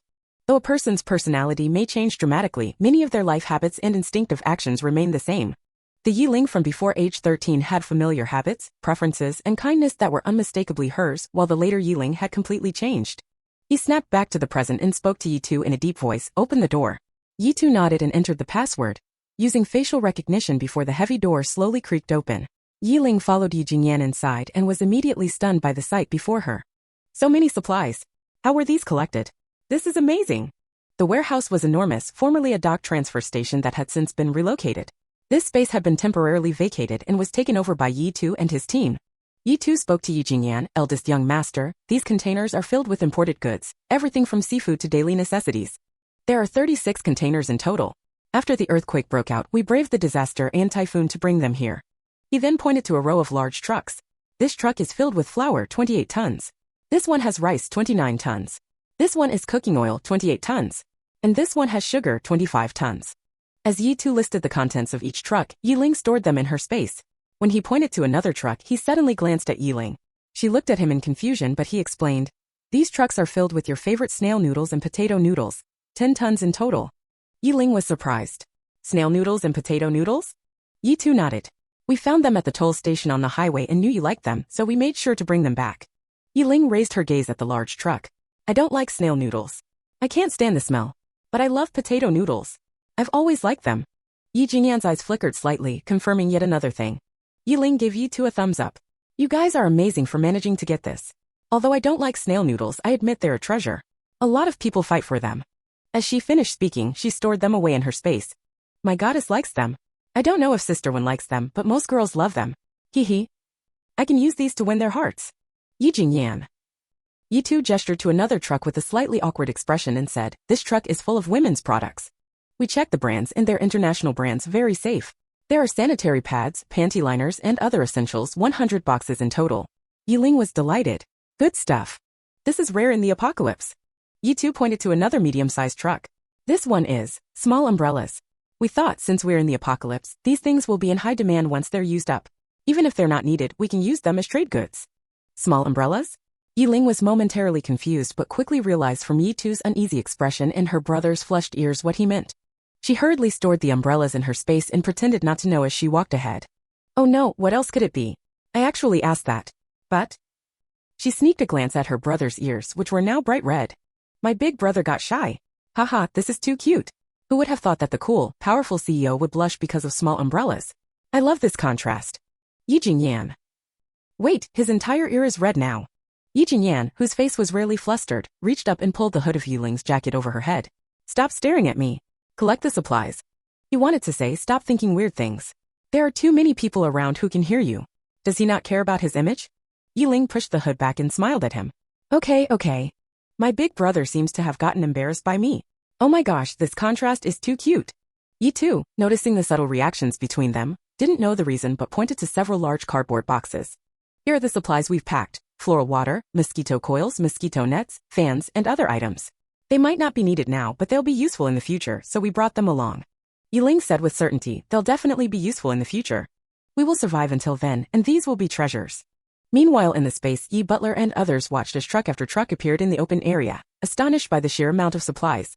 Mr. Wen said to Wen Butler and Yi Butler, later, mark an area for parking the trucks. Until the concrete road is laid, try not to drive the trucks in the space. Both butlers nodded in understanding. Chapter 67. After the 36 containers appeared in the space, Muma and Mupa were left dumbfounded. Muma clicked her tongue quietly. How much stuff is this? The Yi family's power is terrifying. The space already has so many supplies, but there's still more. Mupa didn't speak, but his shocked expression said it all. He was clearly unsettled. When Pa standing beside them said this isn't much. If our Wen family supplies hadn't been taken, we wouldn't have much less. Mupa was left speechless. He could only think about how lucky they were to be with such powerful figures. When Ma, furrowing her brows, said, my perfume, my bags, and my cosmetics are all gone. My son said he'd help me find them, but they probably won't be usable. Muma smiled. You're naturally beautiful, you don't need makeup. Besides, now you look almost the same age as Xia. When Ma immediately laughed, touching her face. I wonder if my old rivals will be jealous when they see me now. Haha. When we get back to the capital, I'll ask Ling Ling and the others to take me to the underground city. I won't do anything, just walk around in front of them. I hope they'll all live, they'll have less fun without them. When Pa snorted. They won't die so easily. This earthquake didn't even damage the underground city. There won't be any big problems in the future. Those people are probably living it up with food, drink, and entertainment. When Ma's smile faded and she snorted lightly. That's true. I was just worrying too much. In the capital's underground city, Wei Cheng finished a refined breakfast, elegantly wiping his mouth with a napkin. He then sipped his coffee before looking up at Lin Lan, who was practically salivating. Lin Lan's stomach was growling and she was starving, yet this Wei Cheng didn't offer her even a bite. System, unbind me. I can't complete the task you gave me. Is this person really someone I can target? He's cruel and twisted, I just want to escape. But now I'm stuck here in the so-called underground city, clearly a place for the rich, warm and safe. Unfortunately, when I was brought here, I had a hood over my head and couldn't see what the underground city actually looked like. System. This system also wants to unbind from you. Lin Lan, then hurry up. This useless system has done nothing for me. Since I bound with you, I've gained nothing but gotten myself into danger. System, there are two ways to unbind. 1, you complete the system's tasks, and once you fulfill a certain amount, you can unbind. 2, if the host dies, this system will just find someone else. Lin Lan, ha. System, given your current abilities, the first method is unlikely. So host, when do you plan to die? Lin Lan, ha. System, host, don't blame me for not warning you. You have 3 days left to successfully conquer Wei Cheng. If you fail within those 3 days, you'll face the first punishment. Lin Lan. You did this on purpose, didn't you? Just look at Wei Cheng, he's a freak. How can I possibly conquer him? Find me someone else to target. Maybe someone in the underground city, I'll see if I can work with them. System, host, anyone who can live in the underground city is either rich or powerful. Their circle is small and they'll easily find out who you are. They won't be interested in you. If you're not caught by Wei Cheng, maybe someone else will play with your feelings. But now it's different. They won't offend Wei Cheng just for you. So host, give up on that idea. Lin Lan's mouth twitched. Damn. Wei Cheng drank his coffee, enjoying watching Lin Lan's changing expressions. His subordinates were right. Lin Lan still had secrets she hadn't revealed. Based on her reactions, she either had multiple personalities or was talking to someone they couldn't see. After investigating, it was confirmed she didn't have multiple personalities. So, noticing Lin Lan suddenly getting upset, Wei Cheng spoke. Are you hungry? Lin Lan quickly snapped back to reality and nodded eagerly. Wei Cheng looked at his leftover pasta sauce and said, all right, this will be your reward. Lick it clean. The servant quickly placed the empty plate in front of Lin Lan. Lin Lan. Is he crazy? This isn't how you treat beggars, and I'm not one. I'm not hungry anymore, she muttered. Wei Cheng's handsome face darkened. Are you refusing? Lin Lan recoiled, scared he might snap. But having to lick a plate like this was a blatant humiliation. Wei Cheng calmly reminded her, if you want to live, you need to obey like a dog. Any dog that doesn't listen will become food. With supplies in short supply, your flesh is worth more than your life. Lin Lan's face turned ashen. This lunatic would go as far as actually carrying out his threats, and she couldn't risk testing him. I'll lick it right now. Lin Lan trembled, holding the plate in both hands, licking it clean, while a camera nearby recorded everything. Ugh. I'm sorry, I didn't mean to, I'll clean it properly. Lin Lan fought back nausea, desperately forcing herself to continue. Wei Cheng, meanwhile, was in a video call with Xinxing, the camera focused on Lin Lan. I'm treating your woman like this, aren't you upset? Xinxing, watching Lin Lan licking the plate, remained calm. My taste isn't that bad. Wei Cheng, when can we meet? I have something to discuss. Lin Lan stiffened, too afraid to look up, her licking slowing. Tears streamed down her face uncontrollably. Wei Cheng was too much, why was he doing this to her? She couldn't remember ever offending him. Why was he fixated on her? Wei Cheng watched Lin Lan enduring this humiliation with a smirk. But I always feel like she's your woman. Don't tell me you're rejecting her now just because she's useless to you. Xinxing was about to refute when Wei Cheng continued, you didn't want to get engaged to Miss One, but you never considered calling off the engagement.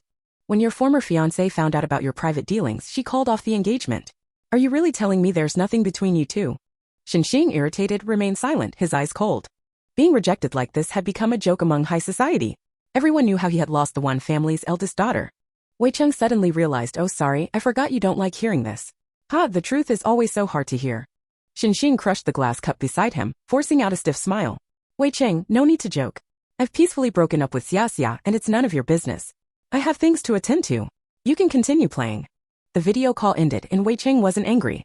He casually tossed the phone aside and said to Lin Lan, he doesn't want you anymore. I feel sorry for you. Lin Lan, hands trembling, held the licked clean plate. Mr. Wei, you didn't bring me down here just for this, did you? The system was right.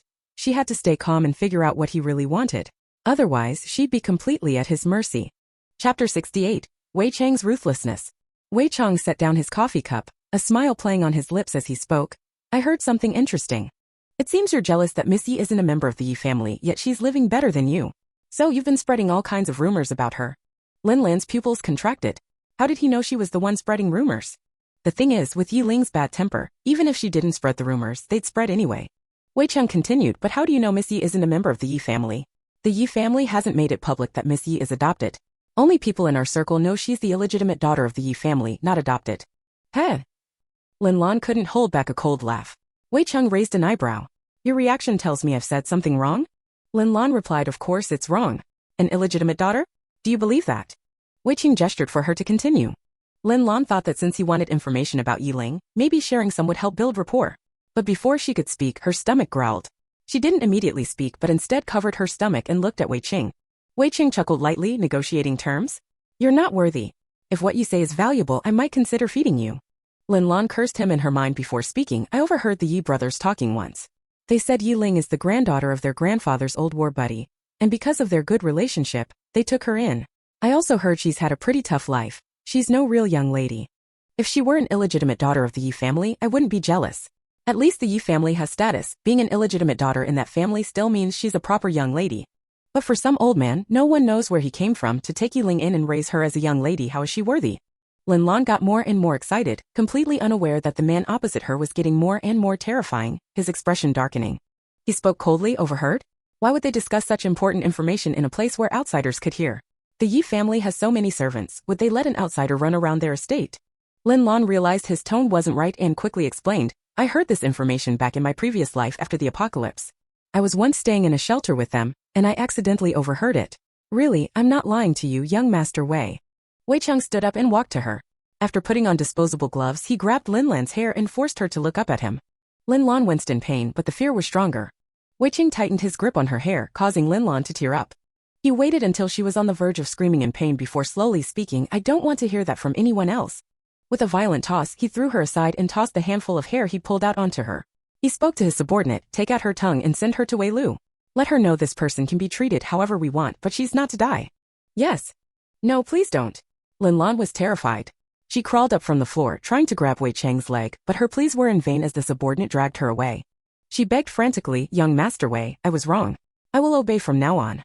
I won't mention Yi Ling to anyone ever again. I swear on my life if I don't keep my promise, let lightning strike me down." A warm stream slowly flowed down her lower body. She had been so frightened that she lost control of her bladder. Wei Chang's eyes flashed with a murderous intent, but he controlled it, his voice cold. "You'll understand why I'm taking special care of you. You should be grateful you met Miss Yi first and not me. Don't worry, even if I send you to hell, you won't be going alone." Lin Lan's mouth was covered as she was dragged away. The others hurried to clean up the mess. "Notify everyone that everything is ready. We leave at 10. "Yes." After ending the video call, Shun Xing punched the leather sofa, his murderous intent obvious in his eyes. Wei Chang had gone too far. If it wasn't for the fact that this wasn't his territory, he would have killed him already. His face darkened. "The only mistake I made was believing Lin Lan. If I hadn't schemed against the Yi family and broken off my engagement with Wen Mingxia, I wouldn't have to suffer the humiliation of Wei Chang's smug face. Unfortunately, it was too late to regret now. One wrong step led to another." At the capital command center, when Lu Hongbing received the message from Yi Jingyan, he immediately called an emergency meeting, focusing on the strange species capable of confusing minds. The meeting was silent as everyone absorbed the gravity of the situation. The vice general rubbed his face in frustration and spoke. "So these things have appeared everywhere, and each one has hurt at least 4 people? Everyone lowered their heads, not speaking. The vice general slammed his hand on the table. "Why didn't you report this immediately?" One person answered, "We only just found out. They didn't say anything unless we asked and we couldn't do anything." Lu Hongbing looked around at the group. "Notify every region to compile a list of all awakened superhumans, whether military or civilian. They must be gathered to fight these strange creatures. A single chopstick breaks easily, but 10 pairs bound together are stronger. We must unite to defeat them and eliminate them." "Yes." Lu Hongbing continued, "Also speed up the construction of bases. If there's space, assign people to each area to keep track of numbers. The military will be sent to carry out the orders. Whether the residents agree or not, they must go to the base." He paused for a moment before saying, "There have been frequent attacks in the shelters recently.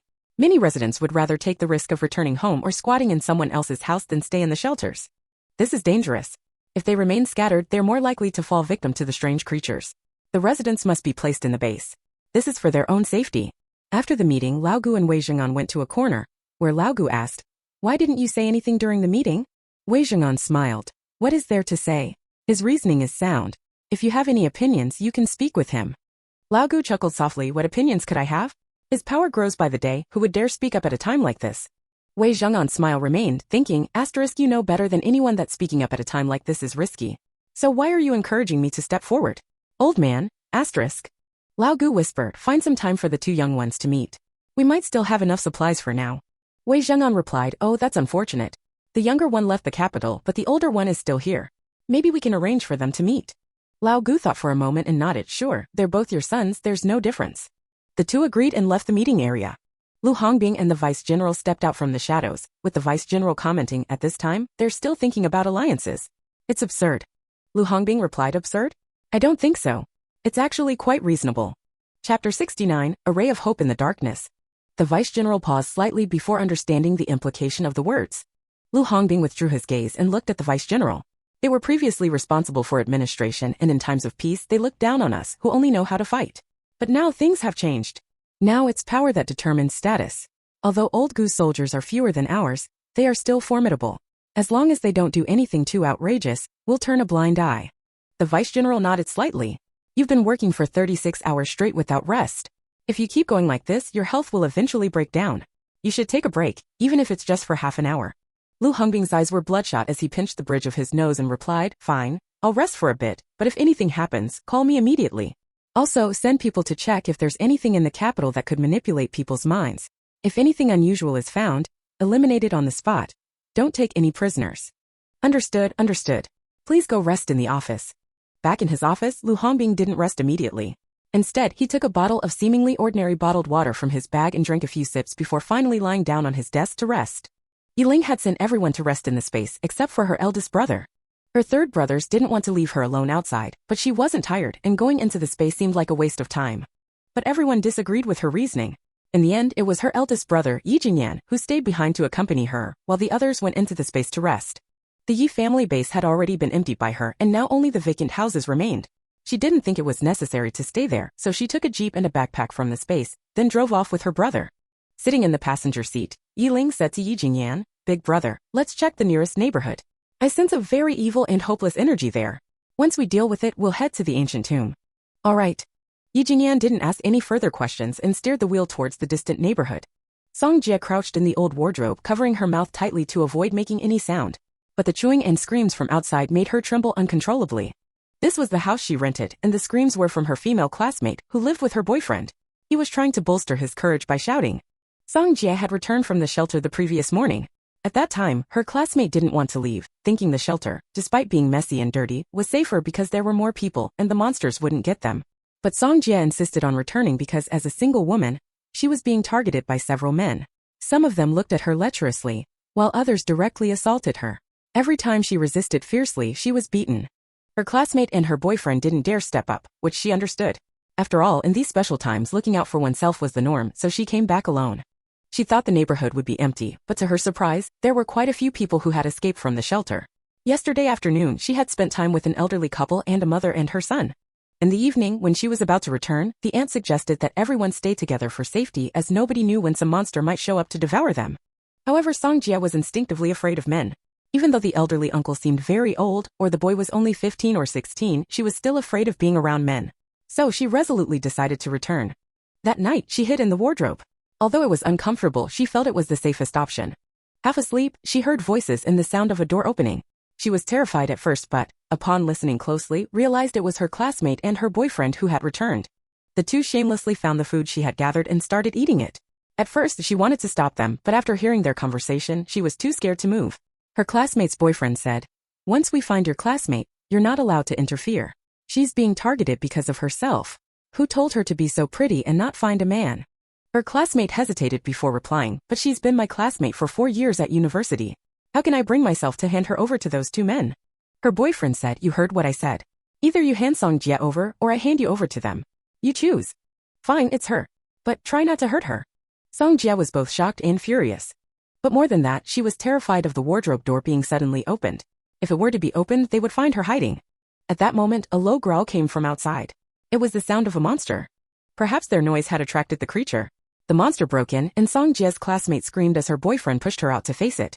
Song Jie listened as the man seemed to have come into her room. With a bang, her door slammed shut. Song Jie was furious and anxious, her thoughts racing. Asterisk, are you an idiot? Why come into my room? You killed my classmate and now you want to kill me too? Damn it, asterisk. She quickly covered herself with heavy clothes to hide, but the worst happened. The man really opened the wardrobe door to hide inside. As he opened the door and was about to step in, the room door was shattered, and a tail instantly pierced through the man's chest, pulling him away. "Ah, help, help!" Splurt. Song Jie heard the sound of blood splattering against the walls, and her heart raced uncontrollably. She tried to stifle the noise by pressing her mouth and chest, but her heart kept pounding, and she couldn't silence it. She despaired, thinking, asterisk, this is the end. If I can hear my heart, the monster can hear it too. Dad, Mom, I'm sorry. I tried, but I didn't expect to meet you again like this, asterisk. The monster was inside her room, slowly devouring the man. She could hear the chewing, and nothing in the world seemed more terrifying than that sound. The mental torment was overwhelming, and her mind began to wander. She saw her parents' faces several times. Suddenly, a clear, melodious voice pierced through the chewing sounds. The evil aura doesn't come from it, but it has eaten many people. Look at its facial expression. There are many faces of the people it has consumed. Song Jie thought she was hallucinating. Who would speak so calmly in front of a monster? Then another rich, deep voice replied, I see. The first melodious voice spoke again, Tier 2. No wonder it could kill 2 combat-type ability users in the neighborhood. Big brother, how confident are you? 50%. The rich voice held a trace of fondness, and Song Jie realized she wasn't hallucinating. There really were a pair of siblings outside. Roar. Big brother, it's up to you now. Be careful. Song Jie hesitated, wondering whether to go out and see what was happening. It was rare to encounter such powerful people, and if she missed this chance, she might not have another. At that moment, the clothes covering her were pushed aside, and the pleasant voice, now tinged with a smile, said, hiding here might not be the best option, but it does keep you out of some danger. Chapter 70. I came just to say thank you, what are you afraid of? Song Jie thought she had seen an angel. Since the earthquake erupted, she hadn't seen anyone as clean as the girl in front of her. But it wasn't just her cleanliness, her skin was pale and delicate, and she exuded a faint fragrance. Just a small whiff of it made Song Jia feel like her muddled mind cleared up a little.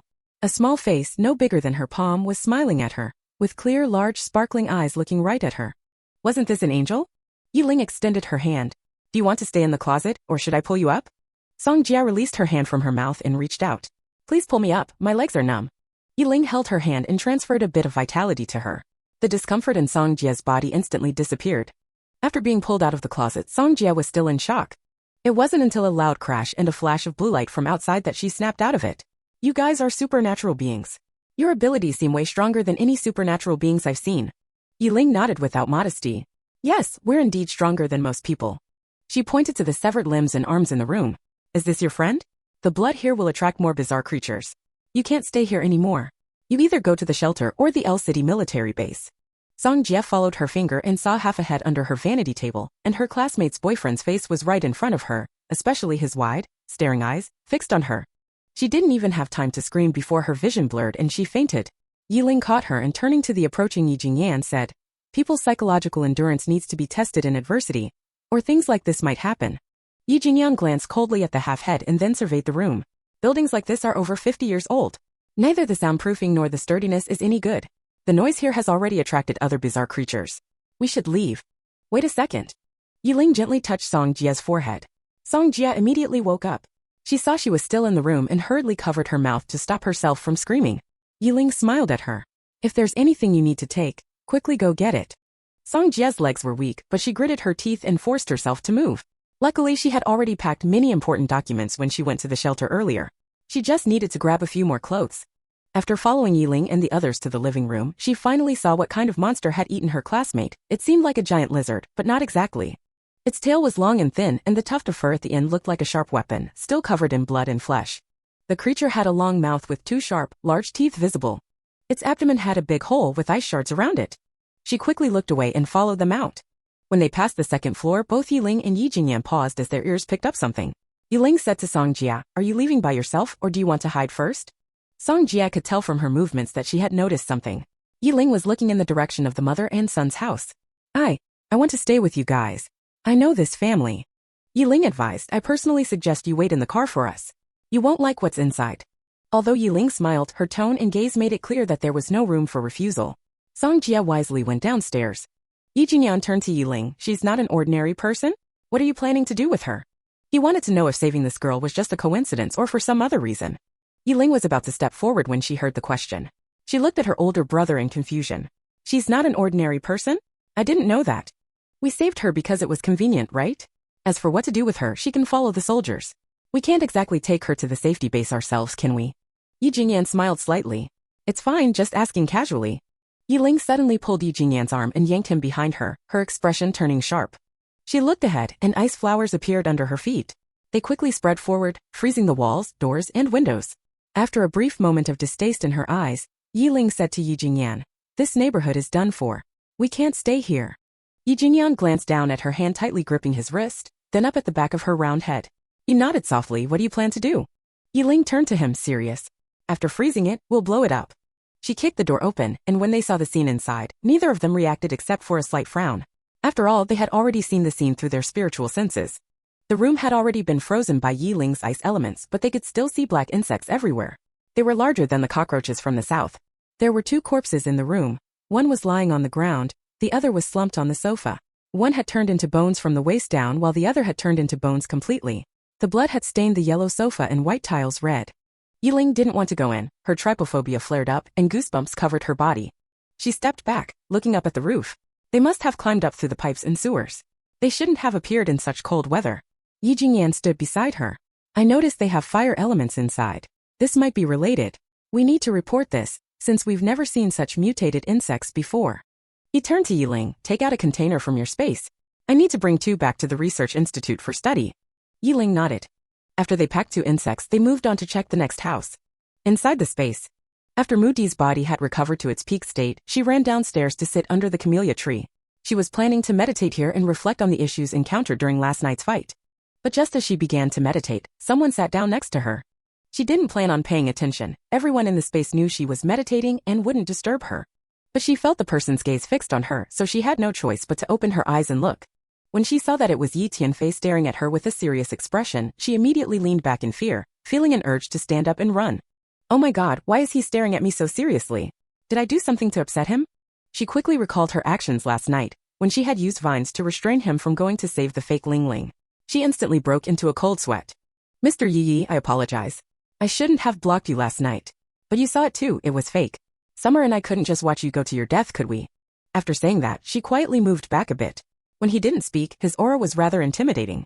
Yi Tianfei was somewhat speechless. He had just come over to apologize, but seeing her scared, her face drained of color, he wondered if he looked like he was going to eat her. But recalling how he had hurt her last night, causing her ability to weaken, his expression softened. He spoke in a deep voice, last night, I was wrong. I shouldn't have laid hands on you. This is for you, maybe it'll help with your wood abilities. With that, a wood element crystal nucleus appeared in his hand. Chapter 71, Everyone watches the drama. Is he apologizing to her? Moody was even more surprised. After all, the other party was Yi Tianfei, the president of Yi Group, with billions in assets. It was always others who apologized to him. When had he ever apologized to someone else? Perhaps Yaxia had never seen him apologize either. She glanced at the crystal core and quickly waved her hand. I'm fine now, I've fully recovered. Thank you for your concern, Mr. Yi. Who would dare to accept his things? Even if he had nearly killed her, she wouldn't say anything because her family was entirely dependent on the Yi family for their living. Moreover, the air in this space was a treasure in itself, and she could heal her hidden ailments without the crystal core. Yi Tianfei noticed her strong reaction and couldn't help but reflect on whether he had been too harsh on her earlier. Otherwise, why would she be so uneasy around him? He handed her the crystal core. You don't have to be so formal. You're someone Li Ling has acknowledged, and as long as she trusts you, we won't harm you.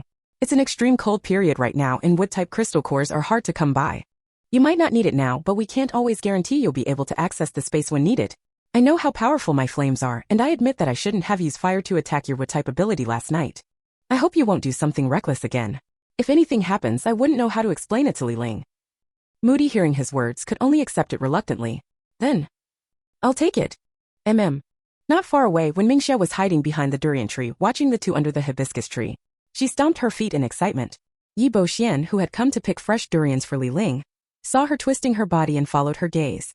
When he saw Yi Tianfei taking the initiative to apologize to Moody and give her the crystal core, his eyes flickered slightly, but then he quickly looked away and continued picking durians as if nothing had happened.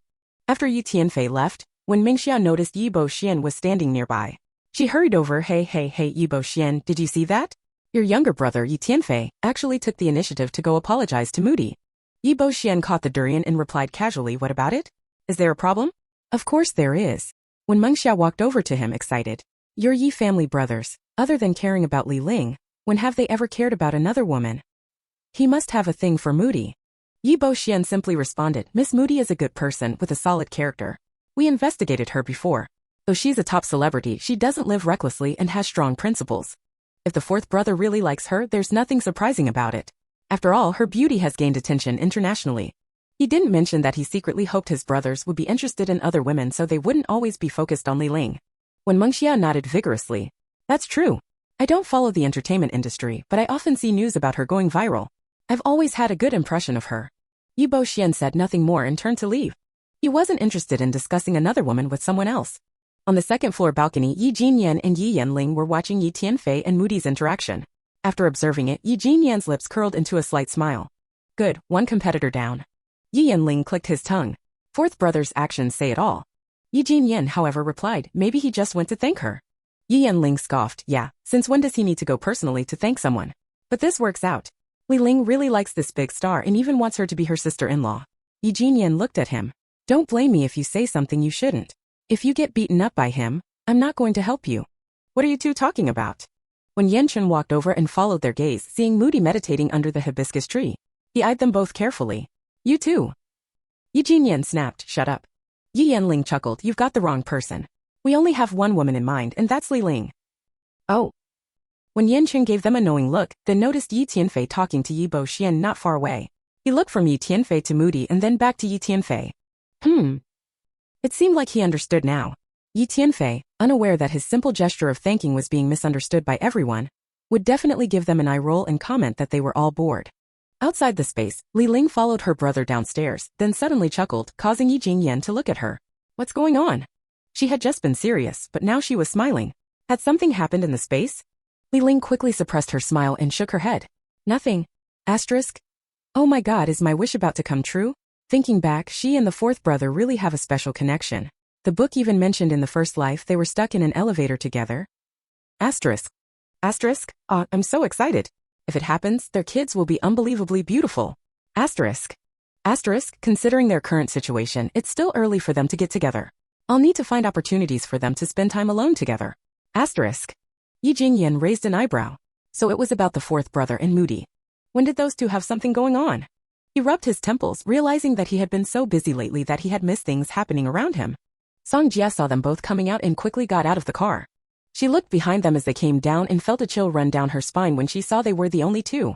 She turned to Li Ling, "Miss they?" Li Ling shook her head slightly, walking over to her with a serious tone. "Everyone here is dead except for you. We can't stay here. Let's go." Song Jia's legs went weak and tears flowed uncontrollably. Everyone was dead. They were all dead. Just yesterday they had been chatting, talking about their situations, waiting for the community to notify them of a safe place to go. Yesterday, not many people had returned to this community, but at least there were a dozen or so. How could it be? Song Jia started crying. Why had the world turned into this? It was already hard enough to stay alive and now they had become food for monsters. Was humanity being wiped out?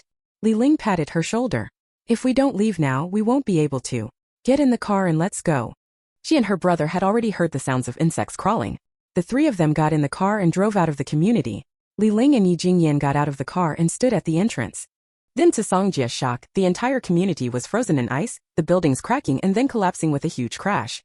Li Ling looked at her hands, murmuring, "Brother, I feel like something is wrong with this world. Whether it's the three-tailed fox you encountered, the poisonous air or the bizarre species everywhere, they shouldn't have evolved so quickly in such a short time. Such power shouldn't be possible outside the cultivation world, right? Look at my power, though I'm using the heart of ice, it's too overwhelming. This isn't reasonable." She raised her gaze to Yi Jingyan. "I'm worried that one day it will backfire on me." Chapter 72, Official Launch. Yi Ling looked at the ruins before her, feeling a bit scared. Is this the world of a novel? It can't be taken at face value.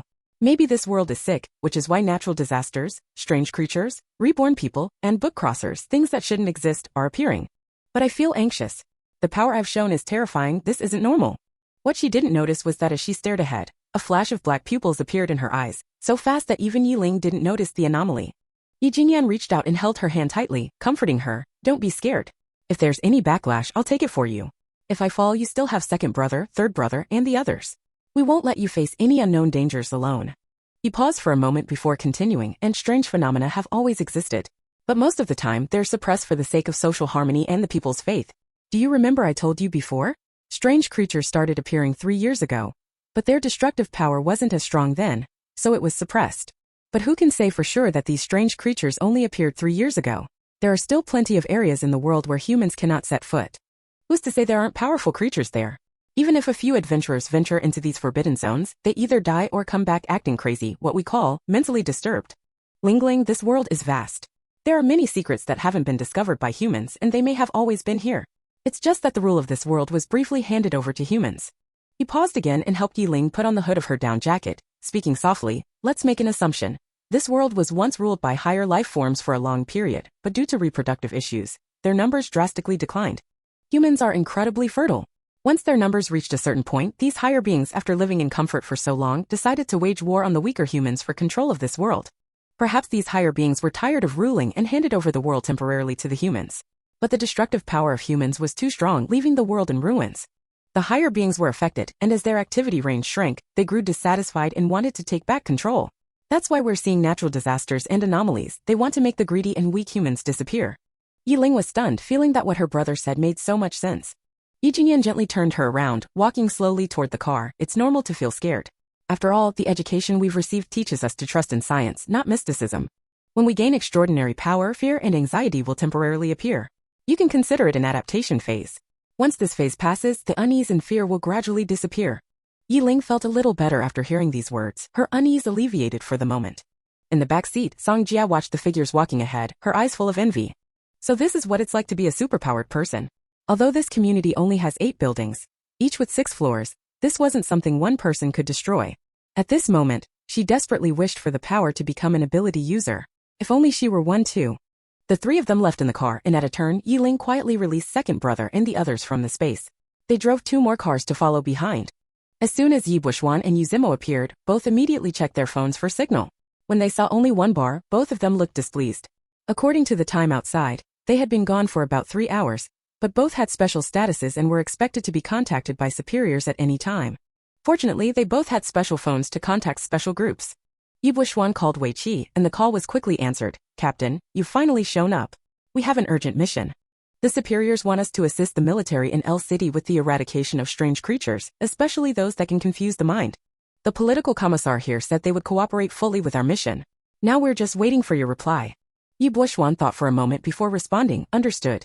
I'm in Beijing and we'll meet up in the main city. Bring a few capable people over, even if they're not ability users. Received. I'll arrange it right away. As Wei Qi was about to hang up, he suddenly remembered something. Oh, Captain, that Phoebe tree is truly miraculous. Many patients on the brink of death were placed under the tree as per our sister's suggestion, and after just one night, they're all rapidly recovering. Many of their families were preparing for their funerals, but now, not only can they get out of bed, they're even helping us with work. It's truly miraculous. Now the Phoebe tree is our guardian deity. The political commissar told me to pass on his gratitude to our sister on behalf of all the soldiers. She saved countless lives and we hope she can visit the team when she has time. Yi Buishuan's eyes showed a hint of a smile. All right, I'll pass it on. Yuzimo made a call and after finishing the conversation, looked at Yi Buishuan and Wen Yanchen. I just got some important information. Starting today, the country will officially launch an indefinite extermination campaign against strange creatures. All ability users can sign up. Areas unaffected by the earthquake have already started their actions. Also, any ability users participating in this operation will be provided with food, accommodation, and transportation. Family members of ability users can temporarily stay in military camps. If the base is completed, each ability user will be provided with a house to ensure their family safety. Also, any crystal cores obtained in the extermination operation don't need to be handed over, but any materials obtained must be handed over at 50%. This announcement should be fully disseminated by this morning. As for ordinary people who haven't awakened, cities are building bases at top speed, and they should be notified in the next couple of days to follow the community or military personnel to the bases.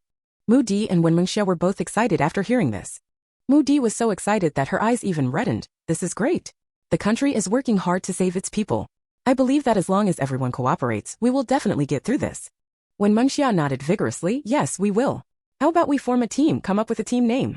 That way, when we meet other ability users, we can just introduce ourselves by the team name. Mu Di nodded eagerly. I think that's a great idea. What should we call our team? Meanwhile, the car behind them was having a heated discussion about the team name, while the car in front remained relatively quiet. When there were outsiders around, Yi Jingyan maintained a cold demeanor. His powerful aura made Song Jia uneasy, and she tried to shrink her presence. She felt that this man must have been a big boss before the apocalypse. His aura was many times stronger than her company's CEO, and she figured her boss would probably bow to him. The beautiful young lady who sat in the passenger seat became especially quiet after getting into the car. She seemed to be thinking about something and from behind she looked quite serious. Chapter 73, Trouble for Yiling. The atmosphere in the car was tense and Song Jia didn't dare to make a sound. Fortunately, after a short while she saw soldiers up ahead. Yi Jingyan stopped the car, and Yiling finally responded. She opened her backpack, pulled out a large bag of unopened biscuits, 4 packets of instant noodles, 2 packs of sausages, 2 loaves of bread, and a bottle of water, handing them to Song Jia. Song Jia was hesitant to accept. They had already saved her life, and if she asked for their food, it would feel like taking advantage of them. But Yiling insisted, take it. Women's survival in chaotic times is incredibly hard. I suggest you disguise yourself as a boy and live as best as you can. Song Jia's eyes moistened immediately. How long had it been since someone had cared for her like this? It reminded her of when her parents were alive 4 years ago. She wiped her tears and opened her backpack, accepting the food with both hands. I'm really grateful to you. May I ask what your name is? If I ever get the chance, I'd like to repay you. Yiling smiled softly. I'm Yiling. If you really want to repay me, then live well. One day, when you awaken your powers, use them to protect others like you. Song Jia nodded vigorously. If that day comes, I will. My name is Song Jia. I hope we can meet again. Before leaving, Song Jia knelt in front of Yiling and Yi Jingyan, deeply bowing her head. Yiling was startled and hurried to get out of the car to help her up. What are you doing? Please get up. Seeing this, Wen Mengxia, Mu Di, and the others in the car were taken aback. So Yiling had saved someone, and now the person was kneeling in gratitude. They could tell this was a woman with a strong sense of gratitude. Yi Jingyan got out of the car and stood beside Yiling, watching Song Jia being helped to her feet. He spoke solemnly. Remember what Yiling said. Surviving is the best way to repay us. And I also hope you won't betray her in the future. Here's a piece of advice. Before you grow strong, learn to survive, even if it means losing some dignity. Only by living can you ever hope to turn things around. Song Jia gave a deep bow. I will always remember your words. Please take care of yourselves. Goodbye. She didn't want to take up more of their time. Before she left, she took one last look at Yiling, her savior, committing her image to memory. Once Song Jia was safely escorted to a military vehicle, the Yi siblings turned and got back into their car. Yi Jingyan picked up the radio and spoke to the people in the other vehicle. Let's have a brief meeting in a remote location. Received. 20 minutes later, everyone gathered in the back of the business van. Yi Jingyan addressed the group. We'll be staying in L City for a while until Yiling clears the miasma. We won't leave until then. But before we depart, we'll split up. He turned to Night Bo Xian. You'll join the local military to hunt the abnormal creatures. I support this, but considering your previous injury, Night Rabbit and Nightmare will accompany you this time. Night Bo Xian glanced at Yiling, who was absent-mindedly staring down, and a worried expression flashed across his face. What was going on with her? Yi Jingyan followed his gaze and understood the reason for Yiling's distraction. He reassured Bo Xian, don't worry about her. We're all staying in L City, and we're close enough that we can act together when necessary. Bo Xian nodded but still appeared uneasy. Turning to Wen Yanchen, Wen Mengxia, and the others, Yi Jingyan continued, Wen Yanchen, Wen Mengxia, Old Five, Captain Yu, go with me to the zoo. Try to meet up with Yiling before nightfall. He then addressed Night Jinyan and Night Tianfei Mudi. You three will accompany Yiling to the mountains. Mudi, as a wood type, will be able to sense changes in Yiling's energy. Night Jinyan's tone became more serious as he spoke to Night Jinyan. I'm leaving Yiling's safety in your hands. I know you're calm and decisive, but I must remind you, if anything happens to her, stay calm. If Yiling's condition deteriorates, take her straight to the phoenix tree immediately. Everyone nodded in agreement, no objections raised. Yi Jingyan looked at Yiling, who was sitting beside Mudi. Yiling, did you hear what I said? Yiling didn't respond. Mudi gently shook her hand and called out softly, Yiling? Are you asleep? Suddenly, her face changed. Something's wrong. Her energy is off.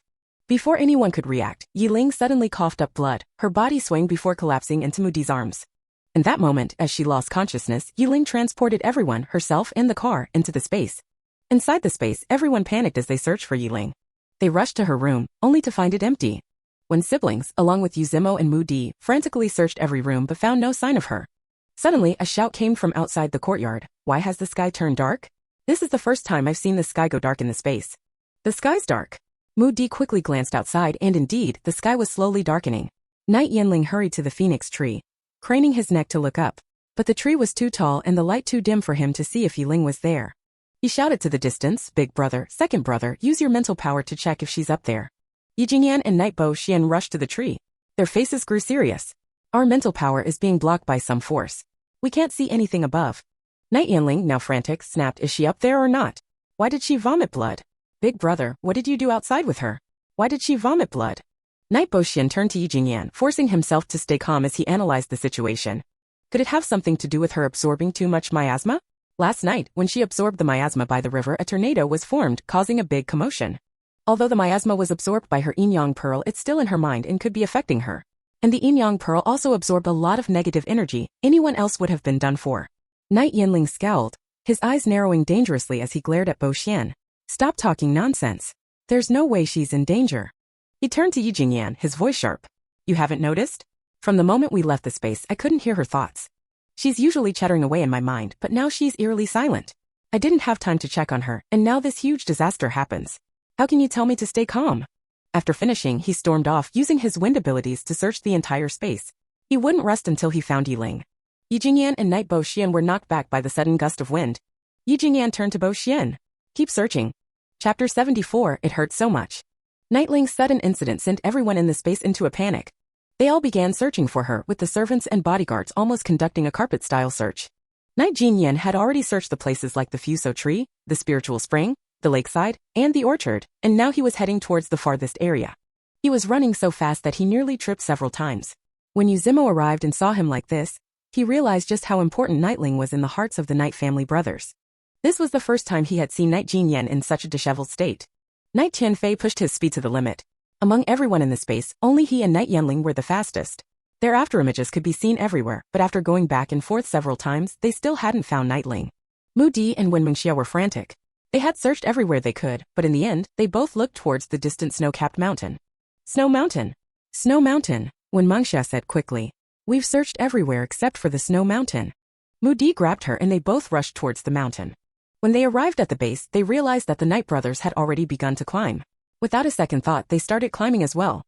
But the Snow Mountain was no easy feat, it was steep. And with the sky growing darker, it was becoming increasingly dangerous. Before long, Wen and Mu's fathers both grabbed them and pulled them back down. Wen's father looked serious as he said to Wen Mengxia, "Your brother specifically told me not to let you two go up. It's dangerous up there. If we can't find her, it would be worse if you two got hurt as well." Mu's father said the same thing to Mu Di, and they both hesitated to go up the mountain. As they said, if Nightling wasn't up there and something happened to them due to their lack of climbing experience, it would just cause more trouble for everyone. Mu Di looked at Wen Mengxia. "How about we go check under the fuso tree? We've searched around it, but we haven't checked the top. I can climb up with the vines and see if she's there." Wen Mengxia's eyes lit up. "I think that's a good idea. Let's go try." On the way back, Wen Mengxia suddenly remembered the ring she had forcefully bought from Lin Lan. When Nightling had dripped a drop of blood on it, black mist had emerged, causing the plants to mutate rapidly. Though it was absorbed by Nightling's yin-yang pearl, the ring had never reappeared. She had always felt uneasy about it. "I regret it a little," Wen Mengxia said. Mu Di glanced at her. "Regret what? I shouldn't have given her that ring. There's something wrong with it, and if something happens to Nightling, I'll blame myself. And I suspect that Nightling suddenly vomiting blood has something to do with absorbing the miasma and the yin energy. Plus, that ring, I hope nothing happens to her." Mu Di was quiet for a moment before speaking. It shouldn't be the case. After she contracted the wood heart, her body has life essence. As long as the wood heart doesn't leave her, she should be fine. But she absorbed so much miasma. A normal person would have skin ulcers and organ failure from just a bit of it. She's absorbed so much. When Mengxia was increasingly anxious. From the apocalypse until now, her black fish has been absorbing and growing, but the white fish hasn't stirred. Yin and yang are supposed to be in balance, right? But if the balance is lost, won't that affect her? Mu Di was momentarily stumped, unsure of what to do. When Mengxia continued, "I'm really worried that the ring I bought might be the trigger. That thing feels so sinister. If the yin-yang pearl keeps the balance suppressing each other, then it should be fine. But that ring might stir up trouble." "Where did you get that ring?" Mu Di asked, unsure of its origins. When Mengxia explained how she had snatched it from Lin Lan, and this made Mu Di even more worried. That kind of thing mostly comes from graves, and it's inherently unlucky. Not only items from flea markets, but even many legit antique shops get their stuff from there. Thinking about Lin Lan and her eerie aura, she continued, "If Lin Lan had bought that ring, it might have become a treasure because she's the female protagonist, and she has the aura of a heroine. But if we bought it, it's another story. We're the vicious female side characters, the cannon fodder. We don't deserve good things. Even if it was a treasure at first, it would gradually turn into a weapon that harms us. You saw how much suffering Nightling went through after contracting the ice heart. Do you think Lin Lan would suffer like that? And look at her yin-yang pearl. Even though we don't know why it appeared in her mind, it affects her actions, making her subconsciously absorb yin energy. Just think about last night. She was forced to stay with those ghosts all night. If it were me, my mind would probably break, or I'd fall seriously ill and become a rambling mess." She stopped and looked at Wen Mengxia. "If it were you and you were trapped with ghosts all night, don't you think your mind would break too?" Wen Mengxia shuddered. "I'd probably go crazy." Mu Di kept walking. "That's why the yin-yang pearl isn't a good thing. Maybe for Lin Lan it's a priceless treasure, but for Nightling it's a ticking time bomb." She sighed heavily. "But it's too late to talk about this now. Let's find her first." Nightling was in a very bad situation. She was in so much pain that she wanted to die with the old witch. After using the ice heart to destroy the houses and those crawling creatures, her mind began to cloud over, with various images and sounds filling her thoughts. While her brothers were having a small meeting, a white-haired old woman appeared in her mind. The woman kept cackling, saying her soul was special and that it would nourish her. She also said that her body was an incredibly rare and perfect one, just perfect for her. When the old witch tried to devour her soul, Nightling naturally resisted. But the witch was too powerful and her soul was torn multiple times. The pain was indescribable. When she spit out blood, it was the fuso tree that sensed her danger and sent a bit of divine power through space to help her resist. But it was just a little bit of resistance. When her soul was torn again, she quickly brought her brothers into the space. She thought that with the space, the spiritual spring, and the fuso tree protecting her, along with the food inside, they wouldn't easily die. It was safer than being in the outside world. Once inside the space, the fuso tree and the wood heart immediately protected her spirit, giving her some resistance and a chance to breathe. The old witch appeared above her, incredulously saying this is divine power. There's actually divine power. She appeared behind her, pressing against her soul and cackling, such a fragrant soul. After living so long, this is the first time I've smelled such a fragrant soul. Truly. Chapter 75, The more men the better. The old white-haired witch had a face full of wrinkles, looking as if all the moisture had been sucked out of her, dry and withered. She coiled around Nightling like a snake and disgustingly extended her tongue to lick her shoulder, which made Nightling feel extremely nauseous. "Who are you?" Nightling demanded. "Me? Kikek." The woman opened her mouth wide to bite Nightling's arm, but she was suddenly pushed back by an invisible force. She quickly retreated, then looked at Nightling and chuckled. "Come to think of it, I should thank you. If you hadn't provided that drop of blood I absorbed and all this evil energy to help me restore a fragment of my soul, I might have completely vanished in another 100 years. Nightling suddenly realized something and exclaimed in horror, "You're the ring." Kikek, that was just a ring I intentionally created to lure people. Unfortunately, even after absorbing so many mortal souls, it didn't wake me up. Luckily, I encountered you. You continuously supplied me with evil energy, allowing me to awaken, and you even gifted me such a fine body. I'm so satisfied. As she spoke, she lunged forward again, but Nightling swiftly grabbed her by the neck with one hand and coldly said, "Old hag, do you realize just how ugly and disgusting you are?" Nightling spoke to the old witch, not only to gather information but also to buy time. She needed to accumulate enough power to deliver a single fatal blow. Otherwise, she might end up being devoured. Using the divine power of the hibiscus tree, she struck the witch's head with her other hand. "You old monster, you've killed so many people and now you want to kill me? Dream on." If Nightling had been the one getting beaten earlier, now the roles were reversed. After Nightling grabbed the witch's neck, it seemed as though her power was confined and she couldn't resist at all.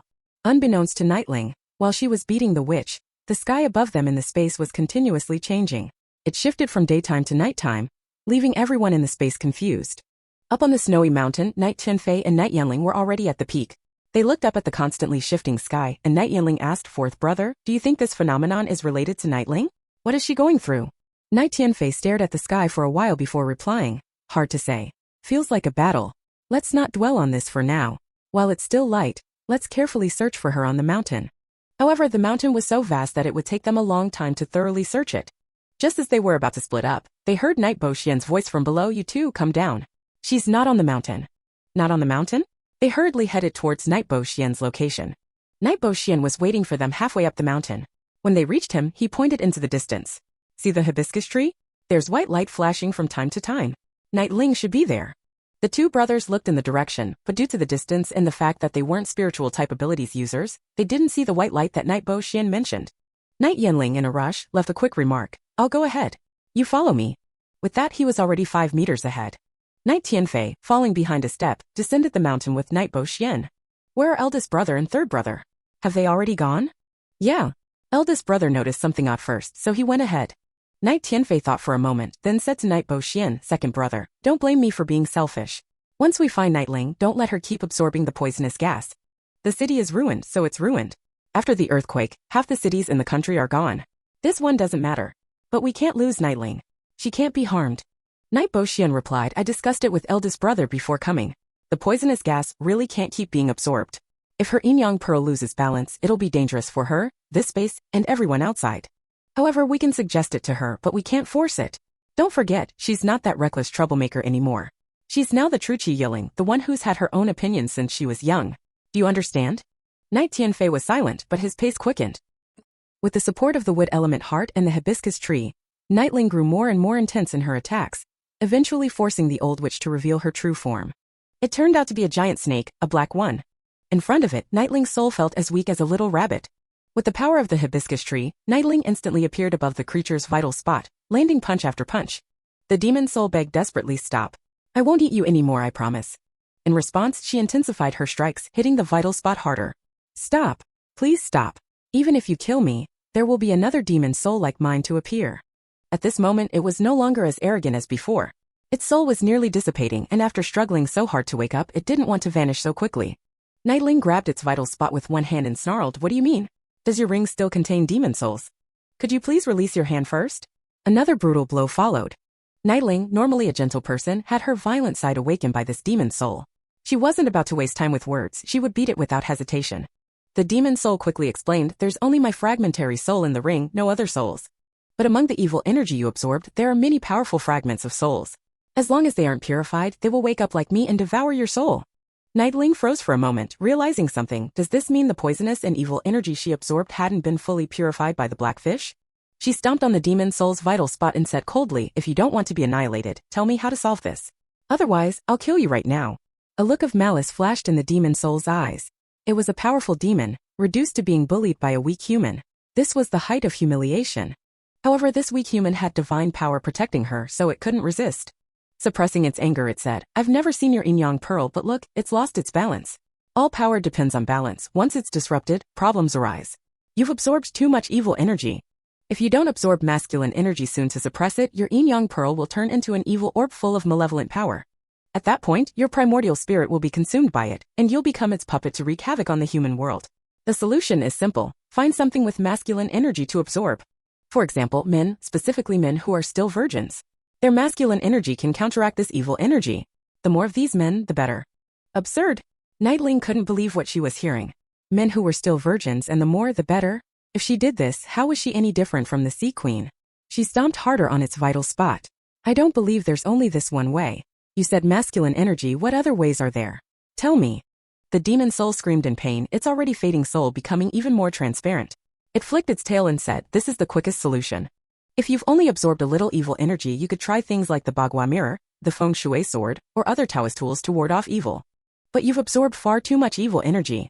Regular methods won't work for you and won't add masculine energy to your white fish. Unless you find Taoist relics like the 3 pure bells or the wooden fish, items with powerful magical power.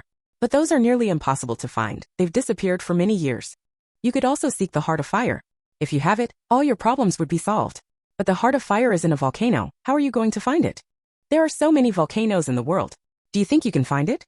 Even if you do, by then you'll have become a monstrous being emitting pure evil energy.